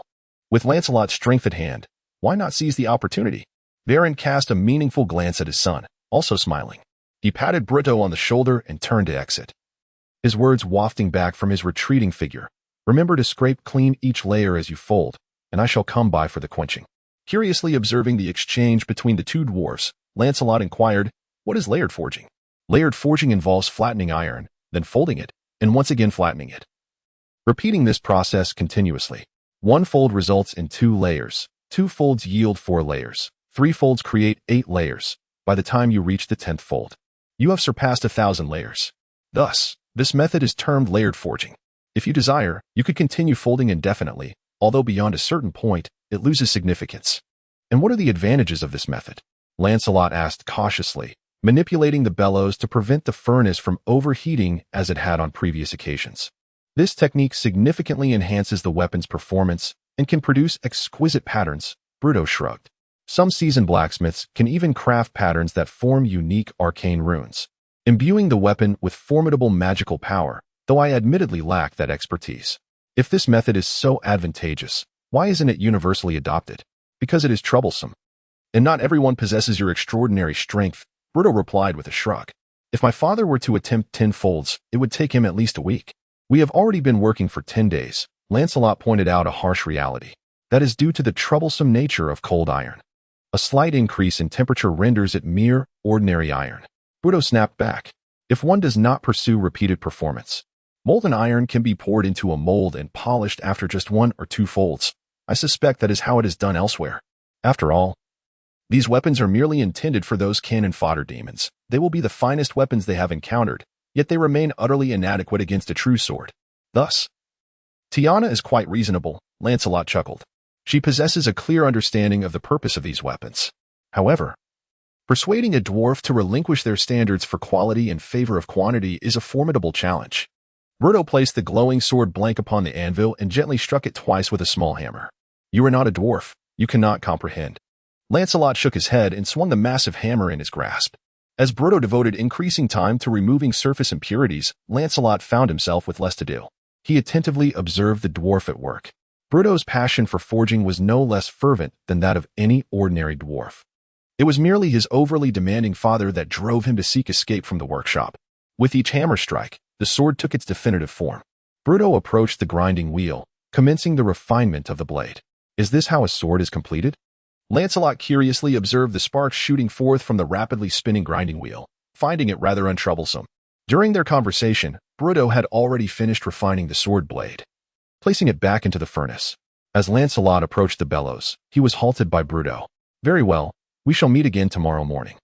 The vital energy within Lancelot had been significantly depleted throughout the day, prompting him to employ the precious bottle technique, unlocking countless invisible apertures within his body to absorb the ethereal essence of heaven and earth. He sat quietly to the side, patiently awaiting the awakening of his companion, refraining from rousing him prematurely. After a while, Bruto stirred awake, first inspecting the state of the furnace before noticing Lancelot's presence. Ah, good morning. How did you rest last night? Did any succubi slip into your dreams? Lancelot replied, I am filled with vigor this morning. Excellent. Today, we shall commence the forging of our second sword, but we must first complete the final step of our initial creation. Bruto stretched lazily and stepped outside. I will fetch my father. Baron swiftly entered, bustling with energy. The elder dwarf approached his task from a new perspective, viewing it as a grand project aimed at maximizing quality while ensuring production. This renewed outlook infused him with enthusiasm. After completing the necessary inspections, Baron praised Bruto, then seized the tongs to extract the sword blank from the furnace. After a night of heating, the sword blank glowed a brilliant white, emanating intense heat that made Lancelot wonder if another sword had been ruined. However, Baron appeared thoroughly pleased with the state of the blank. Without hesitation, he plunged the searing sword blank into the quenching trough. A plume of white smoke rose, though it was far less than Lancelot had anticipated, leading him to realize that the liquid in the trough was not water, but oil. Baron looked at Bruto, paused in silence for a moment, and suddenly embraced his son. I believe I have been too harsh on you in the past. He ruffled Bruto's tousled hair, adding, You are performing far better than many of your peers. With that, he turned and exited, leaving Bruto momentarily stunned. Are you all right? Lancelot inquired. Of course, I am well, Bruto replied, turning towards Lancelot, who noticed the redness in his eyes. He moved aside, using a shovel to scoop a handful of cold iron ore into the furnace. Let us continue. There are still 5 swords awaiting our completion. Chapter 62. The father and his son subsequently, they dedicated 5 more days to the completion of the remaining swords. At this juncture, Lancelot's work was concluded. Tasks such as polishing, sharpening, and wrapping the sword handles were duties that Bruto could manage, leaving Lancelot unable to assist further. Do not presume that I shall be content with crafting these disposable trinkets, Baron expressed, his disdain for the products produced under his supervision evident. I aim to create a true masterpiece to demonstrate my skill. What can I possibly do to assist? Lancelot inquired, puzzled. Is it my strength you require? Indeed, Baron affirmed with a nod. I intend to forge a whip suitable for a succubus, and I shall weave it with the finest cold iron wire. The creation of these metallic strands is an exceedingly laborious process, and intertwining them is even more so. Hence, I require your strength. After a moment's contemplation, Lancelot nodded in agreement. He had initially planned to seek out sandworms in the shattered mountains during Bruto's busyness, but the effects of his training had been remarkably beneficial, clearly connected to the exhausting nature of his daytime smithing. Furthermore, since the gift was intended for Tiana, he was more than willing to partake in the endeavor. Once more, Lancelot raised his hammer, relentlessly pounding the cold iron material, expelling impurities with each strike. However, Berend was not easily satisfied. He persistently repeated the processes of heating, hammering, and folding until the third day, when he finally instructed Lancelot to cease. The next task for the human was to propel a stone mill-like disc, drawing the heated, brilliant cold iron into strands as fine as hair. Each time he drew out a length of 9 feet, the disc would automatically sever the wire, allowing Berend to collect the cold iron strands. The old dwarf, clad in thick gloves, inadvertently cut his arm, though his skin was as tough as leather, a testament to the sharpness of the metal strands. Subsequently, Berend employed a device resembling a loom to intertwine 7 strands of cold iron into a single metallic line, then twisted 7 such lines into a thicker metallic rope. Ultimately, he fashioned 7 of these metallic ropes into the whip cord, with 1 at the center and 6 encircling it. To accomplish this final step, Lancelot channeled all his vital energy, tightly entwining the 7 fine strands into a singular entity, so meticulously crafted that one could scarcely discern the multitude of finer threads that comprised it. The final product measured approximately 8 feet. The whipcord marginally stiffer than ordinary leather, its end affixed with a blade forged from cold iron. The handle was wrapped in leather cut from the posterior of a shark lizard, providing both comfort and grip. Atop the handle lay a beautiful crystalline mountain gem, serving both as a counterweight and ornamentation. It is truly exquisite. Lancelot marveled at the object he had a hand in creating. The entire whip appeared almost luminescent, though this was merely the reflected light from the over 300 strands of cold iron that formed the whipcord. Despite never having received training in wielding a whip, he was confident that this instrument would be capable of making half the demons in the city weep in despair when wielded by his hand. What else remains? Lancelot gazed at Berend with a perplexed expression, fully aware that a dwarf could never inscribe enchanted runes upon a supple whip. It seemed that this weapon had reached the limits of its potential. Present this item to the Father God, the patron of dwarven craftsmanship, the Solforger Muradin, Berend stated solemnly. Each meticulously crafted piece serves as a tribute to our dwarven father, a testament to our adherence to his teachings. At times, the Father God may even bestow blessings upon us, should the craftsmanship be sufficiently exquisite. Yet, Lancelot could not overlook the irony in the situation. Have you prepared your prayer?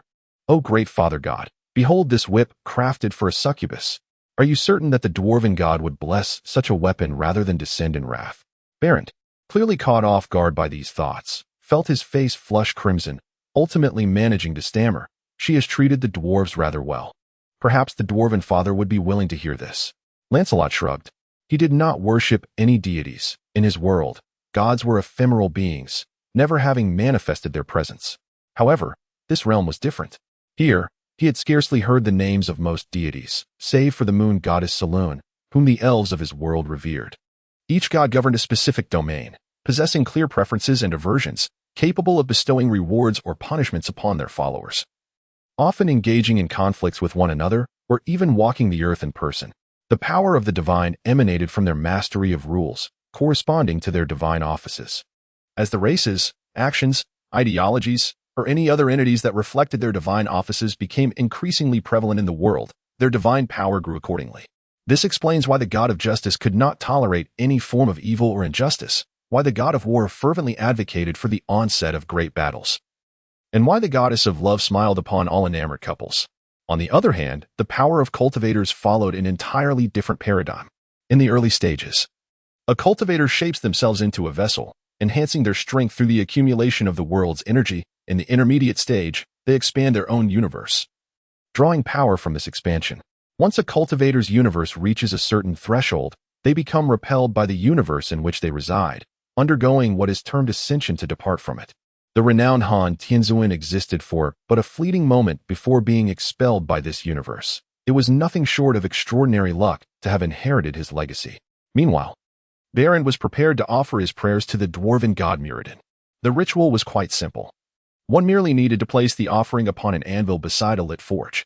Berend knelt on one knee, reciting, O great father of dwarves, protector of goodness and order, guardian of hills and mines, patron of craftsmen, Solforger Muradin, your humble servant, Berend of the Frostforge clan, son of the dragon slayer Bruno, presents this creation to you, a long whip, composed of 343 strands of cold iron wire, completed with the assistance of a gifted human. It is intended for Tiana, the Lord of Twinbridge, a demon who has sheltered many dwarfs, sparing us from the fate of enslavement." The voice of the old dwarf diminished, clearly betraying his own unease. Upon finishing his incantation, he realized that nothing had transpired, and he couldn't help but let out a sigh, uncertain whether it stemmed from regret or mere reflection. "Well, at least we are still alive and well." Lancelot exhaled deeply as he lifted Berendel. Just then, Lancelot's instincts erupted in alarm. An overwhelmingly potent and utterly terrifying force surged towards him, one that was beyond comprehension. In that fleeting moment, he understood that this was what people referred to as divine power. Truly, Berendel was a testament to the adage that like father, like son, he had successfully courted disaster. It was the only thought that consumed him at that moment. They were doomed. Chapter 63. The altar. Fortunately, the force that manifested was not intended for his destruction. The divine power erupted within a remarkably confined radius, limited to less than 9 feet centered around Berend. By dwarven standards, this space, replete with a blazing forge and an anvil, constituted an authentic dwarven sanctuary, blessed personally by Moradin himself. At that moment, a flash of white light illuminated the area, and the Lord of Twinbridge appeared through a teleportation spell.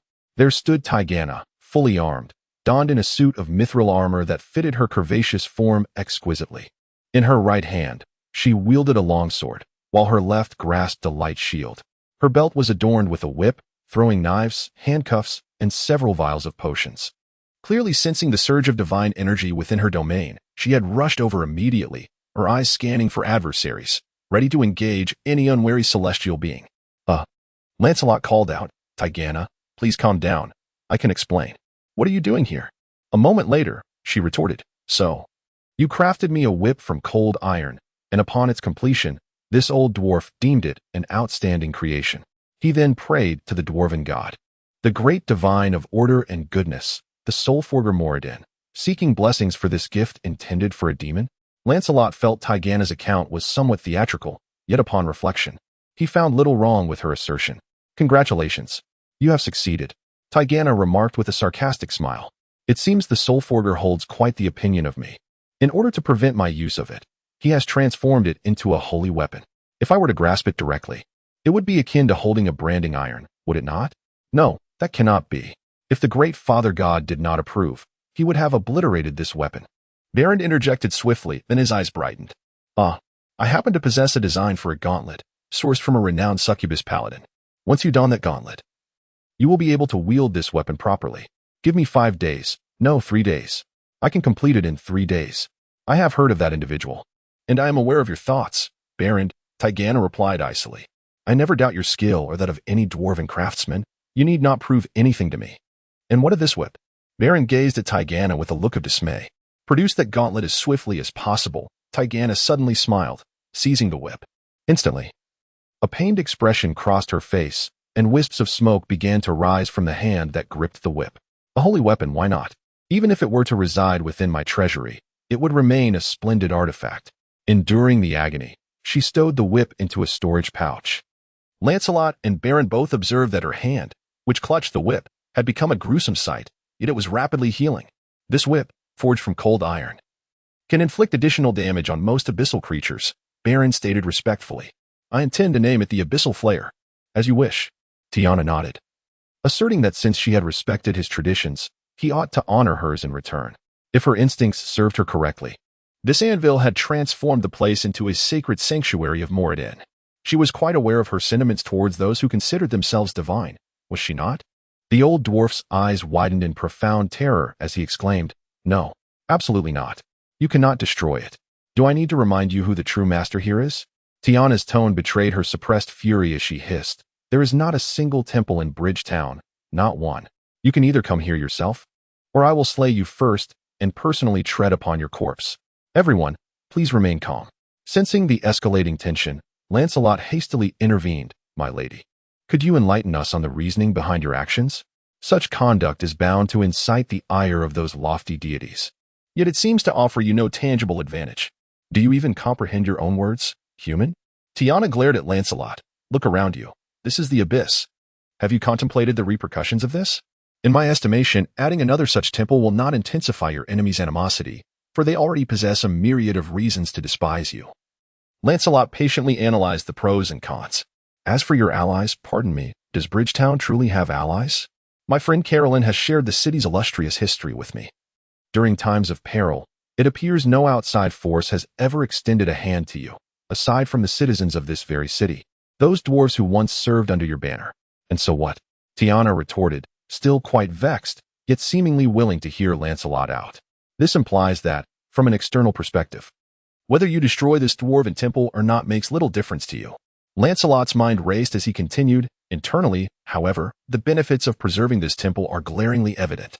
The multitude of dwarves in Bridgetown would regard you more favorably. They would respect and even support you, thereby considerably reducing any resistance you might encounter when making demands. I do not seek their support. What I desire is their obedience and submission. I can achieve that merely through fear. Tiana replied impatiently. What you seek is not merely obedience and submission, but their craftsmanship, their products, and if necessary, their martial prowess, Lancelot countered, undeterred by Tiana's irritation. Respect and allegiance can procure those for you, perhaps even more. A craftsman gripped by fear will not devote himself fully to his work. He is merely striving to preserve his own life. Yet that remains perilously dangerous. It could even attract the attention of those abyssal lords, whose powers you know nothing of. In the abyss, even if a deity were to descend in avatar form, they would likely prove no match for the abyssal lords. Tiana seemed somewhat swayed by his argument, yet still unconvinced. We could pursue a compromise. Lancelot continued to coax gently, suggesting that within the nearby shattered mountains lay countless caves suitable for concealment. You could easily have the dwarves transport this anvil there, while publicly professing ignorance of the matter.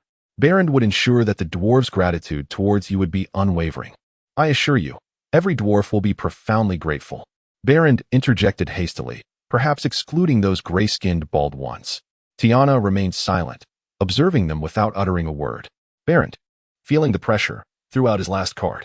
With the divine mandate of the Father God, I am confident that the monthly production of cold iron weapons could be elevated to 1,005. No, at least 2,000 pieces. A smile finally graced the face of the succubus. You have half a day to make this anvil vanish from Shuangqiao Town. Chapter 64. The inspiration of miracles. The impact of the anvil on the dwarven community of Twin Bridge Town far exceeded the expectations of Lancelot and Tiana. When Bolland and the Artisan Council announced the news, the entire smithing district erupted in fervor. The dwarves on duty did not abandon their posts. For the solemn commitment to their craft is one of Moradin's most cherished tenets, though tears of joy welled in their eyes as they wielded their hammers. On this day, the name of Moradin was invoked countless times, with Tiana's name following closely behind. Some fervent dwarves had already regarded Twin Bridge Town as the last chance bestowed upon them by the divine. And the emergence of this anvil further solidified their belief that Tiana was chosen by Moradin to deliver them. 7 of the mightiest dwarven warriors proudly stepped forward to undertake the sacred duty of guarding this relic, akin to the legendary 7 platinum guards under Moradin's command. They would venture to the shattered mountains in search of a location that was neither too near nor too far to establish a temple dedicated to Moradin. Though the dwarves are known for their stubbornness, they are by no means inflexible. They fully understood and deeply appreciated the decisions made by the Demon Lord. If it were possible, they would erect the most magnificent edifice to honor the father of dwarves. Yet they were equally aware of the necessity to maintain a low profile to avoid attracting unnecessary foes to both the temple and Twin Bridge Town. On the surface, the turmoil brought about by this event quickly subsided. The demonic inhabitants of Twin Bridge Town and the Blood War mercenaries merely heard rumors of a miracle performed by the dwarven god in the smithing district, to which they responded with indifference. This is the abyss, where even the presence of a deity would be overwhelmed by the endless numbers of demons. However, the smithing district was far from the calm it appeared to be. Once more, the dwarves felt the gaze of their creator upon them, and they toiled with renewed fervor, just as Moradin had taught them. In the days that followed, the output of the smithing district saw a significant increase, with an ever-growing number of artisans joining the ranks to forge cold iron weaponry. Lancelot and Bolland secretly sighed in relief, believing that these positive developments would please Tiana. Bolland soon completed the gauntlet, crafted from mithril, which was remarkably lightweight and capable of shielding its bearer from the harm of holy weapons. From his observations upon delivering it, Tiana seemed to be in exceptionally good spirits. Alongside it, he also provided a leather casing. When wrapped around the abyssal whip, the weapon resembled an ordinary heavy whip. This design allowed for a surprising advantage in critical moments of battle, and it was evident that Tiana was quite fond of it. In the following days, Balin finished the colossal sword requested by Lancelot, who also contributed to its creation. At Lancelot's direct behest, the sword exceeded 7 feet in length, with the grip alone measuring over 2 feet. The blade was single-edged, with only the tip sharpened, rendering it more akin to an enormous longsword. Its blade width reached half a foot, with its thickest point measuring an inch. The exaggerated weight of 50 pounds made it a considerable challenge for an ordinary warrior to wield, let alone to engage in combat. However, Lancelot was quite pleased with this weapon, as its design and power aligned perfectly with the dreams of his inner knight. Recently, the knightly persona had suffered greatly at the hands of the monk-like figures, and Lancelot resolved to pacify his knightly spirit with this formidable greatsword. This weapon perpetually emanated the unique chill of cold iron, and Balin had aptly named it Glacier.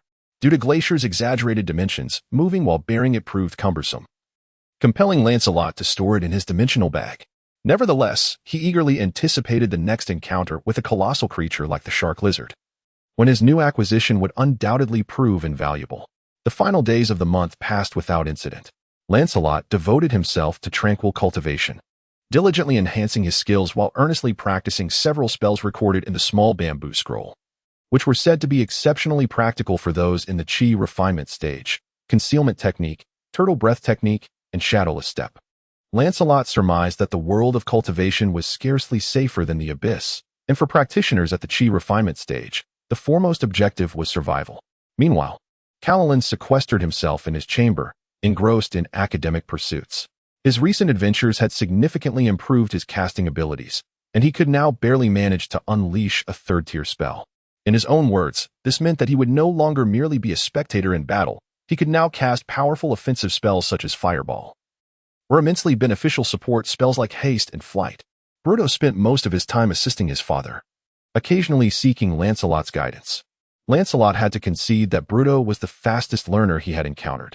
However, the dwarf fought more like a barbarian than a warrior. Rather than forcibly altering the dwarf's natural inclinations, Lancelot patiently acted as Bruto's sparring partner, teaching him to better harness his instincts and fury in combat. Their joint creation, 6 long swords of cold iron, were currently embedded in the barren garden of Hague Manor, surrounded by the enchanting array arranged by Calalan.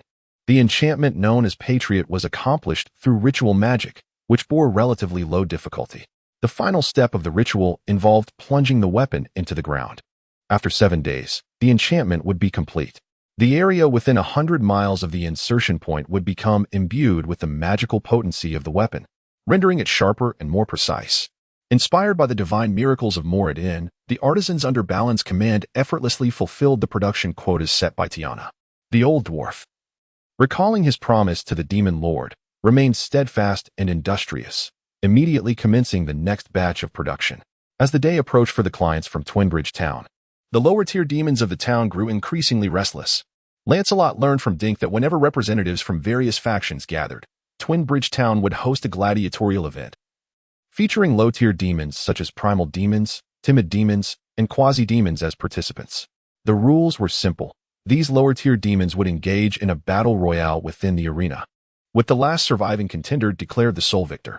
For the demons gathered here, vying for the craftsmanship of Shuangqiao Town over the next 3 months, this event serves as a maddening source of entertainment. They capture numerous low-tier demons along the way, wagering heavily on their own slaves. However, not all participants are coerced. There will always be those delusional enough to believe they can ascend from their frail forms in a single leap. This notion is not without merit. The most malevolent and cunning souls, though transformed into low-tier demons upon entering the abyss, retain fragments of their mortal memories. Upon grasping the rules of the abyss, they will resort to every conceivable means to elevate themselves to higher ranks, typically through schemes and betrayals that result in the mass slaughter of their kin. Yet, the process of ascension is excruciating, capable of erasing a soul's entire existence, an outcome unacceptable to those who still cling to their memories from life. This is why some demons willingly participate in such gladiatorial contests. The opportunity to skip several tiers and directly ascend to a mid-tier demon is exceedingly rare. Lancelot even inquired whether Dink wished to participate, but the reluctant quasi-demon indicated that if the master insisted, it would comply, though it believed it could serve its master better in its current state. Thus, Lancelot chose not to press further. At last, the day arrived for the clients of Shuangqiao Town to visit, except for little Isha, who could only sulk at home and sleep. Everyone else eagerly set out early in the morning to witness the spectacle. Chapter 65. Surrounding Forces Under the Influence of Magic. The small square adorned with the statue of Tiana expanded more than 100-fold, its surface descending in tiers to create an arena-like structure. A multitude of demons had arrived well in advance, eagerly claiming the innermost and most prominent positions, prepared to indulge in the spectacle of slaughter. Lancelot and his companions chose not to push forward but instead settled at the edge of the pit, near a gathering of diminutive craftsmen. Observing the audience that had already assembled, the most prevalent among them were the berserkers, humanoid frogs noted for their simplicity of mind. And among the few demons that exhibited unwavering loyalty to their superiors, excluding those mere fodder, they constituted the majority within the armies of demon lords. Following closely were the emaciated demons with the heads of goats and serpentine tails, known as Brega's demons, though Pluto preferred to refer to them as goat-headed demons. These creatures wielded enormous tridents, showcasing formidable combat skills, yet they often operated alone, except when on a mission. Additionally, there were the muscular humanoid demons with 2 pairs of arms, recognized by Lancelot as the arrow demons, the ranged forces of the demon army. These demons were among the rare few who understood the essence of teamwork, rendering them particularly perilous on the blood-soaked battlefield. Apart from those seated in the audience, the high ground was also teeming with their kind. These 3 varieties comprised the mainstay of Tiana's forces. Lancelot was disheartened to note the absence of cavalry, likely a reflection of the defensive nature of the forces in Twinbridge town. The remainder consisted of the town's civilian populace, predominantly half-demons and their descendants, who toiled in the shops, taverns, and inns of Twinbridge, striving to carve out an existence in a society that, while not openly hostile, remained indifferent to their presence. The succubi were also plentiful, weaving through the crowd, flirting with an array of bizarre entities. Although born from mortal desires, their definition of masculine allure deviated from human aesthetics. Moreover, numerous blood warriors like Lancelot were present. These reckless adventurers, undaunted by peril, willingly ventured into the abyss for wealth and treasures, ready to confront any challenge as long as the reward was deemed sufficient. The remaining demons were largely unrecognizable to Lancelot, their forms bizarre and varied. However, their appearances bore some semblance to humanoid characteristics. According to Caloran, they belonged to the Tannery race, products of the abyss forged from the fallen souls of mortals. In the wild, Lancelot had encountered some grotesquely warped native demons, some resembling large mouths with 7 or 8 legs, while others appeared as fleshy spheres covered in mouths and eyes. There were also enormous heads floating above the ground, and merely catching a distant glimpse of them left Lancelot feeling tainted in mind and spirit. Fortunately, these demons were not on amicable terms with the Tannery, and no traces of such abominations could be found within Twinbridge town. In a certain sense, the forms of creations reflect the condition of their creators. If the abyssal will, as claimed by the Black Order, truly exists, its madness and chaos could perhaps taint even the divine. This may well explain why the true gods seldom manifest within the abyss. Near the castle, on one side of the great pit, there stood a high platform akin to a VIP seating area, where Tiana sat impatiently, surrounded by her retinue, for 6 armed serpent demons and 12 succubus attendants.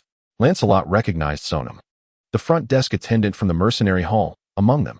Tiana also spotted Lancelot, and whispered something to one of the succubi beside her, who then fluttered over to Lancelot. "Good morning, Sir Lancelot," she greeted. The newcomer was Letitia, the succubus responsible for transaction settlements in the mercenary service area, with whom Lancelot had conducted business on several occasions. "Good morning, Miss Letitia," Lancelot replied politely. "Does Lady Tiana have any instructions for us?" She came to inquire whether the weapons for Sonam were ready. "They are all here," Lancelot said, patting the storage pouch at his waist. "What about now?" "Not just yet, but may I see them first?" "Of course." Lancelot unfastened the pouch and retrieved the 6 swords in succession. Remarkable craftsmanship, the succubus beamed at Lancelot. "We may require you to present the cold iron weapons to those demons shortly. Would that be agreeable?" Why me?" Lancelot asked in surprise. "The dwarven craftsmen who actually forged them are undoubtedly more suitable. Lady Tiana does not wish for the creators to be exposed to those individuals," Letitia explained. "However, I suspect the real reason is that she wants you to be seen, to deter a certain bothersome suitor." "Wow!" Caloran and Bruto exclaimed in unison, each placing a hand on Lancelot's shoulder and giving a playful shake.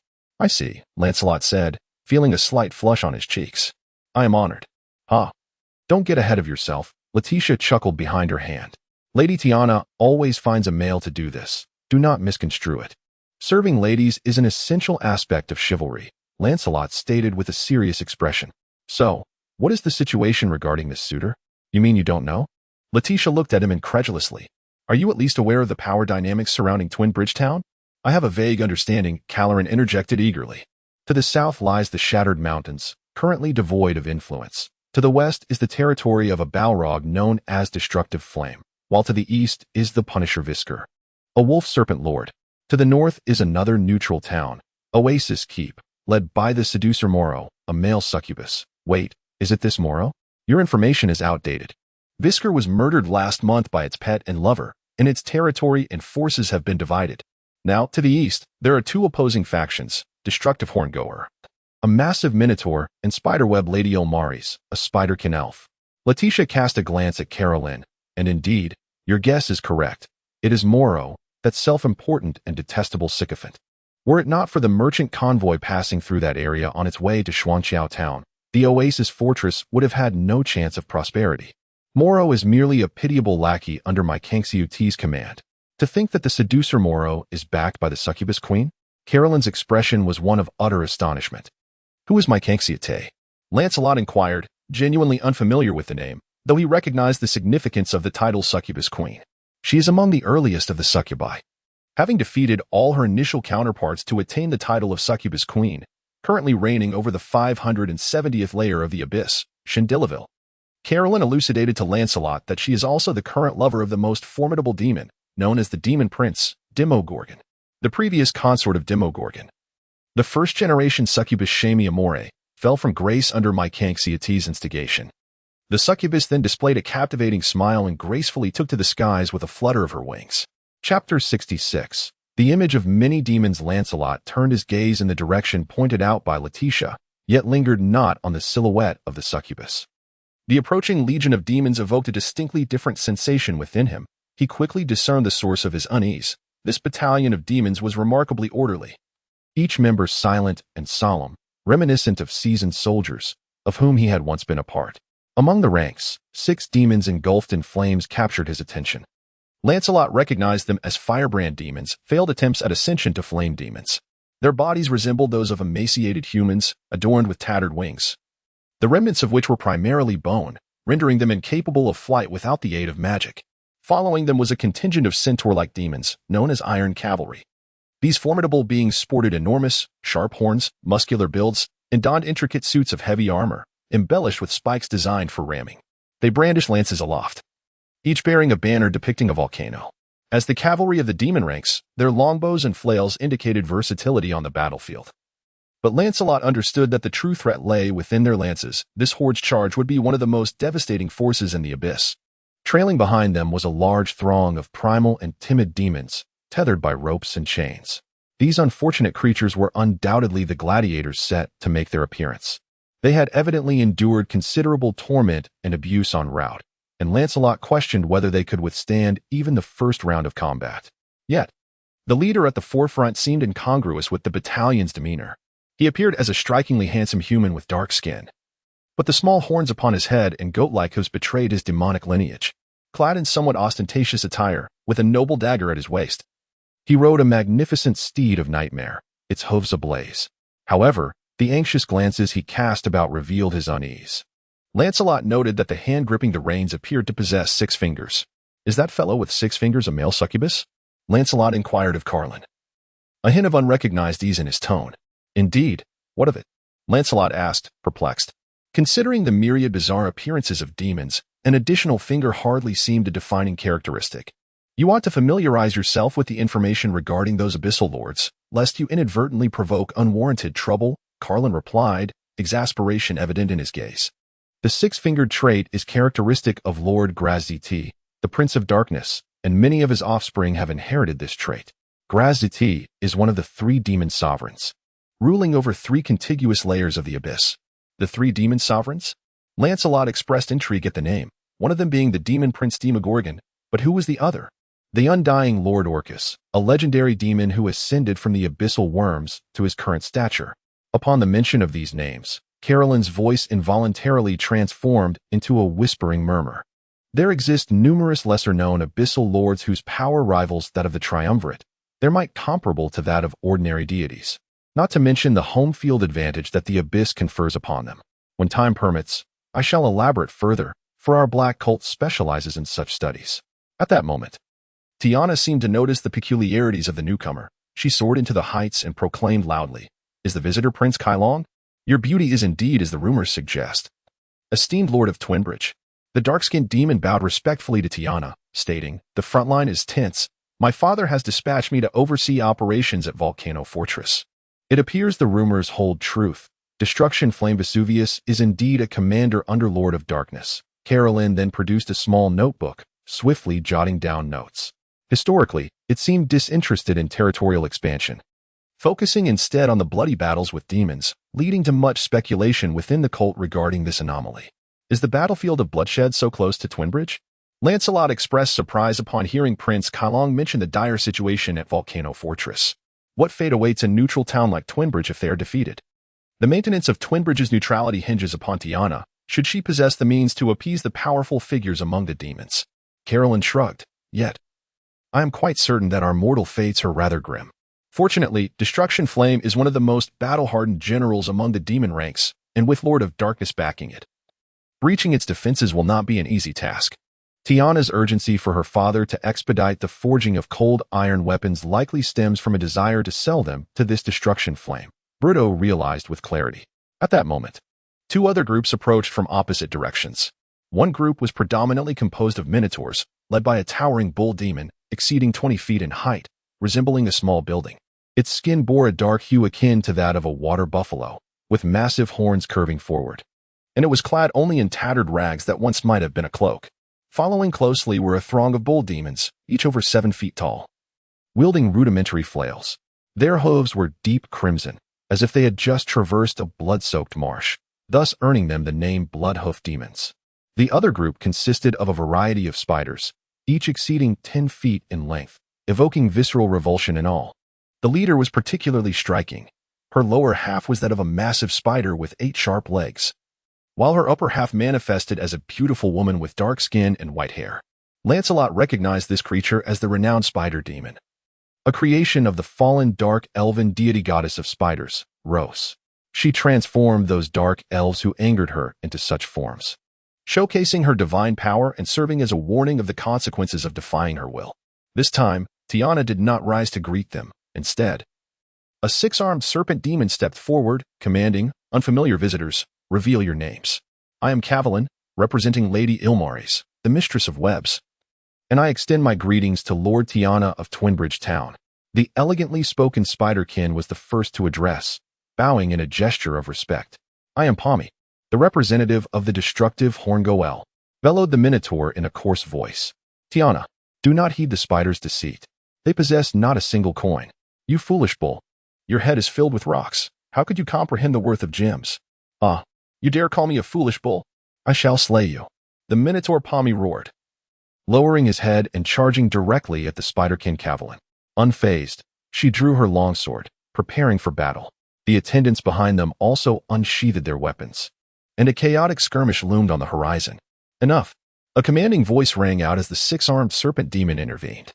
3 of her swords pressed against the Minotaur's horns and forehead, while the other 3 restrained the spiderkin's longsword and throat. "Do you see that pit? If you wish to fight, we offer venue services." Chapter 67. The primitive pack, the formidable bull demon, and the spider's entourage ultimately refrained from direct confrontation, each tethering their captured primal and timid creatures, occupying opposing corners of the elevated platform, glaring at one another with palpable fury. Tiana remained seated throughout, perhaps displeased by their rudeness or possibly disdainful of their masters. Letitia remarked that the demon lord named Weskio had been vanquished by his pet and lover. Lancelot inquired of Carolyn, questioning how these two factions could possibly embody the roles of pet or lover. "Do not presume to fathom a demon's taste with a mortal mindset," Carolyn retorted with an eye roll. "The pet certainly refers to the behemoth known as Destruction Horn, a creature towering over 50 feet, quite favored among demon lords as a siege weapon, serving as a catapult and battering ram in warfare. The lover must undoubtedly be the Lady of the Web." Lancelot nodded, finding this at least somewhat comprehensible, as their upper forms still resembled humanoid beings. "You remain too narrow-minded," Carolyn shook his head. "The demon's proclivities far exceed your imagination. That unfortunate Weskier may well have favored her arachnid lower half. Lancelot and Bruto opened their mouths, yet ultimately chose not to pursue this rather risky topic. At that moment, a self-satisfied and nauseating voice pierced the air. "Oh dear, it seems I have arrived late. Alas, this wretched place, Twinbridge Town, is truly difficult to locate." Lancelot turned towards the sound and beheld a throng of frenzied berserkers approaching. These grotesque toads donned silver chainmail and wielded weapons of gold, exuding an overwhelming air of nouveau riche. The berserkers bore a lavish soft bed, upon which reclined a nearly bare male succubus, flanked by 2 succubus attendants. The attire of this male succubus lord was peculiar, merely adorned with strips of leather embedded with metallic sequins, and a collar reminiscent of a vicious dog, from which long, sharp spikes protruded. Lancelot scrutinized this individual, who harbored inappropriate desires for Tiana.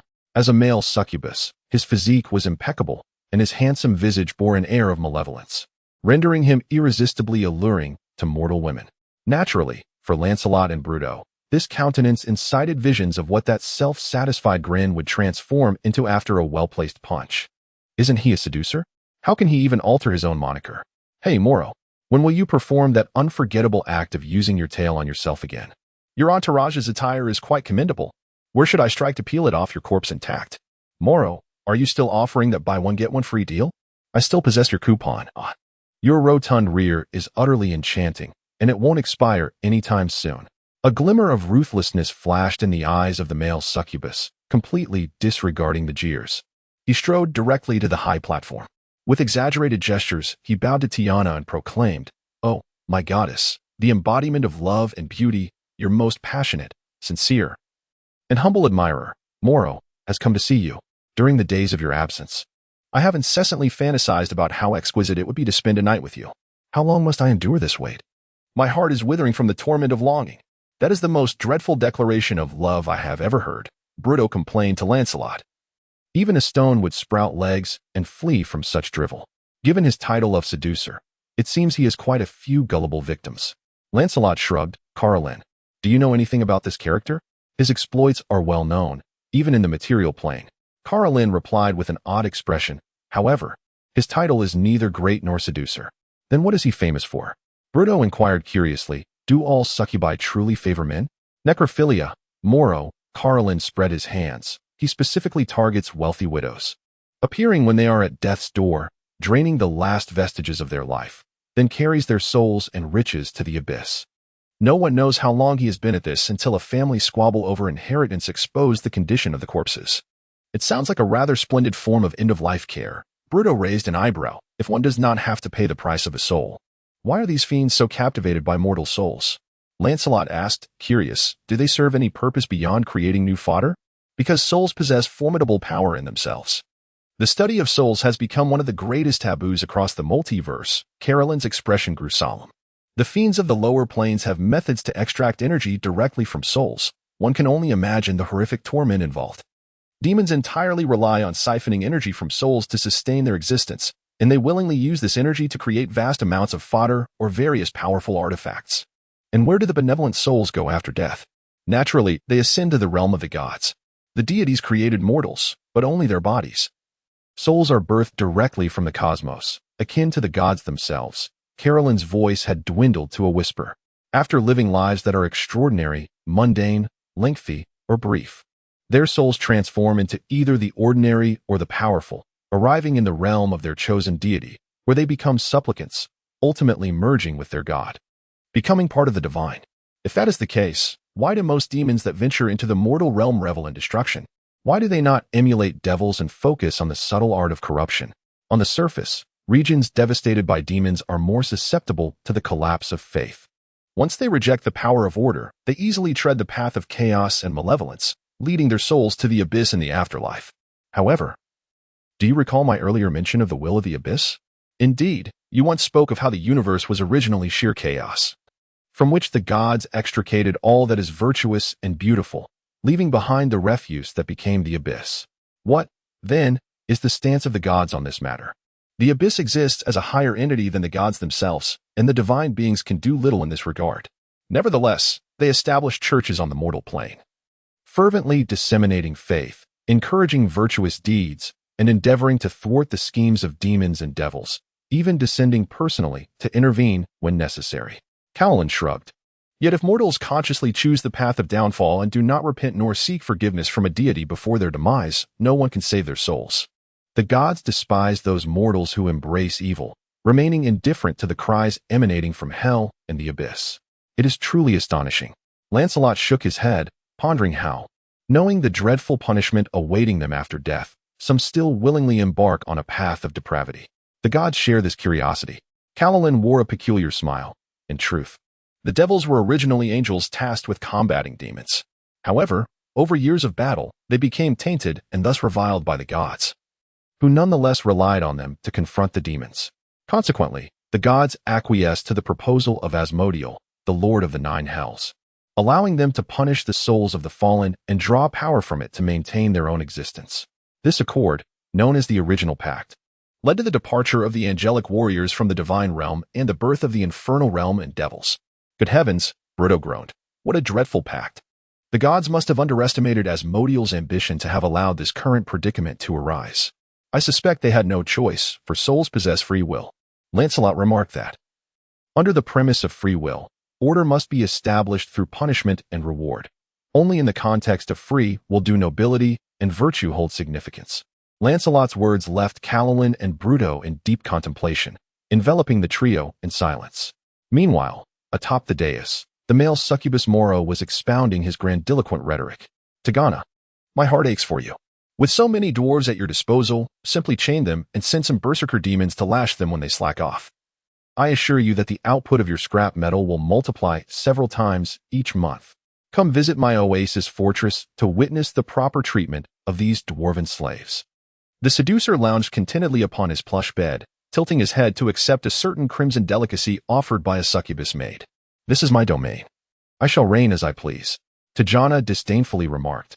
As for what you choose to indulge in within your slave enclosure, I remain indifferent. However, if you believe that I only produce worthless scrap here, then you may take your leave.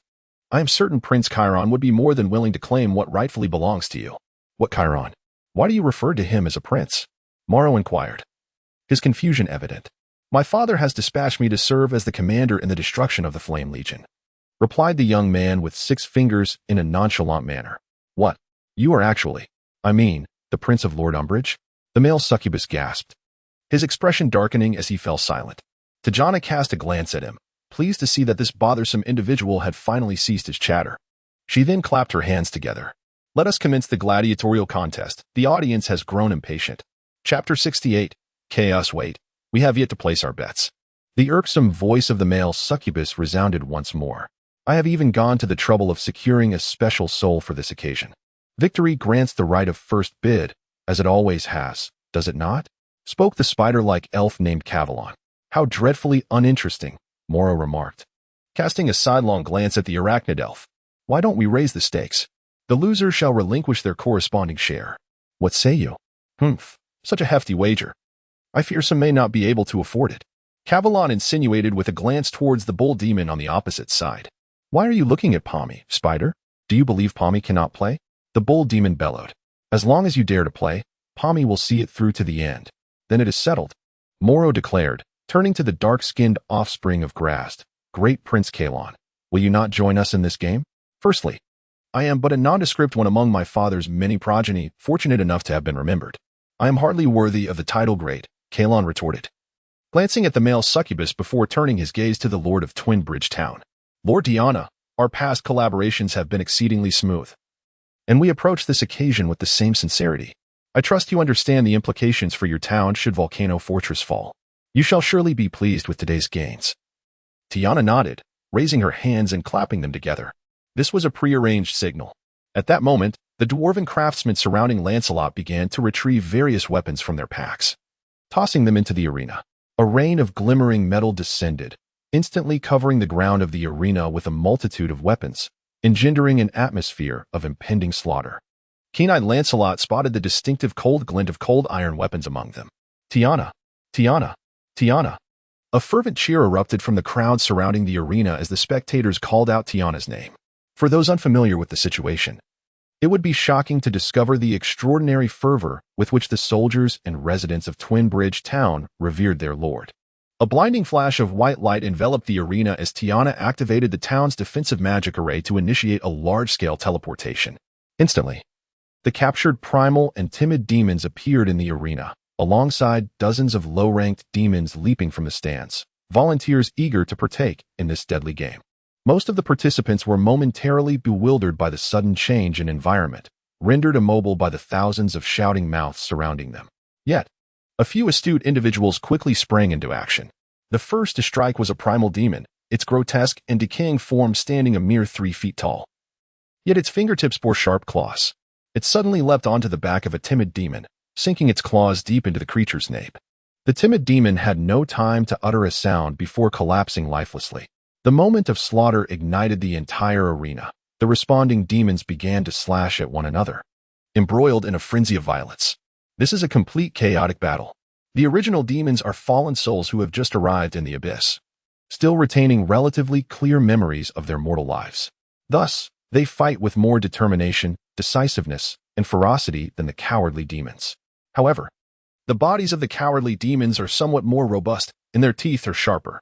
Leveraging their physical advantages, many cowardly demons gain the upper hand in the scuffle. One original demon suddenly grasped the hilt of a dagger and plunged it into the throat of the cowardly demon, pressing down on it. With a twist of the wrist, the cowardly demon's windpipe was severed, splattering the assailant's face with blood. Along with the blood, a peculiar energy erupted. The original demon seemed to understand something, forcefully pushing aside the corpse and brandishing its weapon to charge at the next foe. More and more gladiators picked up weapons from the ground, whether original or cowardly demons. They all retained some vestige of their human memories. In this life and death moment, these fallen souls awakened their recollection of how to wield various instruments of murder. The efficiency of weapons in inflicting harm far surpassed that of sharp fangs and claws, rendering the battlefield increasingly bloody, with severed limbs and blood flying about, eliciting gasps from the audience. Yet, Lancelot noticed, almost instinctively, that not a single demon picked up a cold iron weapon. The original demon that first attacked was laboriously dragging a one-handed axe, yet it displayed proficient combat skills.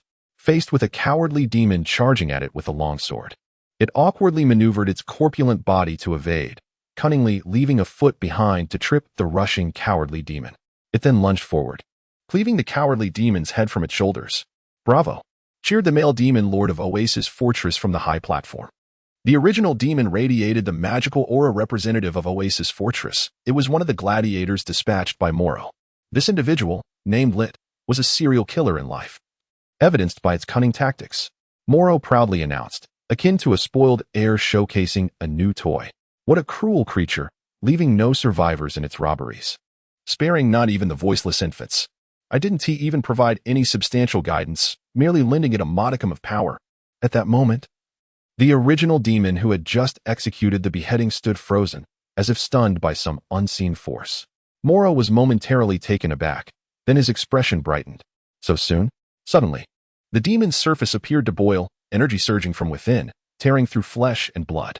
Pain flickered in its eyes, but in the next instant, even its eyeball exploded. An unsuspecting original demon attempted to take advantage of the situation and launch a sneak attack, but as it drew near, its flesh seemed to evaporate, drawn towards the roiling mass of blood and flesh, merging with it in a frightful display that sent the surrounding demons retreating in haste. For demons, there is no such thing as dying from succumbing to madness. This original demon had accumulated enough energy but lacked the technique to suppress it, resulting in an immediate advancement on the battlefield. Chapter 69. The disemboweling demon. The ascension was remarkably swift, concluding in a mere span of 10 seconds. From the writhing mass of flesh and blood emerged a timid demon, its eyes clouded with confusion, and the excruciating pain it had just endured left it with fragmented memories. Yet, its instinct to fight remained intact.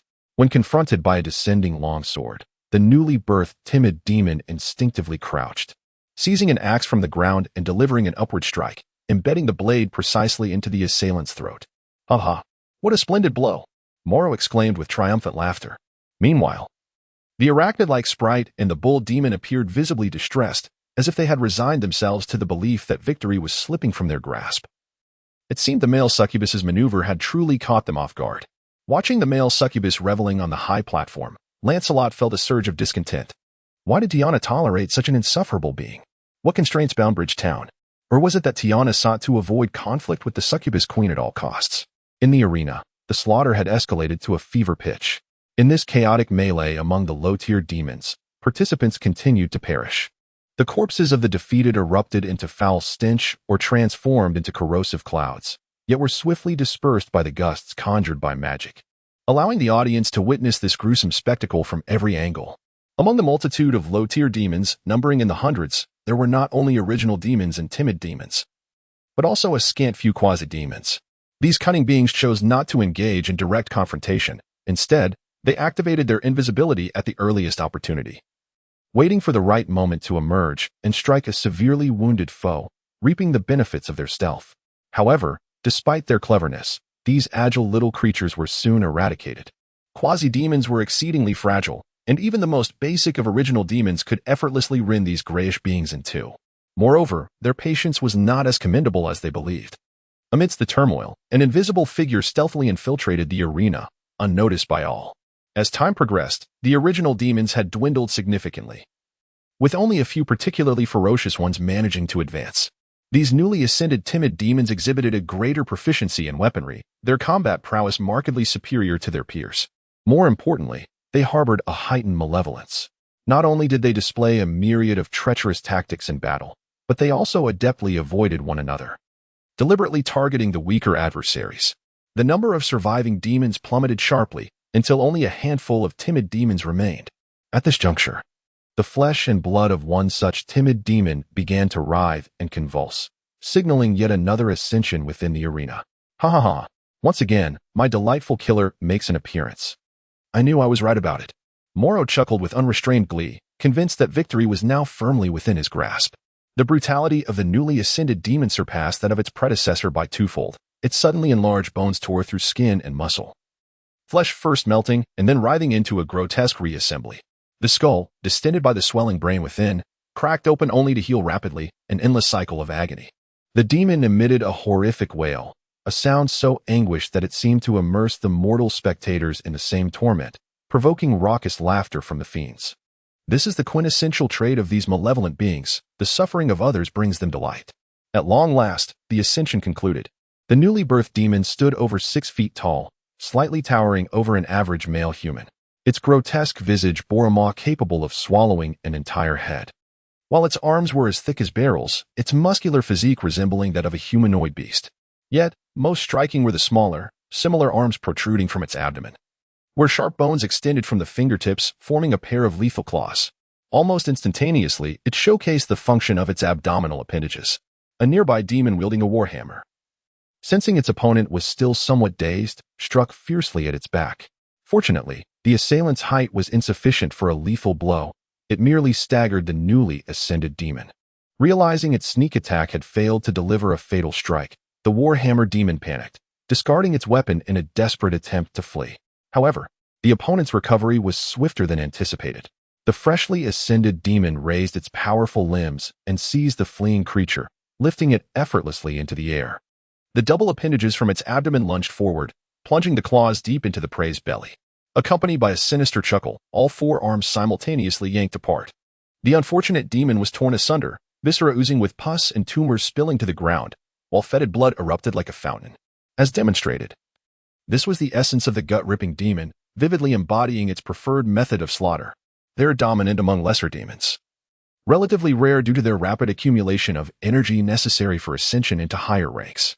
The gut ripper raised its shattered victim high, howling towards the heavens, releasing the torment twisted into its psyche through the ascension process, alongside the euphoric satisfaction of its bloodlust. In response, the audience of demons erupted in frenzied applause. This was the spectacle they craved, each demon with eyes ablaze, envisioning themselves amidst the carnage, joyfully severing heads and rending bodies apart. Brito turned away. Despite the vile demons surrounding him, he found the sanguinary scene unbearable. Carolyn, pale yet unwavering, continued to jot down observations in his notebook. As a scholar of the abyss, confronting these horrific spectacles was part of his vocation. Lancelot, with an expressionless demeanor, observed the demon's combat, having long since been desensitized to the gruesome sights of disembowelment. Rebellion, or insurrection, is certainly not akin to an invitation to a banquet. The most brutal scenes of war unfold upon the battlegrounds that have only just witnessed the cessation of conflict, a sight he has encountered far too often. The few remaining timid demons momentarily ceased their skirmishes, congregating at the opposite end of the arena. Each bore varying degrees of wounds, yet among these survivors, none were to be underestimated, as nearly all had recently ascended from the ranks of the primal demons. These timid demons clumsily communicated in the abyssal tongue, word by painstaking word, ultimately reaching a consensus to confront the creature with 4 arms. The abdominal demon displayed indifference, effortlessly gathering an assortment of weapons from the ground, transforming into a makeshift 6-armed serpent demon, exuding an air of formidable authority. Haha, did you see that? The outcome is no longer in doubt. Moro reclined onto his plush bedding, embracing 2 succubus handmaidens, his hands slithering like serpents across their forms as they nestled obediently against him. Tigana cast a glance at Moro's undignified posture, her eyes narrowing slightly, before redirecting her focus to the unfolding spectacle. Although the timid demons had resolved to unite against their adversary, they continued to retreat before the terrifying presence of the abdominal demon. Were it not for the arena's tightly encircled boundaries, they would have undoubtedly fled in disarray. Suddenly, one timid demon felt its foot strike against an object, causing it to stumble and fall. Hastily attempting to rise, it discovered a deep gash had marred its foot, the pain excruciating. Fixing its gaze upon the culprit that had tripped it, it found merely an unremarkable short sword, yet it emanated an unsettling chill that filled it with discomfort. Curiosity sparked within its diminutive mind. What would it be like to inflict such a cold sensation upon an enemy's flesh? Chapter 70. The instinct of demons. At this critical juncture between life and death, the timid demon could no longer disregard the weapon that posed such a palpable threat. One by one, the other timid demons, either tripped or struck by objects that seemed to appear from nowhere, became aware of the cold iron weapons that had previously gone unnoticed. To the demons in the audience, these desperate creatures seemed merely to be grasping at straws, familiar with such futile struggles that were ultimately destined for failure. Yet, some dwarven artisans clenched their fists in silence, perplexed as to why the gladiators had initially evaded the cold iron products, only to suddenly awaken to their potential. However, the enemies they faced were far too formidable, leaving the dwarven craftsmen uncertain whether the efficacy of the cold iron weapons could compensate for the disparity in strength. Alas, what a headache! How should I deal with the rubbish from Twinbridge Town? Moro's insipid voice echoed once more, suggesting that they might as well be cast into the furnace as scrap metal, transforming into raw material for the slaves. Tigana had no time to entertain him. Given her past experiences, this jester's sole understanding of social interaction was rooted in humiliation. At the opportune moment, she would ensure that this fool paid for all his offenses. Hoping that by the time that day arrived, Moro would not have succumbed to some other misfortune beforehand, the succubus lord narrowed her eyes into a fine slit, not wishing to reveal the flicker of magical energy that sparkled within. Through her keen vision, she discerned a familiar figure stealthily cradling an axe, quietly placing it at the feet of the last timid demon who had yet to acquire a cold iron weapon. Turning her gaze to the audience, she spotted a human knight with tightly shut eyes, seemingly unable to bear the gruesome spectacle below. The succubus lord allowed a faint smile to grace her lips before swiftly smoothing the curve away, redirecting her focus to the arena. There, the timid demons had finally been driven into a corner by the relentless gut ripper. One particularly tall timid demon let out a fierce roar, rallying several of its kind to charge forward. Grasping a mace, it swung with all its might at the gut ripper's head, only to hear the resounding clash of metal against metal, followed by an agonizing pain erupting from its abdomen. The gut ripper effortlessly blocked the mace with its powerful arm, while plunging a dagger into the demon's belly with its other hands. The sharp blade sliced left and right, gushing forth a torrent of blood and pus onto the ground. The gut ripper casually discarded the lifeless body of the timid demon and turned to seek its next target. This marked its first grave error of the day. The doomed timid demon unleashed its inherent ferocity as a demon, dragging its shattered body along the ground. It struggled to raise the mace once more, summoning its final reserves of strength to strike fiercely at the gut ripper's foot. All demons possessed a natural protective aura, akin to armor for mortals. Under ordinary circumstances, the final strike of this timid demon would scarcely inflict significant harm.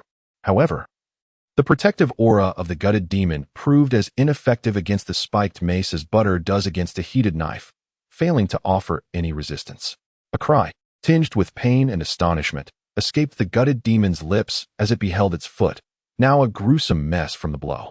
Even more troubling was the chilling sensation that seeped into its body, thwarting the healing of its wounds.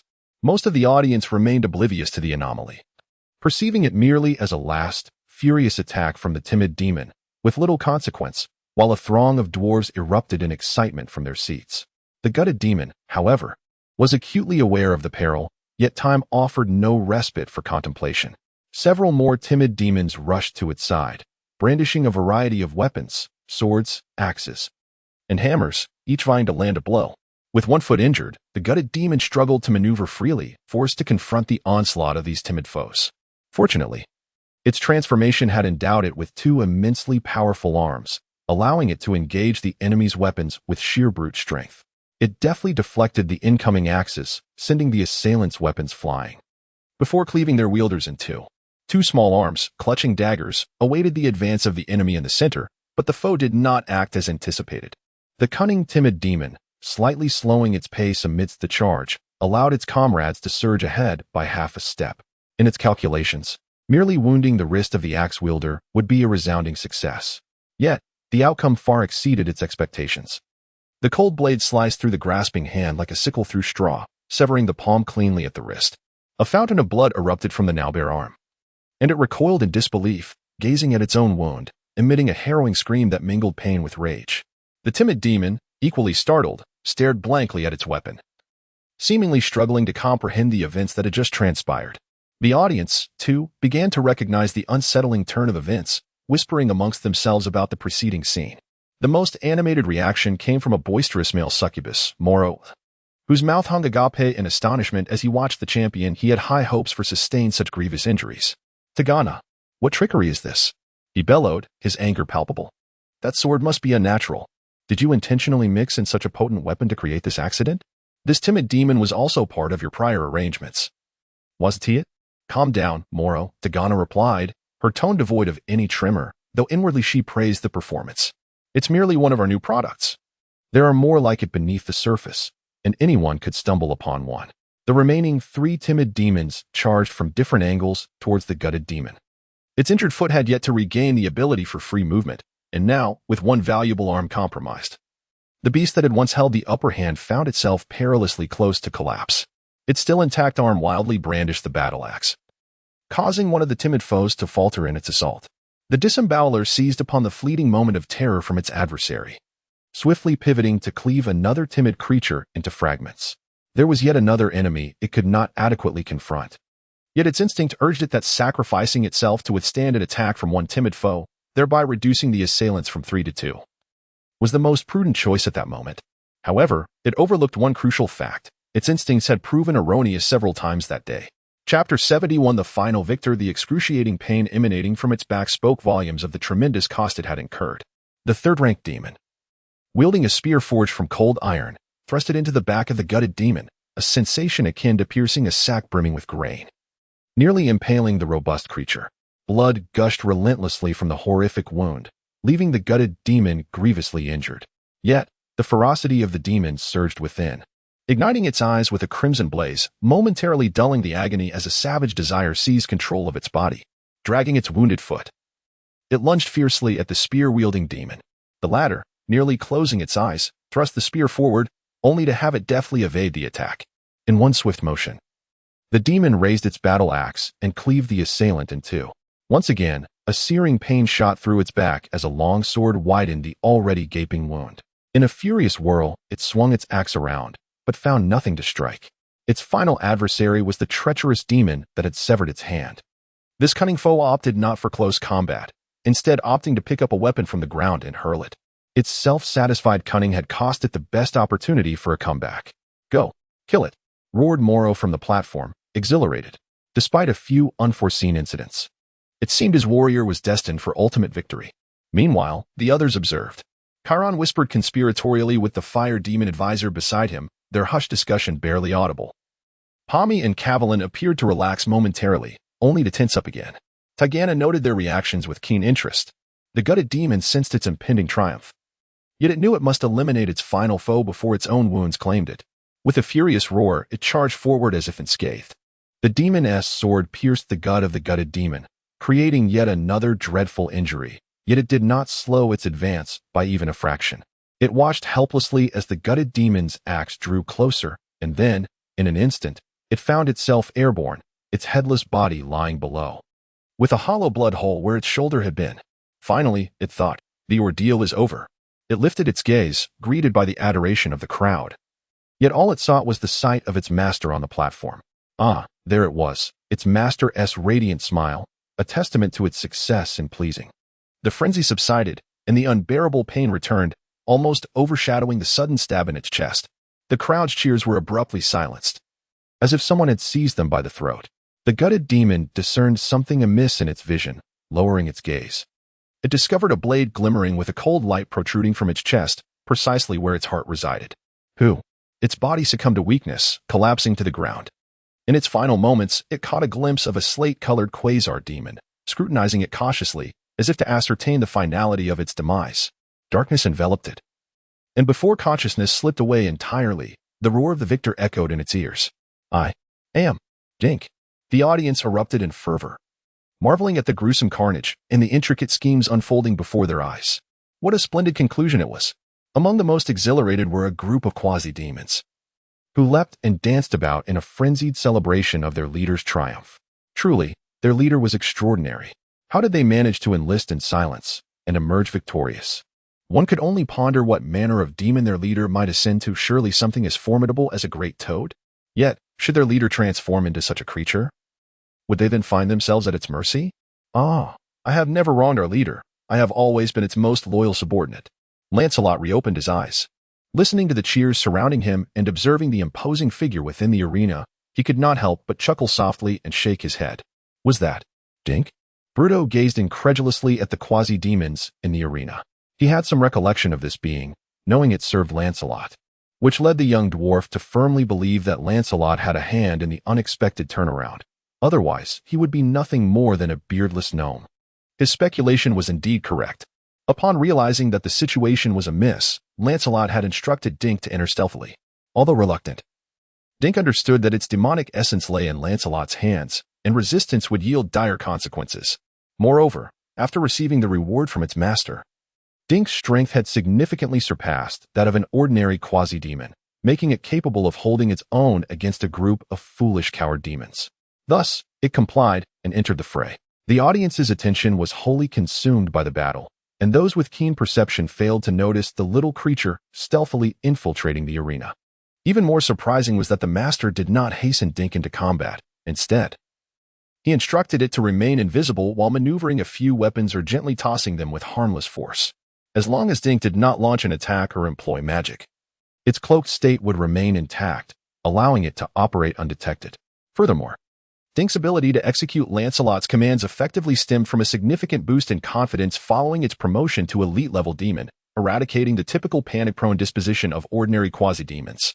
Lancelot's rationale for sending Dink into the arena was straightforward. Observing the weapons thrown in by the craftsman, he surmised that Tiana intended to showcase the might of cold iron weaponry. However, these foolish low-tier demons instinctively shunned the true protagonists of the duel, which he could not allow to go unchallenged, especially since the cold iron weapons were a product of their collective endeavors. Another reason for his actions was his disdain for the male succubus. Lancelot recognized that with his current strength, he could not confront it directly. Thus he seized the opportunity to strike from the shadows. Dink, having recently witnessed the inaugural public display of the cold iron weapons, immediately grasped the wondrous yet discomforting nature of these arms. Therefore, when Lancelot finally issued the command to attack, Dink's hand, though slightly trembling with excitement, deftly pierced the heart of the gutted demon with precision and ferocity. Tajana ascended gracefully into the air, a light laugh escaping her lips as she gestured with both hands to bring forth silence. Quasimodink, the clear and authoritative voice of the demon lord resounded. As the ultimate victor, what reward do you desire? I seek no rewards of promotion. The glory of victory belongs to you, Dink exclaimed, voicing thoughts he had long contemplated. He vividly recalled the aura that emanated from Lancelot during their initial encounter, a presence so formidable that it solidified his belief in Lancelot's extraordinary nature.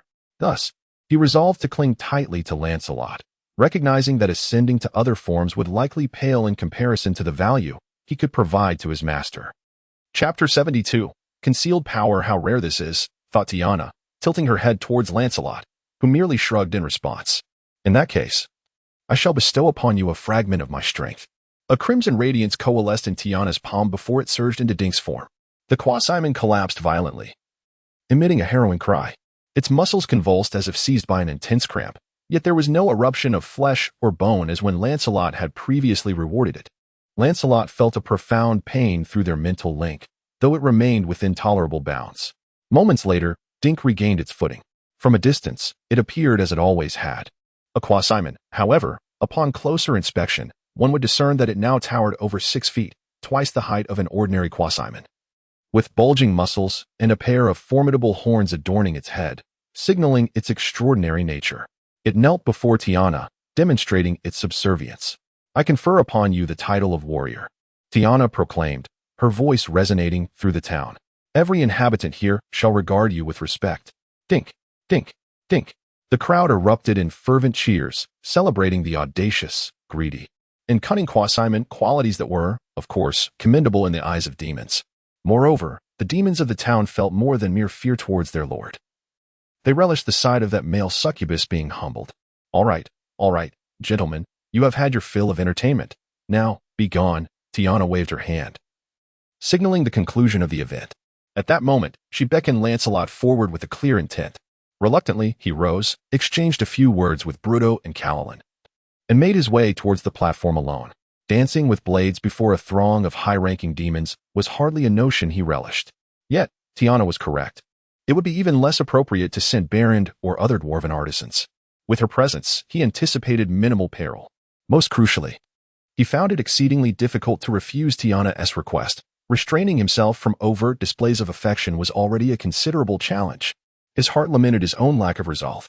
Lancelot sensed that he would inevitably find himself ensnared in substantial trouble due to Tiana. Had she employed her charms upon him? No, she had no need to. Lancelot understood that the primal desire gnawing at him was innate, and succubi were born from such cravings. The mere sight of Tiana was enough to stir that yearning within him. Fortunately, he was not devoid of experience in battling such desires. When weary, one longs for rest. When danger looms, one wishes to flee. It was no wonder that thoughts would arise in the presence of a temptress like Tiana. His task was to remain vigilant, to ensure that emotions did not cloud his judgment.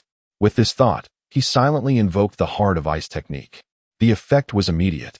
He felt both his mind and body settle into a tranquil state, as though doused with a bucket of cold water. Subsequently, Lancelot simultaneously invoked several techniques, including the breath control technique, the turtle breathing technique, and the hidden dragon art, with a singular objective, to conceal his true prowess. Hontinzuin had deliberated on a particular dilemma in his cultivation insights. When confronted by an adversary of superior strength, how should one respond? Yet, if evasion proves impossible, allowing the enemy to underestimate your capabilities is indeed a prudent strategy. His aura diminished dramatically, rendering him as unremarkable as a knight who had only seen battle a couple of times. Taking advantage of the fleeting moment when attention diverted, Dink employed his invisibility once more. He slipped into an unnoticed corner, transforming into a bat, and ascended into the heights, circling to maintain vigilance and observe the surrounding circumstances. Quasar knew that his master could share his vision through their mental link, thereby reaffirming to Lancelot that he remained a humble servant of his master. On the platform. What in the world is that weapon? Umph. Even if it is genuine, it must be scarce and exorbitantly priced. The disdainful voice of the male succubus, Moro, echoed. "I have heard that there is no way Weskio could perish at the hands of that foolish bull and spider. The treasures in his vault have likely already found their way into the pockets of those filthy assassins." "You!" The spider bellowed in fury, raising its sharp foreclaws in a threatening manner, yet hesitated to take any further action. The bull demon, Pommy, remained silent, pretending to be inconspicuous. Tigana paid them no mind. All neutral towns serve as hubs for intelligence. These two would be fortunate to remember the route this time. There will be ample opportunities for trade in the future. What do you mean? Do not think I cannot see through your intentions. You originally planned to deliberately lose to me, didn't you? Moro sneered, but Tigana. These fellows are devoid of funds, so why not give them all to me? I am acquainted with some truly significant figures. Twin Bridgetown can produce 300 such weapons every month, Tigana interjected nonchalantly, offering Moro a mocking smile. This is impossible. Upon hearing this figure, Moro's complexion turned ashen, and then, as if struck by an epiphany, he blurted out, I understand now. They must merely be poorly made, shoddy products. You cannot deceive me. Compared to your band of golden toad warriors, they may indeed appear rather meager. Tigana scoffed. She observed that her subordinates had gathered the weapons. now piled together, and with a wave of her hand, that vast collection of metal was instantly transported before the onlookers. Those interested may examine them at their leisure. Chapter 73. The corrupt middleman. Before Tiana could finish her words, Moro was the first to leap forward, followed closely by the others who gathered around the pile of recently utilized weapons. Chiron expertly extracted a longsword forged from cold iron from the mass of metal. He immediately discerned the poor craftsmanship of the blade, yet its presence still instilled a sense of danger within him. Cautiously, he traced the edge along his arm, the blade easily slicing through his skin to draw a crimson line. Meanwhile, the male succubus searched through the heap of weapons with a pallid expression. He was compelled to acknowledge a particular truth. The Twin Bridge town indeed had the capacity to mass-produce cold iron weapons. Nevertheless, he stubbornly retorted, "Humph. These are nothing but worthless junk. How can you even consider showcasing such disposable weapons? As long as someone is willing to pay a fair price." Tiana replied with a smile. "Am I correct, Prince Chiron? With the right price, there are countless volcanic fortresses that would desire these weapons." Chiron nodded. But his curiosity was piqued. "Is this truly the limit of the renowned blacksmith district in Twinbridge Town?" "Oh no, certainly not," Tiana replied, tilting her head to the side. "Sonam, your order has arrived." Lancelot approached, cradling 6 swords in his arms. As the saying goes, wealth should not be displayed ostentatiously.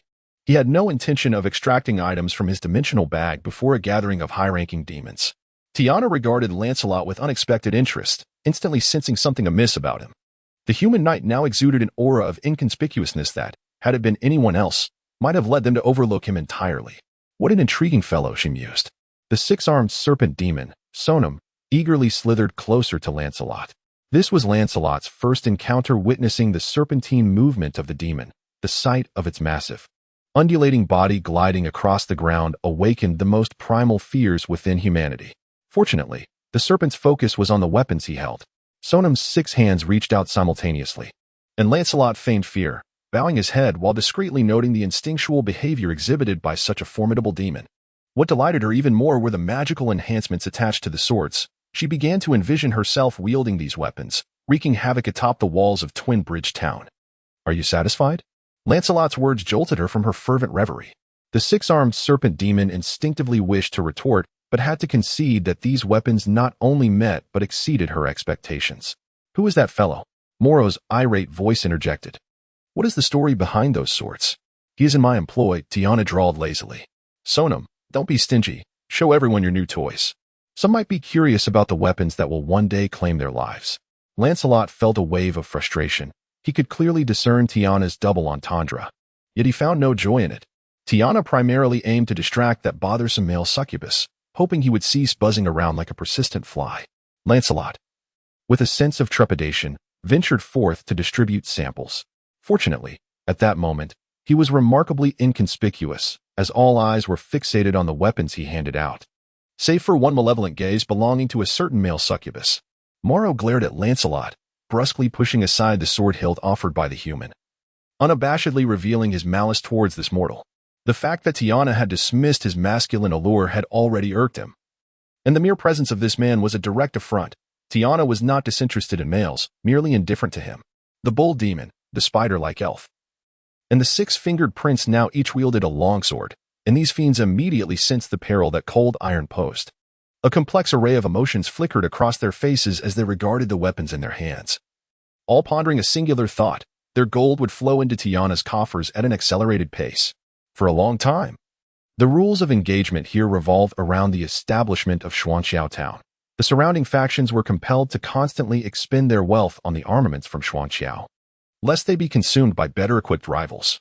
This resulted in a rather peculiar situation. Without the existence of Xuanxiao Town, the distribution of power in the vicinity would likely remain unchanged.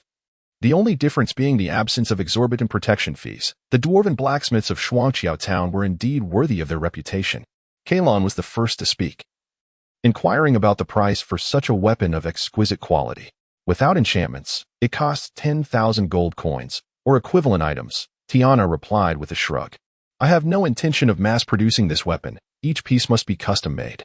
Should you have any special requests, feel free to mention them, though the price will be adjusted accordingly." Upon hearing the figure Tiana quoted, Lancelot struggled to maintain his composure. This was outrageous. He suddenly felt that the 15,000 gold coins he had just earned were rather trivial, especially since it wasn't an upfront payment, but rather a deferred one. It was no wonder many dwarves gritted their teeth at the mere mention of her. He too began to view Tiana with a slightly altered perspective. "I shall place an order for 10 of these, precisely as they are," Kalon declared, handing Lancelot the long sword along with a deep purple crystal. This was the soul of a fallen noble, which should suffice to cover the payment. You need not be startled by the malevolent energy contained within. This individual consumed the heart of a boy weakly to sustain his vigor in bed. Even without Kalon's description, Lancelot could feel a powerful unease emanating from the soul crystal in his hand.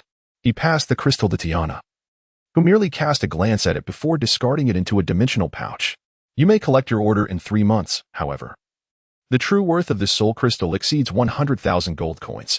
The succubus lord had no intention of taking advantage of him. "As for the surplus, what would you desire? Consider it a personal token of goodwill from me." Kalon shrugged nonchalantly, then continued, "Now, let us discuss matters of genuine significance." He approached the pile of metal, deftly extracting a series of longswords, mace, flail, spear, and battle axe, all crafted from cold iron. "Perhaps the Lord of Oasis Fort deems these as mere refuse, but I am not so foolish." He cast a disdainful glance at the male succubus and said, "Feel free to make your offer." Chapter 74. About to be released, it comes as quite a surprise. I was just immersed in writing when I suddenly received the notification that my book will be available starting tomorrow evening. I would like to express my heartfelt gratitude to my editor, Dan Sheen, for signing me, and to the loyal supporters such as the 96 Style Salted Fish from Huolienshin, and all my fellow readers who have rallied behind me. I would also like to extend a special thanks to my wife. Without her unwavering support, I would not have been able to continue my writing journey. Currently, this book has garnered 512 collections. While this achievement may not be particularly impressive, I understand that as a newcomer, it is essential not to aim too high, but to complete my first novel.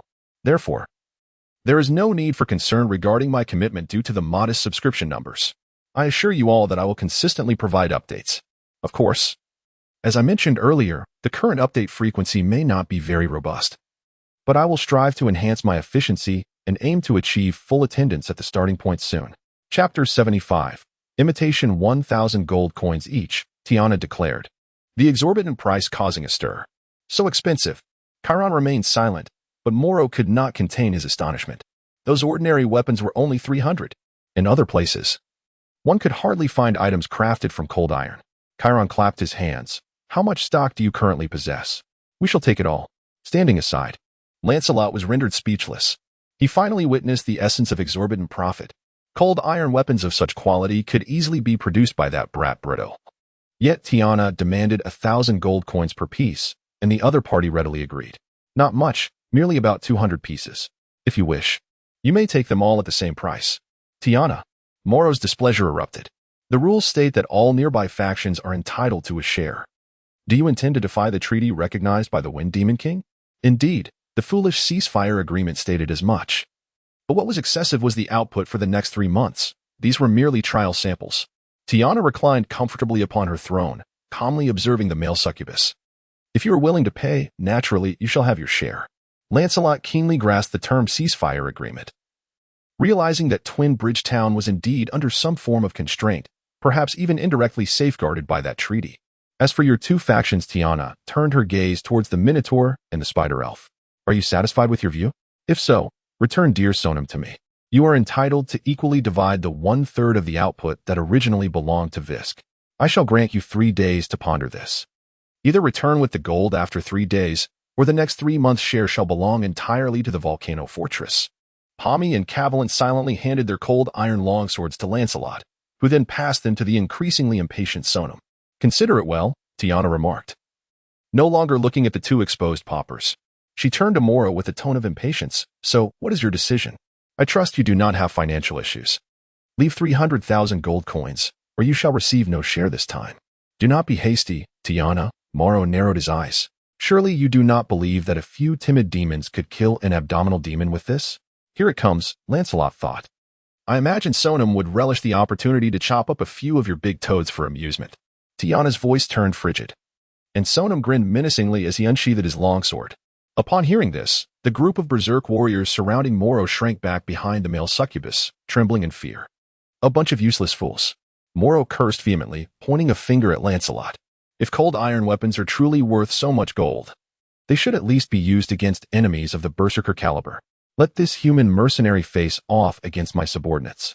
Lancelot remained unmoved. Who do you think you are? Why should I heed your commands? He is my mercenary. Tigana remained unfazed and declared, no one is forcing you to pay with a knife at your throat. If you do not desire it, I have another customer waiting. Isn't it the mercenaries who crave wealth? I have plenty to spare, Moro shouted in fury. Human. What do you want? Speak. Enough. Tigana retorted sharply. This is not a place for your rampage. Moro disregarded her entirely, rage clouded his judgment. And the day unfolded in stark contrast to his expectations. In his imagination, the despicable residents of Twin Bridge Town would bow before him. Tigana would excitedly clasp her legs at the sight of him, and his subordinates would triumph in the contests. The representatives of the Minotaurs and the Spiderkin would flee in shame upon being exposed by him. But look at the current state of affairs. Even a feeble human mercenary dared to turn him down. At that moment, Lancelot unexpectedly produced a mountain crystal from his bosom and inquired, do you possess such a gem? Known as a mountain crystal? Moro was taken aback but quickly retrieved a dimensional pouch filled with gems, rummaging through it before exclaiming joyfully, I have it. Have you finally lost your composure? Ha. I want one of this size. Do you see? Lancelot seemed to stutter, shaking the mountain crystal. A large gem resembling a massive frog. What are you doing? Tigana's voice echoed in her mind, a mental communication shared by many mid-tier demons. I was merely inquiring. Never thought he would actually possess one. Lancelot lacked Tigana's telepathic ability, but employed a subtle technique akin to a practitioner's method, allowing him to convey words directly to the target's ear, unheard by others. Rest assured, I can handle the berserker, he assured. Are you not satisfied merely controlling the Quasar demon? Tigana was startled by his technique, which felt as though he were whispering directly into her ear. Yet she displayed no signs of alarm. Regardless of what powers you conceal, do not entertain thoughts of confronting Moro. He is beyond your capabilities. And I cannot permit him to perish here. His existence serves a greater purpose than his demise. Understood, Lancelot succinctly replied. Moro quickly beckoned a robust berserker to step forward. Yet Lancelot remained rooted in place, not budging an inch. What are you waiting for? Moro bellowed in rage. Come forth and meet your demise. You have yet to pay. Lancelot rolled his eyes. He began to comprehend Tigana's sentiments. If he were the lord of Twin Bridge Town, he too would desire surrounding power leaders to be such fools. The male demon furiously hurled a mountain crystal at Lancelot, who caught it and exaggeratedly tumbled several times on the ground, as if the force of the throw had been too great to handle. How theatrical. Tigana's voice resonated in his mind. Any being more intelligent than a rock can see that you are deceiving him. Getting into character. Haha. Lancelot dusted himself off and rose, inspecting the mountain crystal in his hand. The quality of the superior spiritual stone is exquisite, imbued with an abundance of spiritual energy. Merely holding it in his hand creates a resonance with the spiritual energy within him, as if, with just a thought, the energy would surge into his being. Although this gem is relatively rare, its sole purpose in this universe lies in its pulverization during weapon forging, serving to provide energy for enchanting runes. Thus, it is not particularly costly. Nevertheless, with the one in his possession, Lancelot possesses a total of 17 superior spiritual stones, still far from the 100 required for his foundation establishment. Act now, tear it apart, roared Moro, accompanying his bellow. The frenzied warrior demon-clad in golden armor charged violently towards Lancelot. Chapter 76. The power of cold iron. Lancelot seemed to react only at the last moment, abruptly leaping to the side and colliding with the pile of weapons, which subsequently clattered down in a cacophony of various arms. Chapter 77. The dull blade. The speed of the berserker wielding its claws far surpassed that of when it utilized weapons. Lancelot had no time to evade and could only raise his sword to meet the oncoming claws of the berserker. In the clash. Chapter 78. A familiar tactic once again, Lancelot drew a cold iron longsword from the heap of weapons on the ground and casually picked up a shield. One strike for each. Chapter 79. The great business. Damn it. Moro let out a furious roar, his figure flickering as he surged towards Lancelot with lightning speed. Enough. Tiana intervened. Chapter 80. The frontline situation. To her astonishment, the circumstances had deteriorated to such an extent. After listening to the report from the fire-wielding demon advisor, Tiana furrowed her brow. Why have you not sought assistance from Zelada? Chapter 81. merits and arrogance. A dazzling ray of magical light flickered, and the enormous wings on Tiana's back vanished, replaced by an exquisite deep black evening gown that accentuated her graceful. Chapter 82. The Platinum Guardian. Upon hearing her words, Lancelot abruptly halted his steps. "Are you afraid?" Tiana arched an eyebrow at him. "Not to that extent," Lancelot replied. Chapter 83. Eager anticipation. The period of waiting extended beyond their expectations. A full month had elapsed without any directive from the Demon Lord to commence their operations. Chapter 84. Embarking on the journey. When Lancelot arrived at the throne hall of the castle of Tigana, the Demon Lord had yet to make an appearance. However, he was not the first to arrive, for fully armed dwarves were already present. Chapter 85. Oasis Fort. Oasis Fort is situated to the north of Xuanqiao Town, approximately 500 miles away. At a typical pace of a horse-drawn carriage, it would take roughly 2 days to reach. The journey thus far has been relatively smooth. Chapter 86. Lansna. The Oasis Fortress lacks the vast mercenary community that characterizes Double Bridge Town, resulting in a relatively inferior standard of its taverns. Most are filthy and dilapidated, and their rendezvous points are similarly unremarkable. Chapter 87. The bomber filled. The two succubi that appeared unexpectedly were none other than Lancelot and Caroline, adorned with transformation rings. There exists a myriad of magical artifacts, each possessing unique effects. Chapter 88. The dwarves' dislikes. No, Lancelot shook his head, acknowledging his ignorance of these names. "Aha, for I have laid waste to all those places." Chapter 89. Entering the palace. Chapter 90. Alamil. This is our finest suite. Daryl pushed open the door, guiding the three into a bedroom adorned with mirrors, hanging ropes, and plush bedding. Kara.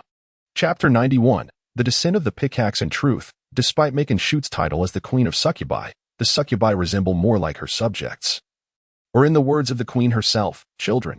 Chapter 92. Restoration of Divine Arts. Lancelot realized that he was attentively listening, fully focused on the words the elf was about to utter. Indeed, the Church of Shuni does impart certain techniques.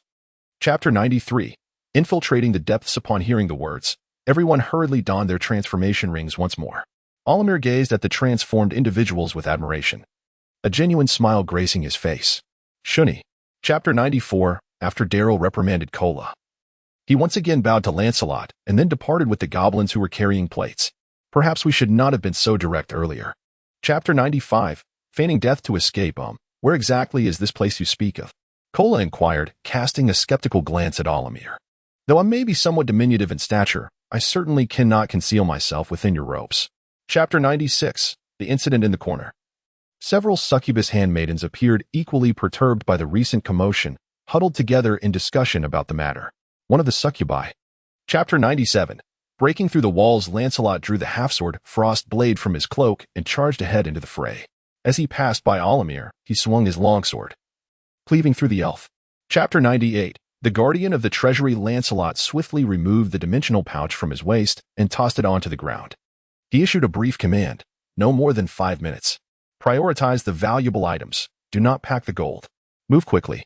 Chapter 99. The Fierce Battle on the Pile of Gold, Part 1. Chapter 100. The Fierce Battle atop the Pile of Gold, Part 2. The flesh and blood surrounding the wounds on the body of the demon swiftly writhed, and in an instant, the once deep gash, revealing bone, had healed significantly. Yet, almost immediately, another incantation of holy fire was summoned.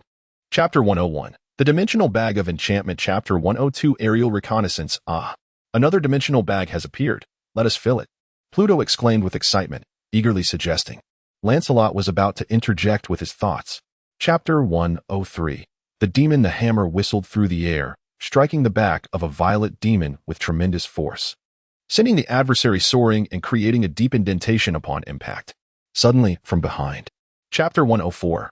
Phil's explosion. Shuni's holy emblem emitted a surge of vibrant red light, brimming with positive energy and symbolizing vitality, which flowed into Bruto's body, the wounds on his back and shoulders visibly.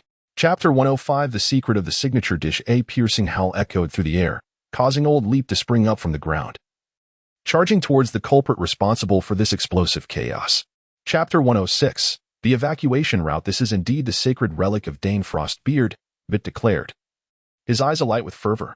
Grant us more time, and perhaps we shall uncover some clues. Chapter 107. The Slave Enclosure. It is said that we may remove the transformation rings, can we not?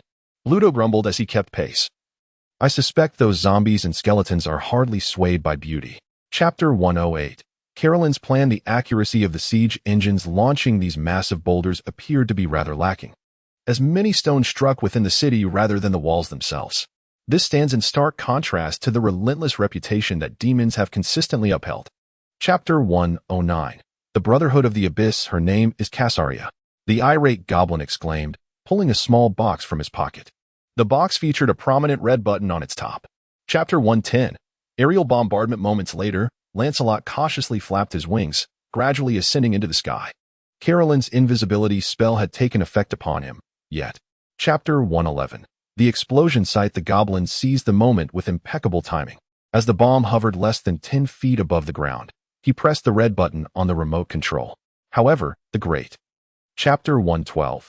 The descent into the abyss. The group maneuvered around the seemingly incomplete crater on the surface, entering the confines of the slave enclosure. Within the enclosure, a pathway had been constructed along the walls of the pit, leading downward. Chapter 113. Ekman Morland's long beard. By the hammer of the gods. Upon emerging from the dimensional pouch, Bruto was instantly astounded by the surrounding scenery, exclaiming in shock. Chapter 114. The master servant pact. How about it? Take me along with you. The skull-headed Ekman gazed at the crowd with hopeful eyes. I do not consume your provisions, nor do I take up much space. Chapter 115. The Tomb of Corpses. In the shadowy corridor, 3 dwarven temple guards led the way, adept in combat within the subterranean realms. Following closely behind them was the priest Feet, accompanied by 4. Chapter 116. Steel Demon. Gradually, the number of enemies began to dwindle. Though these skeletons appeared quite terrifying, they posed no genuine threat beyond merely exhausting the stamina of the crowd. Chapter 117. Guiding divine power. The 2 fallen adversaries rose to their feet, one of whom, the Steel Demon, bore significant injuries from the strike. A gaping wound marred his waist, from which copious amounts of blood flowed. Chapter 118. Bone Demon. Upon witnessing the eruption of formidable divine power, even the typically taciturn Steel Demon was taken aback, exclaiming in astonishment, Priest. Lawn. Chapter 119. Change of tactics. Lancelot swiftly executed a spell to create a soundproof barrier, enveloping the steel golems within its confines. This minor divine ability, characteristic of a chi refinement stage practitioner, merely served to obstruct the transmission of sound. Chapter 120. The Fears of Devils. Lancelot struck down with his sword, severing the grotesque head of the bone demon from its neck with precision and grace. The energy sustaining the existence of the bone demon seemed to dissipate instantaneously, as if. Chapter 121. Ekman's new skill. However, why would the demons appear here? Lancelot furrowed his brow and inquired. If they intended to launch a surprise attack from this location, they should not have sent such a meager force. Chapter 122. Return to the surface. The group cautiously pressed onward, entering a cavern with diverging paths. On the ground lay the corpses of 3 warks, the very source of the pungent scent of blood. Chapter 123. Enrheas. As Lancelot was scrutinizing the fallen angel Enrheas with his remarkable vision, the angel abruptly turned his head, locking eyes directly with Lancelot. Chapter 124. With great effort to support, Lancelot swiftly turned to confront his adversary, executing an upward slash with his longsword, a quintessential initiation of his signature 3-hit combo. The demon, as if from behind. Chapter 125. A hasty retreat. The scene appeared to momentarily pause, yet in reality, Lancelot's movements did not cease. With a swift contraction of his fingers, the primordial energy within his dantian surged forth. Chapter 126. Memories of Ekman Boss. It seems that the demon of desire has ceased its pursuit. Should we take a moment to rest? Ekman's trembling voice echoed within Lancelot's heart. I fear I may lose control. Chapter 127. Convergence. Chapter 128. The return. It reveals that behind Weskier's demise lies the shadow of Bart's. Yet this still fails to elucidate the origins of these infernal armies. Yato shook his head, regardless of. Chapter 129. Unrequited love. My hearing is perfectly fine. You little imp. Tiana cast a sidelong glance at Bruto, refusing to engage. Chapter 130. Culinary memories of the carp. Chapter 131. Home. Having resided here for over a month, Lancelot. Chapter 132. The Devil's Army. There are indeed quite a number of such individuals. Carolyn curled his lip, envisioning a scenario where one is in the prime of life, yet falls in battle for the Lord, leaving behind a destitute wife devoid of support. Chapter 133. an uninvited guest. As for the Third Army Corps, they serve as either Bats's cannon fodder or his main forces, depending on one's interpretation. Noticing that Lancelot had no further inquiries, Chapter 134, the enemies are not dead. What? No, what are you doing? Where did you acquire these items? Tiana, being a demon lord who has witnessed grand spectacles, initially reacted with astonishment. Chapter 135, keep a low profile however. There is no need for you to worry about her retaliation. Tiana appears to be rather indifferent. The newly resurrected her is exceedingly frail, and that fellow's position is. Wow, so this is Tiana. The half-elf, who had been tense until now, finally relaxed. Although she seems fierce, I am quite certain. Chapter 137, appraising treasures. This sounds marvelous, yet we are all acutely aware of its inherent unfairness. Carolyn fixed her gaze upon Lancelot, and though she hesitated to concede, it was evident that you surpass us all. Chapter 138, fragments of history. After Carolyn's first ring spell slots were exhausted, the appraisal of equipment could not proceed for the time being. However, in the absence of an equipment appraisal master, there remained the gem appraisal master. Chapter 139, words of wisdom. Subsequently, they discussed various other matters, yet none bore significant relevance to Lancelot, thus he did not pay them much heed. His thoughts remained preoccupied with memories of his homeland. Chapter 140, summoned. Upon receiving the summons from Tiana, Lancelot felt a twinge of doubt within. What task could possibly require his presence? Could it be that the demon lord had once again uncovered the location of the earth crystals or the cold crystals? Chapter 141, the mysterious patron. Under the guidance of Tiana's maid, the group did not linger in the waiting room but proceeded directly to the throne hall. At this moment, the throne hall had transformed into a. Chapter 142, the disgraced lady. Indeed, I have a. Chapter 143, Elatigia. How could this be? Bruto clenched his fists tightly. Do you wish for us to avenge her, milady? Pray, reveal to us the identity of her murderer, and we shall. Chapter 144, the amulet. Lancelot gratefully accepted the amulet, sensing the potent magical energy contained within, and carefully tucked it into his bosom. Chapter 145, the structure of the universe. As they journeyed towards the fortress of the moment, Ekman imparted a wealth of knowledge regarding the owners of this stronghold. The Doomsday Guardians. The Doomsday. Chapter 146, withered roses. Pushing open the substantial and weighty door, crafted from an unknown type of wood, Lancelot boldly strode inside. The interior of the tavern was far more. Chapter 147, the sewers. I have no reason to deceive you. Akmanong involuntarily expressed his genuine thoughts. You appear well equipped and seasoned enough to assist me. Chapter 148, the trap. What is the matter? Bruto inquired with a hint of confusion. Isn't this quite splendid?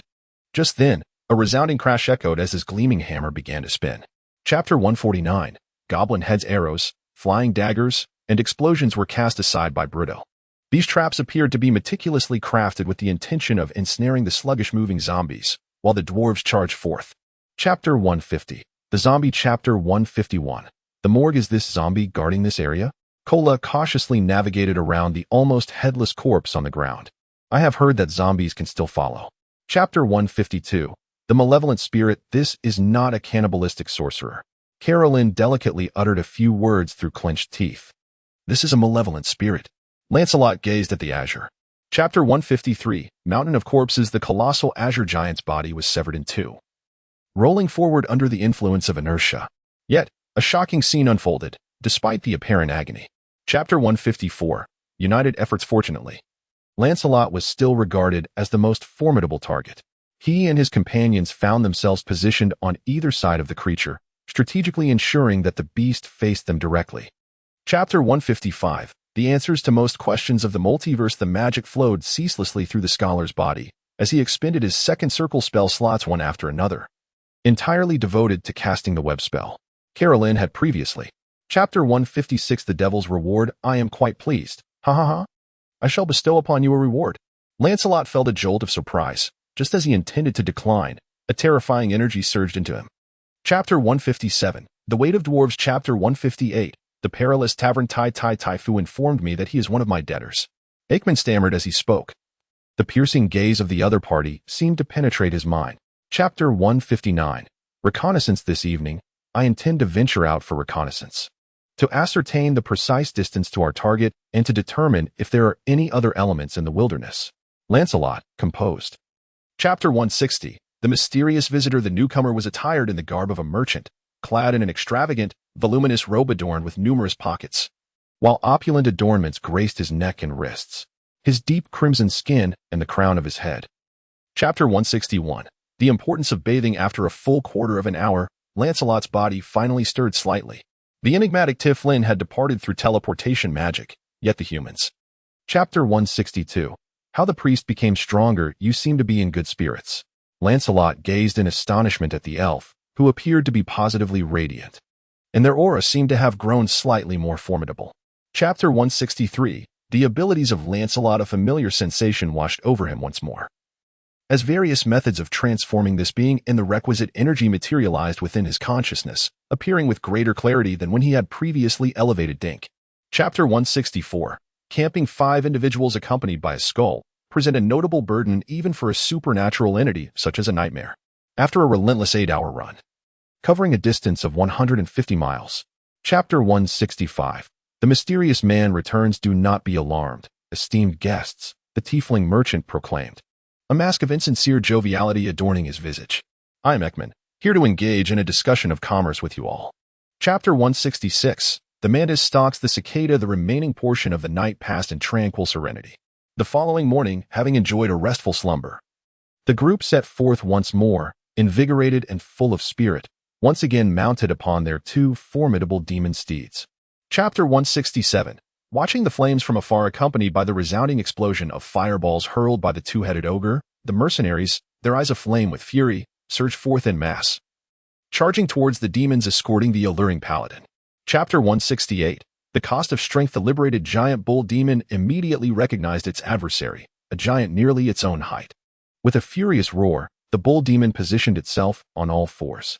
Chapter 169. The yellow sparrow lurks behind. However, Ekman was exceedingly diminutive, and the skull effortlessly evaded the charge of the colossal bull demon. In fact, due to its levitating nature, even if it were to be struck.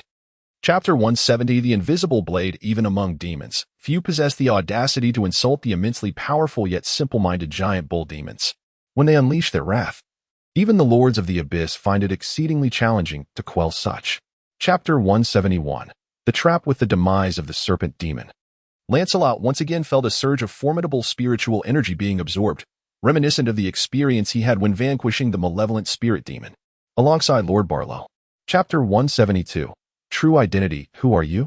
Arethysia inquired nervously, her gaze fixed upon the tiefling, a long sword grasped firmly in her hand, freshly retrieved from the ground. It is likely that you have. Chapter 173. Infernal demon versus alchemical demon. Everyone was taken aback by the infernal demon summoned by Lancelot. However, the infernal demon paid them no heed.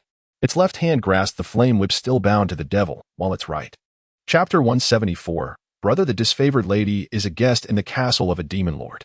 Lancelot hesitated slightly and remarked, I am uncertain whether it is wise for a being as formidable as yourself to approach directly. Chapter 175. Forging materials. Do you wish to join us on our adventure? Lancelot was momentarily taken aback upon hearing this. Although the young vampire had been undergoing combat training, he merely hoped that she would not. Chapter 176. The feeling of love. Tagana led 2 guests and entered the room of the disfavored lady.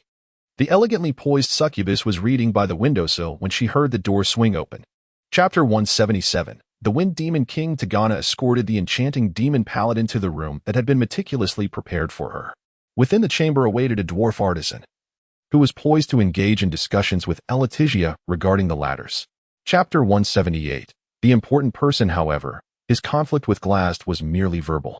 Carolyn continued, explaining that the primary reason the Lord of the Abyss did not regard him as a rival was. Chapter 179. Collinwell. This is certainly not a fatal assault, yet Lancelot still cooperatively emitted a scream as he was struck by the human knight. Chapter 180. Prophetic magic. Meanwhile, on the battlefield where the rescue of Arethysia was underway, a portal composed of flames materialized out of thin air, from which emerged a cerulean-hued quasi-monster. Chapter 181. The assassin. With a cautious concealment of his resentful gaze, the soul judgment demon once again cast a spell, causing the radiance within the serpent demon's skull to undergo a transformation. The image projected onto the rock wall. Chapter 182. The Wanderer. The following evening, in Shuangqiao Town, the crimson sun of the Wanyuan plain had just dipped below the horizon, yet the arrival of night seemed to have no effect on this town. Chapter 183. Instinct elves are inherently endowed with acute senses and possess excellent night vision, which, by all accounts, would not render them an ideal choice. However, at this moment, Arameel's attention. Chapter 184. The third test. Lancelot raised the wooden longsword above his head and charged once more at the diminutive vampire. He continued to significantly restrain his strength, yet the swing of his weapon. Chapter 185. The journey to Androlina. Chapter 186. The peculiar patrol. Every night after setting up camp, Lancelot would dedicate an hour to instructing little Isha, striving to enhance her combat prowess as swiftly as possible. It must be said, the vampire girl's talent is simply. Chapter 187. Intelligence. The Margot demon clutched at its throat, collapsing to the ground. As its vitality waned, its body began to transform, resembling molten metal. Chapter 188. The Forbidden Magic Stone. It was a form of necromantic magic known as communication with the dead. Carolyn drew forth his cold iron short spear, prodding the deformed corpse of the creature that lay upon the ground, the spell merely. Chapter 189. The Great Abyss. The elven priest immediately comprehended the scholar's intention. He drew forth his shattering hammer, a trophy acquired from the succubus palace of Oasis Fort. In the past, when wielding this weapon. Chapter 190. Mogulander. In this context, Mogulander serves as a beacon of safety for outsiders, illuminating the vast abyss. In fact, Chapter 191. The Tears of Lazakar. From a bird's eye view, Mogulander appears as a hollow city, with an abyssal chasm at its center, while Kaoin, the base of the Tower of Skulls, remains firmly anchored. Chapter 192. Signature wine. Aloythea displayed a clear expression of disdain towards the sign. Yet she refrained from uttering a word. Lancelot raised an eyebrow and pushed open the door to the inn. Chapter 193. Out of stock. However, the bathing water feels somewhat awkward. It originates from the Blood Abyss, a black pond, exhibiting a pristine darkness that is far from murky. This. Chapter 194. Just one breath away. This proposal initially sounded utterly insane. When the dwarf first uttered it, everyone shook their heads in disbelief. Yet, as they attempted to highlight its absurdities, they gradually came to realize. Chapter 195. Little Issa's first blood. Everyone followed Lancelot's gaze, fixated on the ceiling above. After what felt like an eternity, though it was merely a few minutes of waiting, the ceiling suddenly began to become translucent. Chapter 196. No distinction between high and low. Undoubtedly, the most relaxed individual on the field was Lancelot. The swordsmanship of the human knight resembled withered leaves caught in a tempest, as numerous wolfmen had already met their demise before even touching the ground. Chapter 197. The Tale of Enrique. Chapter 198. The invitation from Paka's transformation? Is that the source of his formidable power? Lancelot, still troubled by his inability to defeat this Enrique, inquired, what exactly is the Dark Guardian? Chapter 199. The Lord of Withering. Chapter 200. The Hall of Disputes. However, they were not present today to unearth any truths, for such knowledge is not always beneficial. Regardless of the realm, once again, they presented the information given by Pacus. Chapter 201. Bounty. I am indifferent to the purpose of that black orb. All I comprehend is that its absence will result in a decline of tax-paying merchants, a situation I find most undesirable. Chapter 202. Birds. Chapter 203. Divination. Lancelot felt an overwhelming urge to don the transformation ring once more, wishing to transform his body. No, rather, to sprout wings from his back. However, after a moment's contemplation, he. Chapter 204. Vanquishing evil. It sounds rather dubious. Carolyn pondered, stroking his chin. What do the three symbols inscribed above signify? Northwest, mountain. Chapter 205. The contradictory succubus. Although, my esteemed leader, your previous displays of strength were indeed remarkable, the exorcising slash remains far more impressive. The skull beside him remarked with a hint of melancholy, and it was delivered by a tower. Chapter 206. Ancient secrets. Interpreting text is not a daunting task. As a scholar specializing in the lower planes, Carolyn always carries a highly practical magical scroll in her backpack. Chapter 207. The legendary monster. The spells inscribed on the upper halves of these wands appear to be a variant of the item locator, having specifically designated the target to be sought. This portion pertains to the description of that artifact. Chapter 208. Memories resurface. Pay attention to what lies behind it, Carolyn prompted. Following her direction, Lancelot glanced over and discovered a strange portal situated behind the eye demon. Chapter 209. The local tyrant. As he uttered his final word, a colossal shadow materialized directly above the eye demon, descending upon the guardian of the portal with astonishing speed. Chapter 210. The Abyss of Darkness. This does not seem like the kind of deed one would expect from demons. Pluto has also taken an interest. Are they not inherently inclined towards chaos? How could they maintain such a prolonged state? Chapter 2:11. Tools. You have articulated one of the reasons for the transcendental status of the Hall of Sorrow. Carolyn smiled, for there, the soul judges known as the Lords of Sorrowwood. Chapter 2:12. The unwelcome visitor. Although these mountain paths are arduous, we have traversed nearly 30 miles. Lancelot furrowed his brow in contemplation, recalling the place where we vanquished that group of shapeshifters. Chapter 2:13. Stalemate. The others stood at a distance in the corners, too fearful to step forward and offer assistance.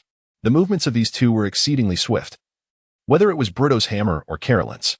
Chapter 2:14. The upside-down gold hook. The skull-headed clone, well, gazed at his master with a face full of skepticism.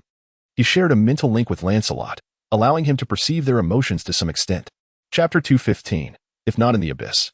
Chapter 2:16. The eerie guardian Alamiel cast a spell of enhanced vitality upon the group, a boon that would endure for 8 hours, sufficient for them to accomplish their impending adventure. However, each. Chapter 2:17. Construction site. Most remarkably, both of them employed the zero-ring trick, which consumed no spell slots. With Lancelot and Brutto, the two warriors, standing resolutely at the forefront, the duo. Chapter 2:18. Unexpected occurrences. I am perfectly fine. It is merely that such a scene is indeed rare. Upon hearing this, Carolyn felt somewhat embarrassed and gestured towards the distant, bustling spectacle, addressing the crowd. Chapter 2:19. A classic reappearance. Both parties were somewhat caught off guard by this encounter, yet Lancelot's keen intuition allowed him to seize a slight advantage. With lightning speed, Frost struck, and in pursuit of swiftness. Chapter 2:20. Opening the door. These demons appeared to be intent on investigating the situation below, and they encountered the group face to face. Who are you to dare intrude upon the master's domain? Chapter 2:21. Loss of grace. The only one with nothing to occupy her time was little Isla. She could only tidy her bangs and then gather her hair once more. When Lancelot saw her. Chapter 2:22. The ancient, evil Lancelot found himself rather unaccustomed to the enemy's current state. Enrique's sword-bearing right hand retained its remarkable prowess, while his left hand resembled that of a drunken man's fist. Chapter 2:23. A frantic posture. The latter half of the creature is even more grotesque, devoid of the cranial structure typical of normal organisms. The swollen, pale violet brain tissue is laid bare to the air, presenting a chilling spectacle. Chapter 2:24. The boneless arm. He transferred the frost cleaver to his left hand, while his right hand drew forth the colossal sword, glacial, against such a gargantuan beast. It was time to unleash his utmost power. Chapter 2:25. The pitfall. The young dwarf lay on the ground, continuing to retch, temporarily incapacitated in battle, yet at least not in mortal danger. Seeing this, Lancelot felt a sense of relief and focused intently. Chapter 2:26. The demise of the sinner. Yet the monster's cruelty and avarice provided the human knight and his companions with an opportunity. The pit was excavated too deeply. The monster evidently desired for its victims to fall. Chapter 2:27.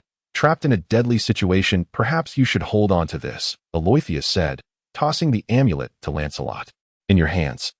It can truly unleash its full potential. Lance.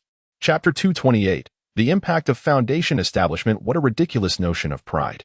Next time we meet, I shall undoubtedly crush its head. With a string of curses, Brutto stormed into a corner, casually selecting a spot to commence. Chapter 2:29.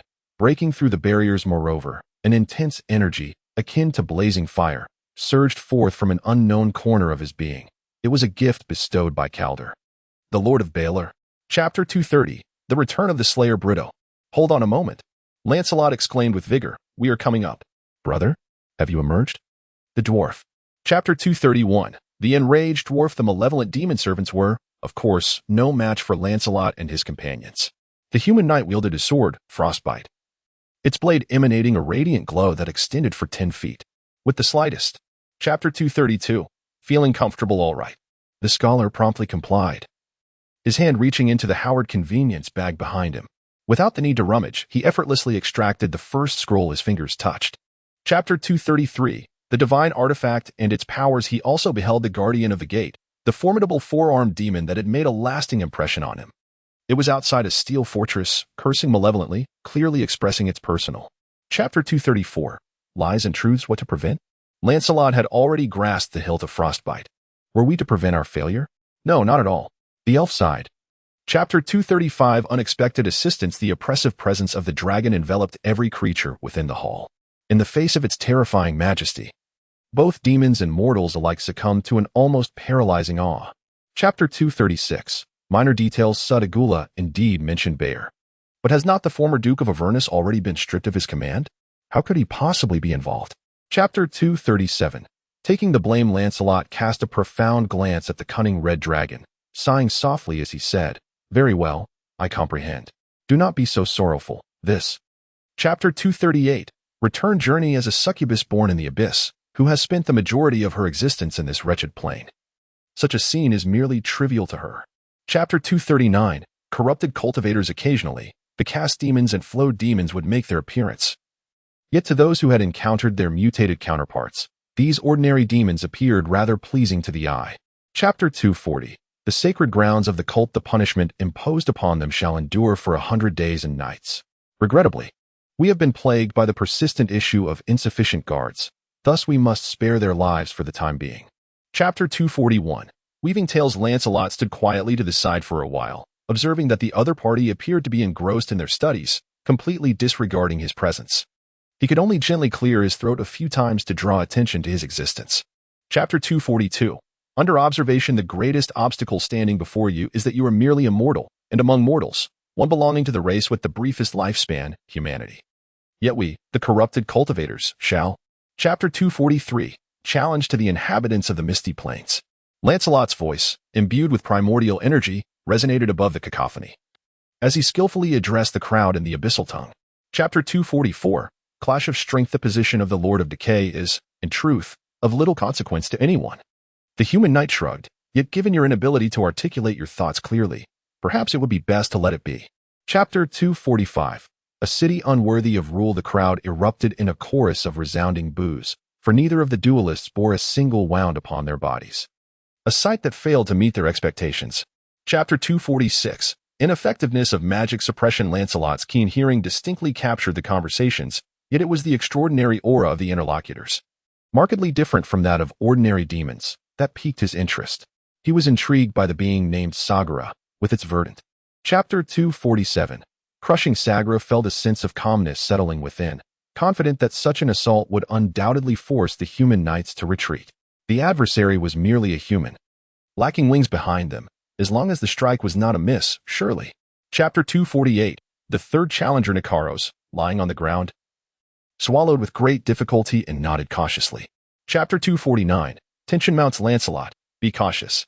That should be the corpse of the digger, Vardmal. Carolyn warned him loudly, although Lancelot had already surmised. Chapter 250 The gathering strike. Are you wishing for me to become your queen? Akama's voice was as alluring as ever, while she sensually swayed her provocatively clad figure. Chapter 251 The severing of horns and the halting of time. The crowd of onlookers erupted in gasps of astonishment. Whether it was due to fear or some other reason, it was inconceivable that even a Balrog could remain stationary. Chapter 252 Carpe diem. Indeed, Lancelot nodded succinctly. I have elaborated on the specific circumstances to the corrupt monks. You may engage with them to gain further insight. Chapter 253 Beggar's Cliff. Last night was truly a wild affair. Pluto rubbed his sleepy eyes as he wandered through the streets of Moglander on that crisp morning, invoking the blessings of Moradin above. Chapter 254 The hardest part of the dwarf. Lancelot gazed at the several Margot demons blocking his path, momentarily at a loss for words. Just moments ago, Bruto had praised the esteemed title of the Lord of Withered Honor, and now here he stood before the Margot. Chapter 255 Re-entering the abyss. I have said, do not reveal your claws. Lancelot shook the frostbite in his hand, flicking the blood from the blade before sheathing it once more upon his back. Chapter 256 Cultivation. In the Foundation establishment period, when the group halted to set up camp that night, they had traversed nearly 30 miles, yet in terms of vertical descent, they had only descended about 1 mile.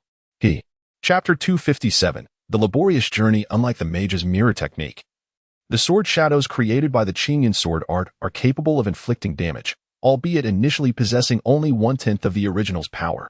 However, as the sword technique is cultivated. Chapter 258 The swampy forest. Upon crossing the portal that shimmered with a dim green luminescence, Lancelot experienced a fleeting sensation of dizziness, only to find himself enveloped in a shadowy, dense forest.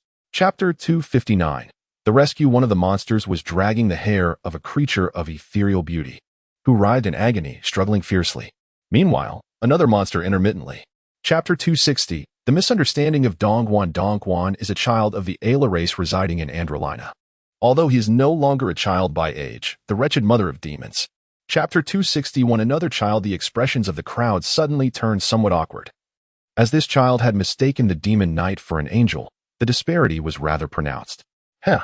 Chapter 262. The trust of children. It doesn't sound like anything pleasant to me, Lancelot remarked, baring his teeth in a fierce expression. However, he soon found himself chuckling. I am human too, having experienced quite a bit. Chapter 263. The battle plan. Lancelot gripped Frostbite firmly in his right hand, the blade resting upon his shoulder. With his left hand, he formed an incantation upon his chest, summoning a dense array of vines upon the ground before him. Chapter 264. Creating panic in the depths of the miasma-infested marsh, a group of unexpected visitors stealthily approached the outskirts of a troll encampment. Their cloaks and armor were smeared with the murky essence of the swamp. Chapter 265. The rescue of hostages. The moment the troll made contact with the flames, it ignited violently, as if its very form were composed of some highly combustible substance. Lancelot was not in the least bit surprised by this reaction. The trolls. Chapter 266. Subliminal suggestion. Lancelot felt a twinge of confusion. His heightened senses had not detected the approach of a formidable adversary. Yet, in the next moment, an uncanny spatial fluctuation materialized, and he became acutely aware. Chapter 267. The Dark Weaver. A piercing beam of turquoise light sliced through the air, severing the creature's tongue in half. The slick, soft tissue landed with a splat upon Birdo's face. Chapter 268. Changing strategies. What shall we do now? Aloythea inquired, reminding us not to forget that the enemy still has reinforcements. The conversation that little Isha overheard was significant, particularly regarding the suspected malevolence. Chapter 269. Attempt to break through. Is the situation truly this dire? Cora sighed with a furrowed brow. It is only in the most critical moments that one must resort to the intervention of a half-human. Speak. What is it that you require of me? Chapter 270. The thirsting instinct. The Dark Weaver reveled in his astute reaction. What use was the human knight's strength when shadows lingered? As long as the shadows existed. Beings from the material plane. Chapter 271. A critical situation. Chapter 272. The key to breaking the enemy. What happened? Arethysia looked on as the sharp blade encountered almost no resistance. Without the protection of the shadow armor, the body of the Dark Weaver was as fragile as a mere sausage, struck down directly by Lancelot. Chapter 274. Pursuers. Lancelot no longer had the luxury to conjure those vine-like pathways to facilitate a more graceful passage for everyone across the muddy marsh. In truth, he was exerting every ounce of his strength. Chapter 275. Holding the rear. How can this be? You surely cannot be a match for them. If we are to depart, let us do so together. After all, they are merely a few giant claw demons. Let us confront them head-on. Chapter 276. A disgraceful escape. This may be the most bizarre scene that Lancelot has ever witnessed. The enchanting demon possesses a head reminiscent of a leopard, with formidable arms resembling lobster claws, and smaller limbs akin to those of a humanoid creature. Chapter 277. Mockery. Lancelot, of course, remained unfazed by such trivialities. Should his blood, imbued with magical energy, spill upon the ground, it might very well give rise to extraordinary treasures of heaven and earth. Chapter 278. The deception. A blinding radiance erupted from the small ceramic vial, causing all the enchanting demons to be momentarily blinded by the intense light. Simultaneously, a thunderous sound reverberated in the air. Chapter 279. The land of hope. Joyful moments are often fleeting. Approximately half an hour later, the two arrived at the edge of the miasma swamp, where the ground seemed to bear an invisible boundary, separating the dense forest. Chapter 280. Not bad. It has been quite a while. Has Tia? You seem to have gained quite a presence. Lancelot assessed the muscular nightmare before him, which appeared to bear numerous fresh scars. Chapter 281. The Crimson Flame Angel. Just a little further ahead, and we shall behold the verdant expanse of the Bodobingian forest. Beyond the forest, not far off, lies the gift of Adaton, the abode of meat and Liru. Dongquan chuckled merrily. Chapter 282. Misunderstanding resolved. I sincerely apologize. I was indeed too hasty. Cumberland did not retort, but instead bowed deeply to the crowd once more, expressing profound gratitude for their rescue of these two children. Chapter 283. The gift of Adaton. Very well. Lancelot nodded in agreement. The other party claimed to assist in conveying their circumstances to the generals. Yet it was likely more about surveilling their group. Regarding this, Chapter 284, the language of the celestial realm. A contingent of soldiers, approaching the gathering, stood at approximately 5 feet tall, adorned with silvery hair and luminous eyes. Each bore a curved dagger at their waist and carried a long bow upon their backs. Their appearance. Chapter 285, the legend of the silver skull. Chapter 286, pastoral scenery. No, Ashap's demise is sufficient. Thus, she can no longer inflict harm upon others. The paladin of the succubus displayed a radiant smile. Not only have you saved my. Chapter 287, Mylan Dumbo. Wow, sigh. Bruto was the first to break the silence. That was. What was it? It felt akin to a mass of molten gold. Well. Chapter 288, dispute. Chapter 289, the verdict. Lancelot's words cast a fleeting silence over the surroundings. As expected, the bald knight soon erupted into loud outbursts once more. Do not be swayed by this. Chapter 290, the echo of vows. Regrettably, we were unable to reach a consensus on this matter internally. Iltash cast a glance at the bald-headed Poping J, clearly indicating that it was that fellow who. Chapter 291, dispute. Do you require me to venture to the front lines of battle? Elatigia inquired, for that was precisely what I desired. No. Some warriors are not yet ready to be released. Chapter 292, the Warhammer Tavern. Welcome to the Warhammer Tavern. As soon as the grand door of the tavern creaked open, the air was filled with the distinctive, hearty greetings typical of dwarven folk. Lance. Chapter 293, the map. Miss Arethicia, it is a true pleasure to see you again. The elven prince bowed gracefully, apologizing for keeping you waiting. After your departure, a tumultuous event unfolded. Chapter 294, the demon commander. I suspect that the minions of the demon mother have exhibited certain alarming signs. Signs that instill within you a profound sense of unease. Though reluctant to admit it, the fear of the unknown looms heavily. Chapter 295, the armor workshop. That issue can be addressed later, Lancelot remarked. When shall we set forth? We shall depart tomorrow morning, provided everyone. Chapter 296, Pockhold. That evening, everyone enjoyed a restful night. As the bright morning sun illuminated the day, the group departed from the doors of the Warhammer Tavern, setting forth towards the northeast on horseback. Chapter 297, the watchtower. Within the main building of the fortress, the gathering dined alongside the soldiers. Although the meal was not lavish, the warmth and hospitality of the hosts more than compensated for the simplicity of the fare. The soldiers took turns. Chapter 298, the bridge. Please hold on for a moment. Chapter 299, Children of the Night. The group advanced cautiously through the darkness, striving to minimize any noise. Many members of the party possessed an innate ability for dark vision, while those who did not. Chapter 300, the Cavern of the Undead. The second cave lies a bit farther away, inhabited by bats that claim it is filled with undead creatures. Young Isha offered an alternative option, yet they cautioned. Chapter 301, the Minotaur skeleton. In jest, the elven prince, adorned in the guise of a drow, burst into hearty laughter in response to the skeptical gazes of the dwarves. He removed the longbow slung across his back and waved to the assembly. Chapter 302, the origin of the Minotaurs. As the crowd fought valiantly, the enemies fell one after another. Lancelot struck down the final Minotaur skeleton, toppling it to the ground, and raised his sword to deliver the finishing blow, his heart suddenly. Chapter 303, the Rose of the Demon Palace. Hearing your tone, it seems like a remarkable treasure. Bruto suddenly became intrigued. Is it a treasure? No. It cannot be measured in gold. Chapter 304, a midnight plea. After indulging in a sumptuous feast prepared by Kola, everyone except for Alamil and Little Isha, who were on the first watch, swiftly succumbed to the embrace of slumber. Even the succubus. Chapter 305, the professionals. My intuition tells me that she is indeed a pitiable woman. Lancelot stroked his chin, yet your caution is equally justified. Once everyone rises.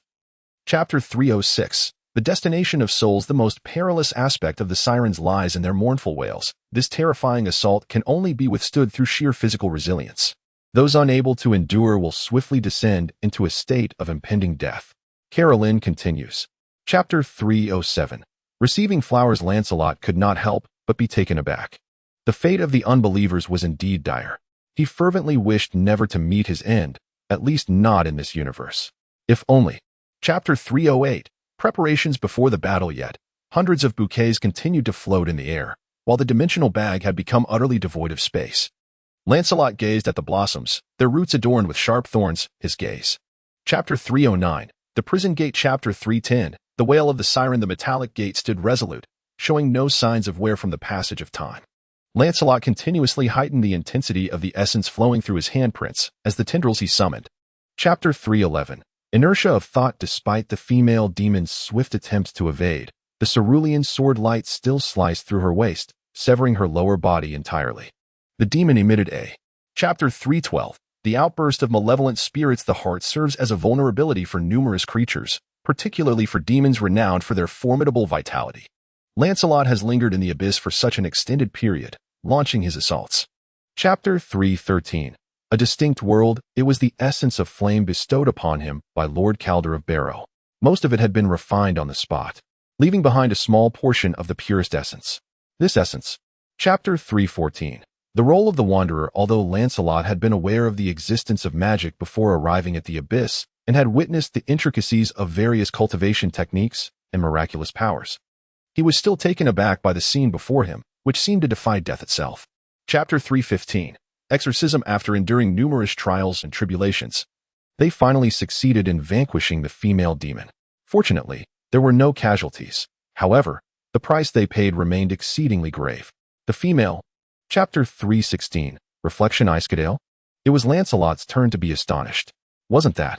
Indeed, he was the former consort of Queen Mowel of the Elysian tribe. Chapter 317. Setting off again after a respite of 4 hours, Olimir arose once more. As an elf, he could attain full rest more swiftly through meditation. However, today circumstances were unlike any other. Chapter 318. The ambush in the darkness. Let them go ahead, Lancelot shrugged, unless they obstruct our path. The group swiftly concluded their brief dinner, having once. Chapter 319. The dwarves' amusement. Lancelot delivered a powerful kick to the severed corpse of the fear demon, causing blood to splatter across both himself and his adversaries. The responses of the fear demons varied. Some. Chapter 320. The peculiar demon disregarding the dull thuds of blunt instruments striking flesh behind him and the scraping sounds of claws against his armor. Lancelot enveloped his palm with true essence, focusing intently on the demon before him. Chapter 321. The demon citadel. On this windless night, Lake Blamberado resembled a black pearl, gracefully embedded in the vast plains of Androlina.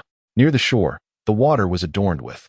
Chapter 322. The noble city of Dicoria. This city stands in stark contrast to Melandenburg in numerous aspects. The city of Alaris resembles a vast garden, apart from the edifice constructed by the Guardians. Chapter 323. Stubborn resistance. Observe the armor adorning its form. Not a single scratch mars its surface. Moreover, it is exceedingly cumbersome, even for a berserker of formidable strength. Lancelot raised his hand and gestured towards the figure across. Chapter 324. Flaws. Despite having taken 2 steps back, Lancelot's boots were still splattered with the blood and flesh that erupted from the little demon upon its demise. He let out a resigned smirk, his toes brushing against the ground. Chapter 325. The square. As the crowd traversed a narrow path reminiscent of a canyon, the city unfolded before them in a sudden and breathtaking revelation. The twisted and bizarre towers were obstructed by an unseen boundary.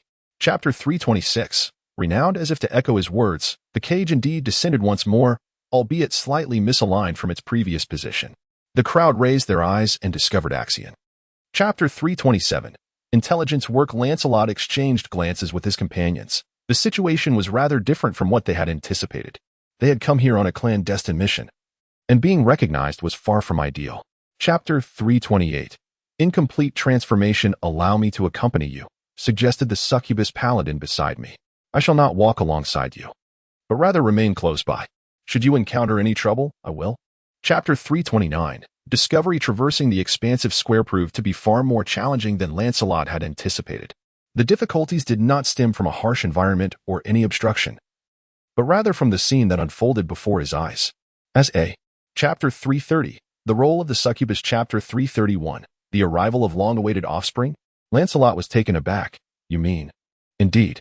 In the ordinary realm of Tanaril, only succubi are capable of bearing offspring, yet almost. Chapter 332.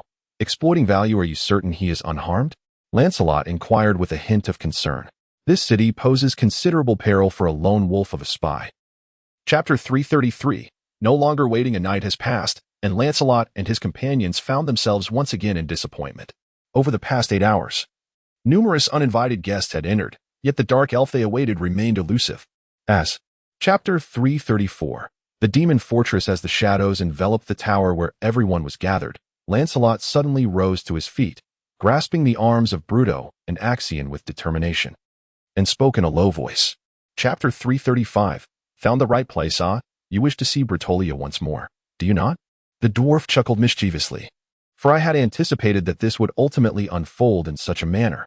Chapter 336. The Devil's Recruitment Center. Welcome to the Stinking Stomach, the finest tavern, casino, and den of iniquity in the grand city of Decaria. Here, every desire of yours shall be fulfilled. But Chapter 337. The mercenaries pay. The words of the demon fell like a heavy bombshell, leaving both Bruto and Axion behind him utterly stunned. Yet, Lancelot's expression remained as placid as a tranquil lake. Chapter 338. Whispers in the City of Demons. Lancelot turned his head and discovered that the one addressing him was a warrior-clad earth gnome, leaning against the wall. After ensuring he had captured Lancelot's attention, he nodded briefly. Chapter 339. Deceived. Chapter 340. An opportune battle erupted in a narrow alley not far ahead, and the three arrived at the scene in less than a minute. A male drow wielding twin blades. Chapter 341. The goddesses elect. Confronted by the adversaries blocking his path, Lancelot began to spin. The frostblade emanated a brilliant azure light, while a second, slightly dimmer sword aura also manifested. Chapter 342. The haunting souls. Upon witnessing the demise of the esteemed drow priest, the remaining dark elf warriors engaged in battle below were instantly thrown into disarray. They nearly simultaneously began their flight, as if gripped by an overwhelming fear of. Chapter 343. An unfinished revenge. Are you suggesting that those pursuers possess magical artifacts capable of pinpointing your location? Lancelot's expression darkened as he recalled the earlier mission to rescue Elodie. Chapter 344. Intelligence of the enemy. Excellent, exclaimed Bruto, slapping his thigh. It was about time we took such action. Are you certain of this? Carmoen hesitated, casting a wary glance at Lancelot. Chapter 345. Three soft chimes. Upon entering the Foundation establishment stage, the efficacy of spiritual perception significantly intensified. The surrounding environment transformed into shimmering silver lines, vividly reappearing within his consciousness, although the primary objective was to retain. Chapter 346. The confrontation of clergy. Meanwhile, Lancelot remained seated in his original position, his head bowed and eyes firmly shut. His right hand grasped the hilt of frostbite, while his left hand rested upon the scabbard. The essence of his inner energy surged within. Chapter 347. The matron appears among those who engaged in combat with the four male drow warriors. A victor has already emerged. Unlike the others who approached with tentative skirmishes to test each other's strength, Carmoen. Chapter 348. The weakness of Jar. Although vampires bear a striking resemblance to ordinary mortals, many less fanatical individuals within the bloodline choose to conceal their true identities, seamlessly integrating into various strata of human society. Chapter 349. Professional. This battle seemed to be only halfway through, but after the little vampire hurled that game-changing flash bomb, everything was irrevocably altered, much like the explosion of Belmonte's head. Chapter 350. The Prism of Souls. What is happening? The idle dwarf rushed over once more. Is there nothing of value within? No, there is indeed something, and moreover. Chapter 351. The Power of Shaping Realms. We merely assisted a respected friend. Lancelot shook his head, gazing at the amethyst crystals, a hint of struggle appearing on his visage. Elodie. Chapter 352. The Crystal of Comorn. One after another, the crowd nodded in agreement. They understood that Lancelot spoke the truth, regardless of what they exchanged these precious crystals for. In essence, they were merely. Chapter 353. The Curved Blade. Ultimately, the remaining soul prisms were shattered into a myriad of fragments as everyone engaged in the fray.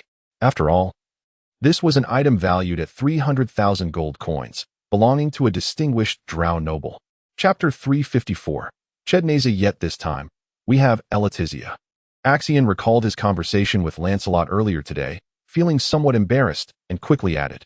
Chapter 355. Lessons from Failure. The gathering sat around the dining table, relishing the perfectly baked creations of the half-man chef. Even little Isha was happily nibbling on a slice of apple pie. Lancelot was certain that she had just. Chapter 356. Lancelot's plan. Should we contemplate infiltrating the fortress under the guise of an officer? Axion proposed yet another notion, suggesting that the conscription officer appeared rather intrigued by you today. Chapter 357. Once again ascending the mountain. As dawn broke on the following day, the group departed from the grand city of Dicoria, making their way towards the steep northern mountains, swiftly vanishing from the sight of the malevolent townsfolk. Chapter 358. Infiltration of the building. Lancelot was fortunate, or perhaps the shadow armor truly afforded a commendable disguise, as the two of them soared above the fortress without attracting any attention.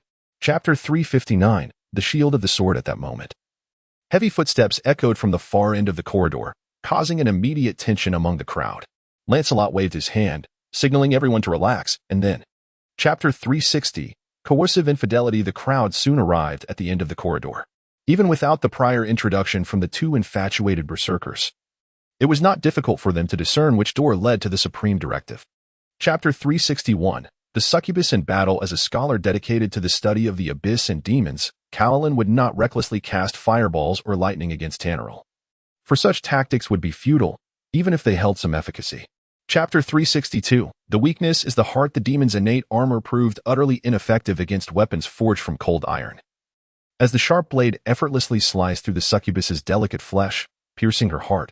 And then, Chapter 363. The mirror. The fierce battle was abruptly halted, leaving everyone gasping for breath. As they exchanged glances, a sense of relief washed over them as they realized that all were still alive.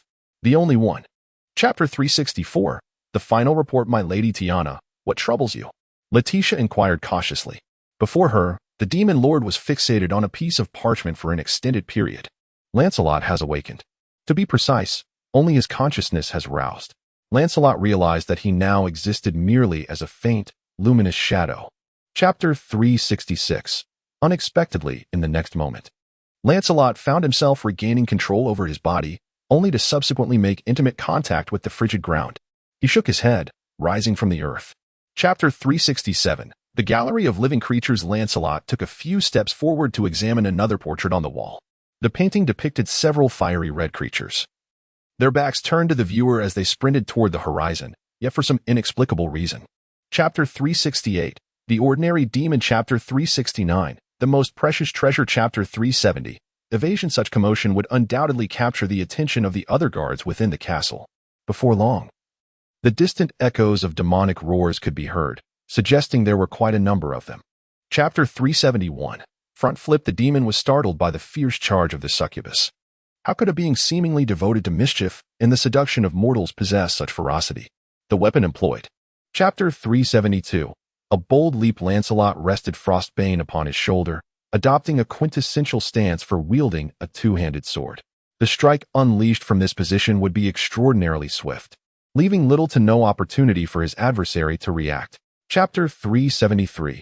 The quest for the dungeon. Although it had only been seen on a map, the shape of that lake bore a striking resemblance to Lake Blemerado. Thus, it was presumed that the other end of the portal was situated atop Mother Mountain, in the realm of Kangi.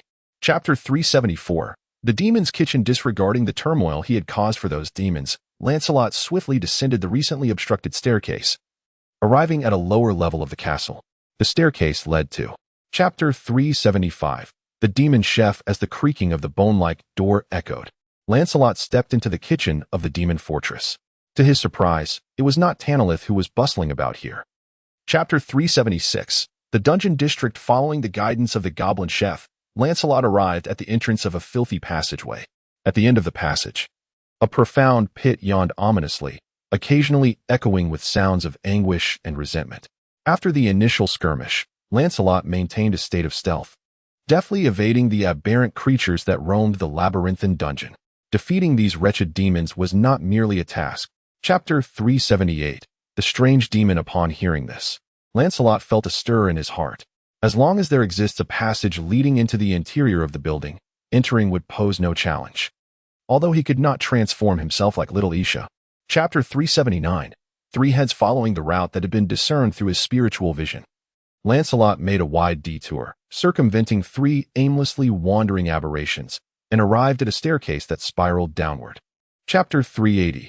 Entering the shadowed room. Naha's demon. Lancelot furrowed his brow. Callan had never mentioned such a demon to me. Demons frequently inhabit the various realms of the material plane. Chapter 381. The tormented succubus. Lancelot summoned a portion of his true essence to envelop his boots, ensuring that they would make no sound upon contact with the ground. He then cautiously peeked out, gazing towards. Chapter 382. Sudden advancement. What are you planning? Aloysia spoke weakly. her voice so hoarse that it sounded foreign to Lancelot, yet simultaneously it conveyed to Lancelot. Chapter 383, slightly inferior as anticipated. The devil's tail curled around the colossal sword like a whip. Had it not been for the enhancement of physical strength provided by the Foundation establishment, Lancelot, clad in full plate armor, would have found himself in dire straits on solid ground. Chapter 384, resting point. The human knight, emboldened by his newfound power, unleashed a formidable strike, simultaneously conjuring a second shadow of his blade, both aimed menacingly towards the demon. Urgok, having recognized the impending danger of the sword. Chapter 385, liquid release. Haha. Witnessing your thrust was painful even for me. Lancelot smiled at Clonwell, then turned to the succubus paladin, asking, how do you feel now? Chapter 386, reunion. Lancelot's hand, which was stirring with a brush, suddenly froze, mirroring the astonished expressions of everyone around him, as if their jaws had dropped to the ground. It was impossible to overlook the presence of those liquids. Chapter 387, gratitude and respect. In my recollection, just a moment ago, we were on the brink of witnessing the mother of demons unveil her veil, yet in the next instant, it felt as though I had awakened from a nightmare, finding myself in a completely. Chapter 388, identification. I have not truly perished, yet my existence is more lamentable than death itself. The old elf shook his head with a bitter smile, lamenting that I have been imprisoned for countless centuries, enduring countless torments during this time. Chapter 389, the return of the heroes. Despite the multitude of lingering questions, Elgin promptly joined the fray, assisting others in identifying those formidable heroes within the scroll. This process. Chapter 390, the shout was too loud. Lancelot began to silently circulate his energy, gathering his true essence into his lungs. The lion's roar technique, which he had previously employed during his battle with Mistress Jura, seemed equally applicable in this context. Chapter 391, a terrifying prospect. I have a solution. A voice resonated through the crowd. Lancelot turned his head and discovered a robed female elf, cradling. Chapter 392, possible reinforcements. To Lancelot's surprise, all eyes in the room suddenly converged upon the sole elven child present. Why are you all looking at me? Chapter 393, dispatching the messenger. Indeed, it is true. The speaker is the third radiant angel, who entered the room bearing honeyed fruits from the far end. All three of us had once followed Escaldier. Chapter 394, the army at the gates. On the southern bank of the Hohenstein, at the watchtower of the Pascal fortress, an android named Lena observed the approaching demons across the river, squinting against the light. Chapter 395, the cannon fodder siege. As the elves had feared, the demonic army advanced relentlessly, akin to a spreading tide of filth, showing no signs of halting in their march. They descended from the heavens.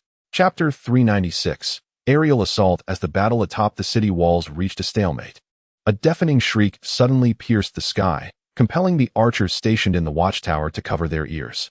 Chapter 397, encountering the butcher again perhaps. Chapter 398, classic tactics. Brother, are you certain this method is effective? Transformed into succubi, Bruto and Lancelot emerged side by side from around the corner, advancing towards the figure seated before them, with their backs turned. Chapter 399, the waters of the underworld. With a resounding thud, the goblin head chef once again collapsed to the ground, evidently terrified by the bearded succubus. Meanwhile, the heavy footsteps of the butcher were rapidly approaching. Chapter 400, the charisma of the commander. Chapter 401, arrival at the throne hall. The crowd hesitantly entered, and although Caroline had dispelled the ostentatious flames, Lancelot's unsettling aura remained unchanged, fully aware that he. Chapter 402, the portal in the common perception of humanity. Demons are either insidious corruptors lurking in the shadows, disseminating decay and chaos, or they are frenzied and violent destroyers. Chapter 403, the elven front. A golden brown spiritual radiance flickered as an array of spells from the magical arts was conjured, summoning a multitude of milky white webs that suspended themselves upon the floor, pillars, and ceiling, forming a. Chapter 404, breaking through the siege. The spirits of the remaining fighters were instantly revitalized. The elven captain promptly commanded, archers, retreat. The rest, maintain your composure and tighten the formation. Following his orders, more individuals began to regain their senses from the daze. Fortunately, the majority of the elves were not heavily armored. Otherwise, those trapped beneath might have faced dire consequences. Chapter 406, Fortress Assault. The old knight intended to utter more words, yet the elven ranger had already turned, confronting the two raging berserkers charging towards him. The dual blades dance continuously against the oncoming axes and longswords. Chapter 407. Wang Fu gazed upon the overwhelming tide of demons, their claws grinding together in a cacophony of fury. Just moments ago, their legion was on the verge of triumph, yet the defenders remained oblivious. Chapter 408. Bitter battle, have you prepared a formidable spell? A curious expression graced the handsome face of Felinel. Meteor burst? Mass monster immobilization? Could it be that you are not suggesting? Chapter 409. The Wall of Thorns, however, the others atop the city walls had no time to concern themselves with the approaching enemy, as the demons at their side were already more than they could bear. The crowd had just leaped down. Chapter 410. Collaborative spell casting. I am not that powerful yet. Lancelot rolled his eyes. Most likely it was something concocted by the old elf. He certainly was not incapable of producing. Chapter 411. Anticipating the enemy's moves, a searing fireball struck the dense wall of thorns, instantly erupting into countless leaping fire serpents that ignited all surrounding flammable materials, including. Chapter 412. General offensive. At this moment, Abahas felt quite pleased. Objectively speaking, his legion performed exceptionally well. The expendable troops fulfilled their role of forming a human ladder, while the main forces. Chapter 413. The awakening of the defenders. It is not only Hobinson and Tanis who possess this realization. Upon witnessing the terrifying legion of demons emerging in full force, every individual atop the city walls comprehended that they were on the brink of confronting a harrowing fate. Chapter 414. The Duel of Lords. Wang Fu Finial is a Talarni angel, a forest lord who swears direct allegiance to the queen. He is among the most formidable beings of the Alatian race, possessing. What does this mean? Lancelot inquired with a hint of curiosity. Does the abyss exert a suppression on the strength of the Alatian Wang Fu? My goodness, boss, could it be that you? Chapter 416. Reinforcements have arrived. The silver points in the sky rapidly transformed and brightened, becoming unbearably dazzling within mere moments, rendering them impossible to gaze upon directly. Subsequently, at each location where a star point once resided. Chapter 417. The Temptress of Chaos. Lancelot observed keenly that this strike had also found its mark on the Azure Knight. However, within the ephemeral silhouette of the Mother of Demons, there appeared to reside an extraordinarily resilient core, which allowed. Chapter 418. Surviving with a severed tail. Are you both unharmed? A melodious voice resonated from behind. Lancelot recognized the speaker as the valiant and captivating Alia. Yet he was preoccupied. Chapter 419.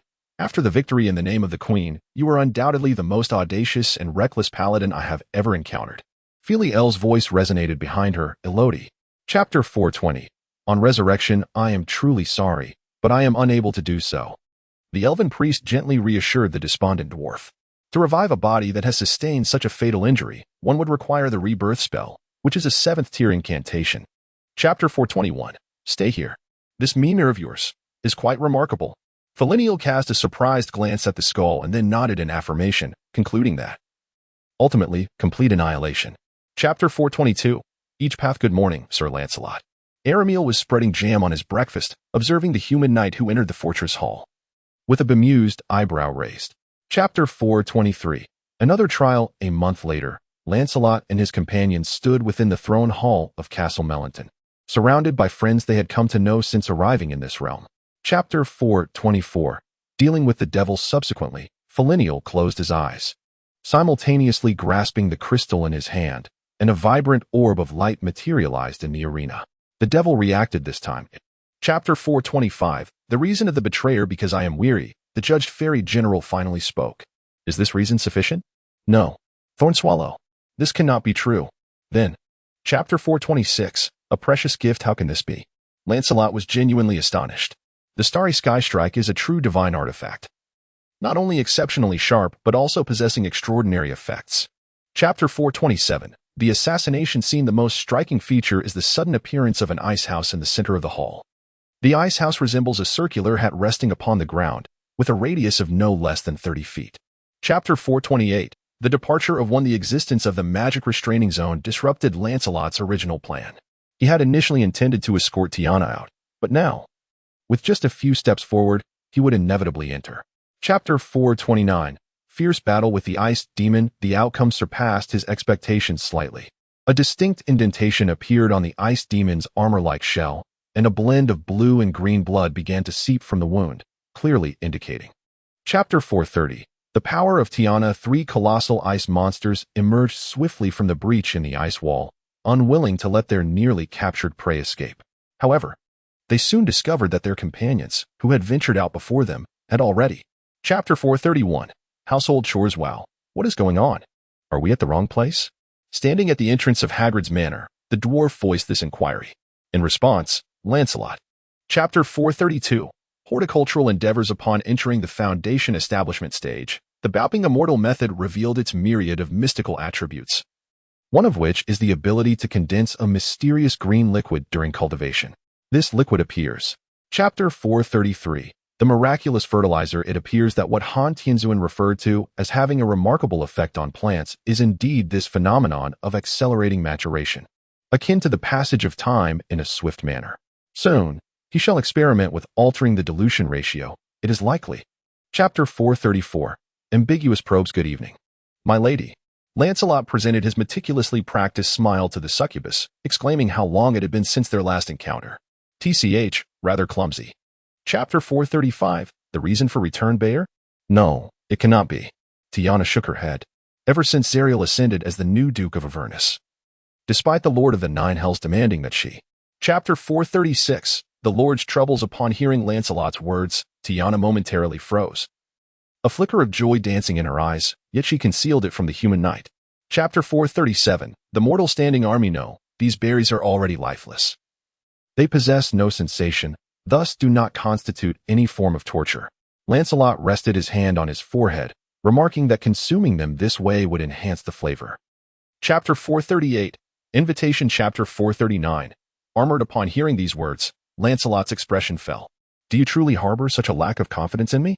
Each night, I undergo rigorous training within the castle walls, and at times, Sister Tiana. Chapter 440. An unreasonable duel. Lancelot selected a hand-and-a-half sword measuring 4 feet in length as his weapon. This training sword was crafted from a resilient, deep blackwood, evoking memories of. Chapter 441. The Princess Carrie. There should be a law prohibiting such actions. Lancelot sighed in resignation. I could not have anticipated that you would launch your attack from that angle. Chapter 442. The path to strength. During the remaining hours of that evening, nothing particularly noteworthy transpired. Lancelot, of course, would never stoop to taking advantage of others' misfortunes, especially with young Isha present at home. Chapter 443. The Market District. The Market District is not far from Hagrid's manor. However, the two must first traverse a sinister path. On either side of this road stand grand residences reminiscent of Hagrid's manor, their stone walls. Chapter 444. The Tome of Darkness. Good morning, Carolyn. Lancelot greeted the scholar. Are these two your colleagues? I recall you mentioned there would be only one. Chapter 445. One's own achievements. You may think this, and we completely understand. The half-elf jester immediately responded, although he appeared younger than his human counterparts in conversation. Chapter 446. Forging the Cauldron. Certainly. Moments later, the female bartender slid a hefty black iron cup towards Lancelot. The cup contained crystalline drinking water, and Chapter 447. Engraving the array. The crafting of array flags is typically a task designated for cultivators in the chi refinement stage. However, Lancelot finds himself without a mentor to provide direct guidance. Nor does he have access to the high-quality alchemical furnaces and the earth fire utilized by prominent sects for their disciples. Everything. Chapter 448. Quite effective. Never mind. As long as it proves useful. Lancelot waved his hand dismissively, though in truth, he was apprehensive that the divine power might discern something amiss. As for Brutto. Chapter 449. The growth of the masses. The distant realm. Lancelot encountered this term for the first time. What could it possibly signify? An existence beyond the known universe. Tiana extended her hand. Chapter 450. Proposal. After indulging in a satisfying feast of abyssal chicken barbecue with his companions, Lancelot made his way alone to the barracks. The night had fallen, yet the surroundings. Chapter 451. Conflict. In the days that followed, Tiana remained in a state of unwavering busyness. Each evening, she would arrive at Hage Manor to reinforce the enchantment that enveloped the estate, yet she could only. Chapter 452. Soothing. Lancelot and Brutto hastily entered through the door, revealing a spacious and opulent stone hall. The floor was adorned with a thick, crimson carpet, while the ceiling was embellished with. Chapter 453. Interception of Moradin. With a furious roar, Brutto hurled his hammer, soaring like a tempest towards the foremost floor. That malevolent. Chapter 454. the temple. As soon as Tiana's words fell, a thunderous sound reverberated within the temple, resembling the vigorous strikes of a dwarf blacksmith hammering upon an anvil with all his might. Accompanied by Chapter 455. The scroll held by the demon lord emanates an unsettling aura, perhaps due to its deep green material that evokes thoughts of some distasteful and sentient being. Chapter 456. Request. A profound sense of helplessness surged from the mental connection, and Lancelot found himself engulfed in darkness, realizing that their bond with Tiana had been severed. Chapter 457. Return. Lancelot found himself somewhat taken aback, not solely due to Tiana's unexpected initiative to speak to him, but rather because of the words uttered by the demon lord in a moment of desperation. Chapter 458. Koshchik. That indeed sounds like a most reasonable request. Bruto rummaged through his nostrils. Giants are generally conceited, foolish brutes who act with impunity. Chapter 459. The Iron Icefield. Eternal life can be both a blessing and a curse, depending on one's ability to seize control of their own destiny, Arameal remarked with the distinctive tone characteristic of the clergy. Chapter 460. The realm of the enraged Prince. Wow, murmured Bruto softly. I believe some of us might find common ground with Lord Woin. In other words, we. Chapter 461. The game of the frost giant. No. That fortress is, in fact, a prison, holding captive Gorgagard, a titan, one of the 10 brothers of Solom, the god of frost giants. Tiana shook. Chapter 462. Resolving issues. It sounds too good to be true, so I suspect that the discomfort may not be so simple. Lancelot curled his lips and inquired, Come on. What exactly is it? Chapter 463. The Oath of the Underworld. Dagana gazed intently at Lancelot, and suddenly, a radiant smile graced her lips as she spoke. Then it is settled, shall we? Very well, Lancelot. Chapter 464. The boss. Good evening, Sir Lancelot. Old Rep stood outside Hagrid's manor, his expression tense as he greeted him. Your neighbors may not be particularly fond of me. Chapter 465. The cold drink shop. The interior of that simulated ice establishment bore no distinction from any tavern found within the abyss, save for the palpable chill that pervaded the air, markedly lower than the outside temperature. 6 columns supported the hemispherical ceiling, and Chapter 466. It settled. Upon hearing this, Lancelot and Old Rep were taken aback, exchanging a glance of bewilderment. This turn of events was indeed unexpected. Chapter 467. Preparing in advance. On the morning 3 days hence, Lancelot summoned Bruto and, accompanied by the werewolf Old Ripu, arrived at the entrance of a secluded ice cream parlor, although the dwarf had a rather peculiar taste for smoothies. Chapter 468. Arrival at the mountain pass. Although demons are not considered monstrous beasts, the killing technique is, in fact, effective against any living being. Certain factions regard this practice as forbidden, as some malevolent practitioners. Chapter 469. Human energy supply. The other 3 turned their heads in unison, only to find themselves confronted by a steep cliff behind them. Below lay the vast expanse of the Wanyuan plain, and in the distance, the faint shadow of Shuangqiao town could still be discerned. Chapter 470. Elemental beings. Elemental beings? Bruto's expression changed dramatically.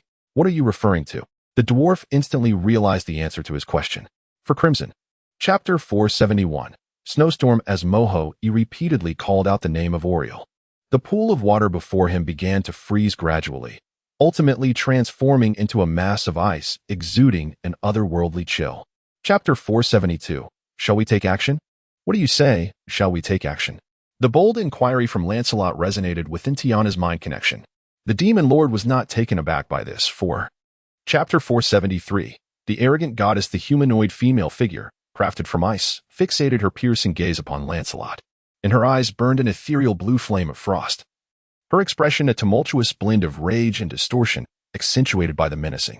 Chapter 474. The ice sphere boom. The resounding clash of metal against solid ice echoed. Yet the dwarf's hammer did not strike the embodiment of divinity, but rather collided with a wall of ice that had materialized from thin air. Chapter 475. In whose name the embodiment of Olier extended her hand towards the enchanted sphere that ensnared Lancelot, a chilling cerulean glow of magical essence shimmering in her palm. Yet, someone moved with swifter resolve. A dread force. Chapter 476. Wild magic. A humanoid figure composed of frost was drawn to the battle cries emitted by the two, momentarily taken aback as she turned her head, only to behold Lancelot soaring high, his colossal sword raised towards her. Chapter 477. Tiana's discontent. This uncertainty is rather overwhelming. Lancelot, upon hearing this, found himself momentarily dazed. Fortunately, I have now gained a modicum of control over the surges. Chapter 478. Weapon enchantment. Upon hearing this, Lancelot nodded, removed the frost blade strapped to his back, and retrieved the colossal sword, Glacius, from his dimensional bag, placing both weapons side by side upon the table.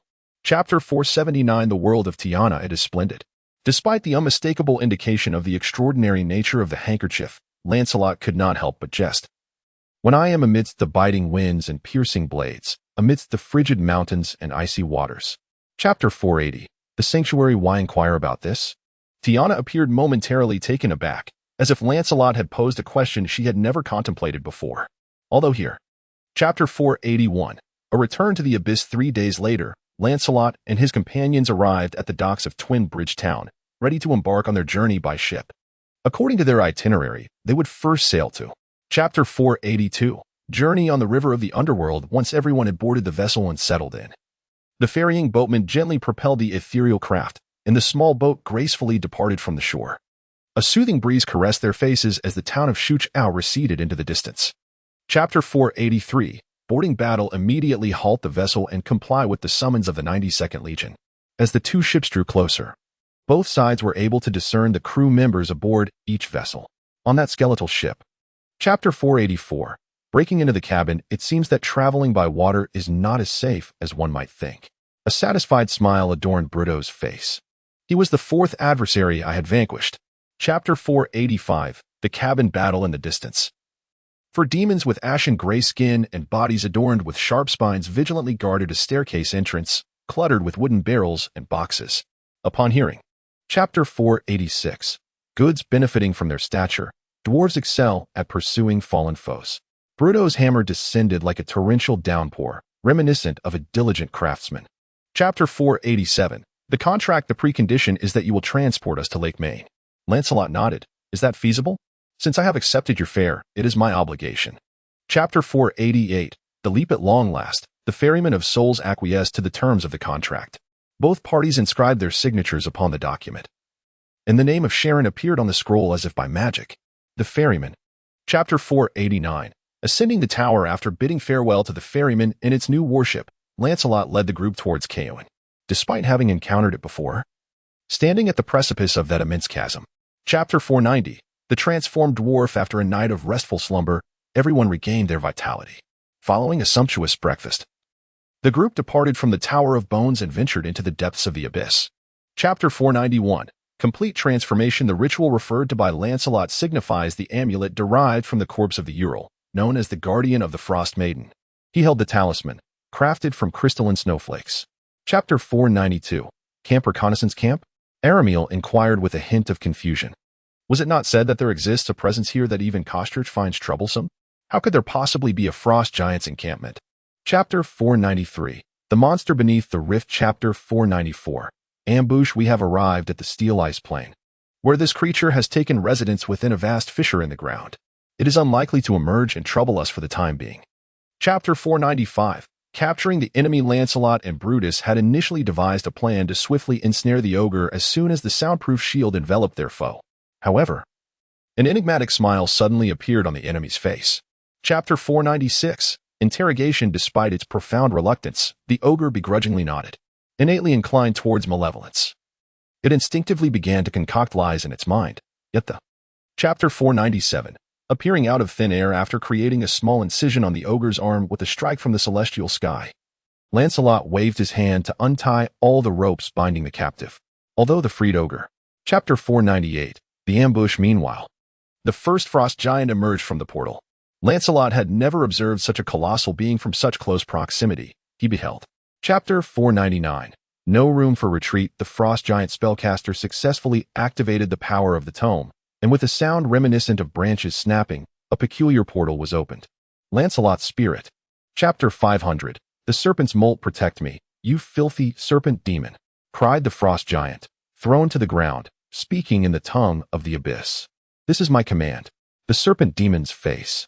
Chapter 501. The abyssal scroll. Lancelot bent down to assist the vampire as the young girl opened her eyes, revealing a faint, fragile smile before once again succumbing to slumber in his embrace. You have done well. Chapter 502. If the elves were to perish, my primary concern remains their lives. Lancelot awkwardly scratched his nose. And well, the bag contains the spoils worth taking away. Chapter 503. Watching the battle as Lancelot sat upon the sled, a flicker of emotion crossed his face. His lips parted subtly, yet no sound escaped them. Nevertheless, the colossal wolf pulling the sled immediately began to decelerate. Chapter 504. A glance back. Is it a priest of the frost giant god, Solem? Old Rep's voice carried a note of surprise. I had never encountered a priest serving such a deity. How could this be? Chapter 505. The Gate of Stoddart. 2 days later, Lancelot and his companions cautiously concealed themselves atop a small hill, surveying the fierce battlefield below. The Gate of Stoddart lay in the distance. Chapter 506. Giddy. Chapter 507. The corpse of the female giant since it has emerged. Let us together attend to the disposal of the body. Lancelot retrieved 2 shovels from his dimensional pouch, tossing one to Bruto. Chapter 508. Reappearance. The dwarves' lament was not without reason. A massive chasm cleaved the expansive snowfield before them, imprisoning the fortress of the frost giant god brothers, which loomed ominously. Chapter 509. The path of death. Allow me to offer you a piece of advice. Never wager that which you are not prepared to lose, even if you believe the odds are in your favor. Lancelot cast a glance at Brutus. Chapter 510. Theological discussion. The battle before the fortress gates unfolded without any surprises. The already limited attacking forces were swiftly encircled and annihilated under the pressure of a pincer movement, worthy of commendation. Chapter 511. A hypothesis. Are you suggesting that all the frost giant warriors who sacrificed themselves to rescue him have been transformed into undead zombies, eternally wandering the depths of that chasm? Chapter 512. Within the mountain transformed into a succubus, Lancelot crouched low, cautiously edging towards the precipice of the immense chasm, peering down into the abyss, just as Caloran had described. Chapter 513. The ripening green liquid within the demi-plane. There remains a considerable stockpile. Before taking my rest, I shall utilize all remaining divine spells to cast the water creation spell, preparing for unforeseen circumstances. Alamiel revealed a. Chapter 514. Exploring the abyss. Another original spell? Alamir was taken aback, for this was no ordinary achievement. After transcribing 1,000 spells. Chapter 515. The obelisk. Upon hearing this, Carolyn promptly directed the magical eye to the right, revealing to the onlookers an obelisk shimmering with a soft violet luminescence. Before the obelisk stood a colossal. Chapter 516. Lancelot's vision. It is merely a conjecture, as you are aware, that at some point in the future, we may require these long-deceased frost giants to resume their unfinished endeavors from their former lives. However, Chapter 517. Misfire in the chasm. Lancelot cautiously descended along the cliffside, while young Isha clung to his back, her arms tightly encircling his neck. Chapter 518. No evidence left. It's all right. Wait. What did you just call me? Lancelot's eyes widened in astonishment. What is happening? That negative energy pulse just affected you too. Chapter 519. Hard to approach. Despite having become the new master of this undead army, Lancelot harbored no immediate plans for them. His companions set forth once more, discarding the giant zombies. Chapter 520. The first half of the dragon's life. I am immensely grateful for this. The elf chuckled lightly, noting that the white dragon, in battle, resembled a wild beast, rarely employing magic, relying instead on sheer strength, physique, and senses. Chapter 521. The later years of the dragon. Is that so? Lancelot's face displayed a look of perplexity. In past battles, your magic has always played a pivotal role. Chapter 522. The tactics of dragons. Ha! I know. The dwarf eagerly interjected, for it is certain that a dragon must take a breath before unleashing its fiery breath, is it not? Completely incorrect. Chapter 523. Tactics for slaying dragons. The wings of the dragon? Under the influence of alcohol, Bruto felt both exhilarated and intrigued. Apart from soaring through the skies, could dragons also wield their wings as weapons? You ponder. Chapter 524. Arrival at the foot of the mountain. What are you staring at? Lancelot sighed. I have now fallen so low that I would even slay women. Surely, you do not expect me to engage in a fair duel with a dragon? Chapter 525. Negotiation failure. Approximately 40 feet away from the crowd, 3 humanoid beings stood guard before a stone door. Their appearance was exceedingly grotesque, featuring large and pointed noses. Chapter 526. The door-kicking battle. What are we waiting for? Bruto soared into action, delivering a powerful kick that sent the stone door, which Lancelot was propping up, crashing open. Hurry. Chapter 527. Traps and obstacles. Wait a moment. There are numerous traps ahead. Little Isha grasped the belts of Lancelot and Brutus with both hands. There lies a pitfall, and there will be falling rocks. You. Chapter 528. The Fincher saw what was that just now? Alamil was the first to speak. Does the silhouette bear any connection to your usual vine summoning technique? Chapter 529. A forceful strike. Chapter 530. Fat reduction. The shockwave produced by the fireball technique does not distinguish between friend and foe. Lancelot's azure sword and shield, possessing a wood attribute, exhibit rather mediocre defensive capabilities against flames, compelling him to. Chapter 531. The curse of death upon her back. An abundance of crimson roses was embedded, their petals adorned with speckles of gold and black. The thorns of the stems pointed ominously downward. Just. Chapter 532. Spoils of War. Chapter 533. Approaching the dragon's nest. I have always harbored a question. You have recounted numerous tales of legendary weapons to Carolyn, some of which were originally forged to honor a particular. Chapter 534. Terrifying majesty. Moments later, Carolyn meticulously inscribed the arcane symbols required for the teleportation magic on the ground, while Lancelot planted his 5-colored flags around the cavern. Chapter 535. Inside the dragon's lair. Lancelot, with the slightest of movements, retrieved a fist-sized spherical stone from his dimensional pouch.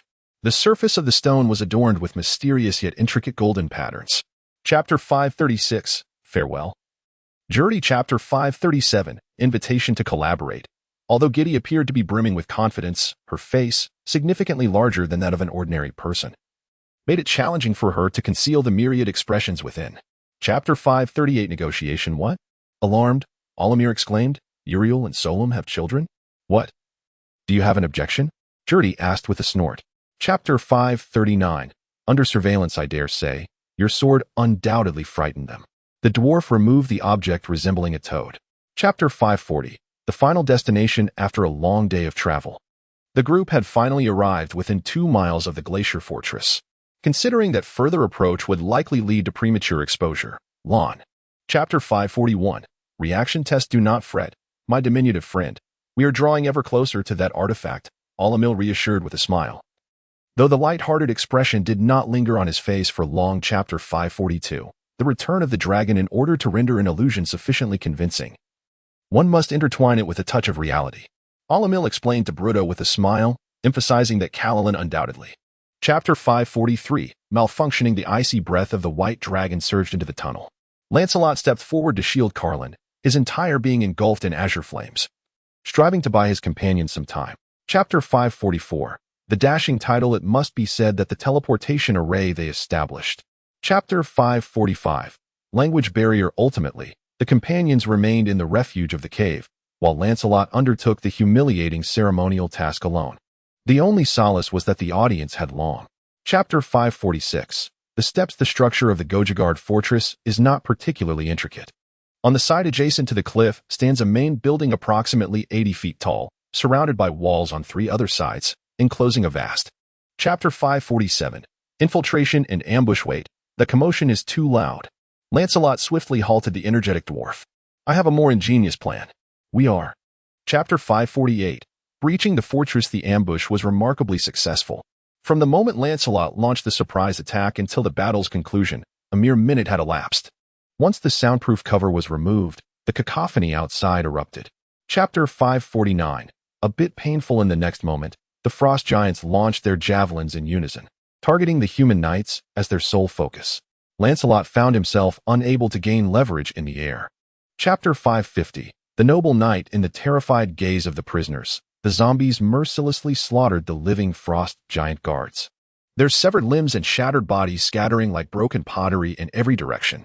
Chapter 551. The Knight's Creed. Taking a deep breath, Lancelot led the way down the staircase that descended into the basement.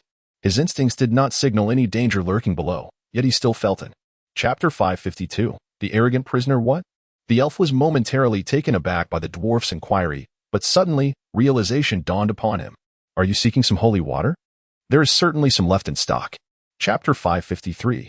Take it if you want. What? The Titan giant followed Lancelot's, glancing towards the corner, and his expression suddenly contorted. Damn Kosterch, what you have done to me. Chapter 554. Entrusted to you. Having recited his lengthy title for the 3rd time within a single day, Lancelot's demeanor had become considerably more composed. He summoned a team of zombies tasked with collecting the corpses. Chapter 555. An upset stomach in the face of such psychological assaults. Scholars and clergy exhibit a significantly higher resilience. They swiftly regain their composure and promptly devise a response. Chapter 556. Scalding, what do you intend to do? Bruto instinctively covered his chest, for I have no desire to consume that substance. How delightful it would be to think otherwise, but you lack the. Chapter 557.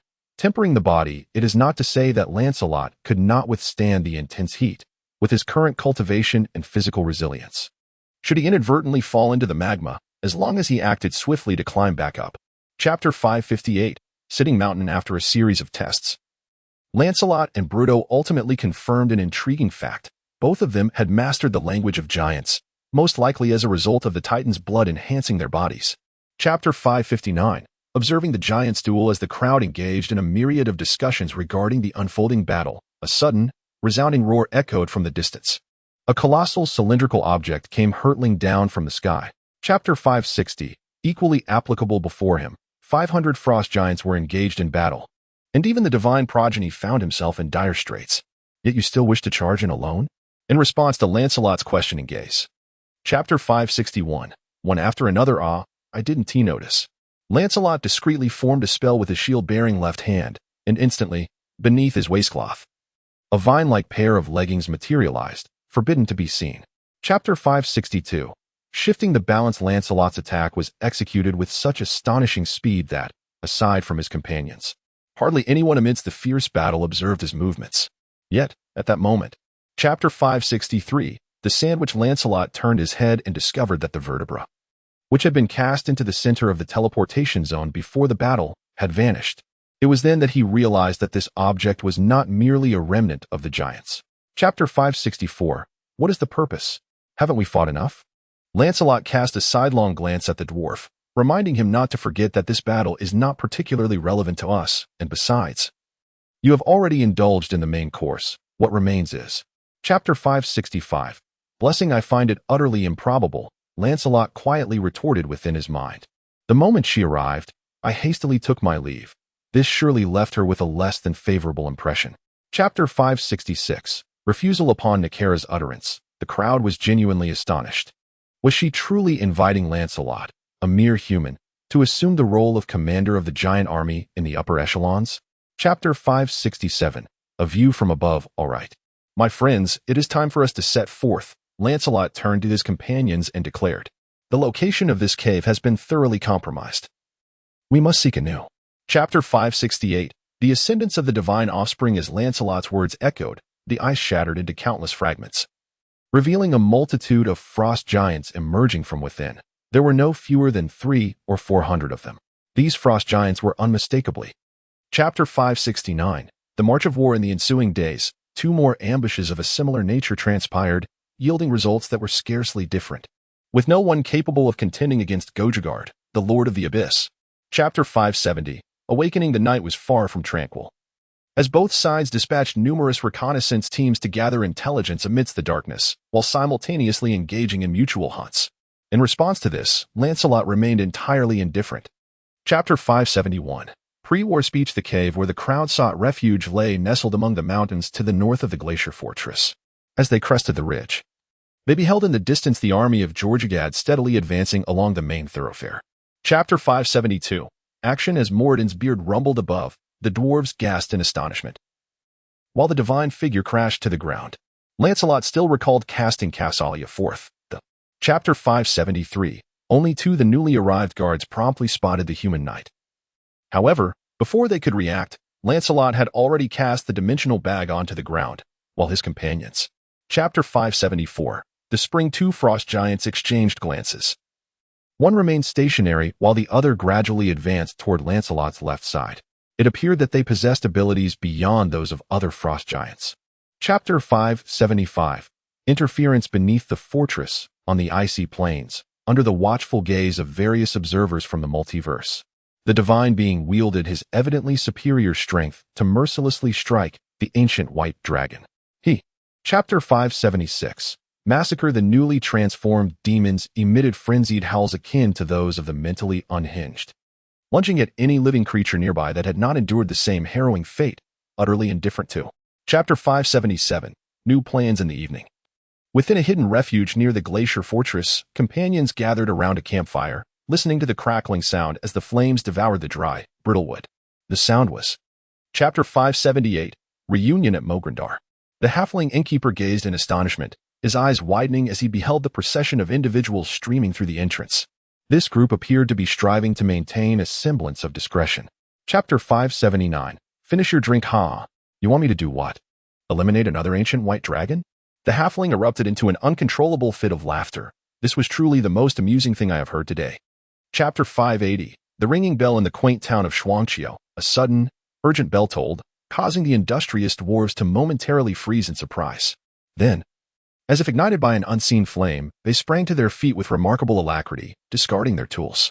Chapter 581, Longing before departing from the steel ice field to meet with Pekaos, everyone had undertaken a series of preparatory tasks, including surveying the terrain surrounding the glacier fortress and establishing a means of transportation. Chapter 582, Story and Reality in the Future. If I were to construct a nest, I would categorically prohibit anyone from excavating tunnels beneath it. Because the ancient red dragon, in his dealings with Swafner. Chapter 583. The beginning Lancelot took a deep breath and nodded to his companions. Caroline and Arameal immediately commenced their incantations, with their target being none other than the adversary. Chapter 584. The hunter and the beast. The figure that descended from the heavens was undoubtedly Bruto. According to the meticulously devised plan prior to the battle, Lancelot would unleash his full strength in the initial wave of the assault, bolstered by enhancements. Chapter 585, The true heart of the cultivator and the spirit of the knight. Lancelot felt the shifting pressure emanating from the hilt of the sword. It was the impact of the blade piercing through the various tissues within the dragon's body, ultimately embedding itself in a solid, unyielding mass. Chapter 586, The abduction. The iron chains binding the colossal dragon were forged from mere ordinary metal. With a single stroke of his sword, Lancelot cleaved a substantial gap, and he continued to strike at the same spot relentlessly. Chapter 587, The disparity in strength even after transforming into a petite humanoid female. The weight of this female black dragon still exceeded 500 pounds, if Lancelot were still the same as when he arrived in the abyss. Chapter 588, Insult. When Baron calculated the disparity in troop strength, he instinctively overlooked the legion to which he belonged. Their numbers approached 2,000, despite the presence of other races. Chapter 589, Fear of Loss. It was not only Callanlin who cast a questioning glance at Lancelot. Others did as well. When he had previously revealed his plans to his companions, they were all taken aback by his seemingly insane. Chapter 590, The birth of the flame demon. As the true essence continuously flowed out of his body, a whirlwind of spiritual energy manifested around Lancelot, while the array beneath him transformed the whirlwind into a tempest, a terrifying force of attraction. Chapter 591, Difficult to sustain. Hey, look, everyone. It appears that our elder brother has truly succeeded. The commotion caused by Lancelot is so grand that there is no need for the dwarves to excitedly shout. Chapter 592, Farewell Gift. As soon as the words of the werewolf faded, the dwarf emerged from the dimensional rift. Bruto's expression was one of great excitement as he cradled an ancient-looking artifact crafted from platinum. Chapter 593, Introduction. What? Gasps echoed, not from Lancelot, but from the elven priest Alamir, as several individuals prepared to accompany us. Chapter 594, The Scene of Bloodshed. It is worth mentioning that the emblem bestowed by Tiana can transport a maximum of 8 individuals at a time. As for little Isla, being an undead entity, she can remain within the dimensional pouch during the transmission. Chapter 595, On-site commission. Brother, what shall we do? Bruto asked anxiously. My father is likely fighting up there as well. Lancelot could fully empathize with Bruto. Chapter 596, Contractual Obligation. Lancelot brought the horn to his lips and gently blew, seemingly producing no sound.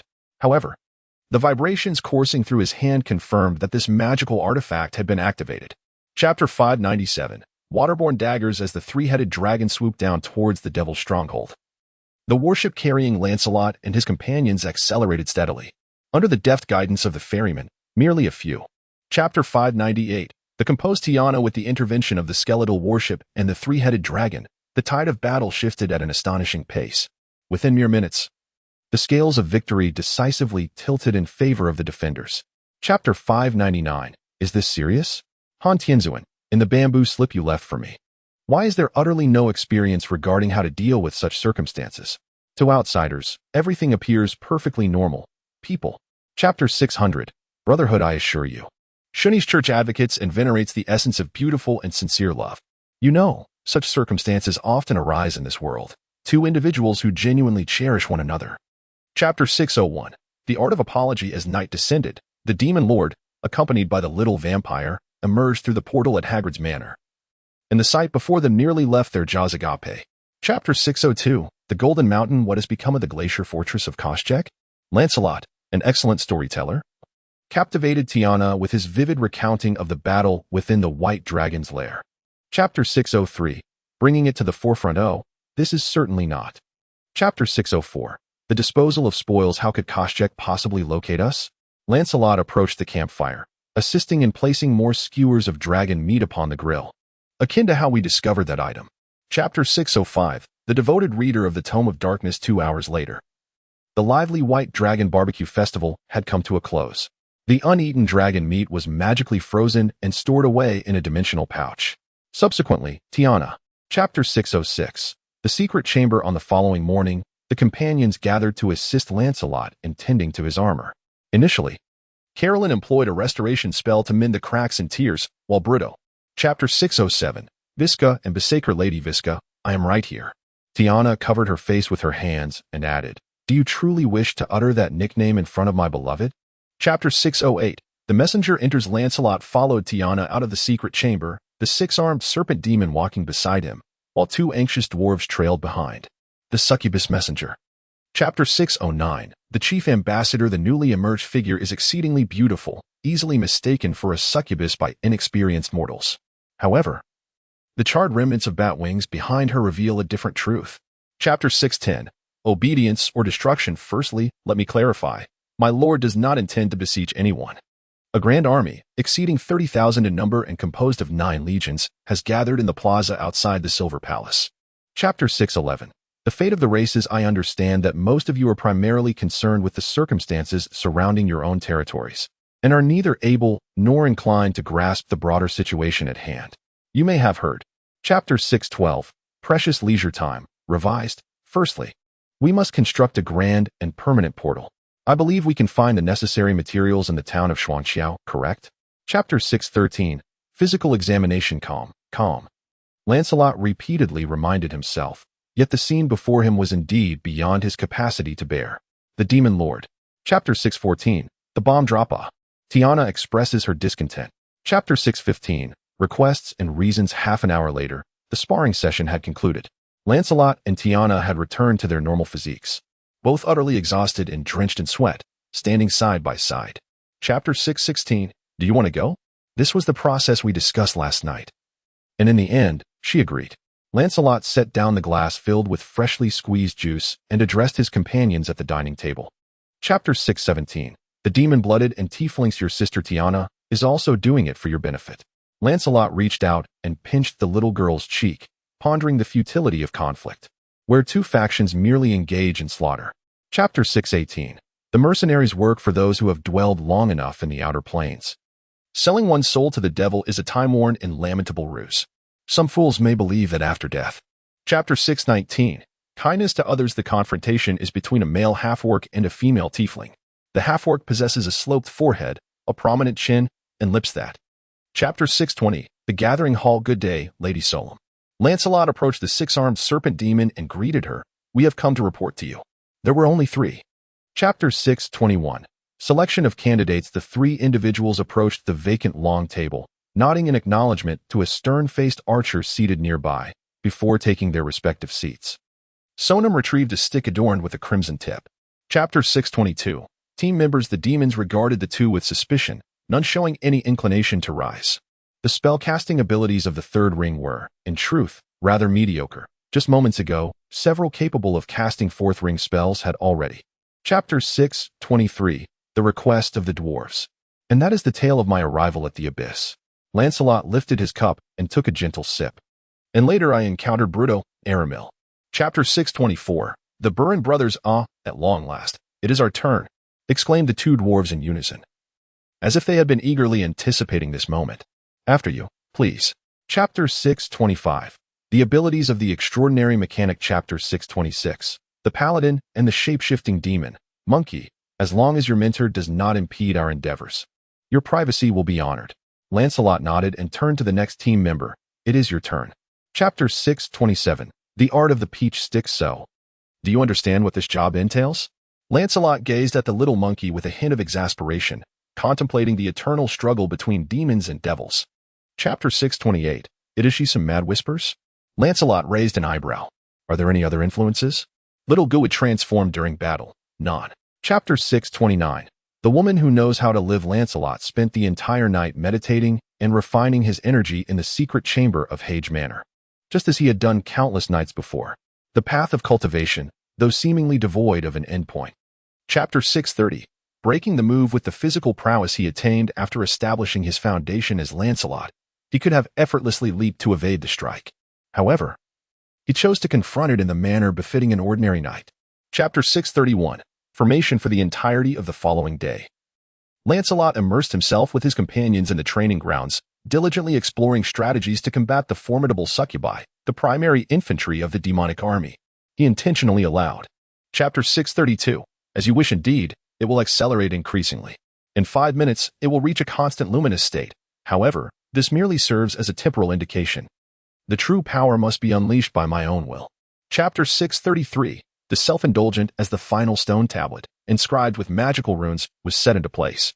The demon lord unfurled her sinister wings and descended into the heart of the colossal stone circle, the sole judge, bearing the visage of a swine.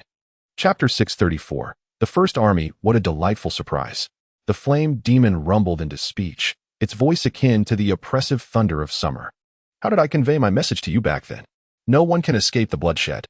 Chapter 635. Waste. Although the members of the mercenary army are of mortal descent, many practices are still borrowed from the Tanalith army, as the officers are Tanalith themselves, particularly in terms of operations. Chapter 636. Persuasion. Lancelot ultimately succeeded in persuading the 6-armed serpent demon with reasons that were acceptable to the latter. A taciturn archer demon standard-bearer was extracted by Sonam, and the serpent demon general. Chapter 637. Precautions. The events of that morning unfolded as Lancelot had anticipated. Although they traversed the wilderness, the surroundings resembled a fortress that had just been ravaged by catapults, strewn with. Chapter 638. Mirage. There was no path ahead. Turn back. There was no way to proceed. The echoing cries resonated from hundreds of feet away, stirring the crowd into a frenzy. Chapter 639. The burning wood. Perhaps Sonam's threat was somewhat excessively terrifying. The two half-demons were evidently frightened, their incantations trembling audibly as they struggled to cast. Chapter 640. Rending the breach. The demonic army surged forth like a colossal, moving wall adorned with jagged metal spikes, crashing mercilessly into a disjointed throng of mercenaries. The air was immediately filled with the anguished cries emanating from every direction. Chapter 642. Evasion. The tail of the demon forger is similarly adorned with formidable scales, which, resembling armored plates, not only offer exceptional protection but also enhance the prowess of this advanced magic. Chapter 643. A blood-soaked battle. Sonam let out a hoarse roar, raising her 3 right arms and positioning the longsword horizontally before her.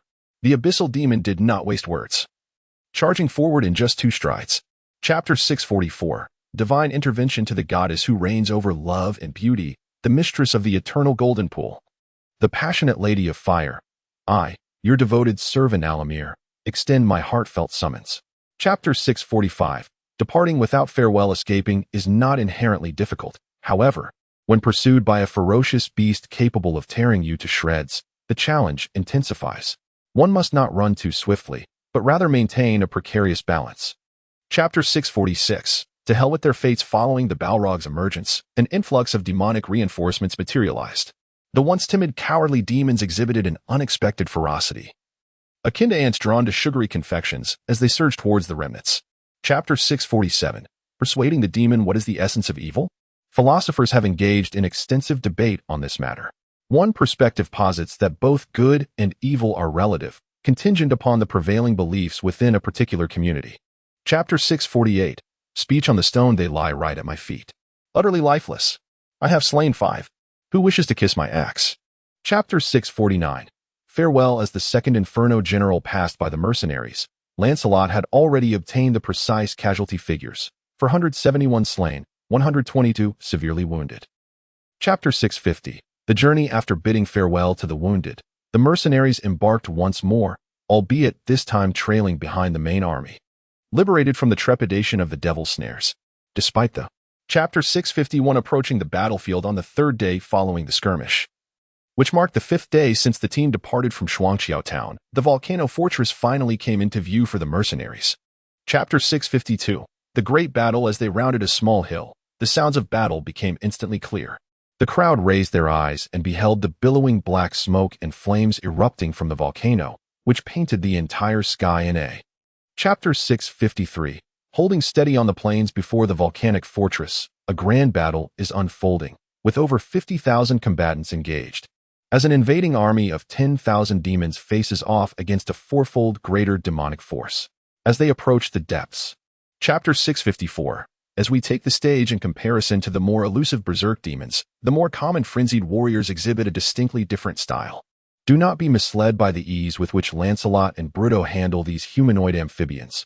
Their familiarity is evident. Chapter 655. Matters of concern. The sword descended from a lofty position, only to be met by the timely raised blade of a massive sword. With a deft twist of the wrist, the sword's edge traced a semicircle in the air, poised to strike once more. Chapter 656. The Torn Trump. Card, the Lord of Volcano Fortress, one of the most formidable fire demon generals under the command of the Shadow Lord, destructive Flame Vesuvius, came to the realization that it had been outwitted. This revelation filled it with an overwhelming sense of. Chapter 657. A greater price. Lancelot braced against the adversary's assault with his gauntlet, simultaneously rotating his wrist as he pressed the blade of his sword to the side. Under the leverage's influence, the opponent endured several times the force exerted by Lancelot. Chapter 658. Duty and responsibility. For the devils who adhere to a strategy of elite forces, spellcasters represent one of their most invaluable assets. When confronted with demonic legions that vastly outnumber them, the devils will. Chapter 659. There is still hope. Chapter 660. After the war, the lid of the kettle began to rattle, producing a rhythmic clink. The monkey demon gracefully extended her tail, deftly pulling the kettle closer. She filled the teapot on the table before her, inside. Chapter 661. The Lord's palace. No tent could remain unscathed in the presence of a Baylor demon, thus the coalition spellcasters conjured a temporary palace for the esteemed generals. Chapter 662. Military advice. Firstly, Tiana is not my master, and that is precisely the reason I am willing to serve her, Sonam said coldly. Secondly, Chapter 663. 3 questions. We have a little over 1,000 left, of which 600 are the main force. Madam Webb spoke in a detached tone, offering no further explanation.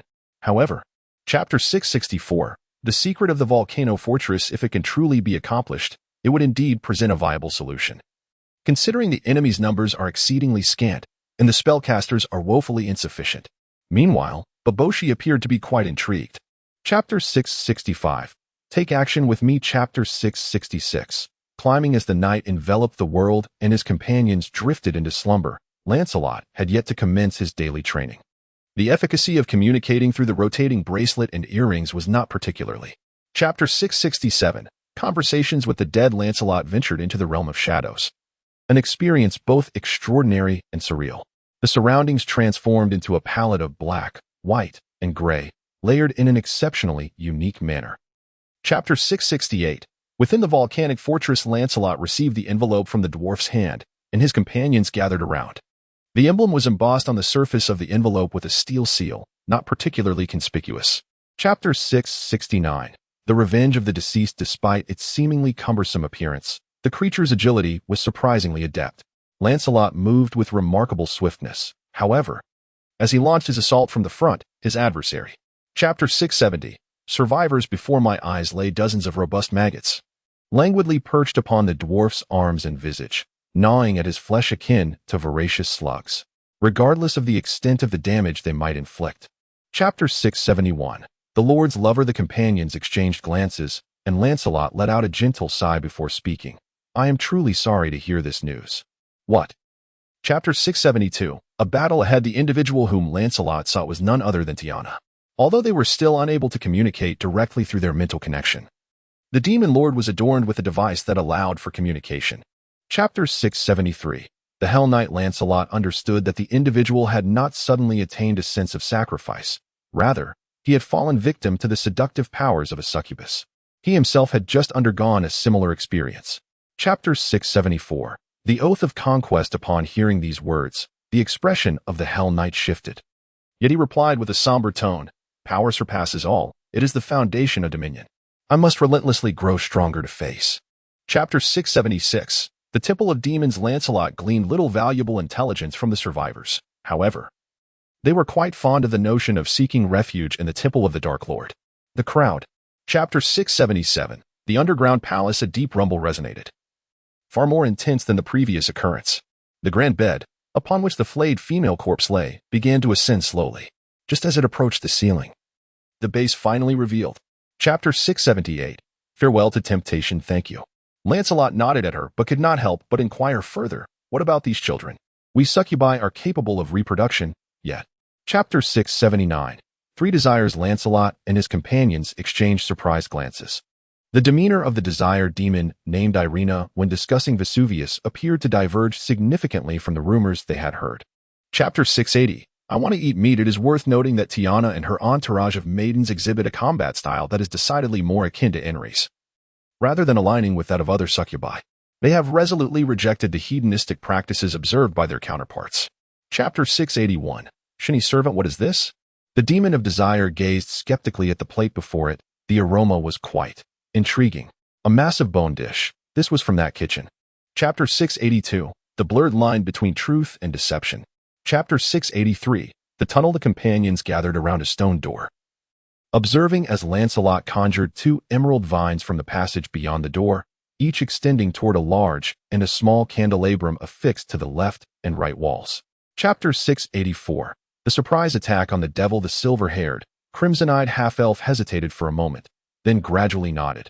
However, he subsequently awkwardly gestured with 3 fingers, indicating that he would be unable to partake in the battle.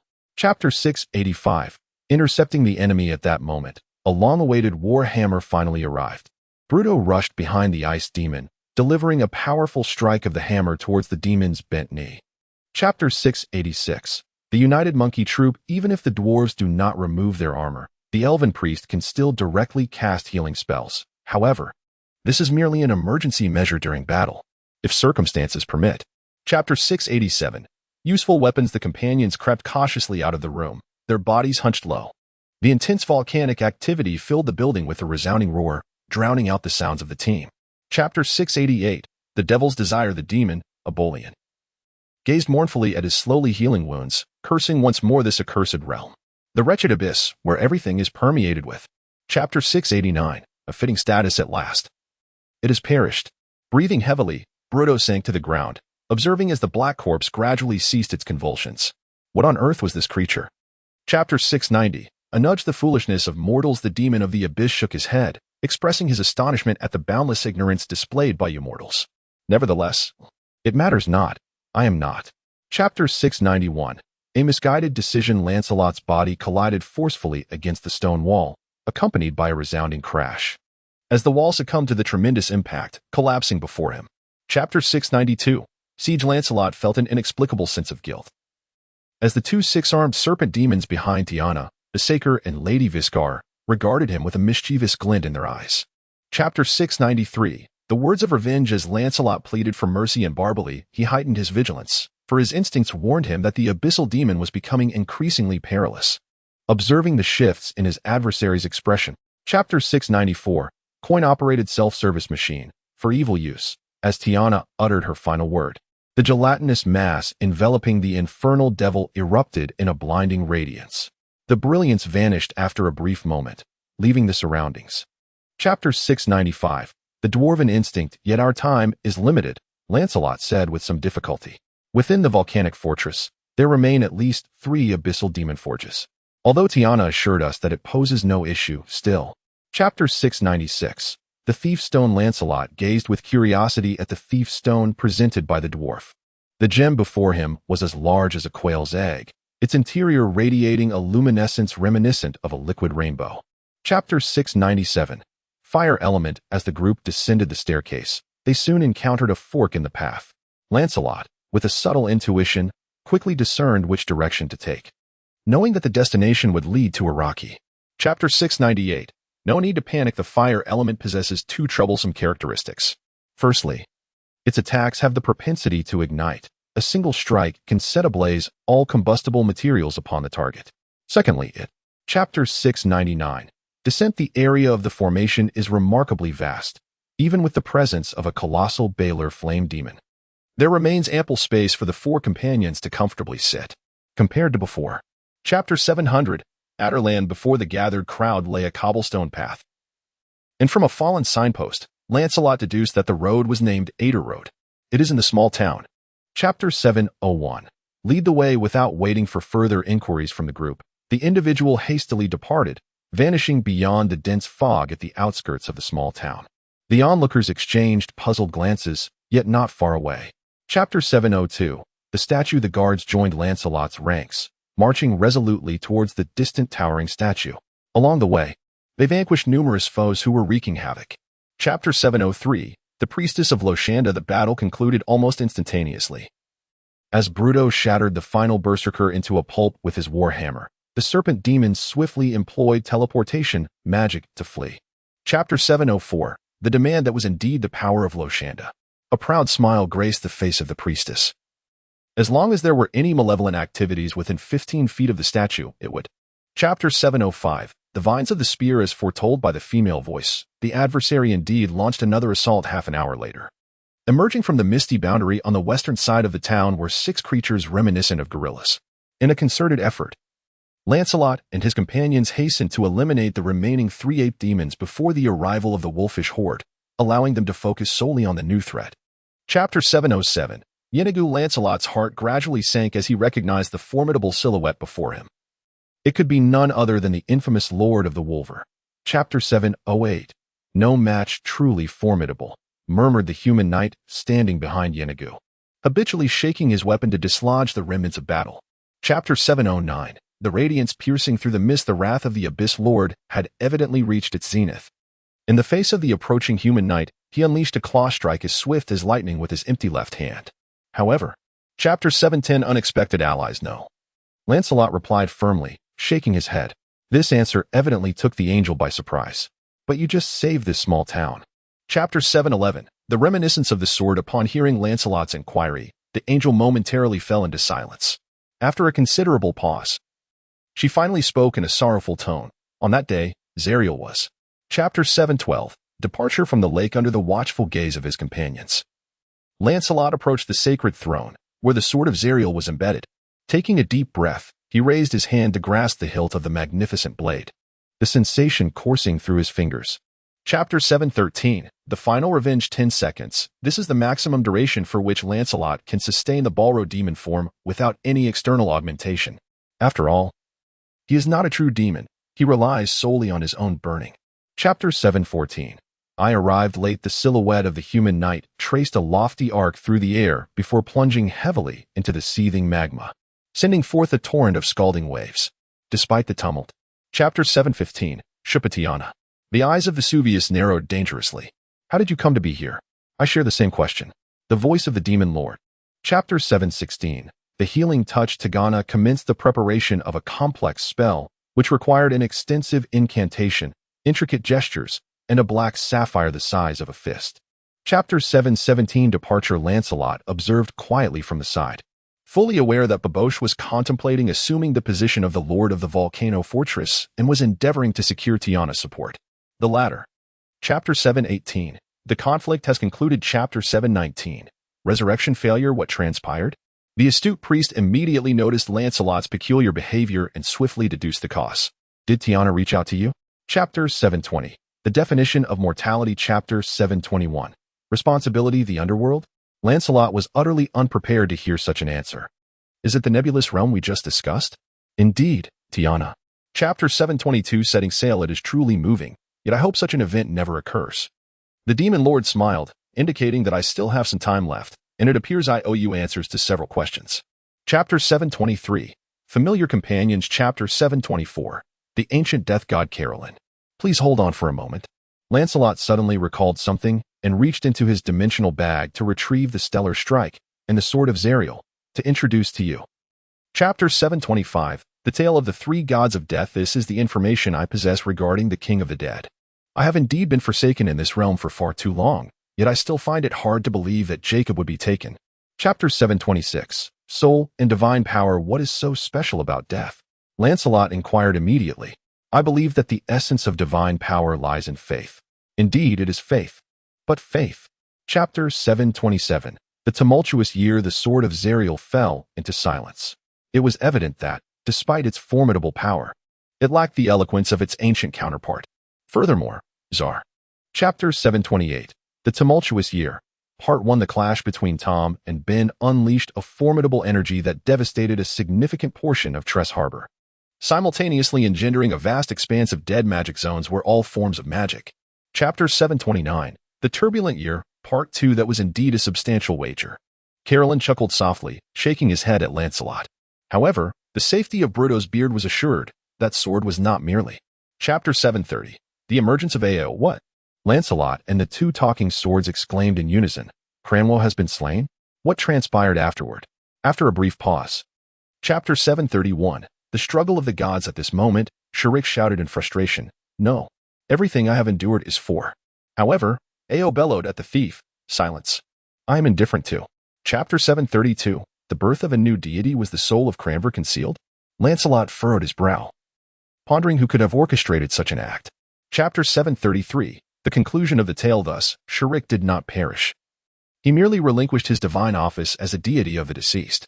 Indeed, following the tumultuous years, the supreme god Ao amended the regulations governing divine powers. Chapter 734.